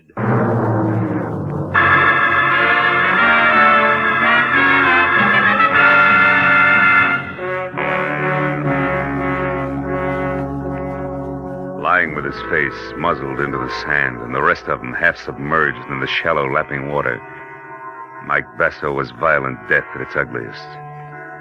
Ginger turned and walked slowly away from us, trembling like a wino caught in the morning sun. But I told Sharkey to go get the police. And I headed for the Albatross, where I figured I might get a lead on Mike Basso's murderer.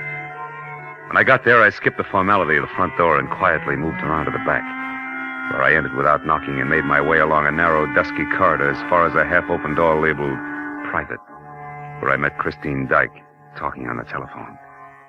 She looked up and gasped at the sight of me and then slammed the phone down abruptly. I was willing to bet that the party on the other end had been husband Johnny. Nobody else. What do you want, Marlowe? Most of all, one Johnny Dyke in handcuffs. Don't bother with the my man pitch, honey, because at the moment the lyrics will make me sick. I just left a corpse that used to be Mike Basso. Basso? Dead, Marlowe? Yeah. All because of Johnny's knife that's sticking in his back, Chris. No, Marlowe. Johnny wouldn't do a thing like that. He couldn't. You're wrong, Chris. He did. Now, where is he? I don't know. You're lying, baby. You were just talking to him on the phone. You gotta know. No, I don't. He didn't say where he was Oh, what? or anything about Basso being dead, so don't move, Marlowe.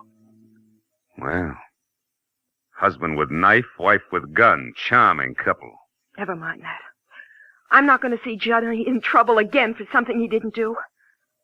So get in that closet, Marlowe, where you'll be out of the way. Now. All right. In it is. But first, baby, a word of advice. He isn't worth it, believe me. I don't. So get in and keep your mouth shut. The closet in Chris's office, which doubled as a storeroom for the restaurant, had no window and a 3-inch thick oak for a door. So I was 20 minutes as a one-man mob scene bouncing the inventory around before I was heard. A little man with a big meat cleaver who belonged in the kitchen opened up and demanded to know what I was doing in there. I heaved the number 10 tomato juice can at him for an answer, started running, and didn't stop until I was outside, in my car, and pointed for Ed Giles' cottage. The only other place I knew where Johnny Dyke might go for help.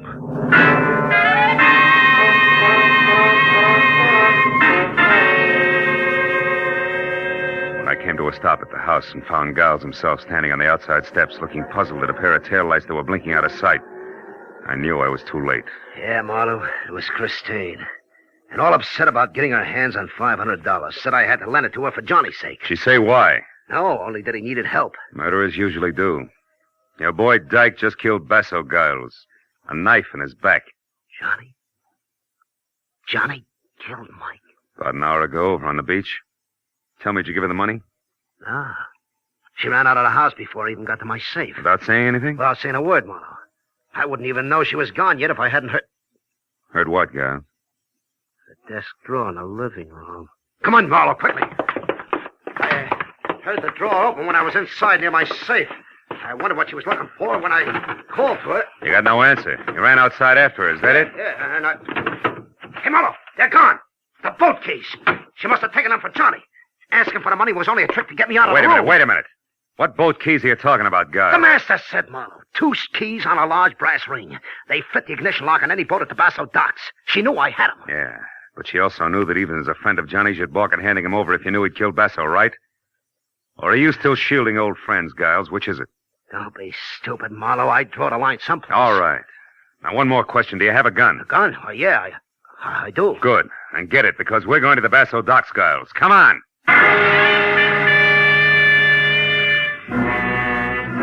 Both piled into my car, and in something less than 10 minutes, ripped through the wide, empty streets to the Basso docks, which were 2 parallel piers set about 100 feet apart and jutting out deep into the bay with more than a score of boats moored to the inboard side of each. But when we were out of the car and saw nothing of Johnny Dyke or the girl, and heard no sound other than the dull thump of wood on wood and the rhythmic slap of water against the hulls, I decided that we should split. And I told Giles to search one pier carefully while I took off for the other. But a minute later, just as I started out alone over the oil-soaked planking, I remembered the panoramic view of the docks I'd gotten earlier that evening from Basso's office. So I stopped, then turned and ran for the flight of wooden steps that led to it. I was halfway up them when I stopped again. There was somebody ahead of me and with a key opening the office door. I crouched low, then moved closer one slow step at a time toward what I knew might be Johnny Dyke. But in the next second, a light clicked on in the office, and I forgot all about being subtle and leveled the .38 in my hand at the belt buckle of the sharply silhouetted figure. It was Sharkey. I wouldn't move if I were you, Buster. Who is it? Marlowe, Sharkey. Who are you expecting? Nobody, funny man. But I wouldn't want it to be Johnny Dyke at the moment. He might want to settle old scores. You know, Marlowe, the price for 2 murders is the same as the price for 1. So I've heard. But now, lest we stray from the subject, Sharkey, do you mind telling me what you're doing here? And don't say I'm getting personal or I will. Come on, talk up like a big boy. All right. I'm here because I don't like cops. Right now they're down on the beach swimming around Basso's body like kids around a maypole. Also, I figured that before he blew, Dyke might come up here after the money he knew Basso always kept on hand. Satisfied? In a word, no. Why not? Because I buy the switch first. You're here, Sharkey, to steal that dough and let people think that Dyke took it on his way out. You can't prove that, Marlowe. Only because I haven't got time. You see, Sharkey, it's an odds-on bet that Dyke's out on one of those boats right now. Just waiting for the... What is it, Marlowe? Sharkey, what time is it? Huh? The time! Quick, what is it? It's 11:35. Why? What's that got to do with Dyke shoving off? From where I stand, everything. Now, look, Sharkey, get back down to those cops. Get them up here. And... Marlowe, look. Over there at the end of the starboard pier. It's Dyke. Yeah, and trying to get away. Go on, Sharkey. Get to the cops. Fast.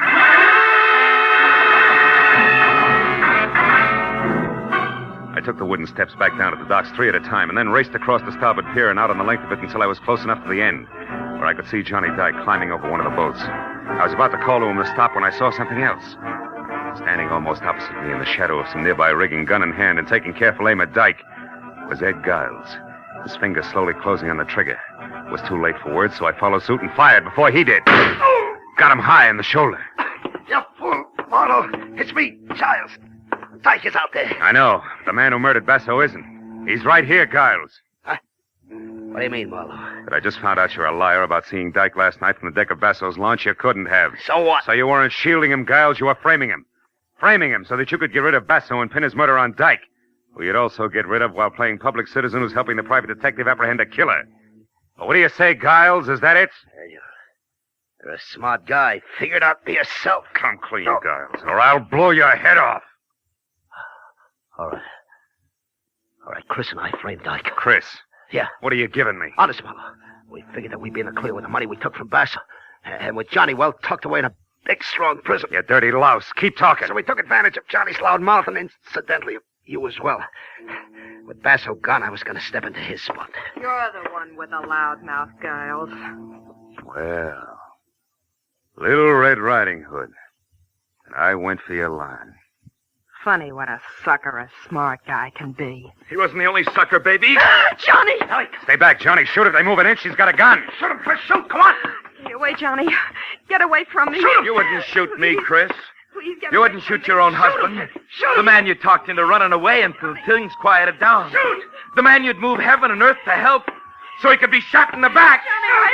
But you can't shoot me while I'm facing you, can you?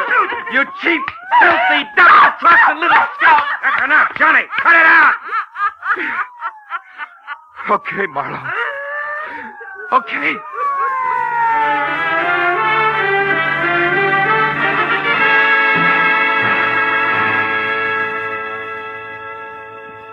It was a long hour of questions and answers before the police were finished. And they'd left with Chris and Giles in tow.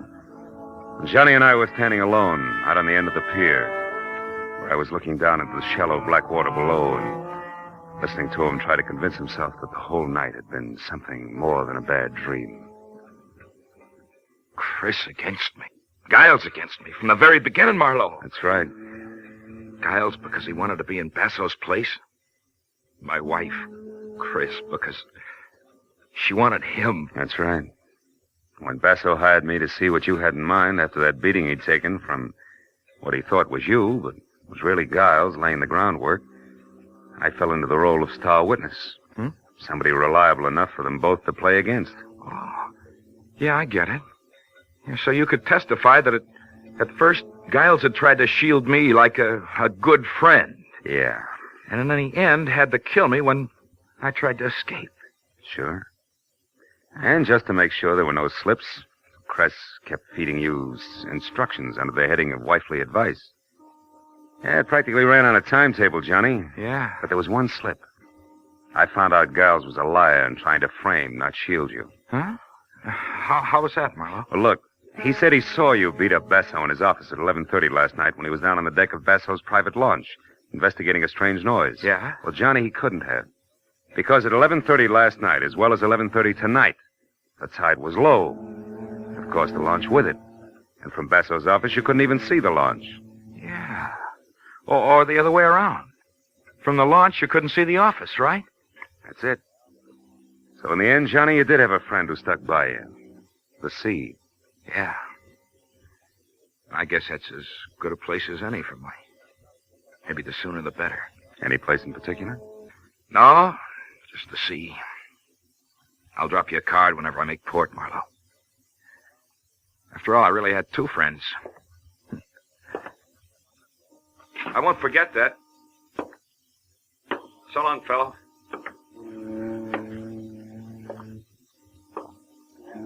I watched him walk away until he'd gone the length of the empty pier and was swallowed up in the emptier night.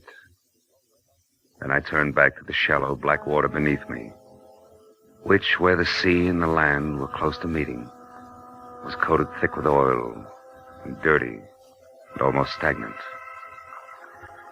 And I thought a lot about Johnny, people like Chris and Giles he'd mixed with and trusted.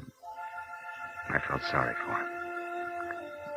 But then I looked up a little, away from the water at the pier and out toward the open sea where it was deeper, cleaner. The further I looked, the cleaner it seemed to be. Then I remembered that was where Johnny Dyke was heading. And I felt better.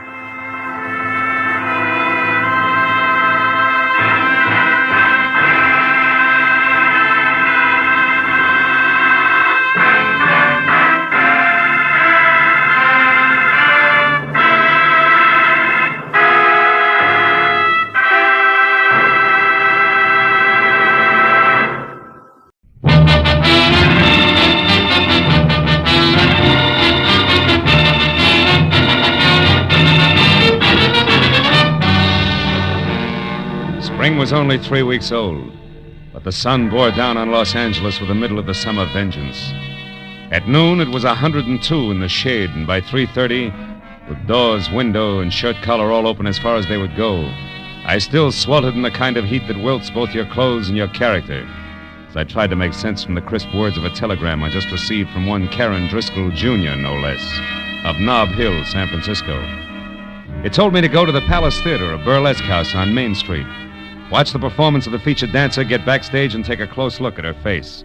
Then meet the 7 o'clock plane from San Francisco and report what I'd seen to Miss Driscoll, Jr. It was a strange request coming from Nob Hill, but the enclosed $50 money order wasn't kidding, so I perspired my way down to the Palace Theater.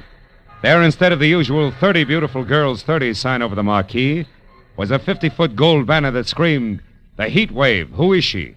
And the showcase cars that led to the box office were all a circle of question marks that centered a woman wearing a strange gold mask and little else. I bought a ticket and went inside in time for the tail end of the matinee. A baggy pants comedian was just winding up a corny south-of-the-border routine as I sat down. But there was Manuel, my brother, Manuel Labor. he was the laziest man in all Mexico. Yeah, until he got a job shooting bulls for the government. He shot 800 bulls a day. Yeah, that made him the biggest bull shooter in Mexico City.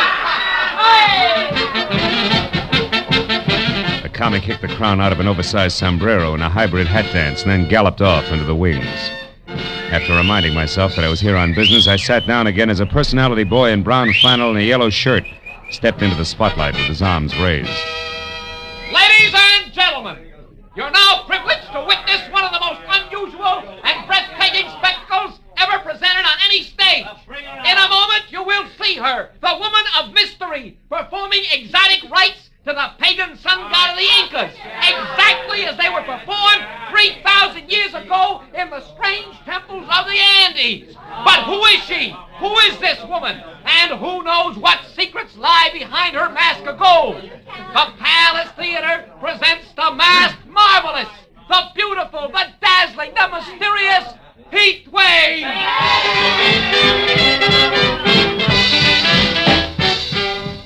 Oh, I had to admit it. This was special. She was the color of alabaster and as supple as a cat, and as she moved across the stage, she got more convolutions out of her 2 arms than a restless octopus could with 8. Her costume from the neck down was about as sheer as a new spider web, and above that, and covering her face completely, was a gold mask, grotesque and glistening. As the dance headed for a climax designed to knock the cash customers right out of their seats, I reminded myself again that I was here on business. So I walked down the side aisle to a door that led backstage and went through it just as the dance ended. Then while the audience tore the house down begging for more, the Heat Wave tossed a couple of kisses through a gold mask and ran to a dressing room. I started after her and was halfway there when a bulging hulk in a sharkskin suit that measured 6'6" in every direction lumbered casually out of the shadows and took a bulldog stance with his back against the dressing room door. I started thinking up fast ad-libs and was hot for a switch on the eager reporter gag when the baggy pants comic slid up beside me. Hey, chum. Huh? They're asking for a load of mayhem if you try to get to the Heat Wave past Jesse there. Jesse? He the man mountain in the sharkskin suit? Yeah, with orders to break bones. Oh. Maybe I can help you out. Good. But how come? Yeah, let's go around to the side. You're a reporter, right? Yeah. Well, Inky Barnes can use a little publicity, too, you know. Hold her here by the door. Now, what is it you have to know? Well, all I want's one look at her face. Yeah, that's a cinch. I said I'd help you out, and I will. Like this. Yeah! Right out there in the alley. And don't come back before midnight, goon. You can see her face then when she takes the mask off. I should have known better, but all I wanted at the moment was to kick the slack out of a pair of baggy pants. So I bounced back up the steps, jerked the door open, and ran head-on into 3 square yards of sharkskin suit. It was Jesse. You ain't welcome around here, bum, so stay out. Have you got it? Okay, Jesse, let's say I've got it. Yeah. Also, don't drop it as you walk away.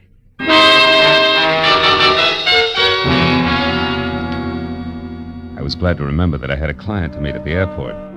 So in spite of the fact that the Heat Wave's face was still a well-kept secret behind a gold mask, I took Jesse's good advice and left.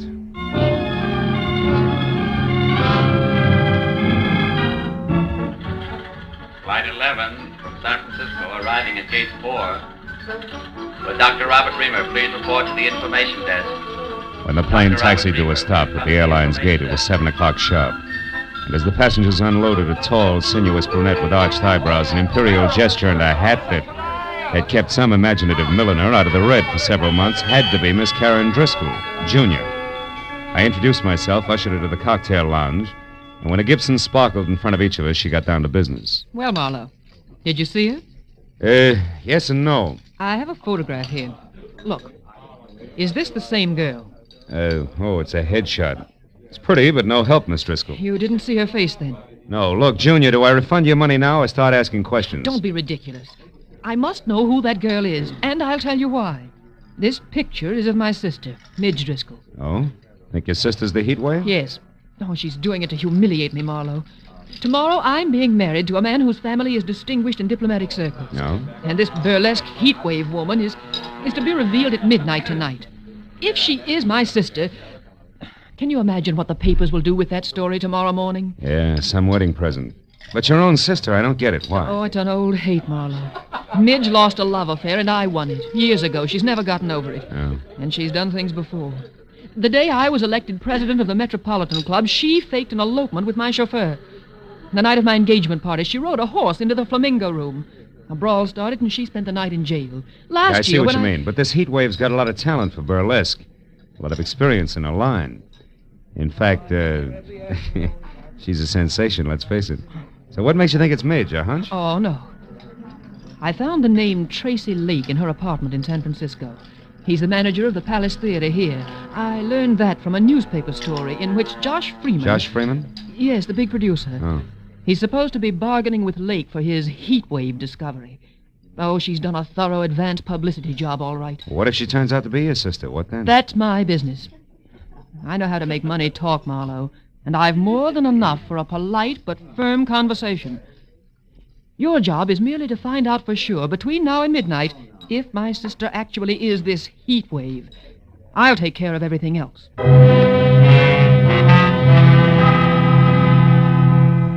Karen Driscoll, Jr. gave me her local phone number, then got up, cursed the hot night, bid me hurry, and summoned a taxi. All with a regal wave, one hand. And I was left to my own devices in something less than 5 hours to make them work in, so I drove back to the Palace Theater, which was stalling until midnight by showing a triple feature movie.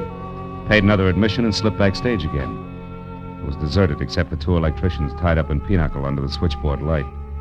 The heat wave's dressing room was locked. Jesse was nowhere in sight, and I was about to leave again when I heard a familiar voice cooing into a dark nook that turned out to be a phone booth. It was Hinky Barnes, the baggy pants comic. Beauty to the beautiful, you know.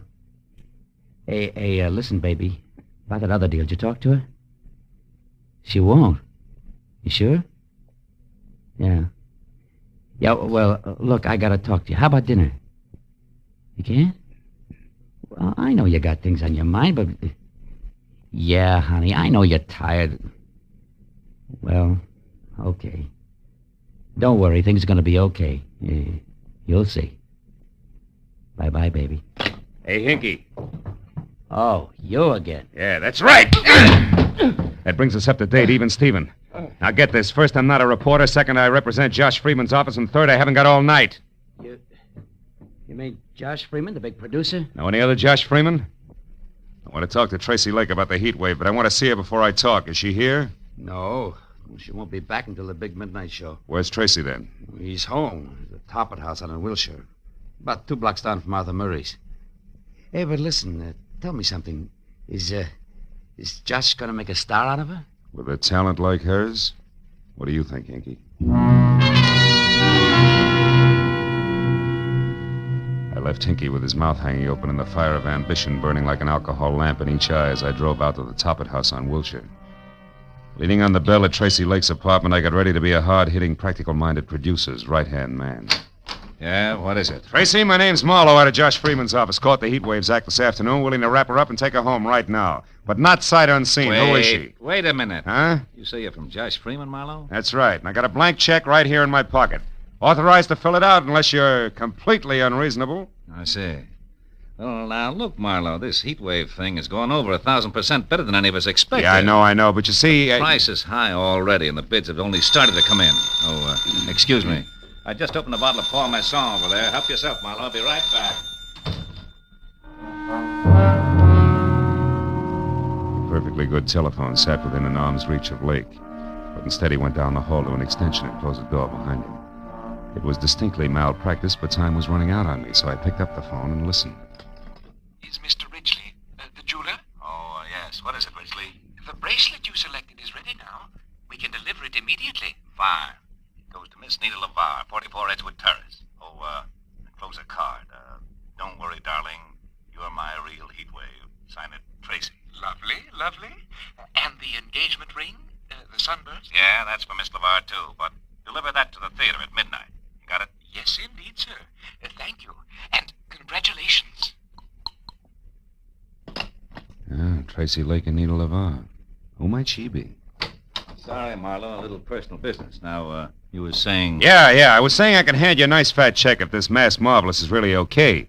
You're building up to quite a surprise, Tracy. You must have something. Yes, indeed I have, old boy. Plenty. Yeah? I can't reveal the lady's name until midnight. All right. Play coy. What's her background? Has she got class? Class? Marlowe, you wouldn't believe it. Not blue book stuff. Society girl in burlesque? Why, anything's possible, Marlowe. Sure. She could even be from Nob Hill, huh? Yeah, like I said. Anything's possible, sure. Okay, Tracy, that's what I wanted to find out. See you after the unveiling, and you got a great night for it. Oh, Marlowe, I suppose Big Ed Peters is in on the deal as usual, along with Josh? Yeah, it's a regular Josh Freeman deal, just as usual. See you later, Tracy.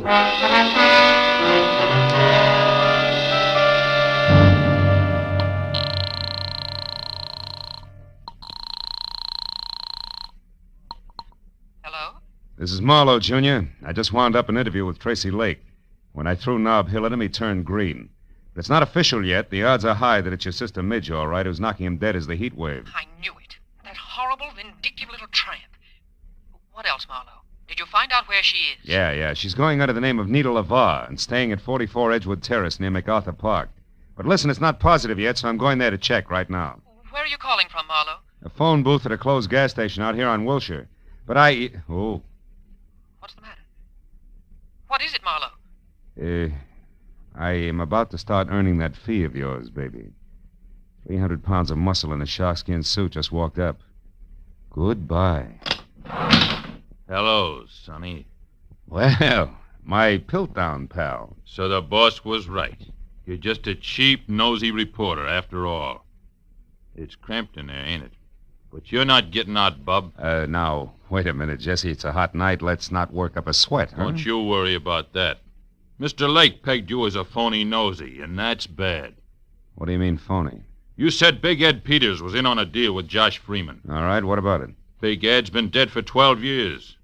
And you know what? He's still gonna look better than you are 30 seconds from now. Oh!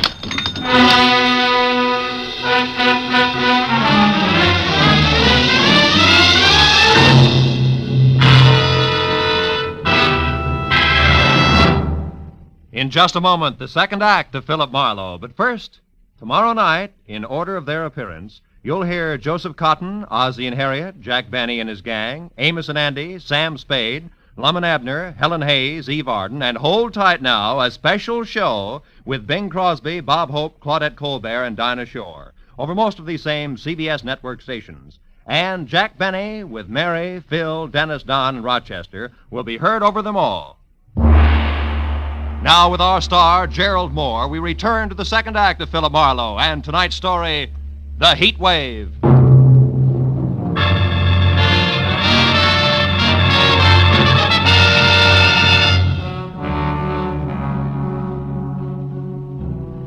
When the little man in big iron boots who were kicking at the lining of my temples finally quit, and I dragged myself back up to the vertical, Gargantua was gone.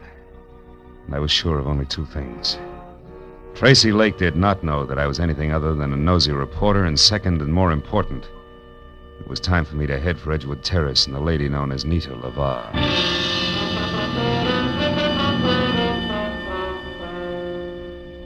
As I started for the front door of number 44, which was an all-alone stucco under tile, L-shaped, that showed a single light, the little men in iron boots went to work again. It reminded me that it might be healthier if I first found out exactly what was waiting behind the mat marked welcome. So I made a wise circle around to the back, then in closer past a whispering huddle of palms through a flagstone patio that led to a short flight of also flagstone steps. But there, when I was only a few feet from an uncurtained window, I stopped at the sight of something I hadn't expected. It was the body of a woman lying in a twisted heap at the bottom of the stairs. When I moved closer, I saw that the ugly cut on the side of her head that had killed her had come from the jagged edge of the last step. I also saw that the woman was Midge Driscoll. Next to the body, there was an overturned, crushed sprinkling can, which meant that she could have fallen to her death accidentally. Also, it could have meant that if murdered, her killer had overturned and crushed the sprinkling can as well. I was somewhere between the two thoughts when I heard a car brake to a stop in front of the house, then high heels on a cement walk. I quietly moved around to where I could see something tall and blonde who, in a better light, would have been better looking. Good evening. What? Who's there? Name's Philip Marlowe. Mean anything? Nothing. Then try this. I'm a friend of Midge Driscoll's. Midge? I never heard of anyone by that name. I'll bet. Step up a little closer, honey. Now, wait a minute, Mr. Bright Eyes. Midge! Yeah, Midge. And Driscoll. Name you never heard of, remember? Now, what do you say? Do we play it straight? Yeah. I'm Nita LeVar, Mr. Marlowe. Baby, you're getting in deeper by the minute, and by that I specifically mean that Midge Driscoll here and Nita LeVar are one and the same. Oh, you're crazy. I know my own name. It is and always has been Nita LeVar. That's Midge Driscoll. All right, since you've grown so cooperative, maybe you can tell me why she's dead. Oh, it could be that she fell down those stairs. An hour before her unmasking is the heat wave? Heat wave? You know an awful lot, mister. How come? It's strictly business. I'm a private detective with client. We'll talk about that later. Right now, it's time to go in and call the police. And don't tell me you can't find your key. Don't worry, private detective. I won't. Here, catch. Got it. Now, let's get inside. But let's not call the police, huh? Why not? Are you afraid that they'll... Oh, I see what you and that pretty little gun mean. I'm glad. I'd hate to have to shoot you. Why, want to night your quota? Don't be funny. I didn't kill Midge. Then why no police? For a very good reason. Until tonight, Marlowe, I've been the heat wave. The substitute heat wave for Milady there, who didn't have the time or the talent for the build-up to the great joke she was going to pull on her sister. You mean you were the one I saw today? The one everybody saw every day. And liked. Liked so much that business boomed and all the heads in the front row weren't bald. Which has what to do with me calling the police? In general, everything. In particular, my career. I tried to get that crazy kid there to back off and let me go on with the act that she'd kill after one performance, but no. Miss Bunny Moneybanks wouldn't hear of it. Now that she's dead, you're in, is that it? Solid. And that's also the reason why I don't want to spend the next 2 hours talking to cops. So go on, put the key in the lock, turn it, open the door, and walk in. What happens then? Then, Mr. Marlowe, we call Tracy Lake and arrange for a playmate for you. Playmate named Jessie, maybe. A playmate named Jessie. And no, maybe.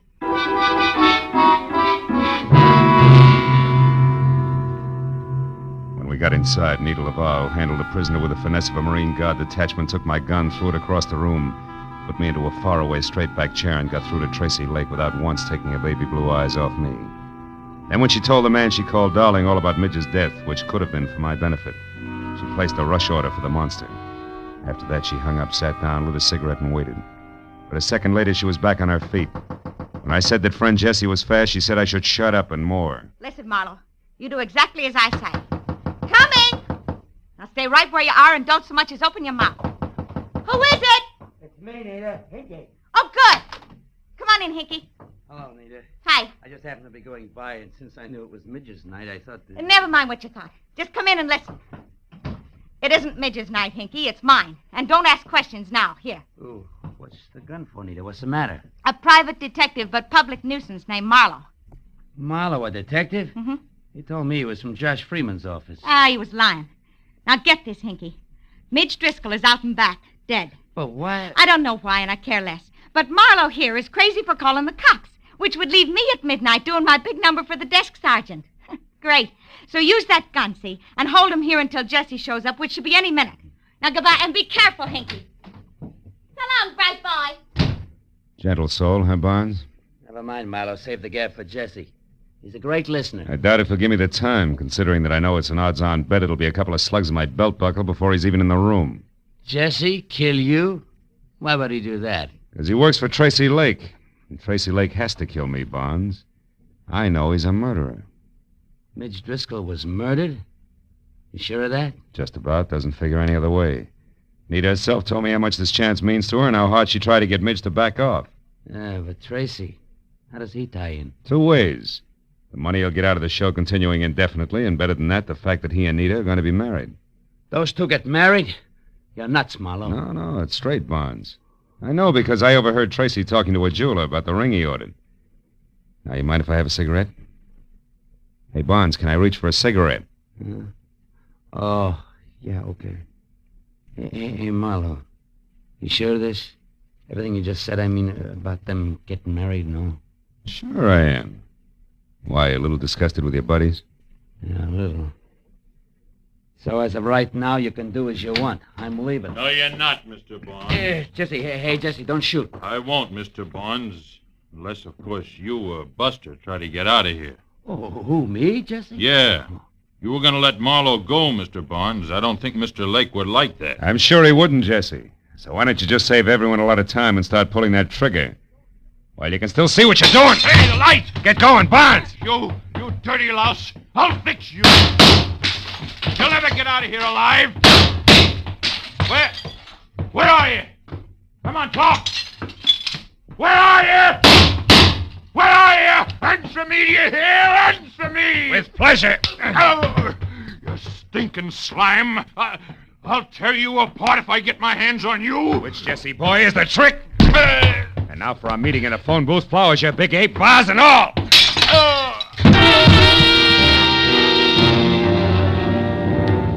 After I got some lights on and found my gun where Nita had tossed it when we first came in, I checked Jesse over once to make sure that he was neither dead nor too alive.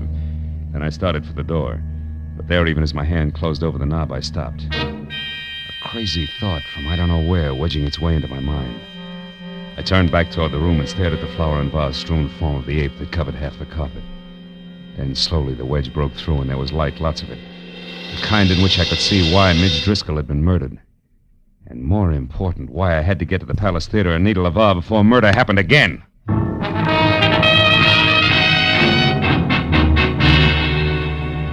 I lurched from the curb in front of Nita's at 20 minutes to 12. When I screeched to a stop downtown at the Palace without somehow hitting or being hit along the way, those 20 minutes were gone. And I was worried because midnight meant that Nita would already be on stage for the unmasking. I raced past the general at the door and then across the lobby and into the theater where I figured I could get down a side aisle to the wings.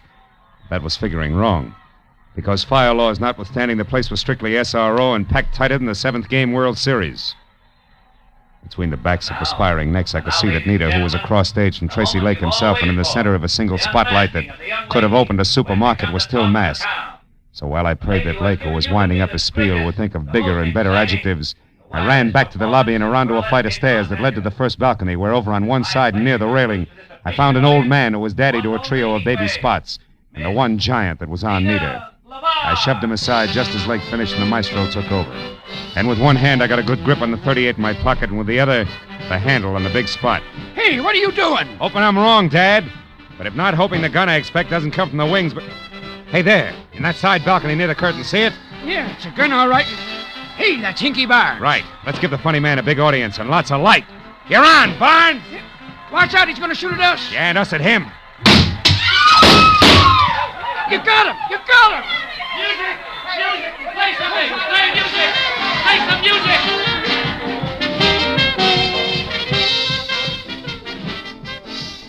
It was 20 minutes of bedlam. Police, music, and 2 quick numbers by Nita LaVar, all of whose shaking was not routine. Before the Palace got back to the quiet business of being a burlesque house, and the show went on.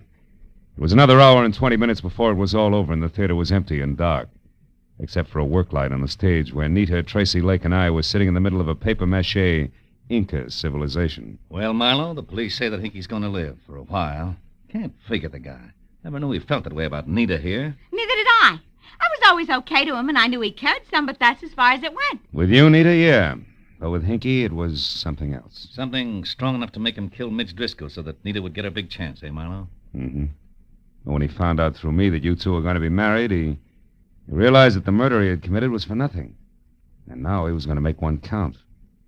So he turned on you, Nita. How did you find out in time to get to him before he could make a try for Nita? The way the guy sagged when I said you were going to be married told me all I had to know. But it was cinched by the American beauties draped around Jessie. American beauties? Flowers? Yeah. See, I remembered a phone call Hinky made. You, Nita, had been the lady he'd talked to and loved. From there on out, it was a little better than a shot in the dark. 2 shots in the dark, Marlowe.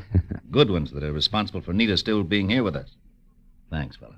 Yeah, Marla, thanks a lot. Don't mention it. After all, I was paid for my work, and besides, that dance you do, Nita, belongs to posterity. Ah. Good night.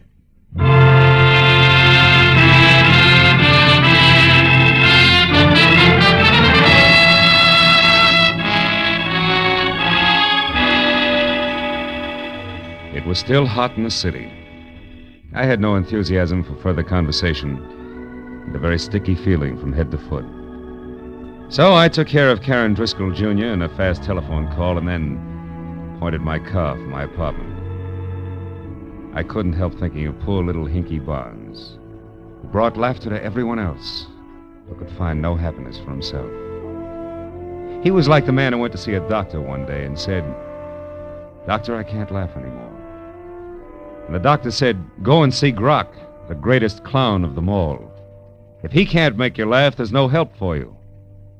The man smiled and said, "Thank you, doctor. You see, I am Grok."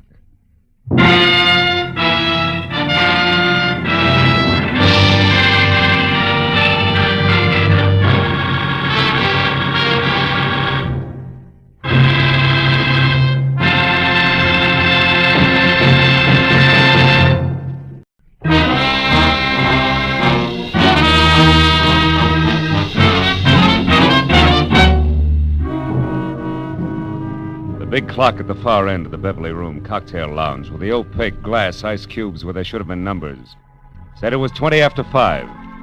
That meant my new client, Eddie Millette, was late. So sitting at an uncomfortable mushroom for 2, I waited and worked on a long drink and stared down into the mirrored top of my table. I stopped staring when the reflection in the tabletop changed from red ceiling to gray Hamburg and pale blue eyes in an almost friendly face. I looked up to find easygoing Eddie Millette looking about as he had been a year ago. Dapper in draped flannel, carnation attached, and a thin smile on thinner lips. He sat down, took off his hat, and shook hands all in one quick motion. And I knew he was either in trouble, a hurry, or both. Marlowe, business. Business. You gotta find the nut who's been following me for the last couple of days. He's big. A lot of muscle under a T-shirt and a kind of jacket like the Dodgers wear when they're warming up, you know what I mean? I can't figure out what this bird's after. That bothers me. All the time he's like it. What? Hanging around. Oh. And if I go for him, he runs. So what I want you to do is, you get next to him and the answer to this tag. Here, 50, 70, 80, $100. Enough, Phil? Enough. You know, Eddie, the law might do this for you for free. Yeah, for John Doe, they might. But Eddie Millette's another story, Marlowe. You know what I mean? Today I got a respectable business, war surplus.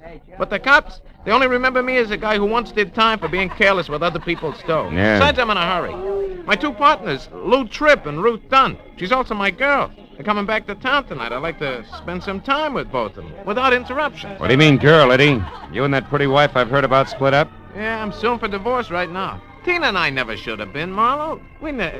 Yeah, I need someone who's softer, more honest and understanding. Know what I mean?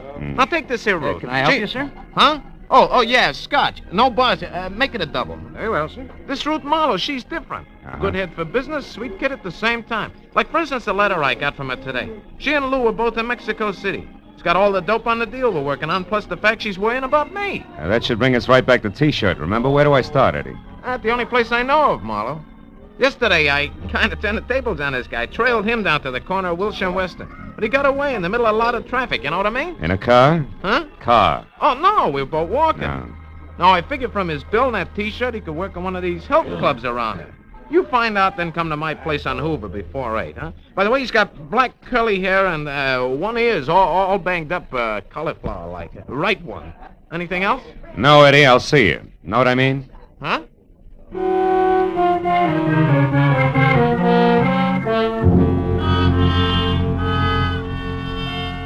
2 hours after I'd left Eddie Millette, I checked with a half a dozen hooray for health clubs in the neighborhood, smelled a lot of liniment, and came away with nothing more than distended nostrils. So at 7:30, I pointed my car toward 8400 North Hoover, in the hope that my client could give me something else to go on. The Millette home was well-groomed and sat sedately behind 50 rolling yards of carefully clipped hedge, and said the gardener must have gone to Barber's College. So when I leaned against the front doorbell, I expected Eddie in at least a silk-lapelled smoking jacket with slippers to match. But when the door swung open, I got a surprise, because I was greeted instead by a lot of white T-shirt, and in front of that and coming straight for my head was a fist the size of a muskmelon. Oh! Okay, private detective hired by Eddie Millette in the Beverly room. Get up. No. Don't so much as smile crooked or I'll twist your arm in two. What is it you want? Oh, one thing, a chance to bust you in the nose. What nerve. Yeah?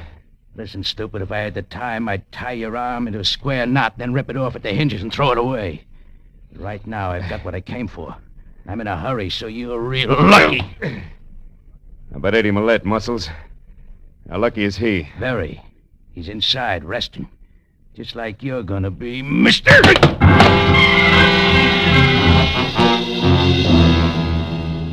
By the time I got back to my feet and had my right arm unscrewed to where I could reach across my chest, and my shoulder holster a T-shirt was gone. So I started into the house, and what I knew was going to be a slightly beat-up client. When I turned on the lights and found nothing in the kitchen, bathroom, or bedroom, I began to worry a little more. I got to the den and saw that the drawers of a desk that were turned inside out, but there was still no Eddie. I opened a side door and started out for the patio, which ran along the front of the house. But then at the staccato report of high heels coming up the flagstone path that led to the front door, I stopped and waited. When the lady, who was a quiet face and quiet clothes, came to a halt in the open doorway, puzzled, and called Eddie's name out loud, I figured this had to be Ruth Dunn, girlfriend and partner out of Mexico City. So I walked back through the house to the living room. Eddie, it's Ruth. Eddie Millette, are you playing a game with me or... Why, who are you? What are you doing here? I'm Philip Marlowe, Miss Dunn. I was hired by your boyfriend because he was worried about a bunch of muscles in a T-shirt with curly black hair, a cauliflower ear, and a brain you could drop through the hole in a lifesaver. Mean anything to you? Well, no, it doesn't. But where's Eddie, Mr. Marlowe, and why is the front door open like this, and why are all the lights on? In that order, I don't know where Eddie is. Front door's open because that's where T-shirt and I played Ben, the private detective, and all the lights are on because I was looking for Eddie. But he's not here anyplace? The bedroom, the kitchen? So far, no. Come on in here, see if this desk in the den adds for you, maybe. Drawers have been slightly rearranged by a very heavy hand. Hey, incidentally, T-shirt was bragging about getting what he'd come for just as he collapsed me for the second time, so if you... Oh, the letters. They're gone. What letters? The ones I wrote to Eddie while I was on the road. He always kept them here in the bottom drawer. Were they business or pleasure? Well, business mostly, but I did talk of other things, too. Yeah, I know. Eddie mentioned that when he told me about you and Lou Tripp being due back tonight. Oh, by the way, where is Tripp? Well, I don't know. He left me in Mexico City the day before yesterday and said he'd be here tonight at the latest. Oh, surely, Marlowe, you don't think that Lou had anything to do with this? Could be. Letters are part business. And part love. So I'd say that the only person who could possibly be behind this is Mrs. Millette. Tina? Yes.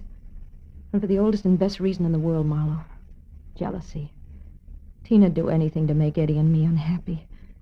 She could twist the innocent wording of those letters so that any divorced judge would see things her way. She's cruel, Marlowe, and she... Marlowe. Under that door there that leads to the garage. It's blood, Marlowe. Stay over there, Ruth. Oh, Eddie. Eddie, are you... Oh, no. Oh, Marlowe, he's dead. Isn't he? Yeah, honey. I'm afraid he is. Eddie Millette was dead. Real dead. Oh, Eddie. The right side of his head crushed in. Eddie. And Next to him and on the edge of the ugly pool of blood that had seeped under the door was the grease-coated tire iron that had done the job. I turned Ruth away, and it wasn't until we were back in the living room and she'd stopped sobbing long enough to take the double shot of brandy that I'd forced on her that I started for the telephone and a call to Detective Lieutenant Ibarra at Homicide. But before I could pick up the receiver, it went off. Hello? This is Lieutenant Ibarra at police headquarters. Ibarra? Huh? How great can service be? This is Marlowe. I was just going to call you. Did I dial your office number by mistake, Marlowe? Oh, no mistake, Lieutenant. I'm at Eddie Millet's. I've been working for him since this afternoon. What's up? Why the call? A dead man named Ellis Clay in a motel outside of Carson City, Nevada, Phil. Yeah? It looks like an accidental explosion in his room there, and the best the sheriff has for identification other than his name and the city, Los Angeles, is a blank sheet of letterhead paper from Eddie Millet's war surplus outfit. So I thought Millett might be able to help us out. Is he there? Yeah. And dead, Ibarra. Murdered with a tire iron sometime in the last hour. What? Mm-hmm. Any idea who did it? A muscle man in a T-shirt, maybe? But at the moment, Ibarra, the motive seems to be a little mixed. Say, wait a minute. I may be able to help you on that Nevada guy. Ruth. Ruth, do you know anything about a man named Clay in Carson City? He had Eddie's address on him when he was killed in an accident. Clay? Yeah. In Nevada? Mm-hmm. No, Phil, no, I don't. No. Hello, Ibarra. Yes? A girl here who was one of Eddie's partners never heard of him. All right, but that's unimportant now. What I am interested in is Millet's death. What's the address out there? And why It's is it you take so 8400 long North Hoover. North what? Hoover, as in vacuum cleaner. But look, if it's all the same to you, Ibarra, I'd like to move, and I think if I do it fast enough, I've got an even chance of catching up with this T-shirt. Okay? Well, all right, Marlowe, but don't forget, we've got a couple of thousand policemen here in L.A., just in case you can't handle this Goodbye, alone. Ibarra.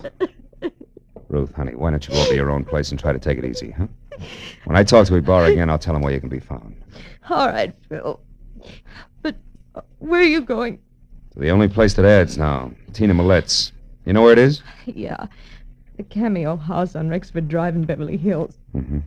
Also, if it's any help, she drives a new cream-colored Nash.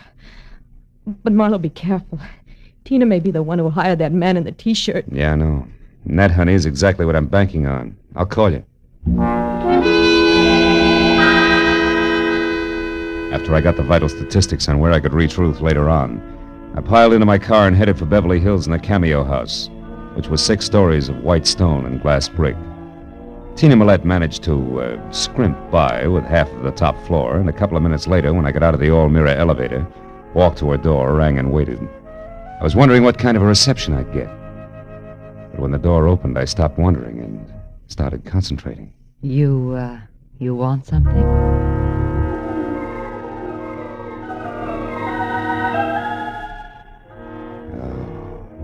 In something the texture of spun smoke rings. It stood 5 feet 6 inches over the threshold and must have weighed in at close to 120. With every inch a thing of beauty, and every pound just in the right place. I asked you if you wanted something. Do you? Mm-hmm. Yeah, the name's Philip Marlowe, Mrs. Millett. I'm a private detective your husband hired this afternoon. Now, why don't you let me in like a good little girl, huh? Because that's something I'm not. Now get out of here before I call the police. Who are probably on their way up here right now. Oh? Your husband's dead, Mrs. Millett. He was murdered. Eddie murdered? Yeah. Now, do you still mind if I come in? No, of course not. I don't know what to say. Oh, that's a trite line. What was that? I said you're acting and doing a bum job of it. Why, I ought to slap your face. Or call your boy with the muscles and have him go back to work on my arm for a while? What are you talking about? The lad in the white T-shirt who killed Eddie and then stole a bunch of letters that were going to help you lie your way through a countersuit for divorce. Would leave Eddie both broke and embarrassed. You don't make sense, bright boy. No? First of all, I don't know who you're talking about. And second, if I were going to file such a countersuit, why would I want my husband killed first? Maybe you didn't. We all make mistakes, Mrs. Millett. Which is only one man's opinion. So why don't I just pick up my coat here and let the perfect gentleman escort me to the nearest police station? All right, it's a date. I see you bowled quite a bit, Tina. Good enough to win that cup there from the Maplewood Alleys on Wilshire near Weston. Eddie figured a health club, and I went right along. Never thought about the bowling alley near there, and Yes, Marlowe? You were saying something? Yes, I was, but the little gun in your hand made me lose my place. Marlowe, I don't believe that Eddie's dead. Nor do I believe that you worked for him at all. For my money, you're just a not-so-smart boy who was hired by that hussy Ruth Dunn. She's going to need an army of private detectives before I get through, and I mean that. Now back up through those doors and get out onto the fire escape.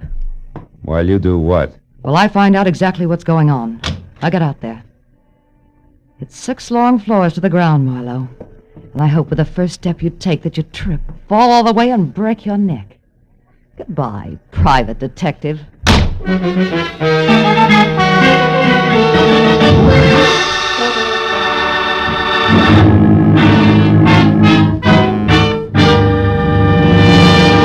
In just a moment, we will return to the second act of The Adventures of Philip Marlowe. But first, just a little later on CBS tonight, you'll hear Sing It Again's Master of Ceremonies, Dan Seymour, giving a perfect characterization of a man going crazy. The reason?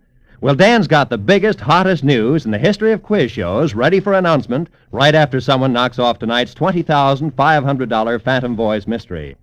So be sure to hear Sing It Again tonight when it comes to you at 10 o'clock Eastern Time on most of these same CBS stations. And now with our star, Gerald Moore, we return to the second act of Philip Marlowe and tonight's story, The Name to Remember.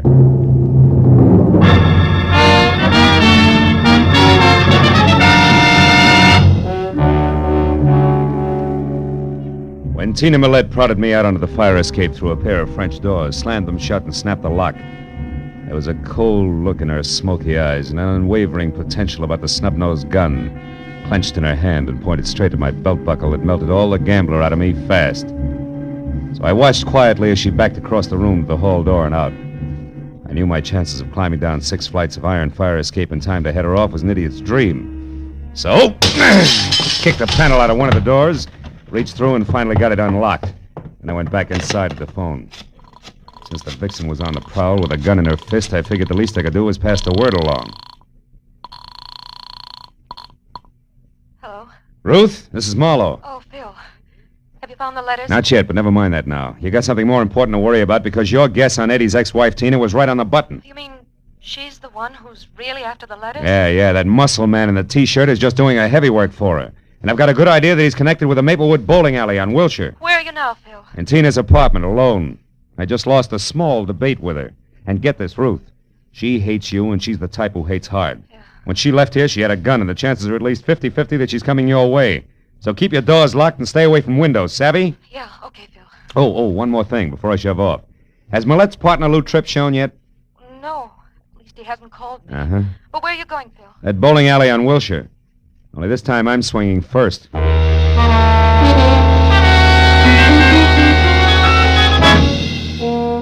Maplewood was a small and dusky combination 6-lane bowling alley restaurant, bar, and magazine stand, and cigar store, all slightly down at the heel and more than hungry for business. Only 2 alleys were in use, and a lanky postgraduate delinquent with a mouthful of gum and a complexion one tone greener than his eyeshade was the only houseman in sight. He looked up and watched me as I moved over to the bulletin board where a bank of photographs were tacked up, picturing the champions of the local league. Sure enough, there in the top row and holding a bowling ball that had more expression than his face was the pile of muscles in a T-shirt, which the caption tagged as one Sid Sawyer. So I walked over to the counter where the houseman sat and made like a one-man fan club. What's your problem, Mac? I see Sid's up there with the champs. Is he around tonight? I wouldn't know. Where can I get in touch with him? I wouldn't have the faintest idea, Mac. He works here, doesn't he? Yeah, off and on. But you don't know where he lives or what his phone number is, huh? Well, you're just beginning to get the idea. Come here, you! Hey, cut it out, will you? Take your hands off You of get me. the idea and get it fast unless you want your teeth crammed down your throat. Where does Sawyer live? Now, wait a minute, mister. Take it easy. I'll tell you. He's got a room over on Shadow Street, 6340. Upstairs. He don't have no phone. All right, that's better. Is he there now? I think so. But, gee, I don't know why everybody is so interested in Sid Sawyer all of a sudden. Who else is interested? Some babe called a couple of minutes ago. An old friend, she said. That's the reason I give you the store. Yeah? Honest. You see, Sid don't like to be interrupted when he's entertaining old friends. Is that so? Well, this is one party that's going to get crowded whether he likes it or not. 6340 Shadow Street was a top-heavy, stale, gingerbread house, Left over from the days when Los Angeles was a stopover between Spanish missions. I got out of my car and started across the street toward the door when I saw Tina Millette's cream-colored sedan sticking out through a tangle of overgrown brush in the driveway, which meant I was still in time for the big reunion. So I went inside and up the steps to Sawyer's door. There was a light on and movement, but no voices. I slipped my gun out of its holster, knocked lightly, and stepped back. And the knob turned slowly and the door cracked open. I kicked hard! Yeah, don't move, Muscles. I'm returning your visit. Where's Tina? Who's Tina? Look, her car's outside in the driveway. She's here after the letters, isn't she? What letters? You're nuts. I don't know what you're talking about. And these suitcases. You wouldn't be skipping town, would you? Listen, Shamus, you're barking up the wrong tree. I don't know anything, get me? Yeah? Okay, Sawyer, if you insist, we'll do it the hard way. That squares us for that arm-twisting job you gave me. Now we'll start all over again even. Get up! Come on! Quit hitting me with that gun. I don't enjoy doing it, so the faster you talk, the sooner I'll stop. Where's Tina? I don't know what you do. Make it straight. I haven't got all night. All right. No more. That's better. She came and picked up the letters, and she left again. 5 minutes before you got here. 5 minutes, you're lying. Take a look out that window and tell me why your car's still outside. I don't know what... Where? I don't see it. In the driveway next door. Holy smoke, it's gone. All right, Sawyer, that means I can spare 30 seconds for the rest of the story, so make it fast. She told you little Eddie Millette is dead. That's why you're blowing town, isn't it? No. Now, wait a minute, Marlowe. I never killed him. I just knocked him down. Sure, on a concrete floor with a tire iron. No, Skip it! Those letters you got were written by Ruth Dunn. Was Tina heading for Ruth when she left here? I don't know. Come on, Sawyer, I'm running out of time. Won't do you any good to try to protect Tina now. Oh, no. We'll see about that, Marlowe. Why, you... I hope Tina was worth a broken jaw. Good night, Muscles. I took a close look at Sawyer to be sure he was down for the long count. Then I stepped out the door and into a whispering circle of wide-eyed neighbors who had heard the fight and had already called the police. I flashed my identification, issued a battle order to the three huskiest ones, and then ran down the stairs to my car. I made it from Shadow Street to Ruth's bungalow on Normandy in something under 5 minutes, but still not fast enough. Because when I ground to a stop in front of the place, I saw that same cream-colored sedan already there, close to a side door. I belted up the walk and was halfway to the house when I heard it. It made me sick. Went up to a front window where the only light was burning and looked in. The room had been torn up, and in the middle of it all, face down on the tangled carpet, was Tina Millette. And it was Ruth who was slumped in a chair, her face buried in her arms and sobbing hysterically. And still dangling from her hand was Tina's snub-nosed revolver. She looked up as I walked in. Phil, I killed her, Phil. I know. Come on, baby. Take it easy. It's going to be all right. Oh, she had this gun. She was crazy, Phil. She was going to kill me. I don't know what happened. I struggled with her, and then I realized I had the gun in my hand. I shot her. I didn't even think. I just pulled the trigger on her. She's dead, Phil. Yeah. Come on, Ruth. Leave it alone. It's over now. Now try to get hold of yourself. She brought the letters back. They're on the desk. She said that they didn't matter anymore, that she was mixed up in Eddie's murder and there was nothing left for her but to run. That she took the gun out of her purse and said I'd ruined her whole life and that she was going to be sure I got what was coming to me before she left. That's when it happened, Phil. I was so scared I went out of my head, I guess. Yeah, we better call Ibarra, honey.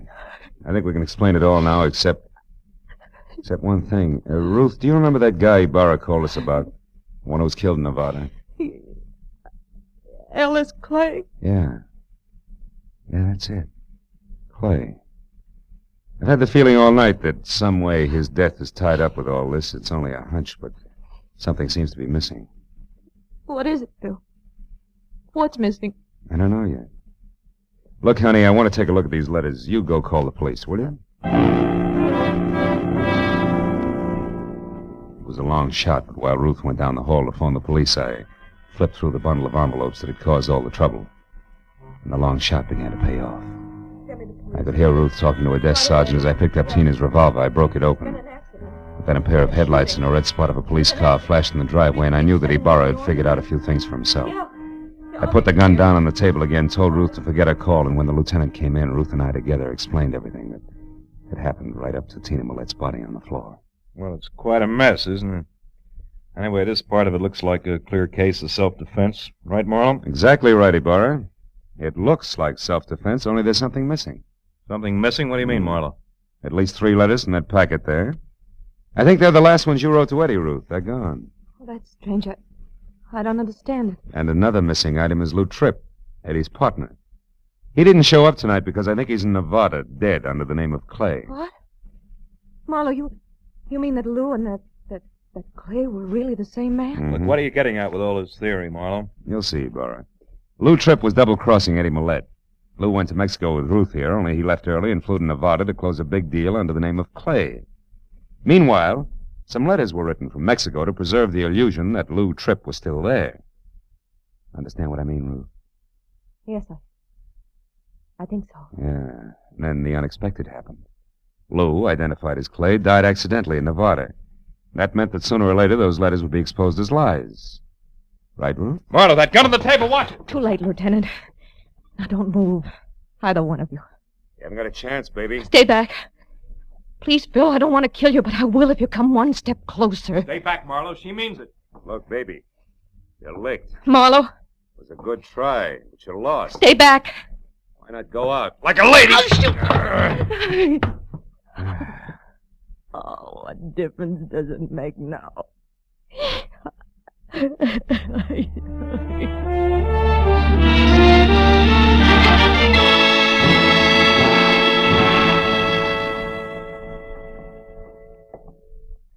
Well, Marlowe, when she cracked, she really went to pieces and told the whole story. Yeah? And she and Lou Tripp were working together all right. When he died in Nevada, the lie she told in those letters put her in a tight jam with Eddie, see? So when she found Eddie unconscious in his garage, she finished him. But when she went for the letters, Sid Sawyer scared her off. Is that it? Mm-hmm. Yeah. Incidentally, the state is going to give Sawyer a long vacation in one of their better institutions. Good, good. What happened down at Sawyer's place, Ibarra? You know, Ruth had a lot of nerve, Marlowe. Yeah. She found Tina Millette's car at Sawyer's, so she waited in the back seat until Tina came out with the letters. Then she sapped her, drove the car to her house, and faked that slick self-defense setup. And she still doesn't know where she made the mistake that caught her.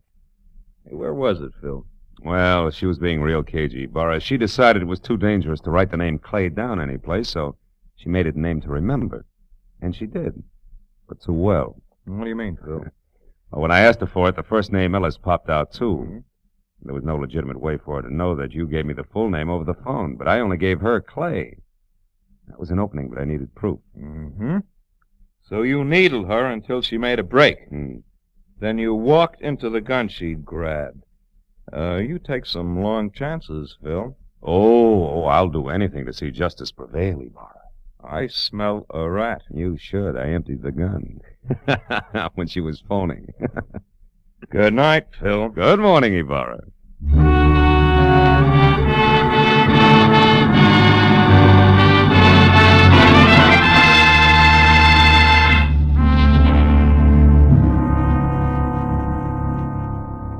When I left police headquarters and walked to my car, first gray streaks of a new day were breaking in the east.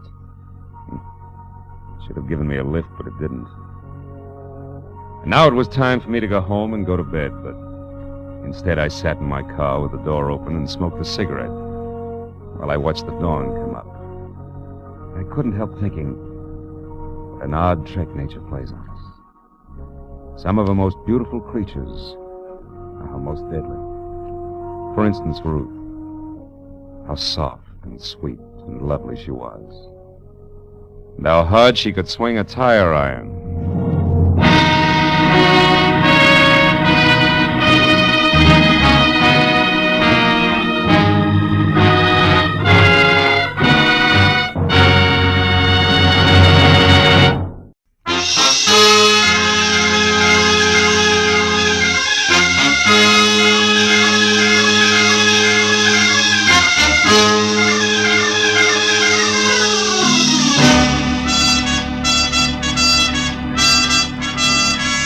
Morning paper had headlined prices rising.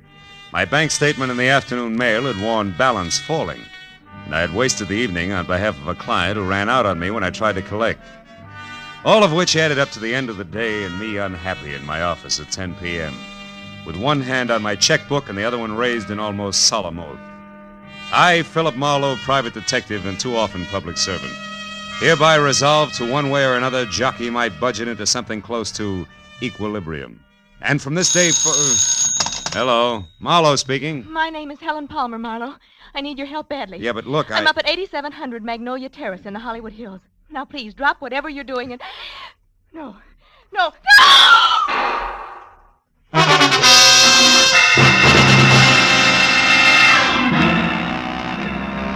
I must have let go of the phone, grabbed my hat and coat, opened and closed the office door, piled into my car outside, and raced up into the Hollywood Hills because the next thing I remember after Helen Palmer's scream was swinging off North Bronson Drive onto Magnolia Terrace. But a minute later, when I screeched to a stop away from number 8700, scrambled out from under the wheel and started on the run for the front door, I was no longer sure of anything. Because the house in question, a stock southern mansion complete with stable boy statue and a gravel driveway, which according to the book should have been as dark and as quiet as the inside of a coffin, was anything else but. And when I got to the oversized bronze door knocker and dropped it hard, I was beginning to doubt that I had the right address. Can I be of some assistance, sir? I don't know. I'm looking for a woman named Helen Palmer who called me at my office. Said she needed help. And a second after that, she... Screamed, huh? Tell me, sir, what is your name and occupation? In that order, Philip Marlowe, private detective. Good for Helen, good girl. Happy, aren't you? What's going on here? What is this? Why, it's a party, sir. A scavenger hunt. It looks like Helen Palmer's the Now, winner. wait a minute, laughing boy. I had a call that was interrupted by pistol shots, and I... All just part of the play, sir. Yeah, Helen Palmer had to bring back one private detective. Yeah, you see, Marlowe, each list, aside from the usual hard-to-find objects, had a human being on it. That's right. I had to bring back a Hoover vacuum cleaner salesman, and believe it or not, he's already sold our good host, Thaddeus Grover, the deluxe model. Yes, sir, he did at that. You see, Mr. Marlowe, Helen Palmer wasn't permitted to actually hire you. That's why she had to pretend to be in trouble. With the net result that I nearly broke my neck getting up here. Mr. Grover, where is Miss Palmer? Well, I don't know for sure, Marlowe. She called just a bit ago and said that she only had to catch on to you and one other item and would be back after that. Which makes her the winner, Mr. Marlowe, because none of us did better than half our list. Oh, by the by, you don't happen to have the breech lock of a 57-millimeter anti-tank gun with you. At the moment, no. Nor do I have time for scavenger hunters. Not even when they most cordially invite you in with the finest serving of party-style Southern fried chicken imaginable? Come on, Mr. Marlowe. No, I'm sorry. Oh, come on. Come on. It's delicious chicken. Well, okay, the chicken did it. The inside of Thaddeus Grover's house was also stock southern mansion from a giant cut glass punch bowl. Belonged to my mother, sir, First Lady of Atlanta, Georgia, sir, to a wide and winding colonial staircase. It left you expecting the descent of Scarlett O'Hara at any moment. There was one strange note in the soft southern surroundings. Piled 3 feet high in the middle of the room were the crazy quilt results of the evening scavenger hunt, including a wooden cigar store Indian, a pair of Hickok suspenders from the local fire chief, 1 red motorcycle, a stuffed owl, a set of antlers, and more. And behind all that, my counterparts, the bringing back alive items from each list. A streetcar conductor in uniform, a waiter bald and under 40, a school teacher red-headed and over 50. But I was the center of attention. But Thaddeus introduced one after another of the guests to the genuine, 100% non-shrinkable private detective. And now, Mr. Marlowe, sir, a very special friend of mine. At 31, sir, the president of Sample and Claiborne, best building contractors in the city of Los Angeles. Oh, that's so very interesting, Mr. Grover. Yeah, moreover, Mr. Marlowe, Sample made it right to the top in the past 2 years. Uh-huh. Yeah, ever since old Joshua Claiborne got killed falling off a scaffold. He did? Cause between you and me and the gatepost, some folks say it was suicide. Oh, Larry, I'd like you to meet Mr. Marlowe, private detective. Mr. Marlowe, Larry Sample. How do you do? Hello, Mr. Marlowe. Glad you're with us. Thaddeus, has Rhonda called in yet? Last time I heard from her was when we split our list in two, and she headed out after a Latin American rumba team. Well, if she went after a boy, she'll bring her back. That's Rhonda Langley we're speaking of, Mr. Marlowe, Larry's lady friend. Oh? Nicest person I know. Except, of course, my fiancée, Helen. Helen is in Palmer, my patron, Mr. Grover? Yes, sir, one and the same, sir. Well, we certainly have a lot of fun, even if we don't make much money, huh, Marlowe? Yeah, you certainly... Mr. Grover, did you say money? Most surely did, boy. You know, dollars and cents. Yes. Well, gentlemen, you'll excuse me, please, but I do have to run. Good night, Mr. Sample. And Mr. Grover, sir, it's been a distinct pleasure, sir. I bid you goodbye, sir. Goodbye, sir. You're a card.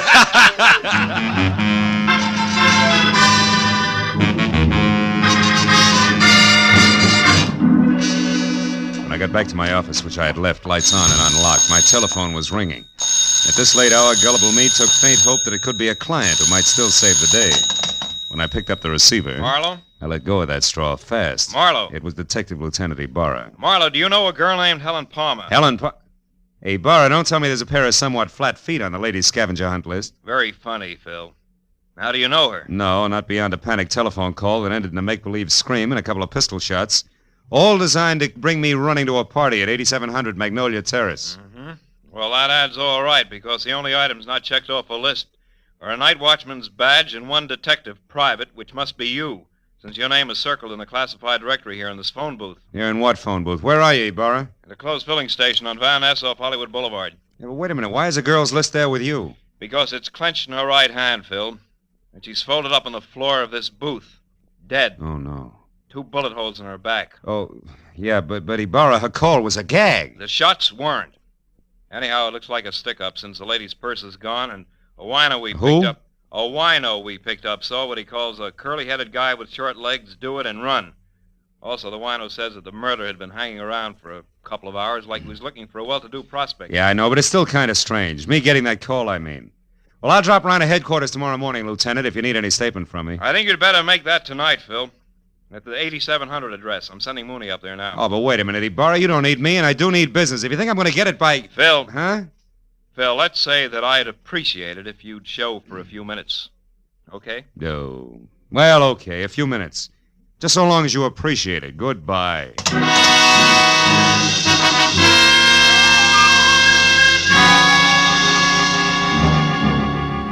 Driving back to Magnolia Terrace, I used Detective Lieutenant Ibarra as an oversized whipping boy for the day's disappointments. So when I finally braked to a stop behind a half-parked squad car, which meant that Police Officer Mooney was already on hand, I was about back to normal. But then in the next quick moment, I forgot all about Ibarra because in the shadows ahead, sneaking away from a side entrance to number 8700, and looking as guilty as Lucretia Borgia leaving a corner pharmacy, was a young lady, brunette and beautiful. She hurried directly to a gray Nash parked in the rear and, without looking back, climbed in and took off. Following her had to be more fun than conversation with Mooney.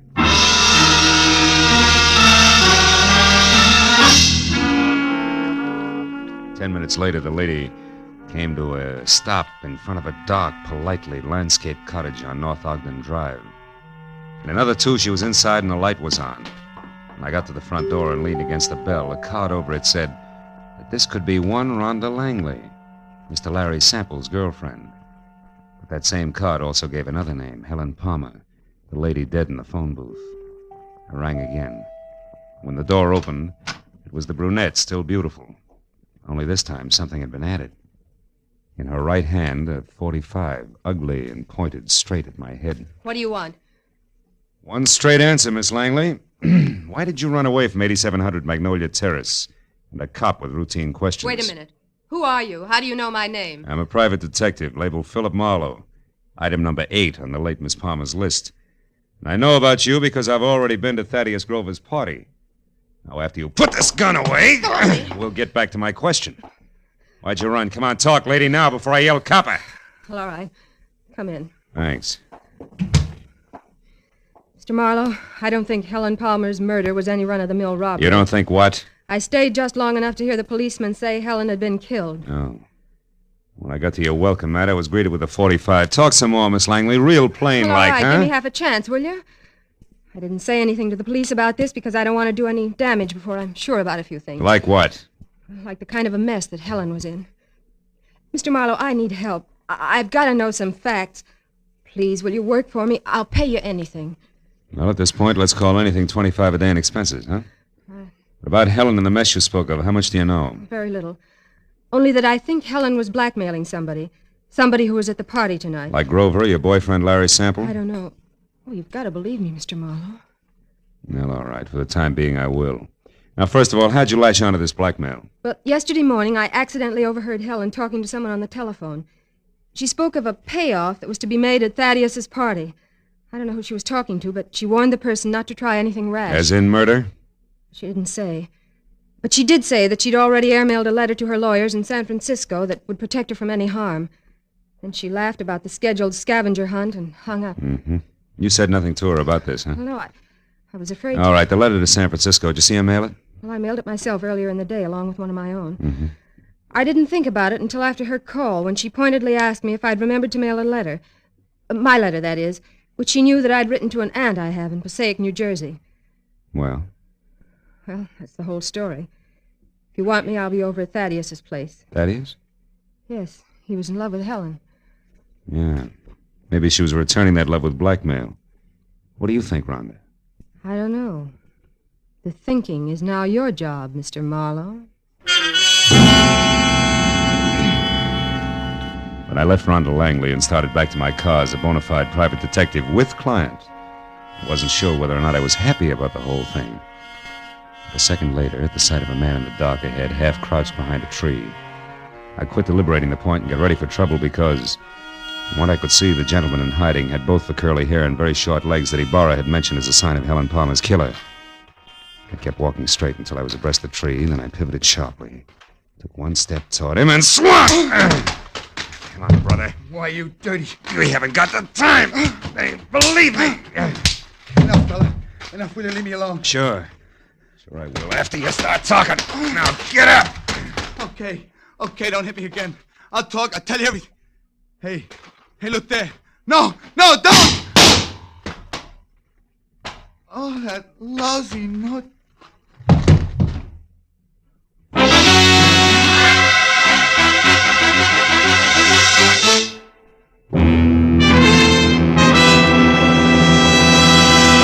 In just a moment, we will return to the second act of The Adventures of Philip Marlowe. But first, you can do a lot of singing for $14,500, so they say.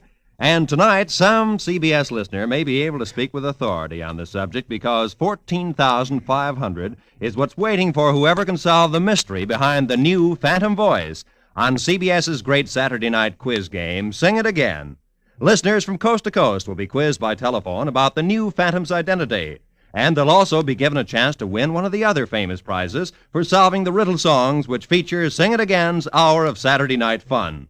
Here's Sing It Again on most of these same CBS network stations tonight and every Saturday night. Now, with our star, Gerald Moore, we return to the second act of Philip Marlowe and tonight's story, The Grim Hunters.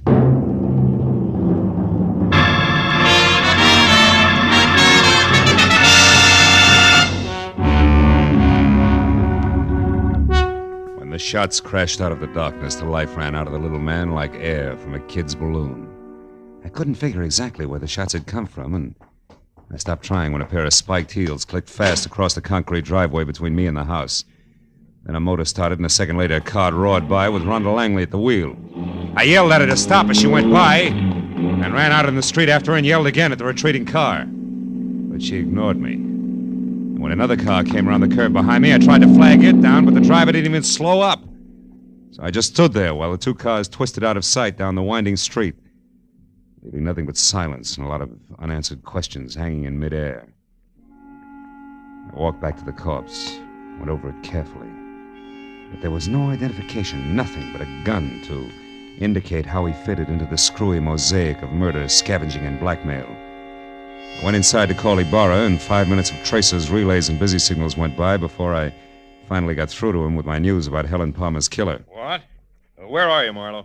In a house on Ogden Drive, 4310 North. It was shared by Helen Palmer and my new client, Rhonda Langley. Uh-huh. Did she kill my suspect, Marlowe? Could be. She left here in a big hurry.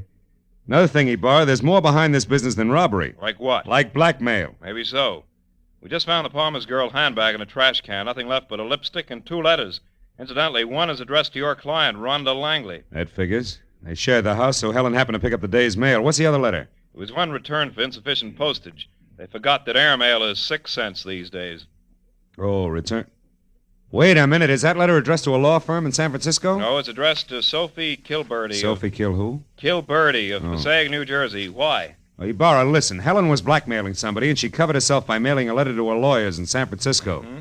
If that letter was returned for insufficient postage and the blackmail victim knew it, He'd have no qualms about killing her, right? Sure, but the letters were in Helen's purse. Oh. Don't you think she'd have known her protection was gone?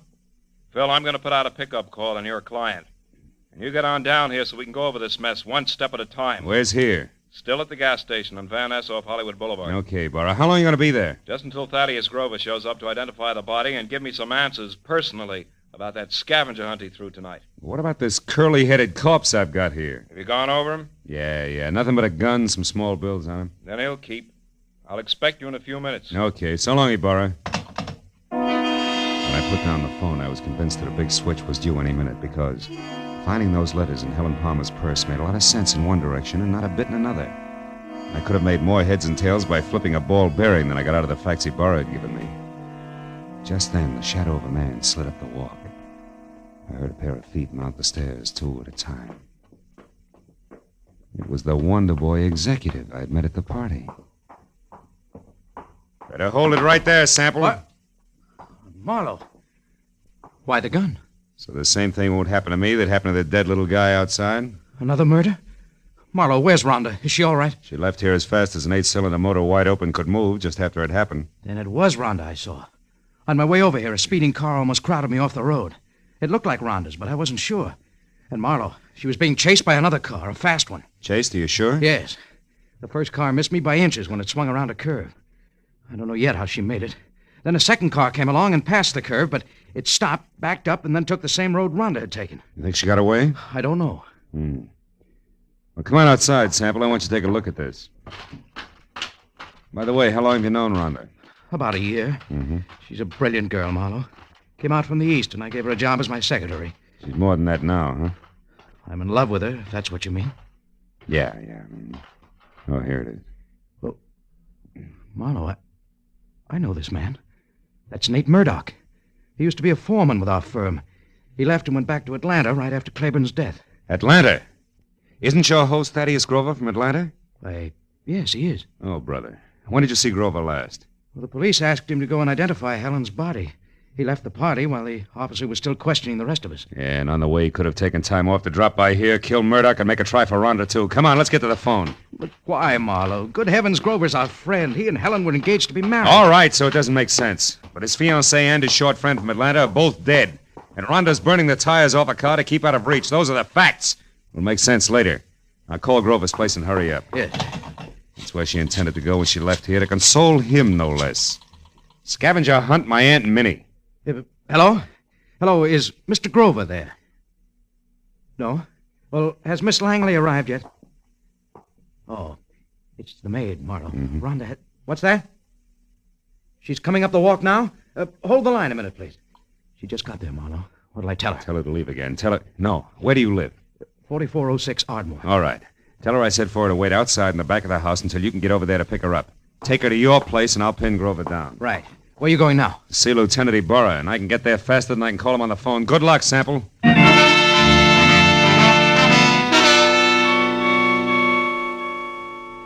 Sample was repeating my name over to Grover's maid on the phone as I left. And a few minutes later, at the mobile gas station off Hollywood Boulevard, I found Ibarra looking sardonic in the blinking light from a flying red neon horse above his head as he flipped through a stack of papers on top of an oil drum. It's about time, Marlowe. Where's that client of yours? Now, wait a minute, Ibarra. I had her pegged all wrong. She's a pigeon. Has Thaddeus Grover been here yet? Just left. He's quite a character, that guy. You didn't let him get away alone? Yes, he was... What do you mean, get away? Ibarra, there's a big connection between Thaddeus Grover and Murdoch, the guy who killed Helen. Now, Grover might have hired him for the job, and now he's trying to get Rhonda. Now, Marlowe, how does that figure? It doesn't, but so help me, Ibarra, that's the way it is. Well, Grover was heading for his friend Larry Sample's house, and he left. Happened to know where Sample... Holy smoke, that's exactly where I told Sample to take the girl. 4406 Ardmore. Well, that's great, Marlowe. They'll all be together in one place. I'll pick up the whole crew, and right now. You're going to pick up the pieces, you mean? You think there'll be a showdown? Any minute, Ibarra, it can't miss. Okay, so we'll take some firepower along. Hey, McCall, Gray, let's go. Come on, Phil. Now, look, Ibarra, maybe Sample hasn't gotten home with Rhonda yet. I'll go up to Grover's and try to head them off, okay? Okay, Marlowe. But if you get them before I do, bring them in, and no alibis. I'll see you.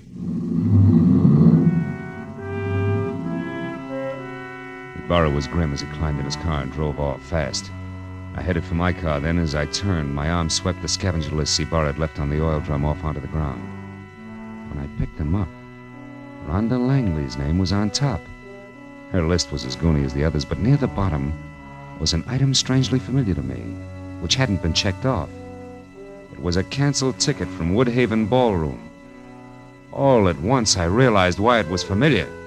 The sign I'd been half conscious of on top of the big squat building across the street read, Woodhaven Ballroom, closed tonight. On a hunch, I dug for Helen Palmer's list. Yeah, Ibarra was right. Everything but a night watchman's badge and one detective private had been checked off. And that gave me half of the switch I knew I had to show up. I ran to my car and headed for that southern mansion in the Hollywood Hills, and the end of a very complicated frolic. And with every turn of the road, I gave myself another whack for being such a nearsighted sucker. When I got there, the big house on Magnolia Terrace was dark, except for a light in the servants' quarters. I stepped down the block, walked back, and edged around to the patio where the garage, the hothouse, and the king-size barbecue loomed only as shapeless lumps of shadow. I stood still and watched. Then I saw him move, walking slowly, gun in hand along the fence toward the hothouse. I started toward him quietly, just as he found out what he was looking for. Oh, you're clever, my dear. But it's all over now. I know you're in there, so come on out with your hands up. Oh, no. You're hanging yourself for murder right now, Larry Sample. I've got all the proof I need. I don't know what good it'll do you, Rhonda. I'll never pay you a cent for it, you blackmailing tramp. I'll kill you first. And that protection letter you wrote to your lawyers was returned, darling. I found it accidentally in Helen's purse tonight at the party. So no one will know. Now, come on out, or I'm going in after you. I wouldn't try that if I were you, Sample. Marlowe's due here any minute now. He called me and told me. That was I, dear. You? I used his name when I talked to the maid. Oh, I should have done this myself in the first place instead of trusting that stupid Murdoch. Are you going to come out of there? No, and I've got a gun. You can't see me, and I know it. But your white dress makes a perfect target, you little fool. Drop it, Sample. Now let's have that gun. Marlowe, I'm so glad you got here. No, he's not dead. Oh. And he won't be from bullets.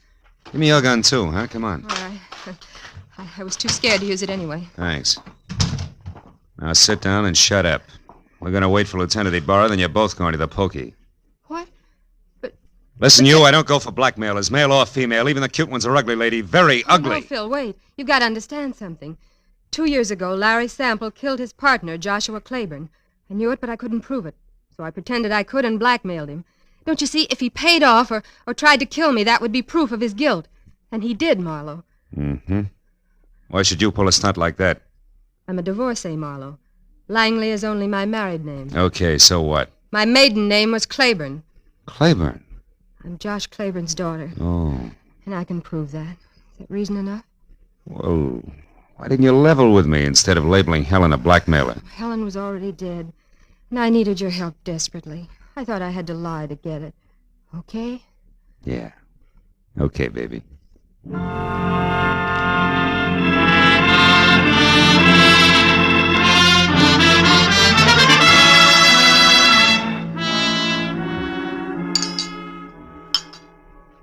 Anyone care for more coffee?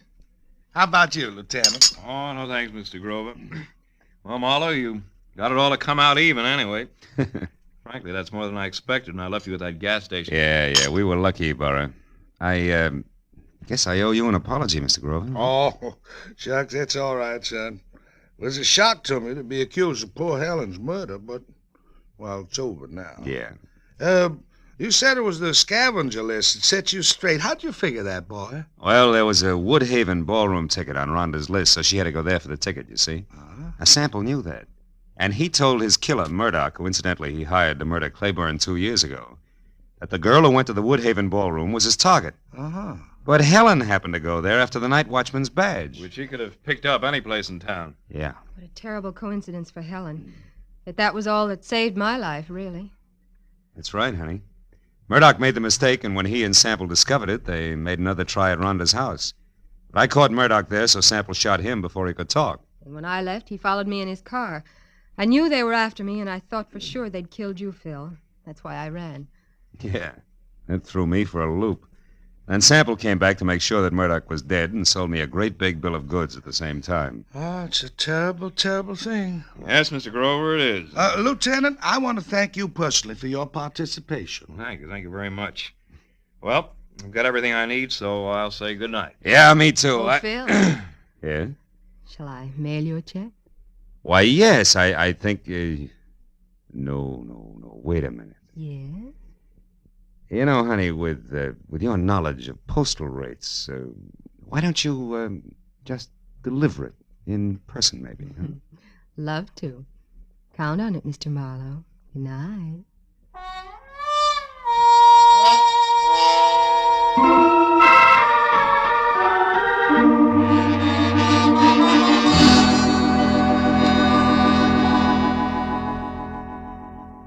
I drove down from the Hollywood Hills with a check warming my wallet and the echo of a soft invitation warming my imagination.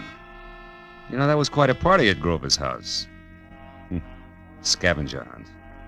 People determined to have a good time even if it killed them. You know what? It did. I know another game. Associations. It goes like this. Grover's party. Rhonda Langley. Rhonda... Date. I wonder if she likes baseball.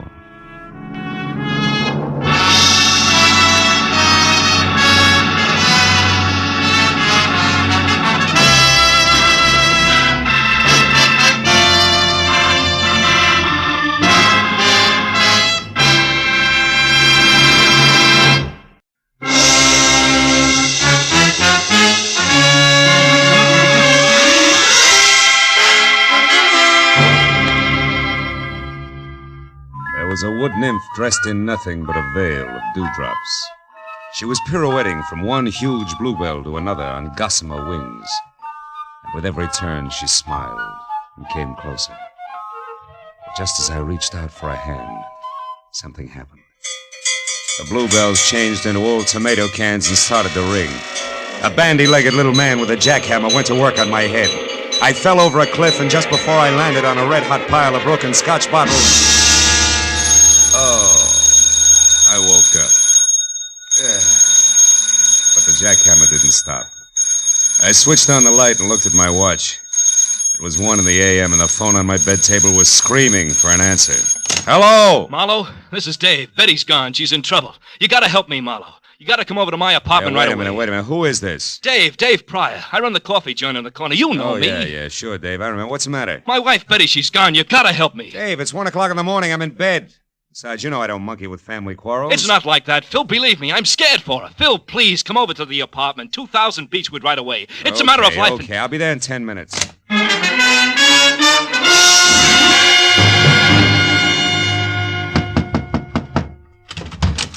Marlowe, I thought you'd never get here. Look, somebody fired a shot through the door, and when I got back with the aspirin, Betty was gone, and that guy... Wait a minute, Dave, hold it! I'm not even awake yet. Look, sit down. Take it from the top, slow. Yeah, okay. Maybe it started this morning at the coffee joint when a fancy guy came in and talked to Betty. She waits on the table. Yeah, I know. What do you mean, fancy? Well, a slick dress, a cufflink, stick pin, all that. I didn't know him, and Betty tossed him off to me as a masher. Maybe he was, but she seemed upset. Slower, huh? Oh, yeah, sure. Well, tonight about 9, another guy came in, a chunky bird with a deep voice. Betty had just got back from shopping, and I was in the kitchen. See, when I heard a tray of dishes fall and Betty came back white as a sheet, she was scared, Phil, scared stiff. Hey! Oh, I'm sorry. All right. Go ahead.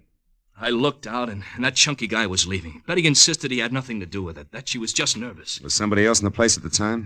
Let's see. Yeah, some Tribune reporter that comes in every night was up at the counter. He was the only one. And Betty stayed on the job till you closed, huh? Yeah, till midnight. But, Phil, she was in a bad shape. Mm-hmm. After we got home here, she sent me out for some aspirin. I was only out for 15 minutes, Phil. When I came back, she was gone. And look, this bullet hole in the glass door to the backyard. Somebody out there shot at her and maybe hit her or something. All right, Dave, steady. Now take it easy. You and Betty have a gun? No. Why? Well, in the first place, the bullet went out through this glass. It didn't come in. Another thing, Dave, who did you call tonight after you phoned me? Why, nobody. Phone directory on the dresser here is open to the bees. Boone to wardrobe. Mean anything to you? No, I didn't even realize it was over there. I looked you up in the classified. Mm-hmm. Okay, come on, let's take a look in the backyard. Any light out there? Yeah, I rigged one up for the barbecue.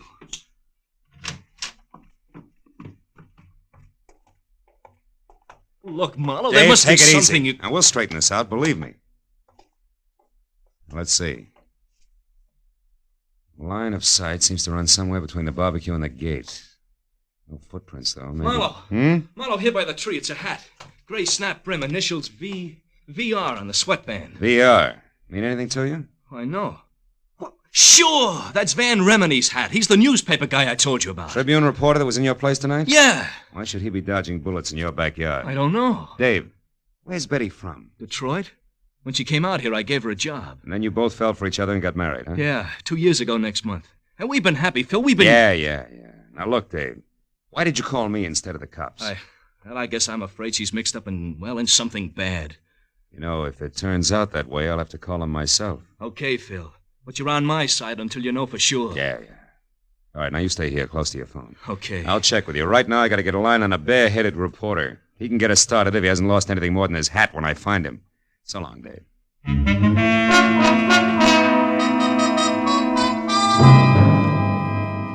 A reporter's hat, 2 strangers, and a bullet hole somehow added up to the fast fate of a hard-working kid named Betty, whose husband's only claim to fame was selling the best cup of coffee in town. It made no sense, but as I walked up the street toward my car, I figured that through Van Remini, I could get to the first answer. I was wrong. The first answer got to me. A thick hedge suddenly sprouted arms. One jerked me around while the other held the cold throat of a .45 against my throat. Your car registration tag says your name is Philip Marlowe. No kidding. How do you suppose that happened? But it doesn't mention your racket. Shamus, maybe? Could be. And you? I'm a tourist. Oh, sure. Just out to see the sights. That's it. One in particular. $25,000 that belongs to me. I don't want any interference from you or that square inside there. You mean Dave Pryor? I mean Dave Pryor. I'll go back in there and tell him to cool off.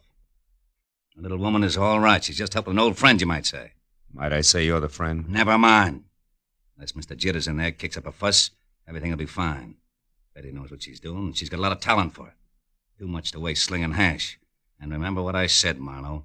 Lay off. I'll remember more than that about you, Foghorn. Just remember to count 10 before you move, boy. Well, there's no point in trying to outsmart a .45. And with 3 steps, Foghorn vanished in the night. Also gone was a big chunk of my respect for a doll named Betty Pryor and her taste in old friends. Just so I wasn't jumping to conclusions, I went to my car and drove down to Hollywood Boulevard. At the first all-night gas station, I stopped and put in a call to the Tribune, where a guy on the desk told me, through a mouthful of mangled cigar, that unless Remini was at Bungalow 24, Beverly Crest Hotel, covering the murder of an ex-Detroit hood, he was fired. And he hung up. But the one word Detroit made the call a jackpot, so I headed for the hotel on the double. It was pink and Spanish and squatted in a grove of well-behaved palm trees at the edge of a domesticated jungle, which gave the illusion of privacy to a string of bungalows that weren't. But number 24 had all the privacy of a glass-faced cutaway beehive when I pulled up in the middle of 2 squad cars and an ambulance and went inside. Sprawled on the floor in front of a desk was the very well-dressed Exhibit A, complete with cufflinks and stickpin, and presiding as usual was Detective Lieutenant Ibarra, who didn't see me until I walked up beside him. What are you doing here, Marlowe? I can smell blood clear across town. What's the story, Ibarra? The name is Spec Willard, a gambler from Detroit. Retired out here to California a few years back to play horses and women. He was shot to death at about 8 o'clock tonight by a person or persons unknown. Another gang job? No, I don't think so. Looks more like armed robbery that'd get out of hand. How so? We found a currency wrapper from a local bank that read $25,000 in an open drawer in the bedroom. And one of the bellhops saw a woman, unidentified so far, run out of here about the time the coroner says that Willard was shot. A woman? Yeah. That fits because he was known to be quite a nightclubber and general playboy. You wouldn't happen to know something about this woman, would you, Marlowe? Me? Certainly not. No, I'm after a man, a live one, I hope. Mm-hmm. Well, look, Marlowe, take this nickel. In case you should just happen to hear something, I want you to spend that on a phone call to the police department. Now, who is it you're looking for? A Tribune reporter named Van Remini, you know him? Unfortunately, that's him over there, the sticky-fingered one by the window, swiping that book of matches just now, the one without a hat. Oh, yeah, I know. Thanks, Lieutenant. I'll see you. Hey, Remini, can I talk to you a minute?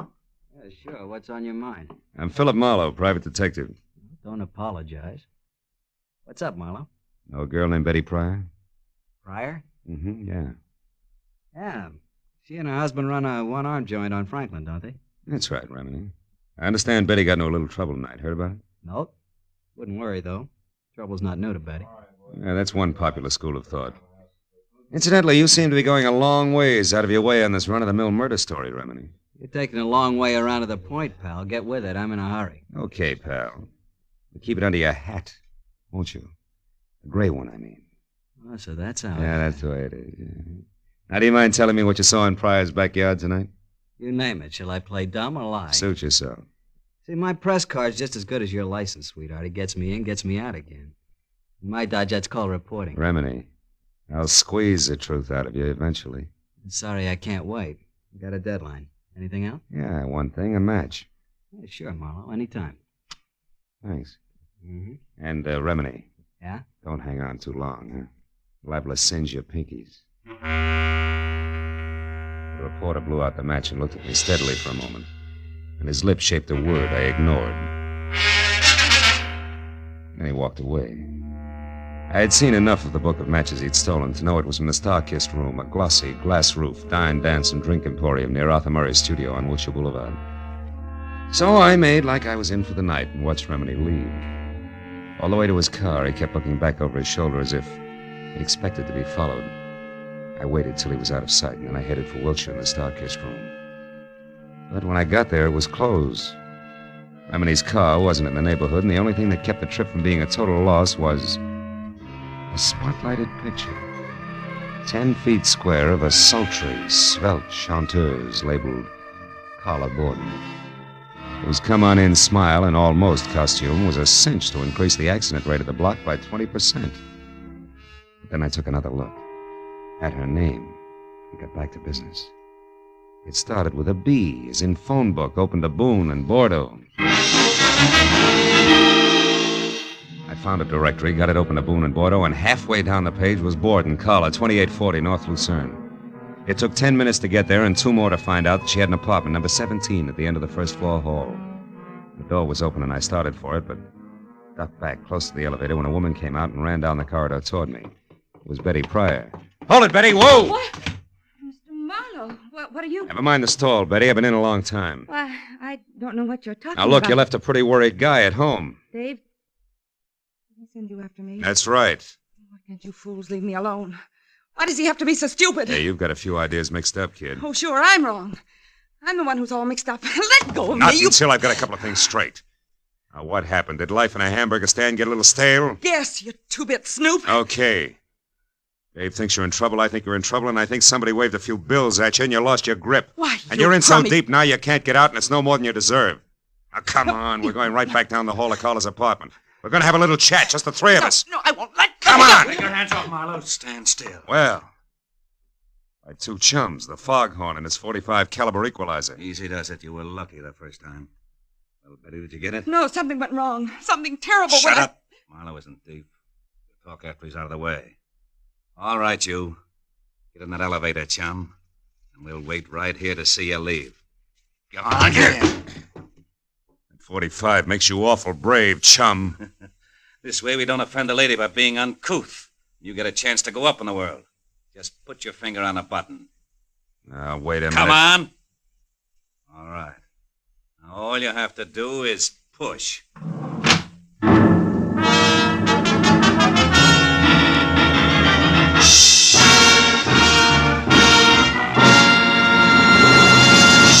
In just a moment, we will return to the second act of The Adventures of Philip Marlowe. But first, the most famous neighbors in radio, the Ronald Colmans, will pay Jack Benny a visit again tomorrow as CBS's great Sunday night gets underway with another star-studded group of famous entertainers. Amos and Andy, Lum and Abner, Eve Arden as the gay schoolmistress, our Miss Brooks, and Helen Hayes as a hillbilly. These are only 4 more of the 10 great entertainments which will come your way tomorrow night. Go visiting with the Colmans on all of these same stations on The Jack Benny Show and hear the rest of CBS's great Sunday Night 10 as they come one by one over most of these stations. And now, with our star, Gerald Moore, we return to the second act of Philip Marlowe and tonight's story, The Friend from Detroit.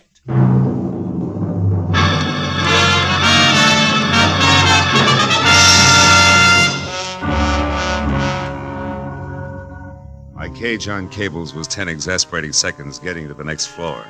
And I was another 10 getting free of it, back down the stairs and out into the dark street where the red splash of a taillight disappeared around a corner. And that was all that was left of Foghorn and company. So I turned back toward Carla Borden's room.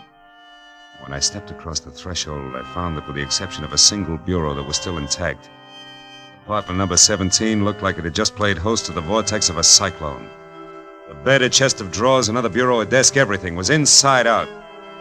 In the middle of all that was the body of Carla Borden. Blood from a deep, ugly cut on her head, staining the snow-white front of her Angora sweater. I saw something else, which reminded me that this was not the first corpse of the night. The plush leather frame was shaped like an oversized lifesaver, and in it was the picture of a handsome man, all smiles, inscribed, "With love to my very best girl, Speck Willard." It was 10 minutes before I got through to Lieutenant Ibarra, who was still up at the Beverly Crest Hotel. After I told him about Carla and her connection with the late Mr. Willard and Betty Pryor and my connection with Dave, I stopped talking and listened. Marlowe, we just learned that Willard had some kind of a $25,000 caper going with one of his old mobster friends from Detroit, named Joe Lazar. Maybe it's something with a voice, an octave below bottom? The same, Phil. Anyhow, it looks like they worked out a gambling deal for old time's sake. At the last minute, Willard tried to welch on Lazar and got killed for his trouble. And Lazar searched the place until he found the $25,000. No. That part doesn't fit, Ibarra. How so? Well, I've run into Lazar twice tonight. I know he and the money are still strangers. Oh? After what happened here with the team of Betty and Lazar getting to the singer Carla, I figured they're still looking for it. Also, I figured Carla was somewhere near when Lazar killed Speck Willard, and that she took the money and... Call you later, Ibarra.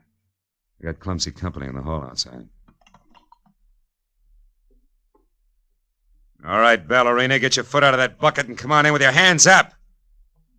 Well, the man with the very long nose for news. What brings you around, Remini? For one thing, the fact that you got no corner on brains, Marlowe, and for another...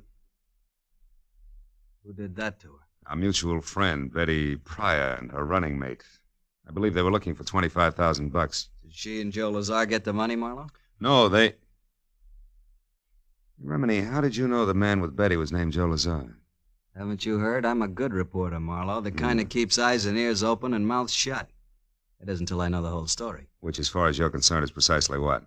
That I happen to be... You happen to be? That I happened to be in Dave's restaurant early this evening, where I recognized the only other cash customer as Joe Lazar, an out-of-work mobster from Detroit.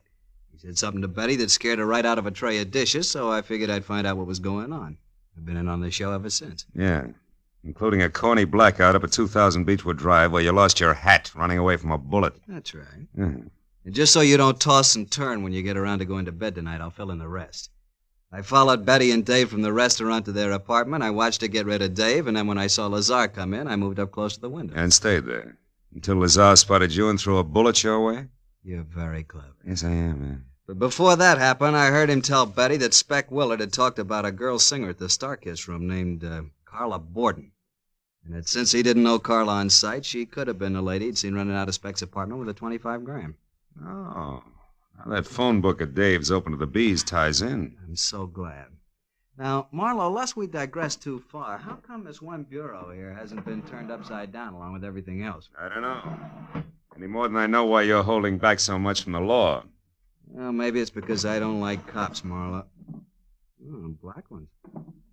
Or maybe it's because I'm in the same kind of racket as you. Chin way out and a lot of fast talk, just so papers can know what's going on an hour ahead of the rest of the world. Well, there's no 25,000 in here. I got a blow. Before Ibarra shows? Before Ibarra shows. He always arrives with an entourage, Marlowe, one that includes other news hounds. So it's me for a fast cab and downtown to my paper with his story. So long, fella. I'll see you around. Hey, wait a minute, Remini. Yeah? I'll give you a lift. I'm going that way myself. Okay. I got a story, too. A lousy story I've got to tell a nice guy named Dave. Come on.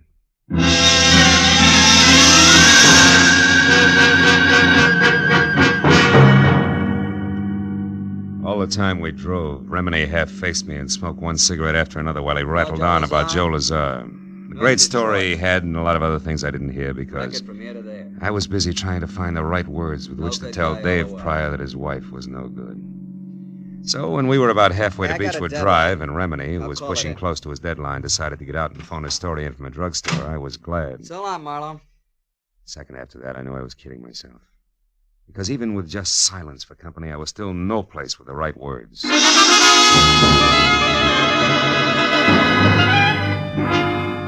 10 minutes later, when I stood in front of Dave on the steps to his house and stammered out the facts just as I had run across them, I forgot about words, right or wrong. I thought instead about my client, a badly hurt guy, but one who would never say die. Marlowe, I can't believe all this. I won't. Tell me, where's Betty now? I don't know, Dave. Now, look, maybe we ought to head for police headquarters, because sooner or later we're each going to have a story to tell Lieutenant Ibarra. Come on, my car's over here. Oh, okay, Phil. I guess that's the only thing to do, all right. Yeah, I guess so. Here. Gotta have a cigarette, Davey. Oh, thanks. Kid, we'll try to make this as painless as we... As we what, Marlowe? What is it? Hmm? What are you staring at? Front seat. I don't see anything, Phil. What is it? Shut What are you up, staring Dave, shut up. Give me a minute, will you? Yeah, sure. Come on, Dave, pile in. But why, Marlowe? Where are we going? Starkist room to play a long shot. Slapped my foot down hard on the accelerator and kept it that way right through a string of I didn't care what color traffic lights until 5 minutes later when we screeched to a stop, away from the side entrance to the Starkist room. I left Dave in the front seat, piled out fast, and ran a dozen yards to an abrupt halt. At the sight of something that turned the long shot I was playing into an odds-on favorite. It was the stage entrance door, open a couple of inches, and in front of that, and unconscious on the hard sidewalk where he'd fallen, was the clad in blue form of a private patrolman, his pistol holster conspicuously empty.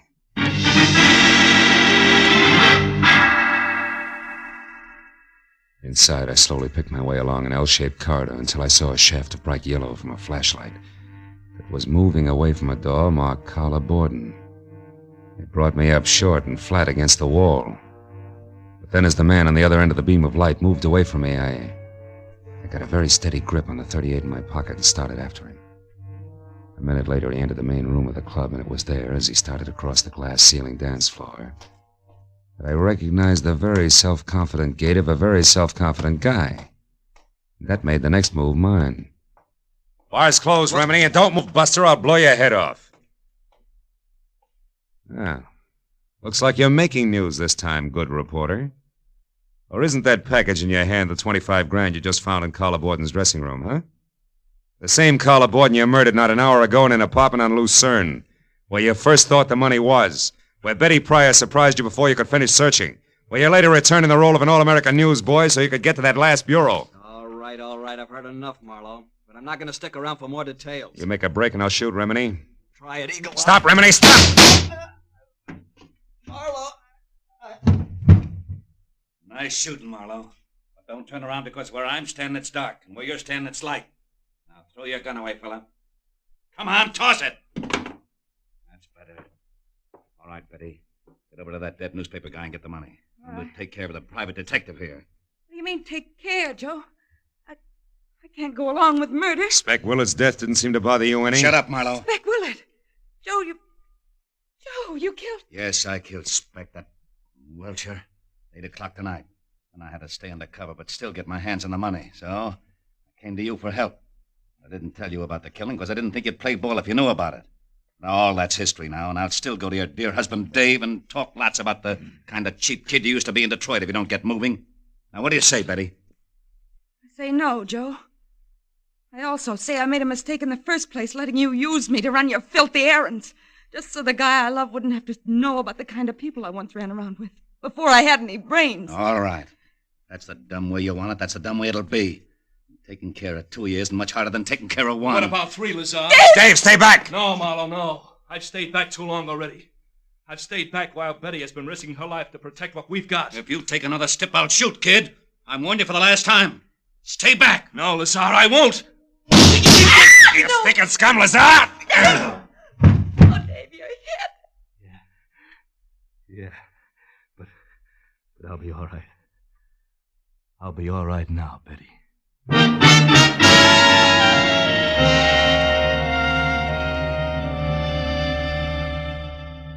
Dr. Reese. Dr. Reese, please report to surgery. Well, Mrs. Pryor, Dr. Reese, Marlowe, the please doctor says that report Dave's to going to be surgery. fine in a couple of days. Yeah. Caught one on the shoulder, the other on the hip. He certainly had courage, didn't he? Yeah, and you did all right, too, Betty. Mixing in this whole mess just to keep the home fires burning. Well, Tell me, whatever made you think that a guy like Dave wouldn't understand that you turned over a new leaf? Well, I don't know, Phil. I guess I wasn't very smart. No, you weren't, Mrs. Pryor, but you're lucky because Marlowe here was. And that brings me around to a loose end, Phil. How did you know that Remini was your man? Know that? Because of something I saw in the upholstery of the front seat of my car he borrowed. Tufts of snow-white Angora, which was the kind of sweater that Carla Borden had on when she was murdered, after they struggled. And since you didn't touch the body yourself, they couldn't have come from your suit. No. And Remini was the only other one who had been in my car. So I figured that the Angora fuzz had gone from Carla's sweater to Remini's suit to my upholstery.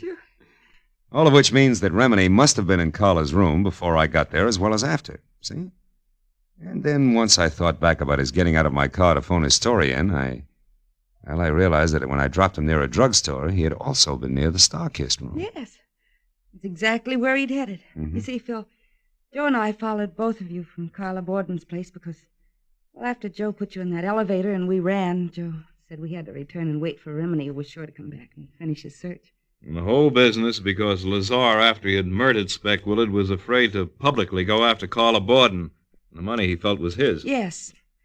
He knew about me and Dave because Speck Willard accidentally dropped into our place this morning. Correction, baby. What? Yesterday morning. Oh. It's now 9 a.m. Oh, and a good time to call quits, huh? Good night, kids.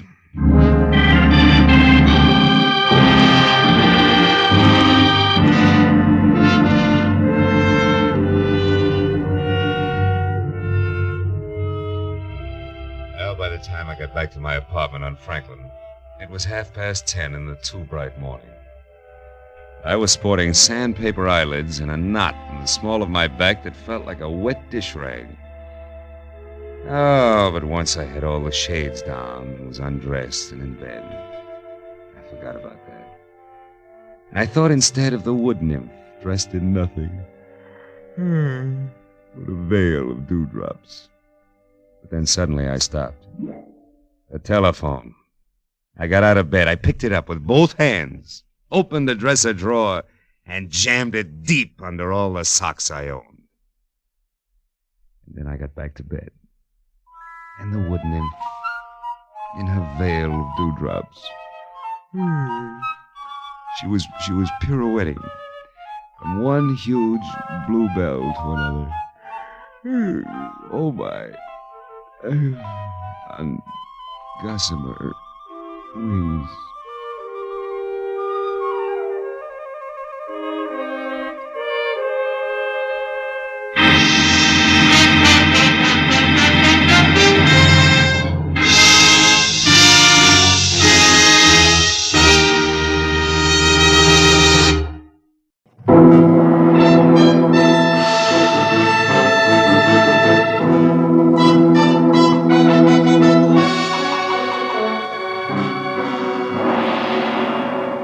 By 6 in the evening of a very slow day, I'd resigned myself to the business of no business. So I took my feet down from my desk, switched off the lights, and started out the door for home with the prospect of a nice, quiet evening ahead of me. But I didn't make it, even as far as the door. Oh. Hello, Philip Marlowe. Marlowe, my name is Shelley Martin. I'm at 8412 Los Feliz, a private residence. I want you to come out here right away.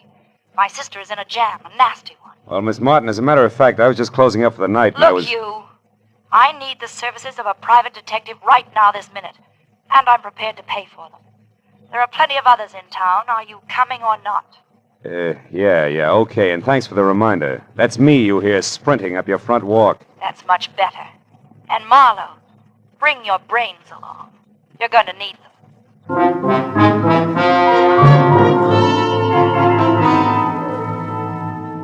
And that was the end of my quiet evening. But I just couldn't resist those government engravings of Mr. Lincoln. So I drove down to Weston, turned off on Los Feliz, and found the number 8412. The yard was an overgrown tangle of perennial plants losing their battle with the weeds. It was like a girl in a strapless evening gown with her hair up in curlers. However, I could see a light through the Venetian blinds, and the doorbell worked, with a resonant two-tone chime that caused the door to open just far enough to allow a pair of eyes so blue they were almost purple to peek out at me. Yes, what is it? I'm delivering that private detective you ordered. Oh, Marlowe. Come in. Thanks. Sit down, won't you? Thanks again. All right, what's the next move? It's about my kid sister. She's involved with a man named Lou Horner, a San Francisco broker.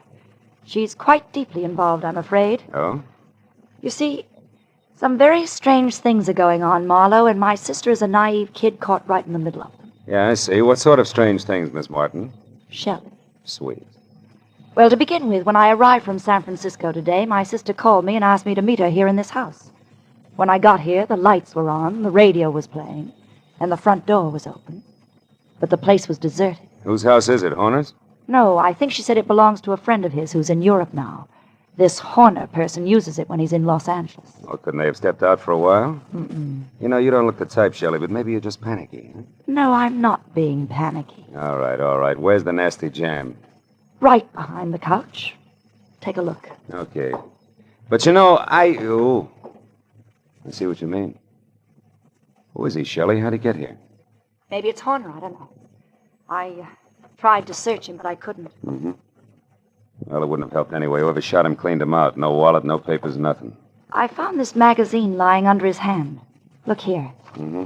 He must have written this just before he died. Where's that? Here. Oh. It says, call Marion tonight about the orange dog, a foe. Orange dog, a foe. Foe what? That's why I called you, Phil. Marion is my sister.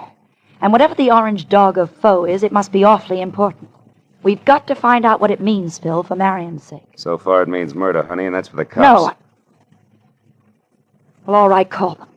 But keep Marion's name out of it. A thing like this could destroy her. But look, maybe she pulled the trigger on our friend here. Maybe, but I don't think so. She's a sweet kid, Phil. Give her a break. If I'm wrong, I swear I'll help you bring her in myself. Is that fair enough? Okay, Shelley, it's a deal. It makes just as much sense as the orange dog of foe, but no more.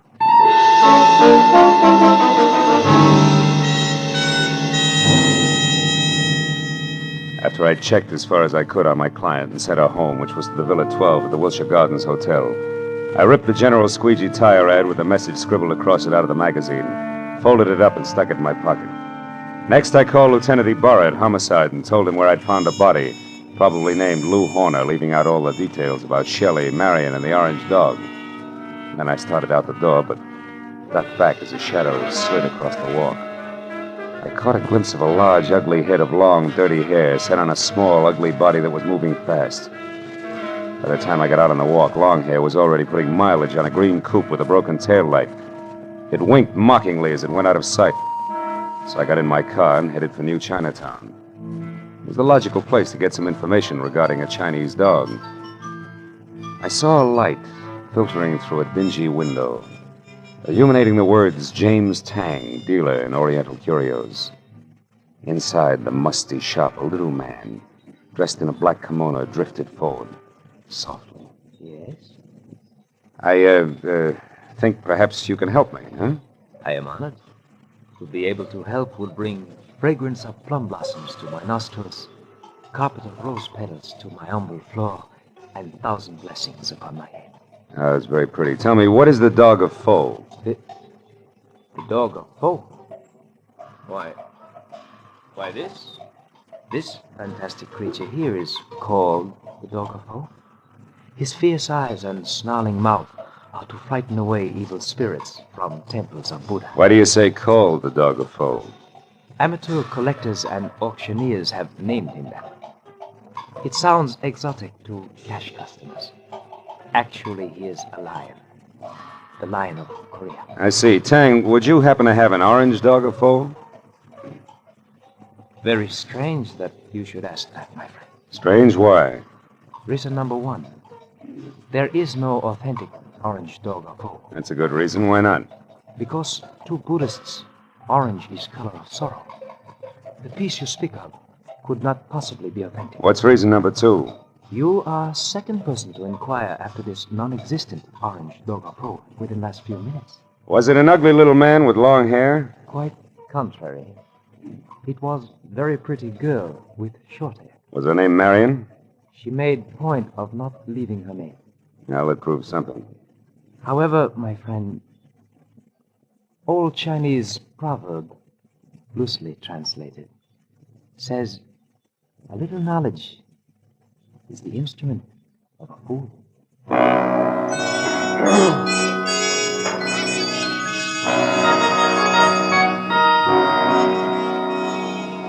There were 9 other curio shops in the neighborhood, so I started making the rounds for the non-existent orange dog of Foe and a girl who was interested in one.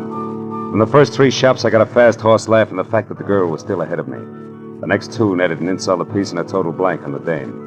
And from the 6th, called Saxon's, a glossy, well-ordered place on West 7th Street, the only effect was a coldly curious raised eyebrow. The man in front of me, whom I took to be Mr. Saxon himself, was a gaunt white Russian with a high, naked head the color of warm paraffin. His slender fingers played nervously with each other as we talked. The orange dog of Foe. Yes, I have heard of such a piece, I think. It would be porcelain. Probably. This is your business. Who has it, Mr. Saxon? Can you tell me? No, I'm sorry. I believe I heard this orange dog mentioned just once, somewhere down in the village. But I'm sure I could never remember who spoke of it or when. Oh, no idea of its value then, huh? Now that you mention it, I seem to remember the figure 20,000. You mean yen? How much in American money? I am speaking of American money. It would be an importation from China, you know. How could it be worth that much? It's not even authentic, Mr. Saxon. Authentic? You seem to know a good deal more than I about this orange dog. Possibly one would have to see it to appreciate its value. Yeah. Tell me, has a girl been in here tonight looking for this orange dog? A girl? I know. Know anybody named Marion? Marion. No, there is no one in my acquaintance by that name. But why do you ask? Because Marion has quite an interest in the orange dog. I have a feeling they'd make a great team if we could get them together. I see. And what is your name, sir? It's not Fu Manchu, Mr. Saxon. Good night.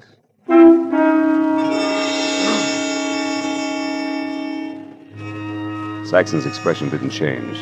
I turned and walked out of the place, and then because, with both of us using double talk, the conversation was bound to deteriorate. At least I had found out that the orange dog of Foe existed and was going for a very high figure, especially for a phony. And it didn't take an abacus to figure out that Saxon knew more than he told me. Well, I started up the sidewalk for the next bric-a-brac emporium when I saw something parked on the side street, which brought me to a halt. It was that green coupe with the broken tail light. I went over to it, found it empty, and stuck my head inside to check the registration card for Longhair's real name. Yeah, it was a very foolish move because Longhair at that very moment prodded my kidney with the muzzle of a .38, and neither he nor the gun had a sense of humor. All right, Mr. Wise Guy, come on, walk. You and me are going up the alley here. What's the matter? Don't you feel at home in the light? Shut up. I don't like you much anyway, so you better ease off with the smart sayings. Okay, this will do far enough. Well, Mr. Wise Guy, did you find what you're looking for? You mean the orange dog, Shorty? The answer's no. The orange dog. So that's where the plates are. What plates? You're working for Horner. You don't know what plates. Look, chum, when you get your next haircut, have your brains dusted off. Nobody works for Horner anymore. Horner's dead. Dead? Since when? What's the surprise act for? You saw the body. You were sneaking around that house on Los Feliz. In fact, you might have killed Horner yourself. That body wasn't Horner. Why, Horner is 3 times the size of that guy in Los Feliz. He's bald. Also, he's so dumb he can't remember his own phone number. Oh, hold it. I'm looking for O'Vara Street where they sell those enchiladas. I'm sorry, gentlemen. I don't want to intrude. Hey, quiet. I'll blow your brains out. All right, now, come on, Mr. Wise Guy. Tell me what Horner's got on his mind. You know all right. I saw you taking orders from his girl. You mean Shelley Martin? Who else? Thought maybe you meant Marion. Marion? Who's Marion? Shelley Martin's sister, and don't let it worry you. Marion's got the orange dog eating out of her hand. You don't say. It ain't funny, mister. It's just peculiar. Because Shelley Martin don't have a sister, I know. So it seems like you're a very mixed-up character. In fact, Mr. Wise Guy, you're so mixed up, you're no good to me at all. So get over there with the rest of that.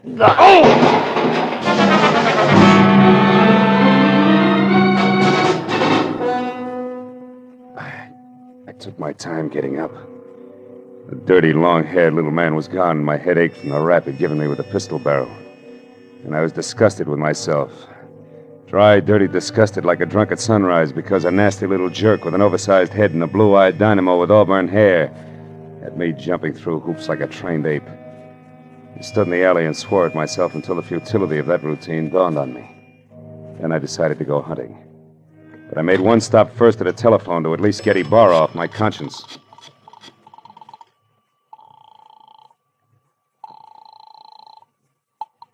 Lieutenant Ibarra. Marlowe, Lieutenant. I just found out that body on Los Feliz isn't Horner. I knew that an hour ago. Huh? The body isn't Horner's, and Horner is no broke. He's a counterfeiter, a big one. Oh. The dead man was a treasury agent named Slade who was closing in on Horner. So if you've got anything you haven't told, Phil, you better get it off your chest. At this point, it's a pleasure. A girl named Shelley Martin's calling the signals about now, and she can be found at Villa 12, Wilshire Gardens Hotel. You hurry, you'll just about meet me there, Ibarra. Now, wait. Suppose you go alone and find out what you can first. That's a switch. I'll follow in half an hour. Let's not freeze her up, Marlowe. Let's keep her talking, okay? Okay, Ibarra, that's easy for her. She's got a forked tongue. Only this time it's going to wag strictly on the straight and narrow, I guarantee it.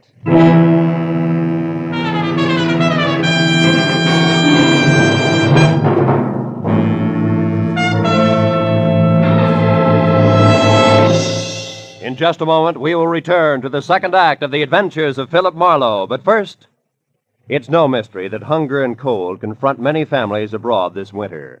CARE will help feed and clothe these needy people. CARE, the safe, sure, non-profit way to send supplies to Europe and Asia. A check to CARE for $10 will send a 21.5-pound, 41,000-calorie food package, or a baby food package, or a layette, or a baby blanket package, or material for clothing. CARE guarantees delivery. You get a signed receipt that your package has reached its destination. Write your check tonight. Mail it first thing in the morning to CARE, C-A-R-E, 50 Broad Street, New York City. And now, with our star, Gerald Moore, we return to the second act of Philip Marlowe and tonight's story, The Orange Dog.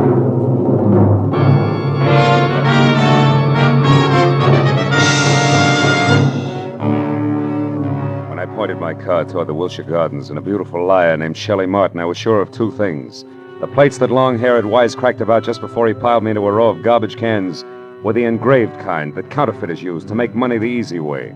And second, both Longhair and Lou Horner were racing for the plates as well as the Orange Dog, which could be one and the same thing. But 20 minutes later, as I pulled up near Villa 12, which was strips of yellow light and raised voices drifting out of half-open Venetian blinds, I forgot about the gentleman involved and concentrated on a lady who didn't have a sister called Marion. I went around to the back of the villa where I found the service door unlocked and the kitchen beyond dark. And when I entered and quietly moved to a spot near the living room where I could see Shelley snapping at a pompous, excitable man with a red face, I figured that a little eavesdropping might pay off. I'm here in Los Angeles. Is there anything wrong with that, Mr. Horner? Yes, everything. Why, I wouldn't even have known you were in town if I hadn't gone back to the place in Los Feliz where I saw you and some man having a delightful little chit-chat over the body of that T-man. Treasury man? Yes. Is that who he was? A meddlesome fool I caught snooping through my papers. Then you killed him, Lou. Of course I killed him. I had to. Now stop asking questions and get out of here. Because this is business, not pleasure, Shelley. And that leaves no room for you. Or Marion? What do you know about Marion? Not enough. But what I do know, I don't like. Look, Lou, who is Marion, and what does she mean to you? Marion means money to me, Shelley. Nothing more. So just leave me alone here so that I can make a call according to schedule. A call about... Lou. What's the matter, Shelley? Behind you, Lou. They're in the garden. Lou! The bullet crashed through a closed window didn't stop until it got to Horner, who grabbed at his chest and dropped to the floor even before the glass quit flying. And by the time I got outside to where the shot had come from, I found nothing but a little wind rustling a lot of trees. When I got back to Shelley and the blood over tweed on the carpet, Horner was already dead.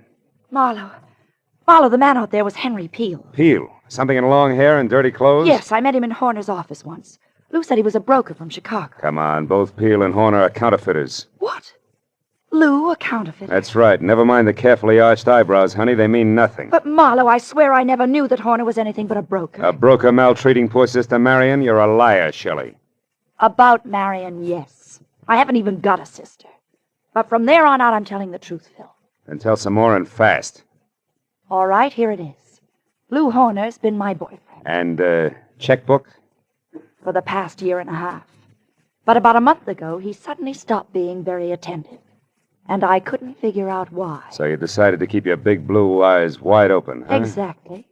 And it paid off. Because I found out that, 1, he had taken better than $20,000 out of his bank account.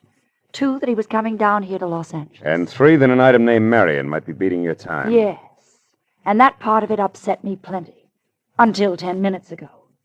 But then I found out that Horner here was a murderer, and that, Marlowe, I don't buy. 3 cheers for the all-American girl. Oh, skip it, Marlowe. I'll live my way, you live yours. Don't worry, honey. Nobody wants to change places with you. Hey, look. Why does Horner wear a little rubber band on his little finger, do you know? Oh, he had a bad memory. He used every kind of gadget in the books to keep himself from forgetting things, especially numbers. Oh. Oh, for example, that rubber band might mean 10 o'clock. How do you figure? Like 5 and 5. The fingers on each hand, reading from left to right.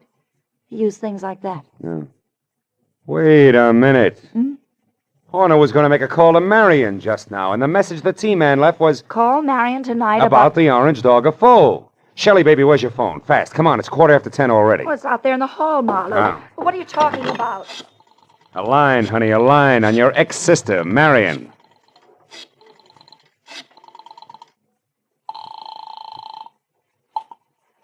This is Mr. Saxon. Ah.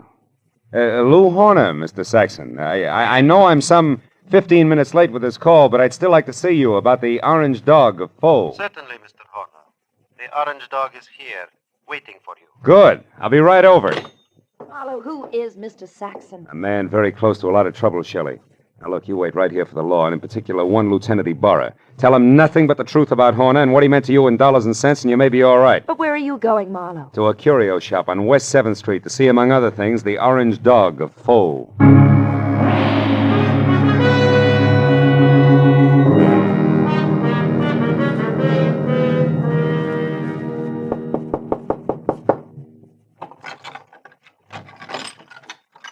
You are the Mr. Horner who called? Yeah. Also the one who was here this afternoon, you remember? Oh, yeah. Well, I'm sorry I didn't call you at 10, Mr. Saxon, according to schedule. I hope it hasn't inconvenienced you. No, that's quite all right, Mr. Horner. One moment, sir. What's the matter? Is anything wrong tonight? Seem on edge, Mr. Saxon. I am. So please, Mr. Horner, don't make a single stupid move. What? Wait a minute. Why the gun, Mr. Saxon? I promised not to bite the orange dog. You won't even touch the orange dog. No, who are you? Oh, we've been all through that. I'm Horner, Saxon. Lou Horner of San Francisco. No, you're not. Horner would have had no reason to wander around curio shops as you did this afternoon, asking any and everybody about the orange dog. Now, once more, who are you, and where is the real Lou Horner?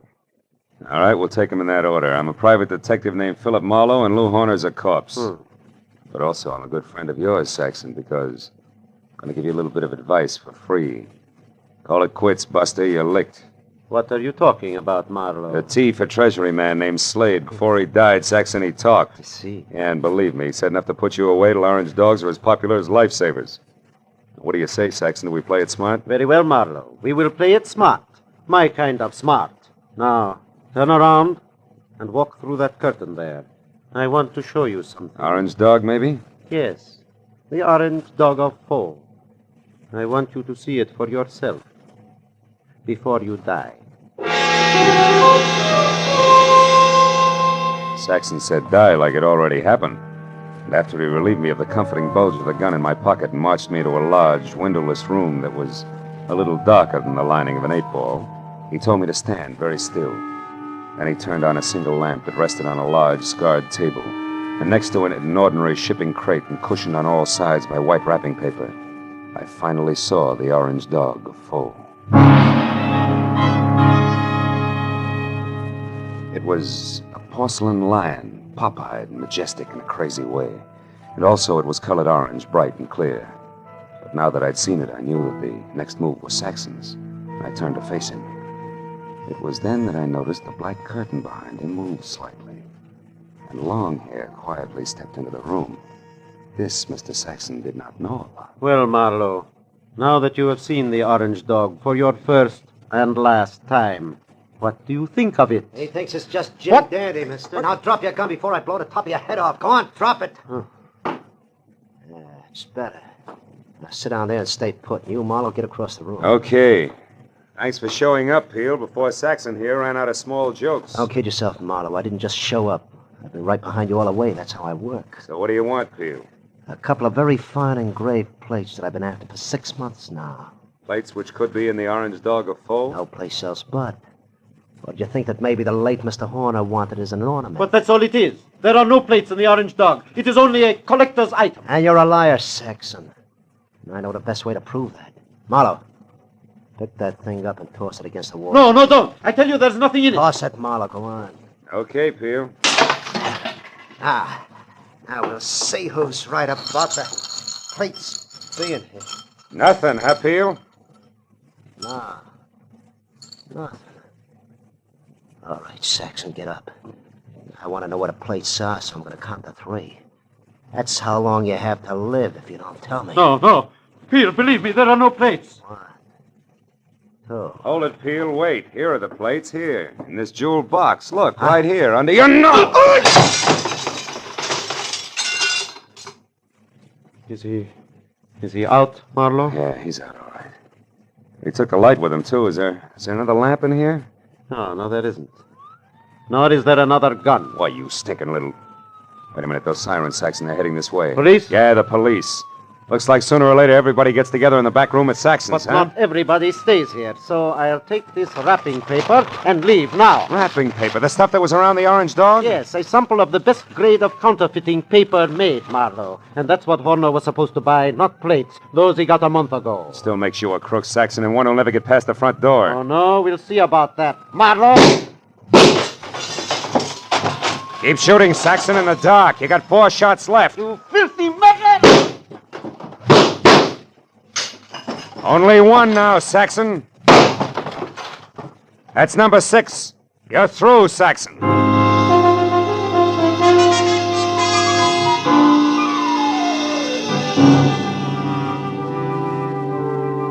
By the time Ibarra and his boys, plus a half a dozen very anxious team men, got into the room, Saxon was already coming apart at the seams.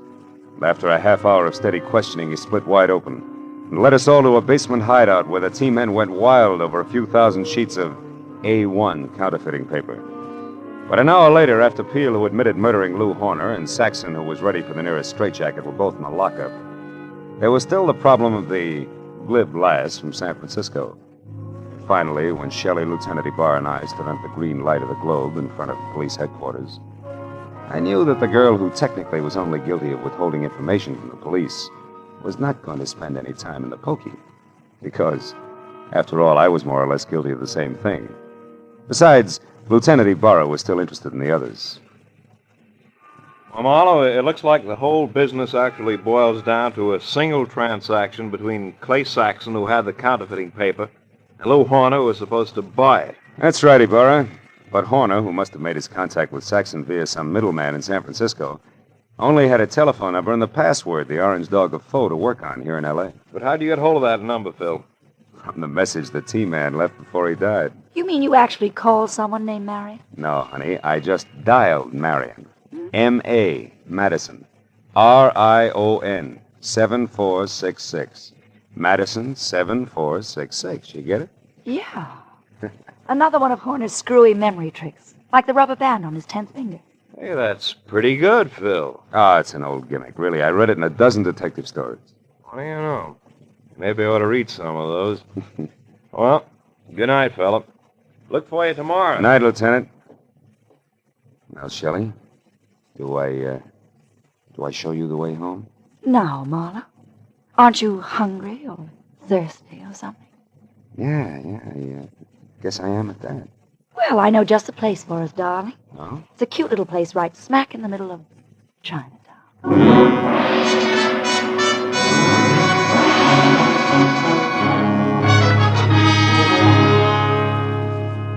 Well, we got through a small Chinese dinner without seeing or hearing from a single orange dog. And when it came time to leave, I was thinking that Shelley wasn't really too bad a kid at that. So when she left the table to powder her nose, I started to make plans. But when she got back, I forgot about them because in the meantime, she'd run into an old friend. Yeah, a rich old friend who was all alone in the big city. I said I didn't mind taking a rain check when she explained that he was from Kansas City and a broker at that. He certainly was overweight. Too much steak and potatoes.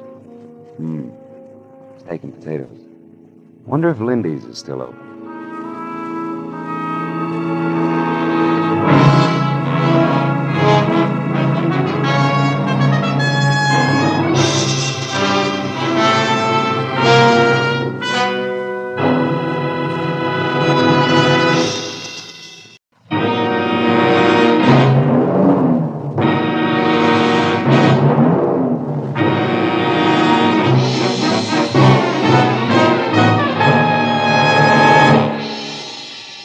For 3 days, an ugly storm had lashed at the west coast from northern Oregon to the tip of lower California. And although it was only noon when I drove up to the sprawling red brick house just south of Santa Barbara to meet a new client of mine, the black that was in the sky and the driving rain that was everywhere left the day bleak and wet and cold. Left it the kind of day that made you feel that logs blazing in a fireplace and a warm, dry robe were the only things that could matter to anyone. But when I got inside the house, Felix Drum, 350 uncomfortable pounds of executive in a wheelchair, who made his living importing perfumes, was very worried. And not about the weather outside. Marlowe, Julia Perry is gone. I want you to find her and bring her back. And the sooner you do that, the better. And the more I know, Mr. Drum, the easier it'll be. Exactly who is Julia Perry? My assistant. Very capable girl, who in the past 6 months has practically taken over my entire business. She handles most of the work from her cottage here on the grounds where she lives. Mm-hmm. She also has some little cubbyhole in Los Angeles where she keeps her files and some sample stock. Do you have the address of that cubbyhole? If I knew the answer to everything, I wouldn't have hired you. And anyway, it isn't important. Hand me that little bottle. This there, one? Please. Yes. No, here. Thank you.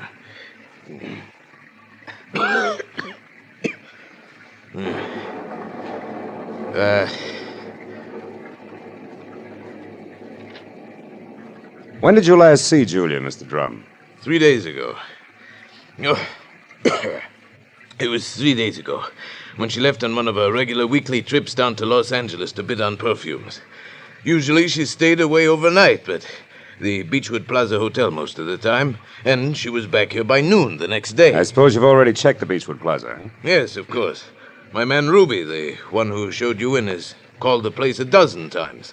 But they only know that Julia registered there 3 days ago and hasn't been seen since. Well, what about the girl herself, Mr. Drum? I mean her background, friends, family, that sort of thing. As far as I know, Marlowe, Julia has no friends, no family either. She's just a sweet but smart little girl from someplace in Kansas. Mm-hmm. No beaux, not even nice ones, huh? I don't think she had the time. You see, when Julia first came to work for me, she wanted to get ahead, and I gave her the chance. She made good. Mm-hmm. Today, she's as much my right arm as Ruby is my leg. Mr. Drum, did you notice anything unusual about Julia's behavior lately? Yes, and that's the reason I'm worried. About 2 weeks ago, I saw changes in the girl, Marlowe. She seemed less spry, more preoccupied. Oh? Yes. I figured it was overwork myself, since the end of the year always means detailed annual reports, so I made no comment at the time. I see. Tell me, Mr. Drum, what does she look like? Well, I have no pictures, but she's a blonde of medium height and was wearing a plaid raincoat and a little circle of a hat when she left. Uh-huh. Altogether, she's sweet and simple, if that's what you mean. Yeah. Do you mind if I stop in at a cottage on my way out? Marlowe, you turn the place inside out if it'll help any. Only since I'm certain that Julia's in some kind of bad trouble, you be quick and find her.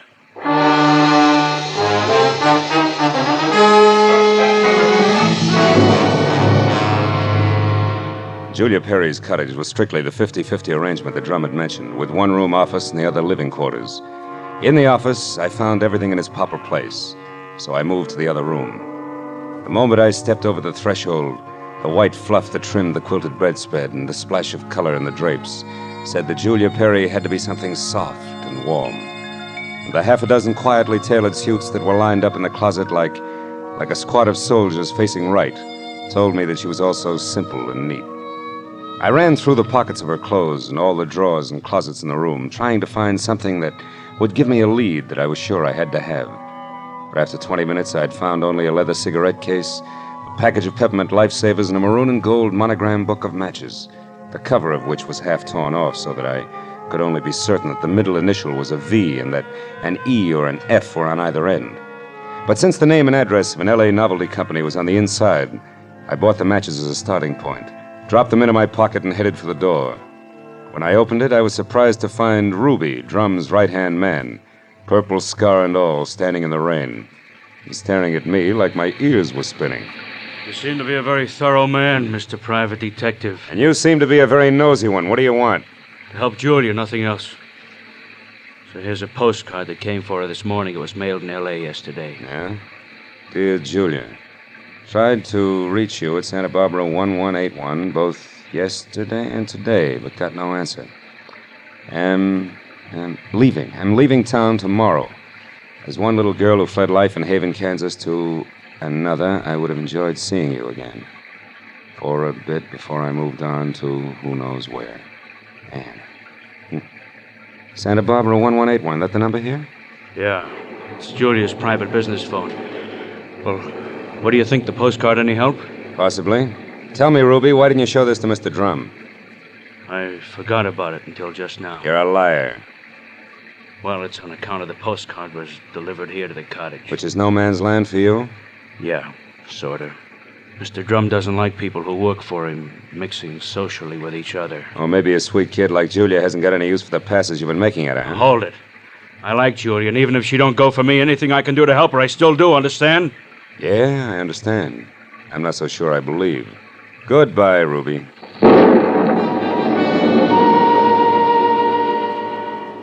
It was pushing 5 o'clock and still raining by the time I got back to L.A. and over to the Novelty Company. Once there, I presented the torn book of matches that I had found at Julia's cottage to a bald man with horizontal question marks for eyebrows, and who, at the crinkle of a $5 bill, tore himself away from his racing form long enough to check the files for a set of maroon and gold initials that had a V in the middle. And it was 6 o'clock before I had the answer, which was EVE. And they weren't initials, but the front name of Mrs. Eve Bentley, who lived in a villa at the swank Sunset Terrace Apartments. And according to the gentleman who said he knew his oats, was a very classy filly. An hour later, I was at Mrs. Bentley's front door, and while I made with the chimes and waited, I wondered just how much a guy who loves the ponies could know about women. But when the door opened, I had my answer. Yes? What is it? Mrs. Eve Bentley wasn't beautiful, but she was everything else, including a shimmering yard of gold hair piled high on her head and held in place by a knot of pearls that no Boy Scout ever tied. Her face was wide blue eyes and open red lips on a backdrop of soft, fair skin. She wore a black silk jersey dress that must have been sprayed on. She smiled when I said my name was Philip Marlowe and that I wanted to talk. Talk about what, Mr. Marlowe? Julia Perry, ever hear of her? No, I haven't. So I'll try again. What do you know about Ann somebody from Haven, Kansas? Absolutely nothing. This torn book of matches says otherwise. I found them in Julia Perry's cottage. Julia Perry's missing. I'm a private detective who was hired to find her, and the matches turned out to be yours. Now, may I come in? Why, yes. Thanks. Now, Mrs. Bentley, maybe we ought to start all over. No, wait just a minute, Mr. Marlowe. I may be able to help you. Did this Julia Perry deal in perfumes? That's right. Now, how did you know that? Because I just remembered something. And now I'm sure I can explain why my matches showed up where they did. Just a minute. You know, whenever I'm talking to a beautiful woman, somebody's always creeping around in the kitchen. Who is it this time? Oh, really, Mr. Marlowe? There's a storm outside, and there are windows and trees. If you put those three things together, that noise could have been a branch scratching on a glass pane. Or somebody with squeaky shoes and a lot of curiosity. Somebody like Mr. Bentley, for instance. Huh? Oh, I doubt that, Mr. Marlowe. You see, Mr. Bentley's been dead now for 3 long years. Oh. Yes. Well, you were saying something about the matches. Oh, yes. This Julia Perry must somehow or other gotten hold of them through my fiancé, Marvin Whitaker. How does that figure? Like 2 and 2. Marvin is in the perfume business, ditto Julia. Also, I think he mentioned her name once. Said she was very clever for a girl who looked like somebody's kid sister. That fits all right. Where will I find said fiancé? At his favorite bar and grill. But won't you have a drink first, Mr. Marlowe? No, thanks, Eve. There isn't time. Now the bar and grill. The Blue Boar. Blue which? Boar, Mr. Marlowe. Yeah. It's a very English spot over on Wilshire, opposite Arthur Murray's studio. But before you dash, do you at least have a match? Yeah? Please. Whole book of them, honey. Torn cover and all. And I want you to keep them. After all, they brought us together, didn't they?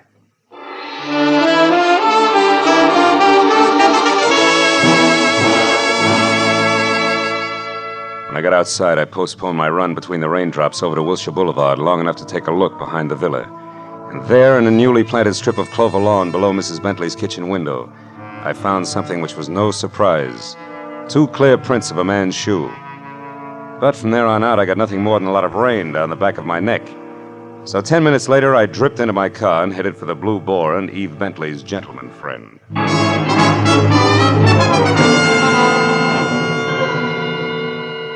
I located Marvin Whitaker, a handsome, hale fellow well met, in a white turtleneck sweater and riding breeches, behind a hot rum toddy in a corner booth that was pictures of steeplechase mounts against newly antique mahogany. And when I told him that I was looking for Julia Perry, he flashed a lot of glistening teeth at me, insisted that I join him in a warming glass of spirits, and started to talk, gesturing all the time with a riding crop. Why, yes, old man, I know Julia Perry. In fact, almost did some business with her today. You mean you were supposed to meet Julia someplace? That's right. At 1881 Selma Avenue, to be precise. But she called me this morning and postponed the whole transaction indefinitely. Could you stop projecting long enough to tell me why? She didn't say. Of course, it's of no bother to me on a day like this. No sane man should be any farther away from a toddy than we are right now. So drink up, old boy. It'll do you a world of good. Yeah, I bet it will. Look, Mr. Whitaker, one more question.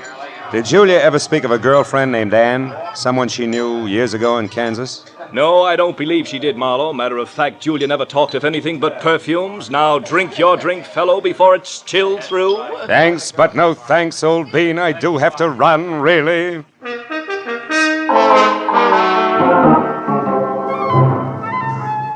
was a 20-minute drive to the address on Selma, and the rain had stopped by the time I got there. The place was one of those once-upon-a-time rooming houses that had been partitioned off into a couple of dozen 2x4 cubbyholes, just big enough for the very small businessman to fill his fountain pen in. When I got to the door and asked the scrub woman, who was a lot of wild red hair around 2 pop eyes, for Julia Perry, I knew I was moving in the right direction, because the lady standing in front of me was anything but calm. And more important, she had just heard a pistol shot from the back of the house. Yes, that's right. A pistol shot not over 2 minutes ago. I'm sure that Perry girl had something to do with it. Because when I come from inside, I saw her rush out down these steps. Did she say anything? I don't know. She was gone out of sight before I could open my mouth. But I know it was her on account of that plaid coat and little hat she wears. Yeah. Now, which room is hers? Come on. Well, that one there with the light showing under the door. But it's locked. You won't be able to get in. I just tried. Well, we'll try again for luck. It's not the best lumber. Believe me. This has ever happened to me before. It's a man. Yeah. A dead one at that, Granny. Do you know who it is? From the mud and clover grass on the bottom of his shoes, I'd tag him as a guy who was looking in a lady's kitchen window about an hour ago. But from that purple scar on his chin, I can do even better than that. The name, Granny, is Ruby, a guy I thought was still in Santa Barbara.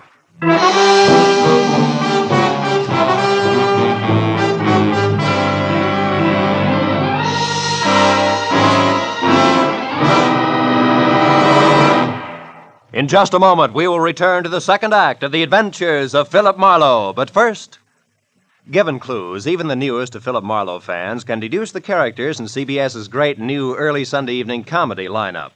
The washboard leads you to the one and only Spike Jones. The bumblebee? Well, of course, that's for America's most famous non-virtuoso violinist, Jack Benny, who follows Spike Jones on CBS. The 2 A's, Amos and Andy, who are heard on CBS immediately following Jack Benny. So it's really no mystery at all why millions of Americans now stay tuned to CBS on Sunday nights for these 3 superb comedy shows in succession.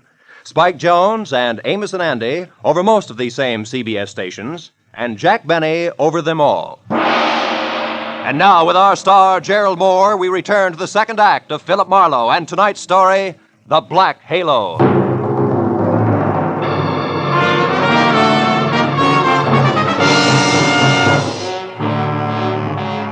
Ruby Ruby's body sprawled on the floor, and the girl in the plaid raincoat running away from it meant one thing. Julia Perry's trouble was important, like life, but more like death. A half sneer was congealed on Ruby's face, and his eyes, turned waxy, still held a look of mild surprise. I wasted some breath telling the scrub woman not to touch anything, and then I put in a call to my overweight client in Santa Barbara. He was glad to hear from me, at first. Marlowe! Well, now, I didn't expect a call from you this soon. You sure work fast, don't you, lad?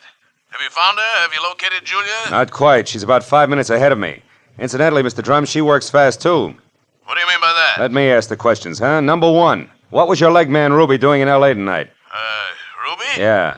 Why, I sent him in to pick up some medicine for me. Why? Come on, Drum, you can talk straighter than that, and you better. I just found Ruby dead. Dead? Ruby's dead? What happened to him, Marlowe? He was shot. So forget the gags and tell me why he was snooping around. All right.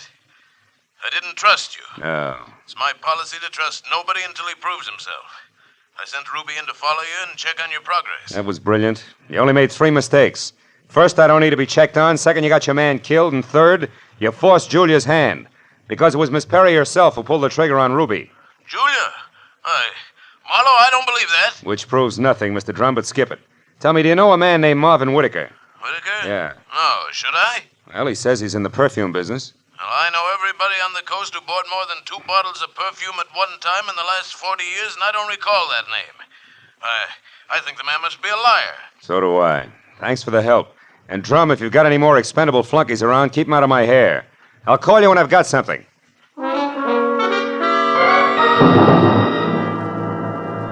I called Homicide next and told Detective Lieutenant Ibarra where to find the body and who was responsible for it being in that dead condition. And when the question of why came up, I admitted I was still shooting blanks.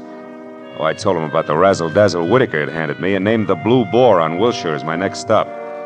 Ibarra said he'd call me there, and when I got to the entrance of the place, I saw Whitaker, draped in a trench coat that involved enough cloth to rig a 4-masted schooner, standing in the anteroom, impatiently smacking his leg with that riding crop. He looked positively dashing. Question was, which way? Hiya there, Marlowe. Hey, old boy, you look upset. Anything wrong? I may be upset, Whitaker, but you're the one that's going to spill. First, are you leaving or coming back? I'm just leaving. Been here all the time since I talked to you? That's right, you see. My coat is perfectly dry. It stopped raining half an hour ago. Well, you see, if I'd been outside, I would have known that. But why this 3rd degree, Marlowe? What's up? It's a long story. Maybe we better sit down and talk it all over from the beginning. Oh, I'm afraid I can't. Not just now. I've got a date. She'll keep. Not this one. It's something rather special. Special, huh? Like Eve Bentley? Now, look here, old boy. You're prying into my personal affairs. Whitaker, I'll rip the lid clear off your personal affairs if necessary to get a clean answer out of you. Now, what do you really know about Julia Perry? I told you once. Are you implying that I'm a liar? At least that. For instance, who puts out Amir? Come on, Whitaker. It's a well-known fragrance. Why, I don't recall offhand. That's strange, because any woman knows Amir's a Dana perfume. Just what are you trying to prove by all this? That as a perfume dealer, you stink. And try this for size. When I got to that address you gave me, I found a fresh corpse there with a bullet hole in it. A murder? Yeah, and your routine was pat, brother, so before Homicide starts combing out the snags in your story, you better untangle it yourself right now. You lied to me. Now, why'd you do it, Whitaker? Why the double talk? All right, Marlowe, I'll tell you. I'll tell you this! Oh! He was as quick as a wounded cat. The riding crop slashed across my face even before I'd realized he'd moved. And by the time the red light stopped dancing in my eyes, Marvin Whitaker was gone. I turned as the head waiter walked up to me. He studied the hot red welt rising on my face for a moment and then murmured discreetly that if my name was Marlowe, I was wanted on the phone. It was Lieutenant Ibarra. Marlowe, you can stop beating the brush for Julia Perry. We found her. You did? Where is she, Ibarra? She's out in the alley here, behind the Beechwood Plaza Hotel, Marlowe. Exactly 8 floors down from the window of her room. She fell through the glass roof above the rear entrance. Oh. It's not pretty. Oh. She explained the whole thing, including that Ruby guy's murder, in a note we found in her room. I'll be right over, Ibarra. Okay, don't hurry.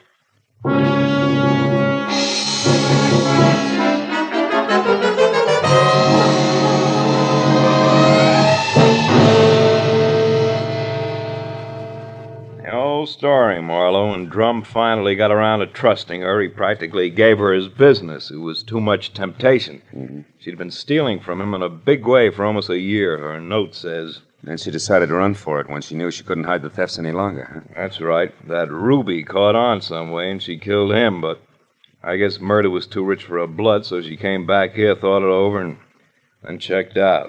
Yeah. All she left behind was a little plaid raincoat and a purse over there. Hey, she was wearing a dinky hat, too, Ibarra. Did you find that? Mm-hmm. Come over here to the window, Phil. See down there in that canopy, that little black circle? That's her hat. I sent Mooney down to get it. Can't leave any loose ends around, you know. Yeah. Got a light, Lieutenant? Oh, sure. Here you are. Thanks. Hey, what happened to you? That welt on your face, Phil. I backed that horsey liar named Whitaker into a corner, and he slapped his way out with a riding crop. And speaking of loose ends, if I ever catch up with that... Ibarra, where did that stuff on the dresser come from? This out of the pockets of Julia's plaid coat. Why? But that's impossible unless... Holy smoke. That's why Whitaker lied to me. Hey, where are you going with that, Phil? Come back here. I gotta check on something, Ibarra, and keep your notebook handy. If I'm right, this deal is still wide open.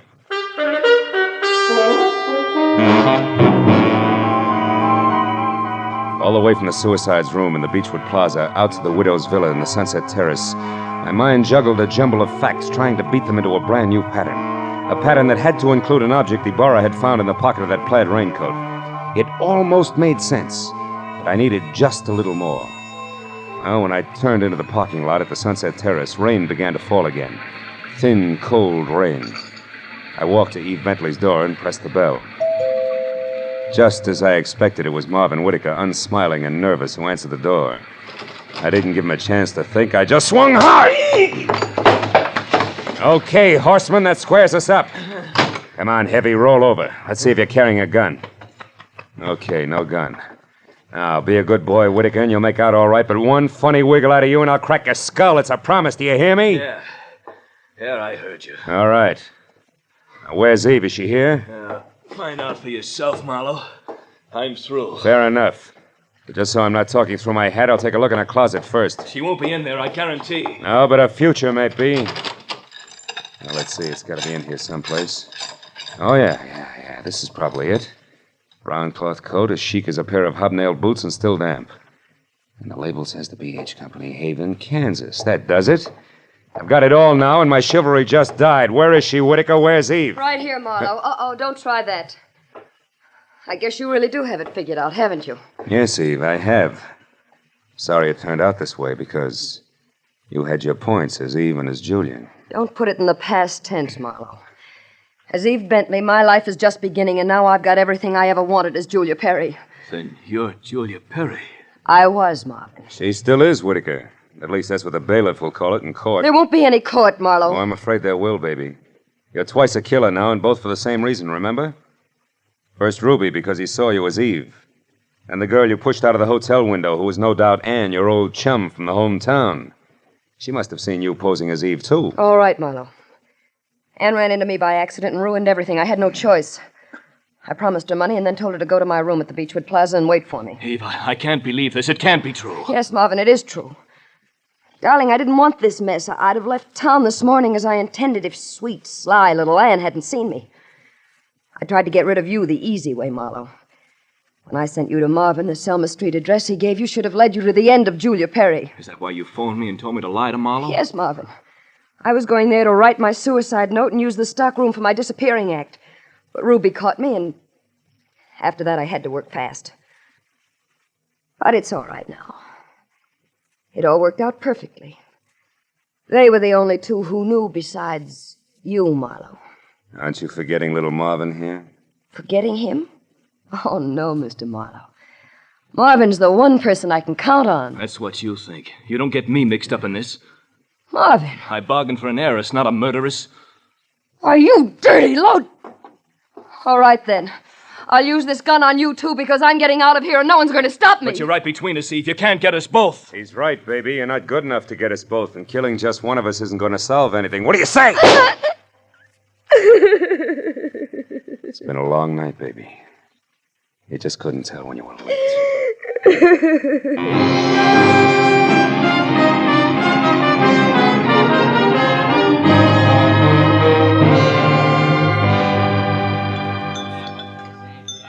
You want any more of this coffee, Marlowe? No, it's sludge, Lieutenant. I wonder what Julia Perry uses for a heart. You know, she planned the thing for 6 months when she first set herself up as Eve Bentley. And it probably would have... Want to check now? Oh, yes. Yeah. Probably would have worked if everything hadn't closed in on her. Yeah, her friend Ann from Kansas, Ruby the leg man. And you with that torn book of matches. Incidentally, that was pretty fast figuring up in the hotel room there, Marlowe.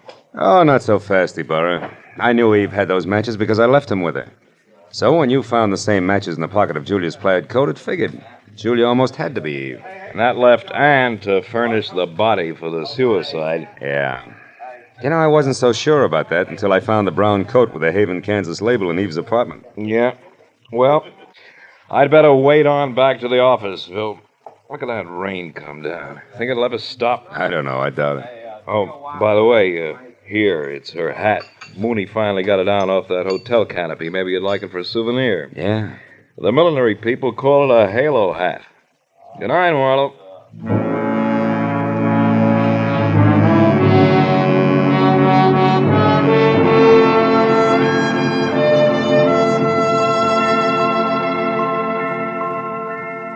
I sat there a while after Ibarra left, looking at the rain in the street, and the cold coffee in front of me, and Julia's little round halo on the table. And finally I got up and went outside. Dirty water scudded along the gutter and gurgled thickly into the sewer drain at the corner. For a minute I caught a glimpse again of the girl I'd figured Julia Perry to be when I went through her cottage in Santa Barbara. Yeah, that girl was an angel. But when I finally caught up with her, her halo turned out to be black, jet black, inside and out. I dropped the little hat into the gutter and watched it go as far as the drain at the corner. And then I went home.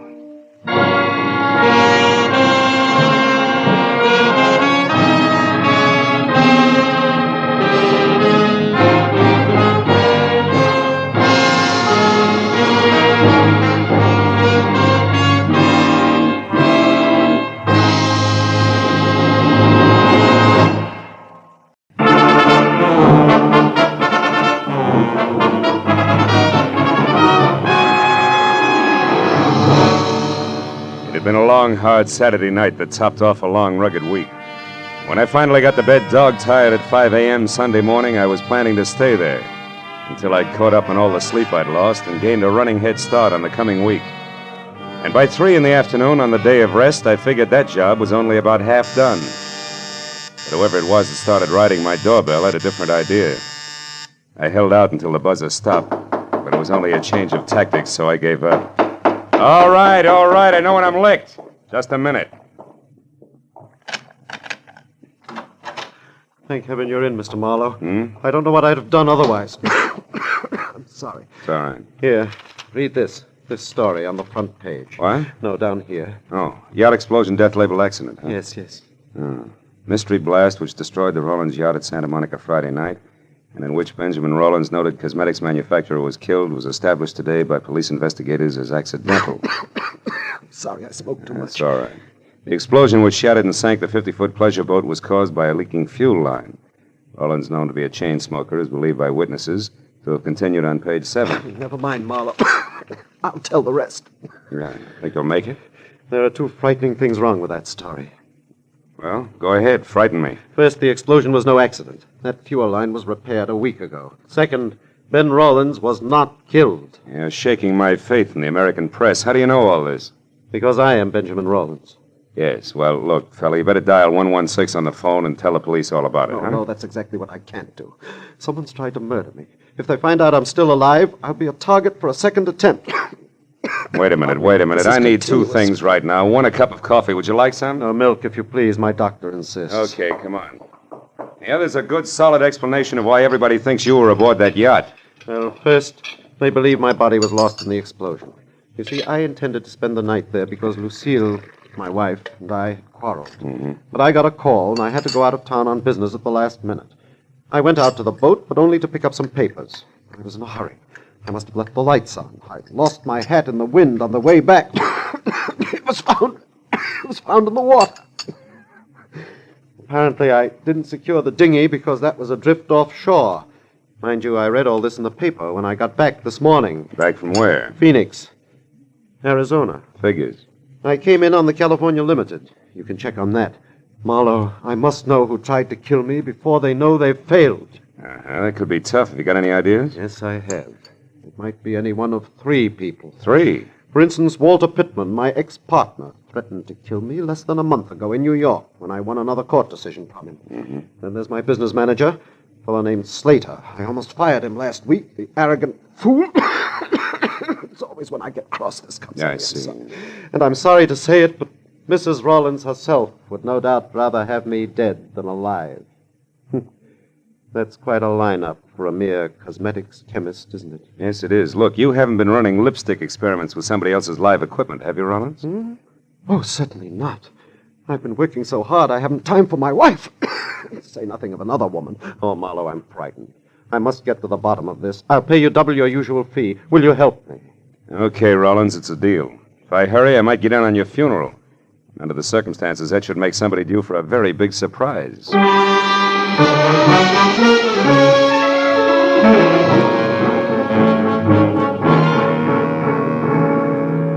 A shave and a shower later, and I checked my wheezing client's credentials, settled him down in my apartment with orders to answer the phone, but not the door, and drove out to Santa Monica, where the not very late Ben Rollins had made his home. I had a list of names, addresses, and phone numbers of people close to Rollins. That is, close enough to kill. I decided that Arthur Slater, the business manager, was my best bet for an opener. He had been described as soft-spoken, efficient, and somewhat arrogant. And after I found his cottage on Seaview Drive and walked up to the door, I heard someone inside offering a similar description, but with more color. Mighty routine, Arthur Slater. If you think for 2 minutes you can throw little Angie over any time you feel like it after all the promises you've made, you're wrong. That's just about enough, Angie. Not by half, brother. I know which way the wind is blowing, and it's a nice big wind. Nobody kicks me out, and I mean nobody. So think it over, Mr. Big. Oh, get out of my way. Yes, ma'am. Cute kid. Friend of yours, Slater? Who are you? Another insurance investigator? That's right. My name's Marlowe. May I come in? Yes, certainly. All the others did. Thanks. Who knows? I may be the last. Slater, I've got 3 reasons for believing that yacht explosion was no accident. Not an accident? What reasons are you talking about? For one, Walter Pittman. Pittman? You mean Rollins' ex-partner? You know him, huh? Well, only by name. I never met the man. All right, then. Let's talk about reason number 2, Lucille Rollins. How do you feel about her, Slater? Well, you must be out of your mind, Marlowe. She and Ben fought constantly, yes. Slater, I asked how you felt about Mrs. Rollins. I don't like her.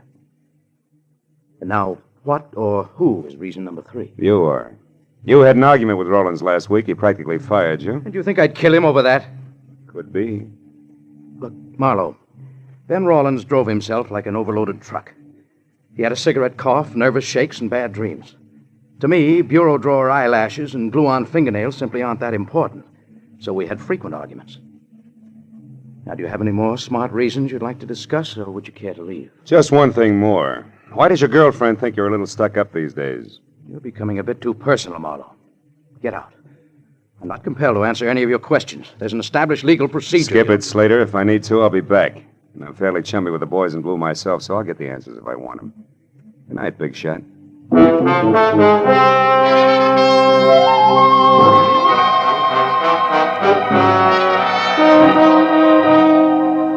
Arthur Slater was like a billiard ball, hard to rub the wrong way. And if he did have an angle, he was playing cagey. So as long as I was in the neighborhood and the trail was hot, I figured I'd have a talk with the Spitfire, Angie. It wasn't hard to trail her. A Kona newsboy had heard her get into a cab. The cabbie swore he'd never forget her. Swore again. So finding her apartment was less trouble than unfolding a $5 bill. When I pulled up across the street from her place, I noticed a big car as big as the average garage and older than last year's college graduate parked in front.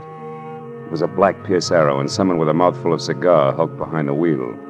The cigar was pointed at me as I crossed the street. When I went up the stairs to Angie's door, it was still pointed at me. But I forgot about that when the apartment door opened. Angie was relaxed. There were little glints of gold in her green eyes. And the warm lights behind her shimmered on soft waves of hair, a shade of burnished copper. Maybe she was a Spitfire, but at the moment, her damper was down. Yeah? Well, Buster, you got your mouth open. You might as well say something. Angie, who do you think murdered Ben Rollins? Murdered. My mistake, chum. Good night. Just a minute. This is business, honey. Who are you, anyhow? Philip Marlowe. You ran over me on your way out of Slater's place a few minutes ago and dented my ego. Well, sue me. Who are you working for, Shamus? You wouldn't believe me if I told you. But I will tell you this, sweetheart. The explosion on that yacht was no accident. So I'm checking up on wives who'd rather be widows. Lucille Rawlins? Nuts. She was rolling in dough either way. She hated her job, but she sure didn't have to kill to quit. Get your compass fixed, Marlowe. Wrong way, huh? Well, suppose Lucille were in love with Pittman, maybe. Pittman? Who's he? Shot in the dark. Tell me something, Angie. Your boyfriend Slater has picked up a lot of push lately. How come? Some big deal they've been working on at the plant. And he makes me sick. Gets the first sniff of a success, and suddenly all his hats are too small. Especially his old hats, honey. And you can't blame the guy if he's really on his way up now, can you? Listen, Mac, I'll tell you, him, and the whole world something. Nobody is going to put little Angie on the skids. If there's a heave-ho pulled around here, Mr. Hotshot Slater himself will get it, and right in the neck. So if you happen to be snooping for him, Marlowe, you can putter right back and tell him so. Now beat it! That's not a bad idea.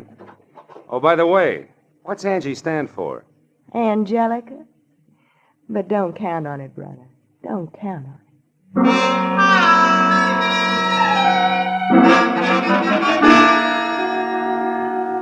As I went down the front steps, the cigar and the black Pierce Arrow lined up on me again and followed me as I crossed the street and got into my car. It was still pointing at me as I drove away, but after all, the street was public property and the guy could smoke a cigar if he wanted to. Well, by the time I knocked on the front door of the Rawlins home, I was braced for a deluge of tears and a session of red-eyed hysteria. So I was caught off balance by the handsome blonde woman of 35 with a wry, crisp waistline who was cool, calm, and well-collected in green slacks. She introduced herself as Lucille Rawlins. Sit down, Mr. Marlowe. You said you're a friend of Ben's? That's right, Mrs. Rawlins. I stopped by to offer my condolences. But apparently condolences aren't much in order today. No tears, huh? Not even crocodile tears. I'm not a hypocrite, Mr. Marlowe, that's why. I'm merely stunned and confused over this terrible accident, and I'm not sure yet how I feel. Yeah, it was an accident, all right. Especially since that leaky fuel line that caused it was repaired a week ago. It had been repaired? Oh, yeah, it's interesting, isn't it? Who are you, Marlowe? I'm a private detective, and I know a lot more than that. I know, for instance, that the insurance on the boat alone will keep you in pretty doodads for several years. And that's only a drop in a bucket. Mr. Marlowe, I think you'd better leave. And I think you better climb down off that high horse and listen. Because I haven't even started yet. Ben was a hated man by Pittman, by Slater, and maybe by you. And I can prove he didn't die accidentally, baby, so I'd like some nice straight answers, huh? When did you see Pittman last? I've never seen Walter Pittman. I don't even know what he looks like. Ben and I were married 2 years ago. He broke with Pittman long before that. But you're pretty chummy with Arthur Slater. That's a lie. Why, we hardly spoke until a week ago. You picked a poor time to get friendly, baby. Listen here, Marlowe. Mr. Slater, I ran into each other purely by accident one afternoon last week. I happened to stop in at a small bar in downtown Los Angeles. Mr. Slater was there at a table talking with some man, a stranger to me. When he saw me, he came over. He seemed upset. So upset, Wait a in fact, minute. that... Is there anyone else here now? Well, no. My maid went out to the movies. What's the matter? I heard something, a noise. Sounded like it came from the service porch. Come on, let's have a look. Well, I don't know what any... Hey! The lights went off. Somebody turned him off. You better... Lucille, look out!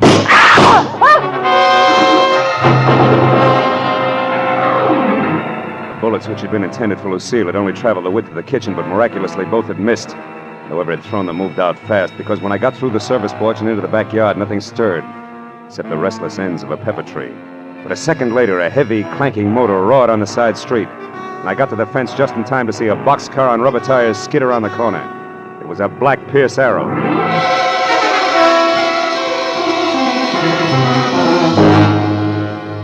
I went back to the house, found the master switch, and turned on the lights. Lucille, her face strained and bloodless, stood in the kitchen door and watched me. A hole had been punched in the back screen door, and on the floor was a strange object which had been used to unhook the lock. It looked like an oversized bobby pin wearing rubber pants, which didn't mean a thing to me. But to Lucille, who stared at it like it was a centipede she just found in a cream puff, it meant plenty. Ben. What? It's like Ben himself was here. Like he wasn't killed at all. What are you talking about? What is this thing, anyway? I don't know. It's Part of some new invention he was working on. For the last month, Ben carried 2 or 3 of these things with him everywhere. Look, Lucille, where's your phone? Right there. Oh. But Marlowe, you don't suppose...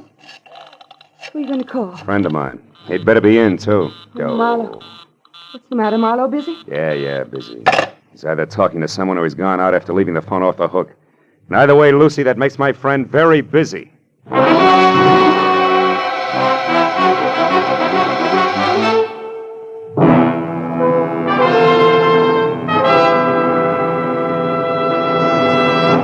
In just a moment, we will return to the second act of The Adventures of Philip Marlowe. But first, it may have taken a little detective work finding a much-wanted man last week, but an unprecedented number of listeners seem to have turned Philip Marlowe, for Jack Benny's largest audience this season found him here on his opening show on CBS.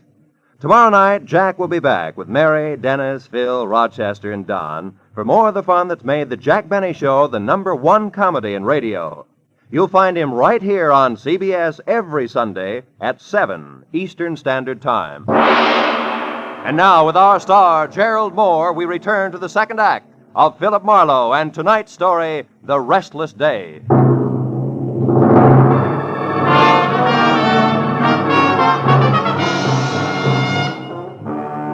When I left Lucille Rawlins, the feminine target for tonight, I headed for Angie Gordon's, where I'd first seen the man with a cigar in his face, who I suddenly figured might be Walter Pittman. And as I drove, I felt like my brains had spent the night playing leapfrog in a squirrel cage. Because any way I call the dice, every one of my clients suspected of murdering him suspected somebody else. And just to keep things from making any sense at all, I suspected my client. I pulled up near Angie's and saw the Pierce Arrow parked, lights and a man with cigar out.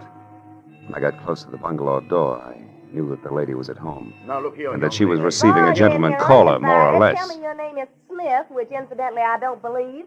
And then you start asking a lot of very personal questions. How cozy. Now, please, you do not understand.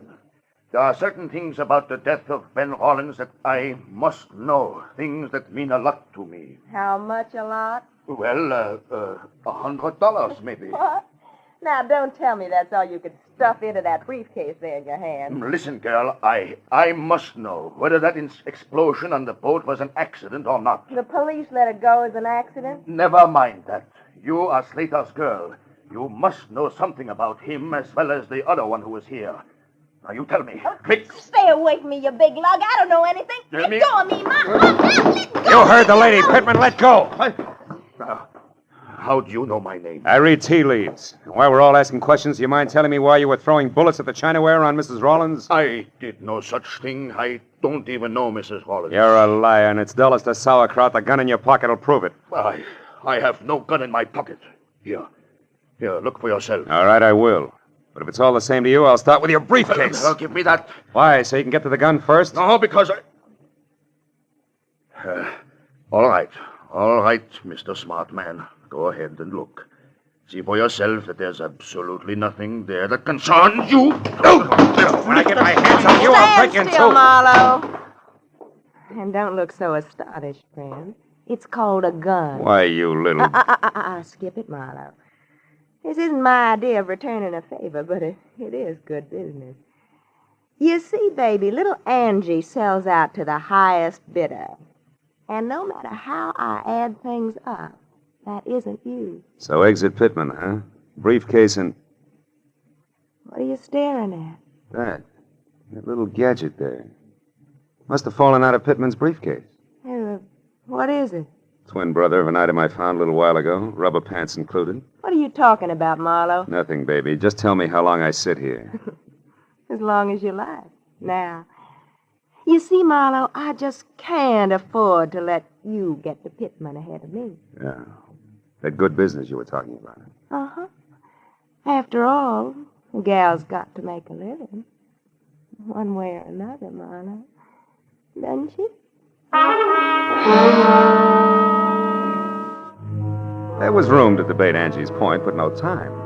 So I skipped her invitation for a drink. Both promised and threatened to see her again and headed for my car in the only direction left, the residence of the local pivot man, Mr. Arthur Slater. When I got to within a block of the place, I parked and then approached slowly, keeping to the shadows all the way. But the house turned out to be as dark and quiet as the inside of a coffin. I was about to leave when some noise a dozen yards behind me said that I was no longer alone. I turned quietly and got ready for what I figured would be a reunion with my old buddy, Walter Pittman. But I was wrong. Sneaking through a nearby clump of orange trees with all the deftness of an ox with bunion trouble was no one else but my client, Ben Rollins.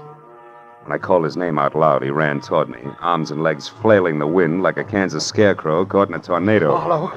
Marlowe, I've been looking all over for you. Rollins, why aren't you back in my apartment where you're supposed to be? I couldn't wait any longer. I was afraid something had happened to you.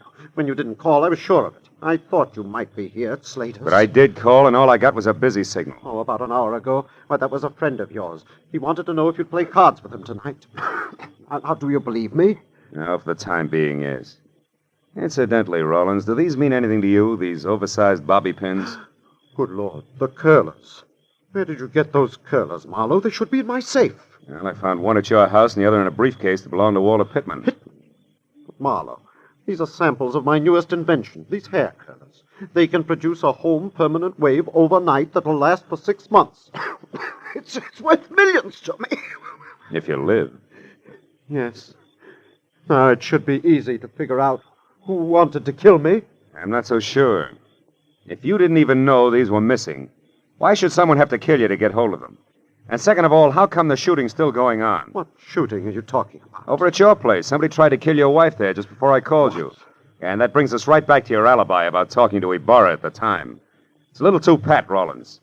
Besides, that curler could very easily have dropped out of your pocket. But why should I shoot at Lucille? For the best reason in the books, you wanted to kill her.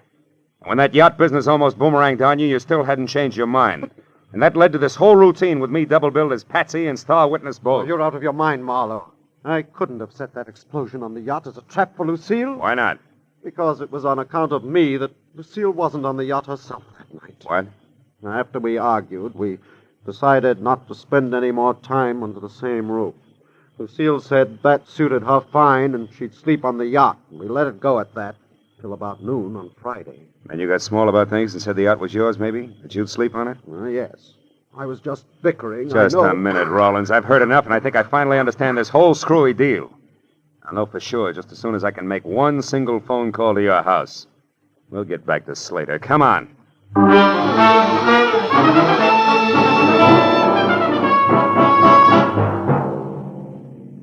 When I got to a telephone and through to the maid at the Rollins place, I was almost positive that in another minute I'd have both a solid answer for my client and a couple of clumsy customers for the law. When the shaky voice at the other end of the tube told me that Lucille had just left the house in high gear, after mumbling something about a place called Inspiration Point, I stopped being confident and started to worry. And when I tossed the jackpot question at the maid and got the winning answer, that worry became something worse, and it must have showed. What is it, Marlowe? What did you find out? Too much to explain now. Where's Inspiration Point, Rollins? About a mile south of here, straight along the shore. Good. What kind of a car does your wife drive? A blue Nash. What's Inspiration Point got to do with Lucille, Marlowe? Everything. Now, look. You call the cops and tell them to get out there as fast as they can. Do you get me? As fast as they can.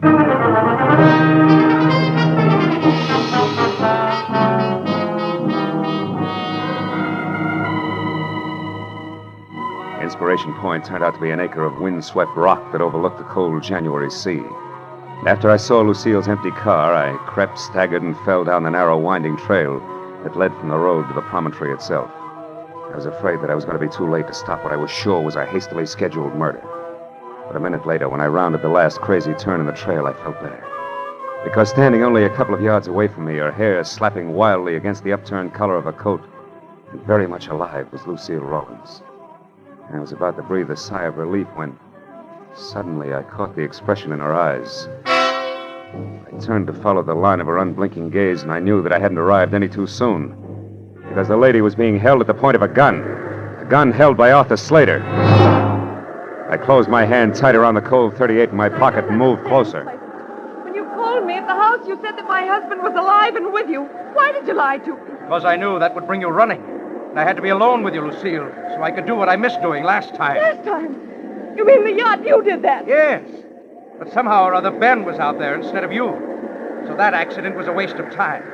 But this one, the bereaved wife who jumped or fell to her death from the edge of Inspiration Point, won't be. But why, Slater? Why do you want to kill me? There's no time to explain, Lucille. And we'll take time, Slater. Marlowe! You! Yeah, me! Marlowe!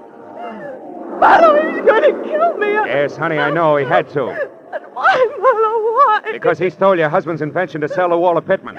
He was going to go into business with him. Now, when the cops get here, he's going first to a hospital and then to jail. For grand larceny and attempted murder. Attempted murder? What about Ben, Marlowe? Ben was a near miss, honey, nothing more. You'll see what I mean in a minute.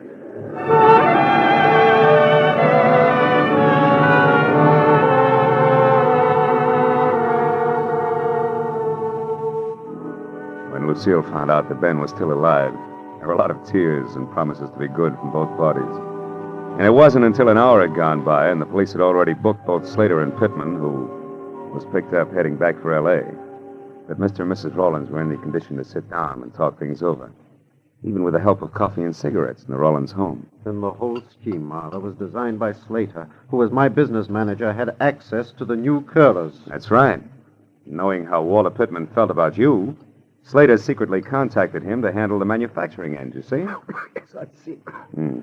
Well, a few changes in the design, and the whole thing would have been patented and on the market while you and Slater... Who pretended that Pittman was a stranger to him. were still laboring away at last-minute changes. And when we learned about Pittman's product, Slater would act as surprised as Ben here. Yeah, you're so right, Lucille. That was the plan. Oh, but it fell apart. See, it fell apart when you accidentally ran into Slater in that small bar in downtown L.A., do you remember? Yes. When he was with Pittman, the man you described to me as the stranger? Yes, of course. All right. Well, he realized then that with Pittman's product a success, you would sooner or later see a picture of Pittman, the newly rich inventor, and recognize him as the man you saw with Slater before Pittman's product was on the market. So that meant that Slater either had to get rid of Lucy or give up his entire plan. Have you got a match, Mr. No? No, I'm going to give them up. But Marlowe, was Pittman involved in the murder attempt, too? No. He drew the line at the theft. See, when he found out that you had died mysteriously, he turned up here to check on Slater because he couldn't afford to be mixed up in your murder. I see. But how did you figure all this, Marlowe? Well, after I had tangled with everybody, I was no place. Angie Gordon was looking for an angle. You, Lucille, were getting shot at. Poor darling. Yeah, and Pittman and Slater were not on the same team. At least as far as the business on the yacht was concerned. Nobody seemed to have a clear-cut motive. But when I told you that Lucille herself was supposed to stay on the yacht that night, you had the answer. That was the time. After I called your house and asked the maid the jackpot question, which was, who aside from you, Ben, knew that Lucille was going to sleep on the yacht Friday night? And she said Slater, didn't she? Yeah. Said something else, too. She also said that you had left for Inspiration Point in a big hurry. Yes. Then Slater tried to kill me first on the yacht, second in the house here, and finally out on the point. But in the end, it worked out fine, darling. Because the third time was the charm. For us.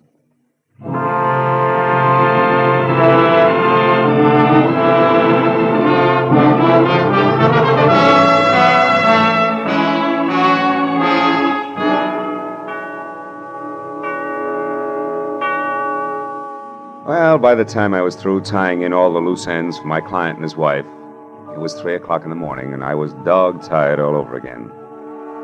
When I got into my car and started away from the place, Ben and Lucille were standing in the doorway waving at me and smiling. So as I drove back toward L.A., I forgot about the sleep I was missing and thought about them. A couple who couldn't get along until one or the other of them had been robbed, dynamited, and shot at. Yeah, I guess it's really so. As the old bromide has it. The path of true love never does run smooth. Smoothly. Smooth. Oh, well.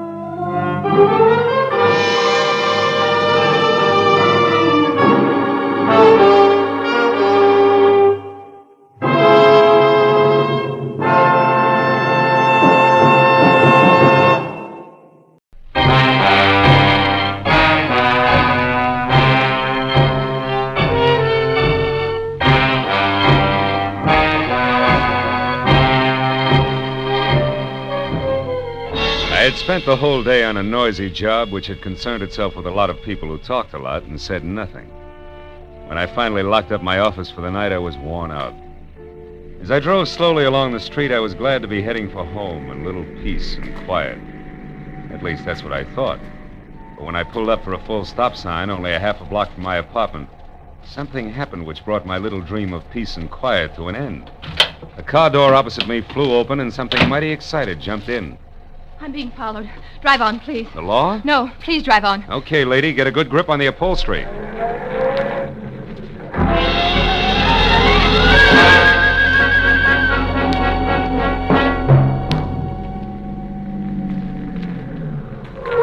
There, that ought to do it. Now, what's the... Say, you look a little pale and beautiful. I'm always pale when my heart's in my mouth. Well, then why don't you swallow once, take a deep breath, and tell me who was after you? There isn't much to tell. It was a nasty little man, that's all I know. So thanks for making like Barney Oldfield, and good night. Hey, not so fast. It's impolite to hitch and run. Look, mister, right now I'm up to my earrings in trouble, and that leaves very little time for small talk with strangers. Even nice ones. Well, in that case, the name is Philip Marlowe, which takes care of the stranger part, and I'm a private detective, which makes trouble my business.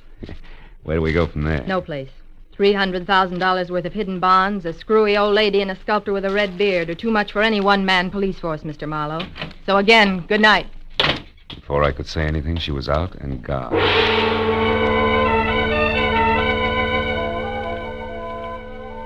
There was only the heady scent of taboo in the air, and the memory of a gorgeous profile with jet black hair and pale blue eyes. I sighed like a schoolboy and decided to put her under the heading of things that pass in the night. But I couldn't. Why, out of all the cars in Los Angeles, should she have picked on mine? Well, the next morning, as I was walking down the corridor to my office door, I was still seeing pale blue eyes. Maybe that's why I didn't notice the man who waited outside my door until I was almost on top of him. He was well-dressed and about 35. He looked like a man who had forgotten how to smile. Marlowe. Right. I want to compliment you on your behavior last night, Mr. Marlowe. Barbara told me about it. Oh? Come on in, Mr. Shields. Edward Shields. Would you be interested in aiding 3 people in a search for more than $250,000 in negotiable bonds? 1% of which will be yours if the bonds are found? Being a fairly fast man with figures, yes, I would. Splendid. I'd like a few details. Well, Mr. Marlowe, my aunt, Bernice Mayhew Shaw, died, leaving her entire fortune to charity, with the exception of the bonds I mentioned. Those are to be divided equally among 3 of us, the sole heirs, if we find them within 24 hours. That sounds like something you dream about after a midnight snack of pizza and pig's knuckles. Perhaps, but you didn't know my aunt. Beside myself, the beneficiaries are Barbara Haynes, the girl you met last night. She was Aunt Bernice's personal secretary. And another nephew, Harlan Crane, who, at the moment, happens to be a sculptor. Happens to be? 6 months ago, he was a sailor. Before that, a writer, without even a rejection slip to his name. My cousin is irresponsible, impetuous, and completely self-indulgent. The will itself, Mr. Shields, what are the exact conditions? At precisely noon today, the 3 of us are to meet with Luther Willard, my beloved aunt's lawyer, who will give us each a large sheet of tissue paper covered with specific markings. Individually, the sheets mean absolutely nothing. But combined, one over the other, the transparent sheets form a coherent map to the location of the bonds. But why all the intrigue? My dear departed aunt had a peculiar sense of humor. In addition to this, she was never particularly fond of any of us. She was sure that our individual shortcomings would make cooperation among us impossible, even for so short a period as 24 hours. And the fact that a man followed Miss Haynes last night convinced you that there was something to that, huh? Convinced me? No. He may have been nothing but a purse-snatcher. Nevertheless, I do feel that to play safe, a 4th party, a custodian of the map, so to speak, would be advisable. That's fine. When do I go to work, Mr. Shields? At noon, at the lawyer's office. However, I regret that first you must be approved by the 3rd heir. I don't like to ask this, Mr. Marlowe, but would you mind very much calling on my cousin Harlan personally? Not at all. As a matter of fact, I think he might prove very interesting. Yes, I'm sure he will. As interesting as an ape in the zoo.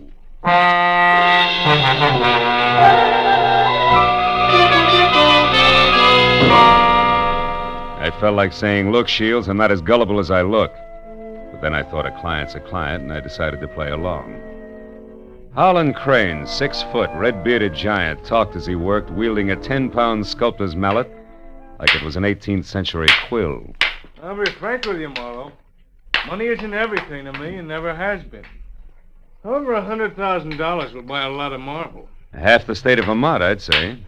But coming to the point, Mr. Crane, do I get your seal of approval? Oh, I imagine you'll be all right. Anyone who can get by Shields, the all-American Scrooge, ought to do. Thanks, a million. I'm not being personal where you're concerned. It's just a matter of facing a fact bluntly. Edward Shields is conniving, avaricious, and dull. I heartily recommend him to nobody. And the girl, Barbara, you feel the same way about her? No, I don't. And the truth of the matter, Marlowe, is that I know very little about Barbara Haynes.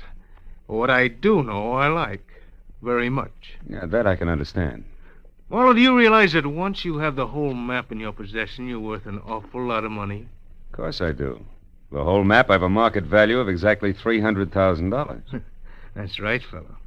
$300,000, dead or alive.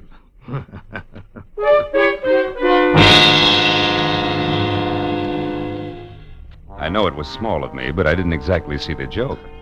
And things got less funny as time went on. Later, as me and my trio got off the elevator at the lawyer's office, old Luther Willard, Aunt Bernice's attorney, was waiting for us, so excited he could hardly talk. I've been held up. What? Yes. A little man. He wanted the map. Little man, dark complexion? Yes. Had a scar on the side of his neck. Are the maps all right? The maps? Oh, yes, they're all right. Now, wait a minute, everybody. Give him a chance. Mr. Willard, tell us exactly what happened. This is Mr. Marlowe. We told you about him, Mr. Willard. Of course, yes. Come into my office. You see, I was putting some papers into my safe when this little man stepped up behind me and demanded the maps. Were they in the safe? No, thank heavens. Make yourselves comfortable. The please. maps, Mr. Willard. Where are they now? Well, right here, where they were all the time. Here under the blotter on my desk. Clever of me, wasn't it? Wax seals, still intact. I'll take all three of them right now, Mr. Willard. That is, if there are no objections. All right, then I guess we can be on our way. Hold on, Mr. Marlowe. There are still two things you people must know. First, in the event the bonds are not recovered within the 24 hours, I am instructed to open another sealed envelope, which I am happy to report is kept in my bank vault. That envelope contains a complete and simplified map and is to be turned over to a designated charity. And second, if any of you die before the allotted time is up, the bonds are to be divided among the surviving persons. And if none of us survives, Mr. Willard? Why, in that case, the bonds again go to charity. You see, Harlan, your aunt was a very generous woman.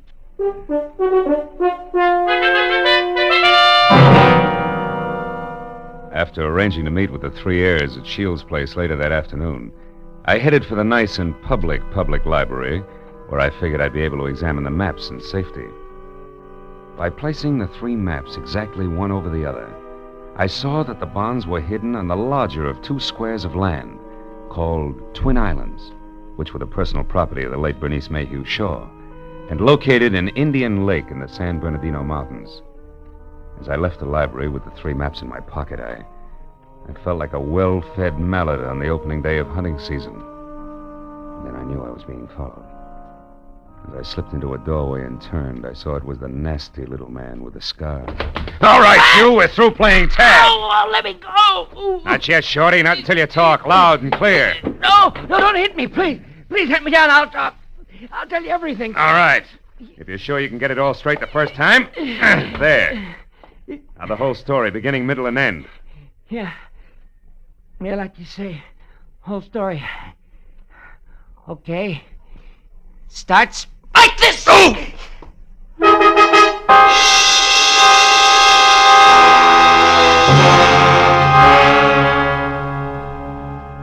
By the time I figured out that it had been the sawed-off end of a broomstick that had slammed my stomach up against my backbone, the little man was out of sight. Another 5 minutes went by before I quit calling myself sucker and I started to think straight. Nearest pub depot on Cahuenga. I went up there and deposited 2/3 of the map for safekeeping until we were ready to leave for Indian Lake. And I found a telephone, and a half a dozen calls later I knew that a caretaker named Jumbo was the sole inhabitant of Twin Islands, and my last call was to him. I wanted some kind of a welcoming committee ready for us. When I left the phone booth, it was only 1 o'clock. So I returned to my apartment where I figured I'd rest until 3, when we were all to meet at Shields' place. But that was my second mistake. Because the moment I closed my apartment door, I was positive I wasn't going to get much rest. I had an unannounced visitor. Yeah, you look surprised, Mr. Marlowe. I am. I didn't recognize you at first without your broomstick. Yeah, I traded that in on this .22 target pistol here. It's more expensive, but it's better. Makes me as big as you are.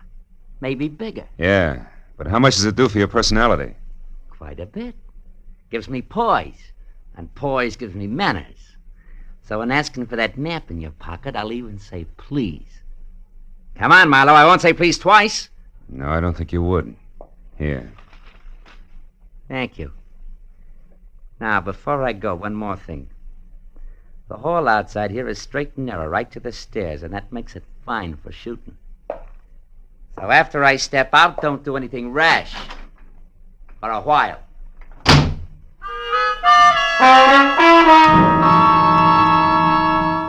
So, loving life as I do, I didn't do anything rash for a while.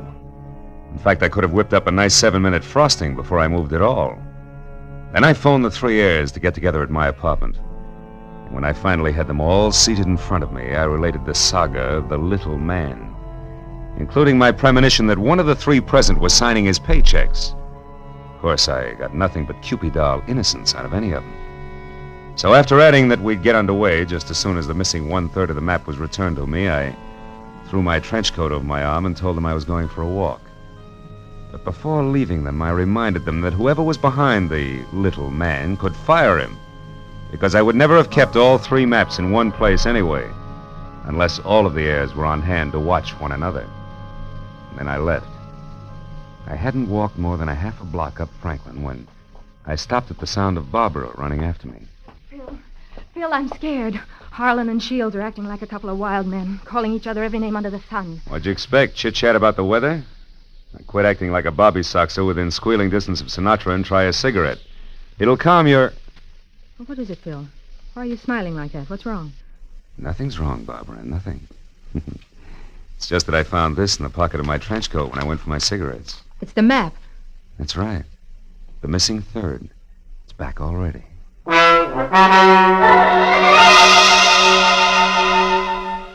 When that missing 3rd part of the map turned up so fast, I figured the heirs had decided to play ball. But I made a mental note to keep my eyes on them anyway. At 3 o'clock, I went to Edward Shields' hillside house in Laurel Canyon for the scheduled meeting. Shields wasn't home yet, but Cousin Harlan was there, admiring the view. Barbara showed up a few minutes later in a convertible, and Shields arrived last by cab. It finally began to look as though we might actually start out all together. Well, I see we all arrived, safe and sound. Yeah. Disappointed? Only by your clumsy attempts at humor, Harlan. Stop it, boys. Let's get started. Phil, have you looked at the map? Where are we going? To Indian Lake. It's a 4-hour drive, so if you're all ready, I suggest we get started. Very well. I'll go up to the garage and get the car. So Aunt Bernice hid the bonds in a roost at Twin Islands, eh? Well, well, well. Nobody seemed surprised at the location Aunt Bernice had chosen to hide her bonds. And Harlan, Barbara, and I stood on the front porch watching Shields as he climbed the very steep driveway to his garage in the car. But Barbara got more of my attention than Shields. She made a mighty dreamy picture. And she leaned casually back against the rail of the porch. She wasn't aware that I was watching her. And I suddenly saw her go tense, her eyes filled with fear, and I quickly turned to follow her stare. Shields' car was going at a rapid clip down the steep driveway. I still couldn't figure out Barbara's concern, and then she started screaming. The car's out of control. The car was headed for the edge of a cliff. His brakes are out. He'll go over. The tree stopped him. Shields, are you hurt? No, I'm all right. The brakes, I tried to stop You them. hadn't hit that tree. You'd have gone over the edge. Let's have a look at those brakes, Shields. Well, no wonder. What is it? Brake line's broken. Every drop of fluid drained out. I might have been killed. No might about it, Shields. We stood there for a while, all looking at one another, but nothing was said. Brake lines rarely snap accidentally. And I remembered that Harlan had been at Shields' house early, and the car had been in the garage, and Barbara... Well, I had to admit that she actually had anticipated the car going out of control. Well, the 24 hours for finding the bonds were slipping by, and I knew we had to get to Indian Lake. We held a short powwow without passing the peace pipe. We decided to take Barbara's car. We picked up the rest of the map, which I'd checked at the bus station, and we shoved off. After a 4-hour drive that was about as relaxing as the thought of an overdue time bomb in a day nursery, we finally pulled up to the shores of Indian Lake. Jumbo, the caretaker, was waiting at the dock. He knew how to handle a boat, and a few minutes later we could see Twin Islands. We headed for the smaller of the two, where I could make out a rambling lodge. The other island, a quarter of a mile away, seemed deserted. Shields was the first one ashore. Here, Barbara, let me help you. Run along, boy. I'll help Barbara. Thanks, Harlan. Well, Marlowe, what now? Well, first we go up to the house. Oh, Jumbo, you got everything ready for us? Hey, Jumbo. Huh? Oh, sure. Everything's ready, Mr. Marlowe. It's like you said, I opened 4 of the upstairs rooms. Open the rooms? We're not going to sleep out here, are we? We're going to try. But this isn't a vacation. We're here to find the bonds and get out. You realize it's almost 9 already? That leaves us just 15 hours, Marlowe. Yeah, I know. I got a good watch, and I count to 24, and I'm also giving orders to you Don't 3. get high-handed, Marlowe. You're an employee of ours, and that's all. Let's get the map together and start looking for those bonds right now. Take it easy, big man. The bonds are hidden on the other island. The map is as tangled as a second-hand spider web. We wouldn't get anything at all done in the dark. That's your opinion. Look, you people hired me to help you find those bonds. If I have to get nasty to make you take orders, I can do that, too. Now, let's play like we're smart and go up to the lodge and relax. All right, Marlowe. But remember, we'd better have those bonds by tomorrow, or someone else will be nasty. Very nasty. And I mean me. What? You too?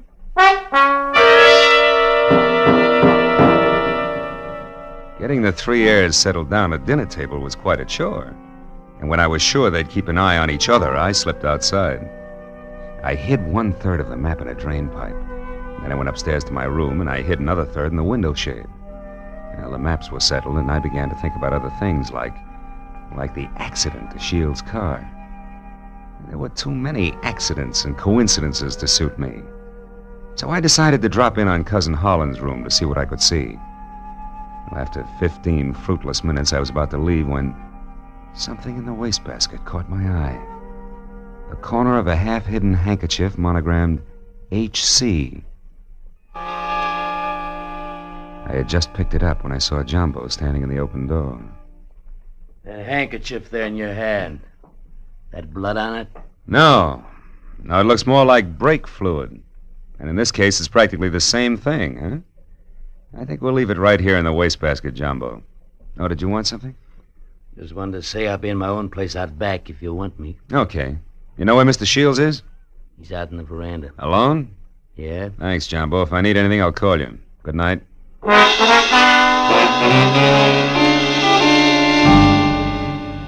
Shields. Oh, it's you, Marlowe. What's wrong?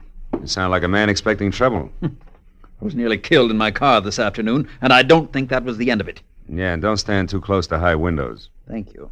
It's comforting to know that I am not alone in my suspicions. Maybe, How are you betting? On the beauty or the beast? Don't be absurd. I hope someday to marry Barbara. Yeah? Well, a guy might be beating your time right now with a sculptor's mallet. You may be naive, Mr. Marlowe, but Barbara isn't. I saw them just a moment ago walking down to the boathouse. Harlan's galloping after her like a half-baked idiot, as usual. But if Miss Haynes prefers me, what can he do about it? There was an answer for that, but it seemed a little obvious under the circumstances.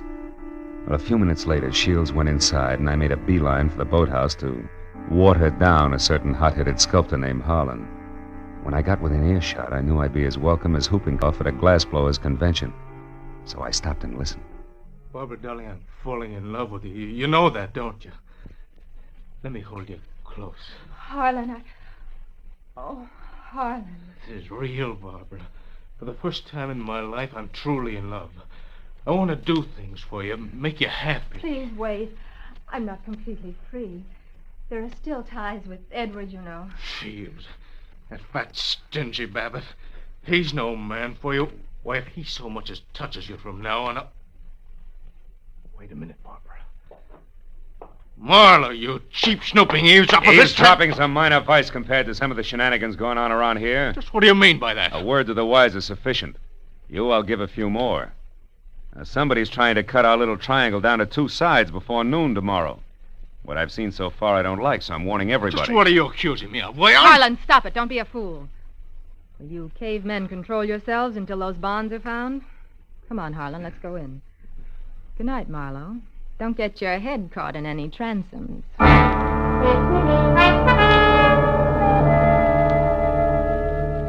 Deciding sleep wouldn't be very healthy for a man in my position, I decided to sit up that night. It was about 2 o'clock when I looked out the window and saw something mighty interesting. A light was moving on the other island opposite us. I got hold of Jumbo and we went over there as fast as we could.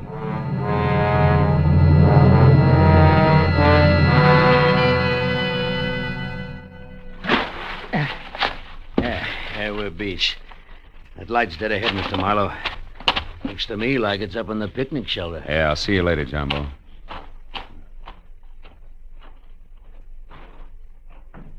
Who's there? Guess who? Oh, Marlowe. I didn't hear you come up. The wind's too strong, I guess. I'm glad to see you. Spooky here all alone. Oh, sure. What's the idea? Decide to do a little freelance prospecting? Yeah, that's right. Bernice Mayhew loved this spot, and I had a hunch she hid the bonds here in the base of this table. Oh, I guess I was wrong. Oh, come on, Marlowe. Limber up. You can't blame me for trying. Listen, beautiful, don't flap your eyelashes at me. I can't see anything but double crosses right now. All right, if you've had your fun, let's go back to the lodge, Don't be that way, Phil. Phil, the sun will be coming up in 2 or 3 hours. Why not wait for it here with me? Barbara, baby, don't burn up too many calories with that routine. Because I only keep 1/3 of the map on me. You think you're so smart. Bright ideas hatch in that cute little brain of yours, too. Now let's... Oh, comes the gun with a pearl handle, no less. Stay away from me, Marlowe. Over there. Hey, what's going on here, anyway? Jumbo! Look out, Jumbo! Jumbo stepped into the light and Barbara turned. I made a swipe at a gun hand that knocked pistol, purse, and lamp all over the picnic shelter. I found the gun and gave it to Jumbo. Then I started to pick up an assortment of knickknacks that had spilled out of a purse. But I never finished, because one of the items made my eyes pop. It was the monogrammed handkerchief covered with brake fluid that I'd found in Harlan's room. It all made sense now. It tied up everything that I'd suspected right along. Only 2 of my trio had planned to split up the $300,000 worth of bonds from the first. As I ran for the motor launch, I yelled at Jumbo to bring Barbara over in the rowboat. All the way back, I had the panicky feeling that I was probably too late. But when I sneaked in the front door of the lodge, there were still 2 voices, and they came from the open kitchen door. With my hand on my gun, I edged along the wall and peeked in. Shields, you're a fool. Perhaps. But I'm going to kill you and have a perfect case of self-defense. What are you talking about? Your hopelessly framed cousin, Harlan. I ruined the brakes on my own car. I planted your handkerchief, stained with brake fluid, in your room. Marlowe found it. He's convinced that you tried to kill me. He's also convinced that he was brought into this whole thing by coincidence.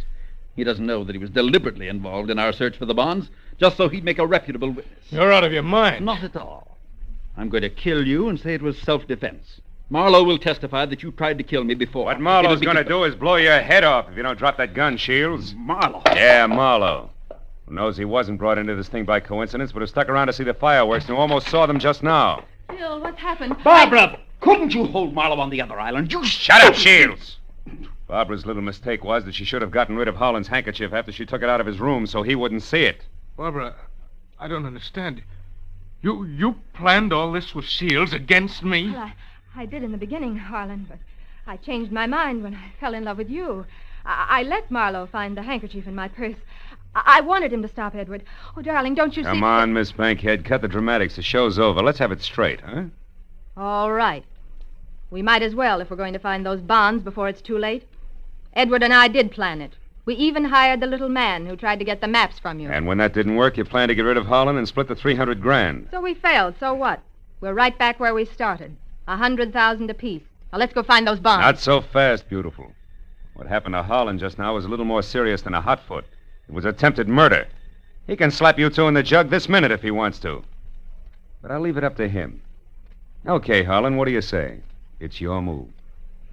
No. I've got a better idea. Marlowe, 1/3 of that map is mine. Give it to me. Okay. There it is. Harlan, what are you going to do? Harlan, no. Don't burn it. There. Now we all lose. Now none of us will get the bonds. That's probably how Aunt Bernice wanted it anyway.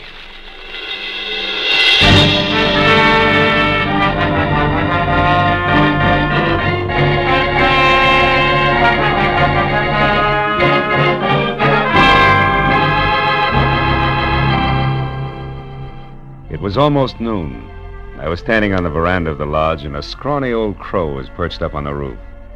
I saw Barbara and Shields quietly pull away in a boat with Jumbo, and I saw Howland lumbering off to the far end of the island to sulk. And as I watched the three of them, I couldn't help thinking.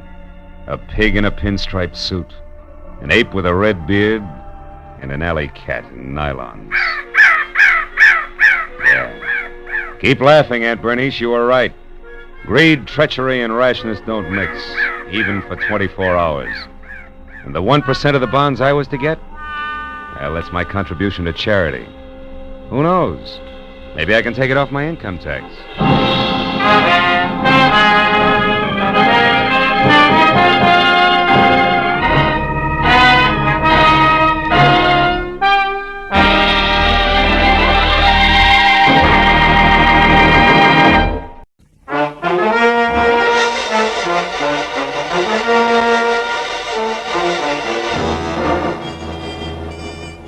I was sitting in my office bombing the ashtray on my desk with paper clips, wondering what kind of a job a private detective gets when clients stop calling completely.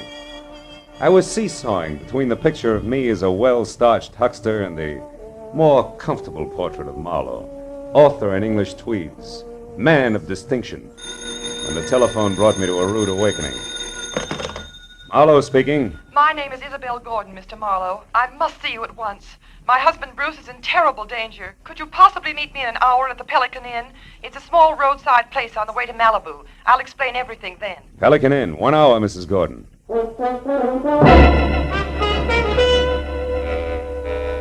Pelican Inn was strictly a liquor license with chairs, and a bored piano player in one corner grinding away.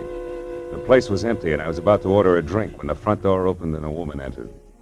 She was tall and thin and right out of Harper's Bazaar. From double ankle-strap shoes to close-cropped hair. One look at her fear-crowded eyes, and I knew it was Isabel Gordon. I got up and introduced myself. Then we went to a table, and she started to talk. For 2 weeks now, Mr. Marlowe, my husband Bruce has been receiving unsigned, threatening letters. I'm almost sick with worry. I don't know what to do. Now, wait a minute, Mrs. Gordon. The first thing to do is to get hold of yourself. And tell me the whole thing, right from the beginning. Yes, all right. Well, first of all, Bruce and I have only been married a little more than a year. We're living with my uncle, Avery Fairchild, on an estate out beyond Malibu. I see. What does your husband do for a living, Mrs. Gordon? Why, he's a photographer. Movie or commercial? Well, at present it's neither. You see, Bruce has been terribly unsettled since the war. Lost, sort of, and then recently he got interested in photography, and it's been a great help to him. But he doesn't exactly work at it, huh? Well, he's converted one of the rooms in the guest cottage into a studio, and he spends almost all of his time there experimenting with portrait work. But he doesn't actually have a job, if that's what you mean. How does that appeal to your Uncle Avery? Oh, I'll be honest with you, Mr. Marlowe. My uncle thinks the sun rises and sets on me, but with Bruce... It's total eclipse, is that it? I'm afraid so. All his life, Uncle Avery has been concerned only with dollars and cents. He simply doesn't understand or sympathize with an artist's viewpoint. Uh-huh. Now, what about these unsigned letters? Well, Bruce has been getting them for the past 2 weeks. They're always made up of words cut from newspapers and pasted on ordinary paper. That's a cheap stunt. What do they say? Each one threatens my husband's life. Yet both he and Uncle Avery consider them nothing more than the work of some harmless crank, in spite of the fact that for the last several days I've seen a strange man lurking around our place every night. Can you describe him? No, except well, he's about your height and build. Is that all? Yes. No, wait a minute. There is something else. Each time I saw him, Mr. Marlowe, he was wearing a white Panama. Well, it's not much to go on. Tell me, why haven't you called the police? Uncle Avery wouldn't hear of it. He hates publicity, dreads it. That's why I suggested contacting you, a private detective. Sort of a bodyguard for Bruce, huh? Yes. However, Mr. Marlowe, Bruce is somewhat temperamental, and I know he'd rebel at the thought of being watched over, so I'd rather you posed as a house guest, an old college chum of mine, perhaps. My fee is $25 a day plus expenses, Mrs. Gordon. Oh, any price is all right, Mr. Marlowe. Let's see, it's a little after 7 now. Can you be at our place at Malibu at 9? I think so. But as a fellow alumnus, Isabel, one last question. Where'd you go to college? Southern California. Why? Well, I was afraid you might say Vassar.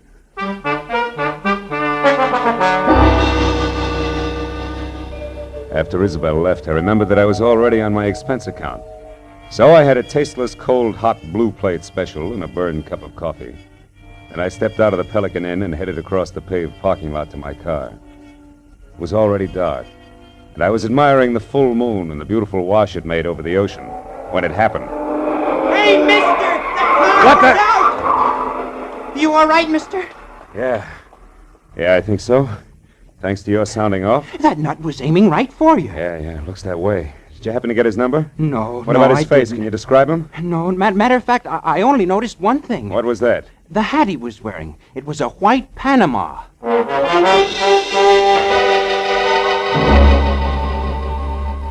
I tried to be broad-minded, but there was no other way to look at it. The gentleman in the white Panama hat definitely meant business. I returned to my apartment in Hollywood, where I shaved, showered, and packed. And then I headed for Malibu. At 8:45, I was inside the grounds of the Fairchild estate. Another mile, and I was at the front door. When I entered, Isabel greeted me like I was a keg of brandy around a St. Bernard's neck. Then we waded through an inch-thick carpet to the library, where Uncle Avery, fat, bald, and looking like he'd just bitten into an underripe persimmon, was waiting. I wasn't asked to sit down, and I wasn't offered a cigar. Avery Fairchild was not one to waste time. I'm a very rich man, Mr. Marlowe. As such, I'm the target for all kinds of fortune hunters, confidence men, and cranks. In my lifetime, I've been threatened and pestered by a score of crackpots, each one slightly more psychopathic than the last. It's never bothered me, and it never will. However, in this case, the approach is a bit different. Meaning you think somebody's trying to get at you through your nephew, huh? Never refer to him as my nephew. My niece's husband, if you please. And don't forget it. Uncle Avery. Isabel, my feelings about your husband are no secret. You're being unfair, Uncle Avery. Just because Bruce is an artist and he... Artist, is he? Why, Isabel, that man's no more an artist than I am a horse jockey. Good evening, everybody. Hello, Bruce. Hello, darling. You were saying something, Uncle Avery? Bruce, I want you to meet Philip Marlowe. We were great friends at school, and when I heard he was in town for a while, I insisted that he spend a weekend with us. How do you do, Mr. Gordon? It's a pleasure to have you with us, Mr. Marlowe. You're very welcome. I do the welcoming around here, Bruce. Mr. Marlowe's had a long trip, and I'm certain he'd like to turn in early. Bruce, darling, he's going to stay in the guest cottage, the room next to your studio. Will you show him there, please? Oh, I'll be glad to. By the way, Isabella, I'm going to work late, so I'll say good night to you now. Good night, dearest. Good night, sweet. Please be careful. Yes, Bruce, by all means, be careful. Remember, the true artist belongs to posterity, or something. The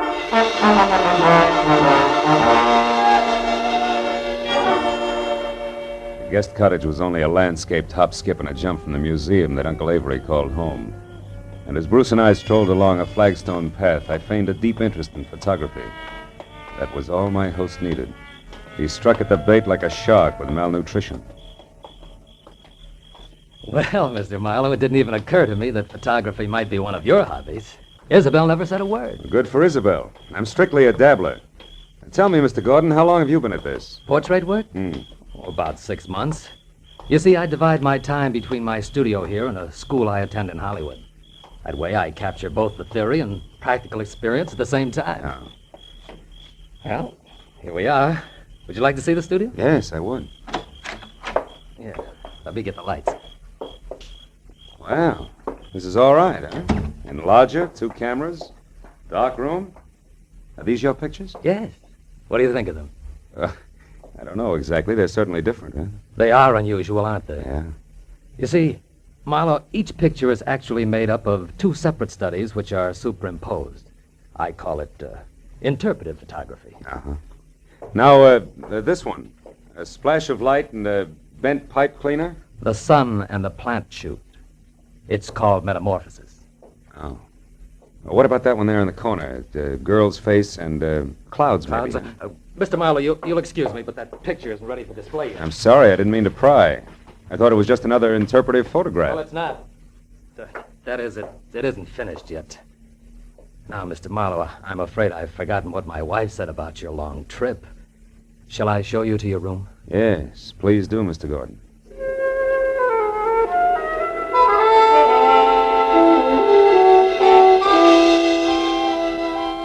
My room on the other side of the guest cottage was wider than Hollywood Boulevard.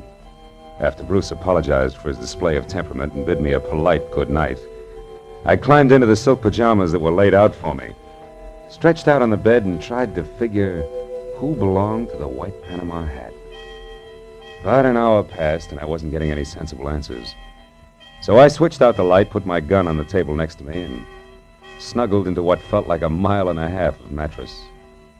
I was almost asleep, and the clatter of a shovel falling on the walk outside brought me straight up in bed. I grabbed my gun and made for the door. But the second I threw it open, I knew that I'd made a mistake. Whoever kicked over that shovel had heard me and met me with a large fist that came straight at my face. Oh!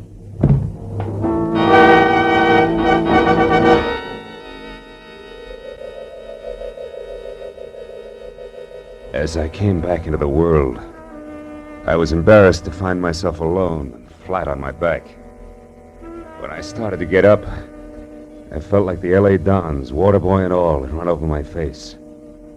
My gun was a few feet away, and when I went to pick it up, I stopped short. There was a souvenir from the man with the great big fist.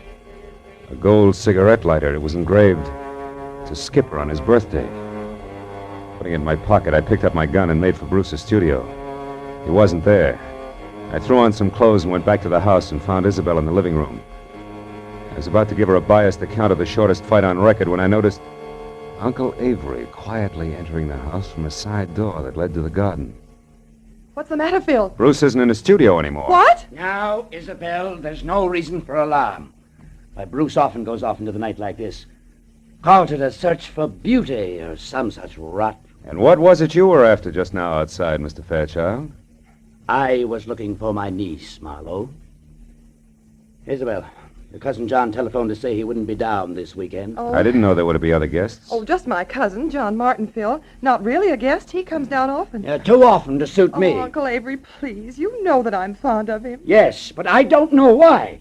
He's a chronic gambler and of no use to anyone. Living at the Wilshire Gardens when he can't afford it. Driving expensive cars. Oh, you're too hard on him. Skipper is Skipper? Yes. Do you know him? No. No, I don't. Well, you're not missing anything, believe me. Oh, I do believe you, Mr. Fairchild. I believe your every word. What? Good night, all. I left the house and headed straight for my car with the Wilshire Gardens in Hollywood in mind. It was just a chance that John Skipper Martin might own a white Panama hat. When I got to the prodigal cousin's bungalow, it was dark inside. So I pressed one hand close to my gun and the other against the doorbell. But there was no answer. The side window was open, and I started toward it when a nasty voice greeted me from the shadow of a palm tree. Good evening. Lovely night, isn't it? I hadn't noticed. I've been busy. I know. We've been waiting for you for a long time. We? Uh-huh. Me and my nice shiny revolver here. 38. Oh, I see. Well, you make a handsome couple, and I hope you're both very happy together now. What do you want? I don't want anything. I'm here to give you something. Advice. Look, brother, I've already told you I'm busy, so if this is a heist, let's get it over with, fast. You know, I think you're confused. I'm holding the gun, Mr. Martin. Martin? John Skipper Martin. Surprised that I know your name? Why, yes. Yes, I am. I don't recall having had the pleasure. You haven't. People never forget me, Mr. Martin. My tag is Brock. Does that mean anything? No, what do you do? Sing, dance, tell jokes? Yeah, that's it. The last one. I tell jokes. I can't wait. You won't have to, Mr. Martin. I'm going to tell you one right now. Goes like this. Once upon a time, a young punk borrowed $10,000 from a generous gambler on his promise to pay the money back within a week. But the young punk never came across. So the gambler told a nice fellow named Brock to call on the young punk and tell him that he had 48 hours in which to get the money together. And that if he didn't, he'd never see the 49th hour. What's the matter, Mr. Martin? Don't you like jokes?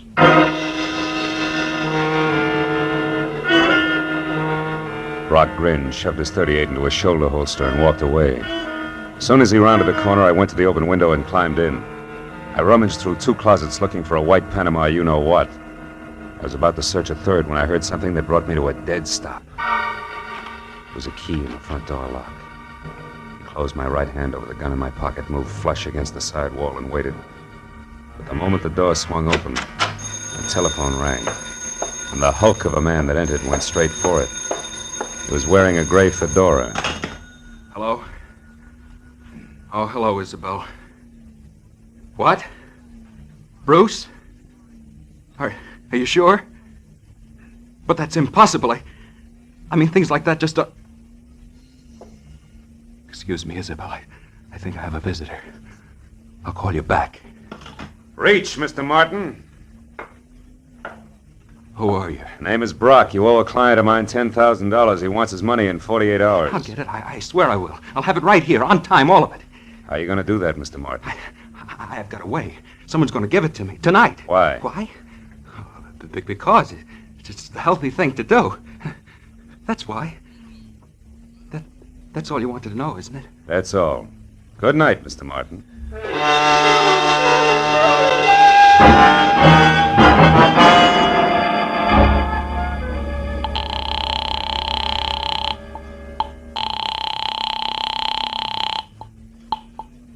Hello? This is Marlowe, Isabel. I'm calling from a drugstore in Hollywood. Has Bruce returned yet? No, and he won't. He's been kidnapped. What's that? And whoever did it wants $50,000 before morning, or we'll never see Bruce alive again.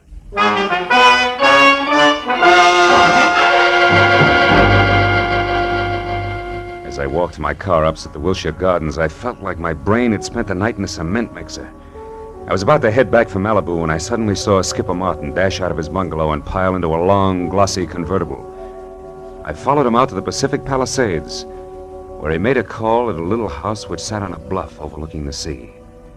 Once he was inside, I moved up quietly and saw that the name on the mailbox was Miss Carla Winters. I crawled up to a lace-curtain window where I could see what was going on. One look at Miss Winters made the damage I was doing to my tweeds worthwhile. She was strictly Dragon Lady, with flaming red hair and a waist you could span with 2 hands, if you were lucky enough to get that close. And the rest of the measurements fit just perfect. Why, you sniveling coward, you wouldn't dare open your mouth about us. Wouldn't I? Listen, Carla, I've got myself Skipper Martin to look after. First, last, and always. You remember that. Why should I? You've always been cheap talk and no more. Look at you now. You're in trouble, so what do? You holler blackmail. Go on, get out of here. Get out of here before I kill you.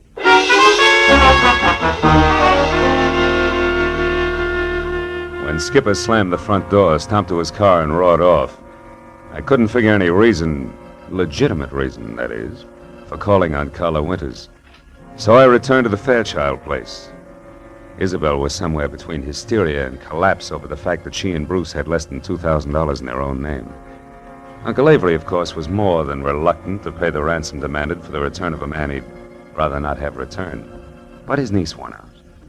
All right, Isabel, I'll give you the money. But understand, I'm doing this for you, not for that no Yes, good... Uncle Avery, I understand, but can you get that much cash at this hour? The banks Who said anything about banks? You know I don't like them. Money will be in your hands in 30 minutes. In the meantime, tell Mr. Marlowe here what arrangements you've made with your husband's abductors. 1 minute, Mr. Fairchild. What about the police? The police have already been notified, Mr. Marlowe. They've agreed not to interfere until tomorrow morning. By that time, I suppose we'll have Bruce return to us. To us, Uncle Avery? As a mere slip of the tongue, Isabel. I'm only paying for his return. You take over from there. I don't want him.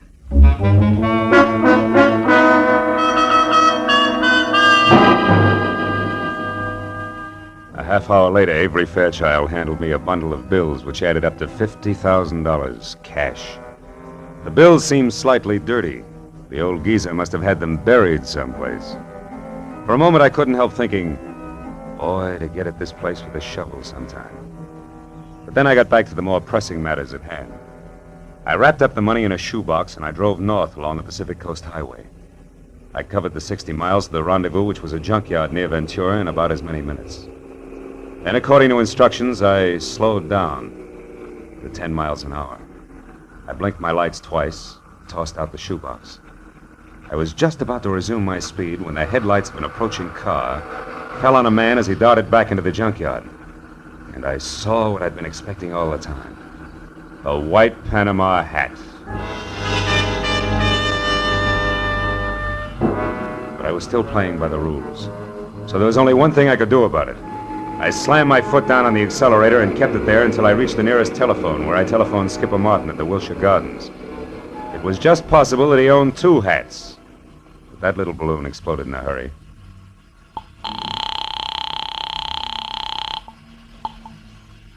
Hello? Mr. Martin? Yes. Who is this? This is Brock, remember me? Oh, yes, of course. I've been hoping you'd call. You mean you got the money right now? Well, no, not this minute, but I will have it in a couple of hours. You're sure, Mr. Martin? I'm positive, Brock.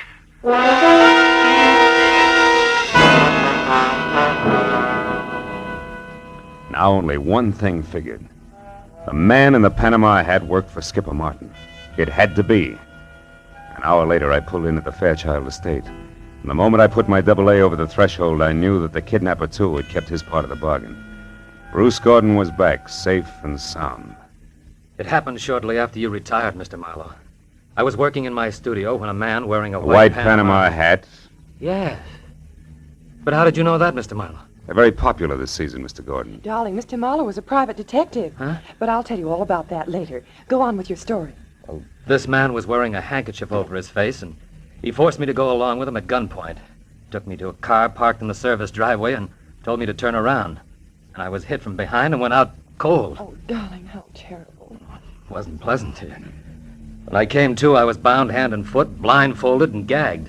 I had no idea where I was. Oh, but didn't you see anybody before you were released? No, Uncle Avery. Before they let me go, they hit me again. When I came to that time, I was lying on the road out near Ventura, untied. That's about it. I suppose you've told the story to the police already, huh? No, he hasn't, Mr. Marlowe, and what's more, he isn't going to. I'm sorry, but I was forced to lie to you earlier this evening. The police mean reporters, and they mean publicity. And I hate publicity. I'm sure you see my point. I wouldn't make book on that, Mr. Fairchild. Secrets like this only encourage kidnappers. Well, since we no longer see eye to eye, Mr. Marlowe, I'd suggest that we consider your services at an end. I'll have my check at your office in the morning. Good night, sir.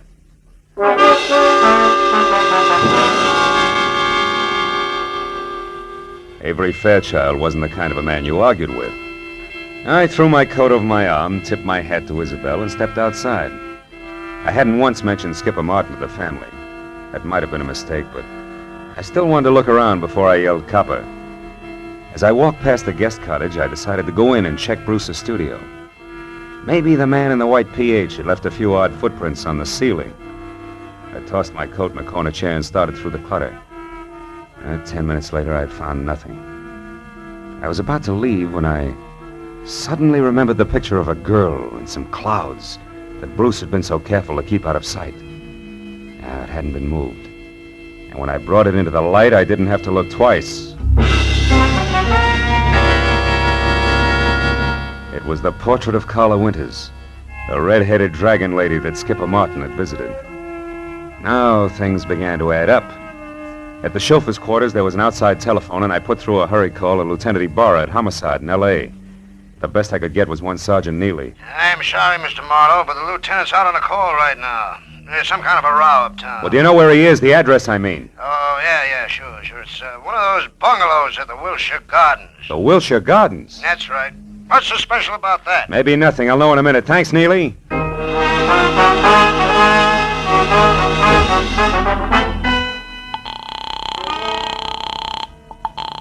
Hello? This is Marlowe, Ibarra. What brings you to Skipper Martin's at this late hour? Well, it seems as though some person or persons unknown fired a gun several times a little more than an hour ago. 4 shots, to be exact. Well, you think Skipper Martin fired them? No, Marlowe, I'm sure Martin didn't fire them. You see, he stopped them. Personally.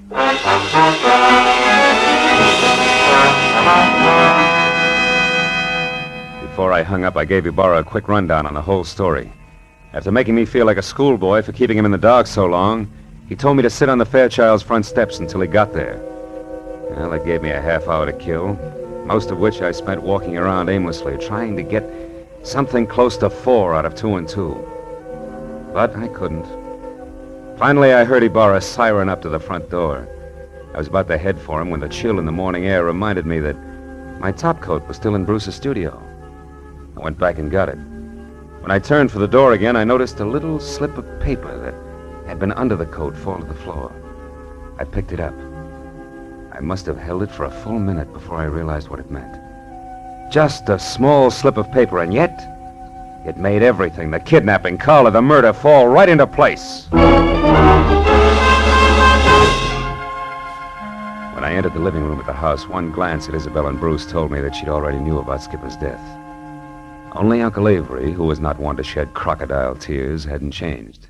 Ibarra, of course, was unhappy. Marlowe, we can't run any kind of a police department when every private detective acts like he's the commissioner himself. Why didn't you call me when this business first began to smell? You know better. I'm sorry, Ibarra, and I hate to sound immodest, but I happen to be one of the 2 men in this room who can name Bruce Gordon's kidnapper and Skipper Martin's killer. You know what you're saying, Marlowe? I think so. The man in the white Panama hat who kidnapped Bruce Gordon, Lieutenant, is Bruce Gordon himself. In other words, Bruce Gordon kidnapped Bruce Gordon. No! What? You're out of your mind, Marlowe. Am I? Would you still say that, Gordon, if we paid a call to Carla Winters and asked her to hand over the $50,000 of so-called ransom money she's holding for you, too? Or would you prefer... Stop, Gordon, stop. The window, Ibarra! Bruce!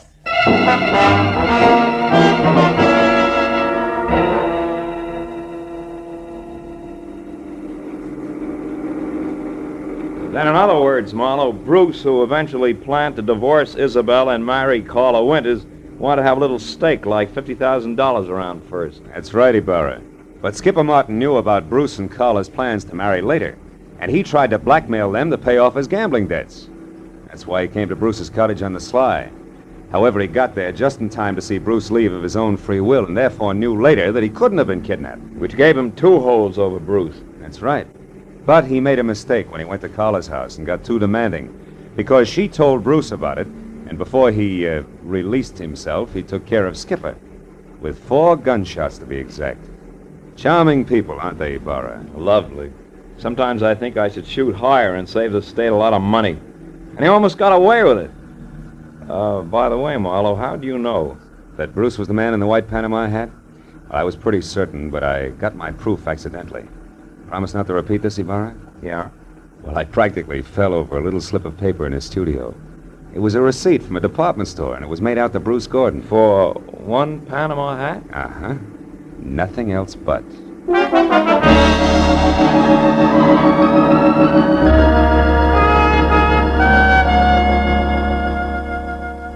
When I finally got back to my place on Franklin Avenue, the sun was already up. And the people who work at nice, sane jobs were beginning to fill the streets. I'd been on the go for a steady 24 hours, so I could think of nothing but my bed. I was about to put my key in the lock when a next-door neighbor walked by. Now, that alone wouldn't have disturbed my sleep, but why did he have to be wearing a white Panama hat?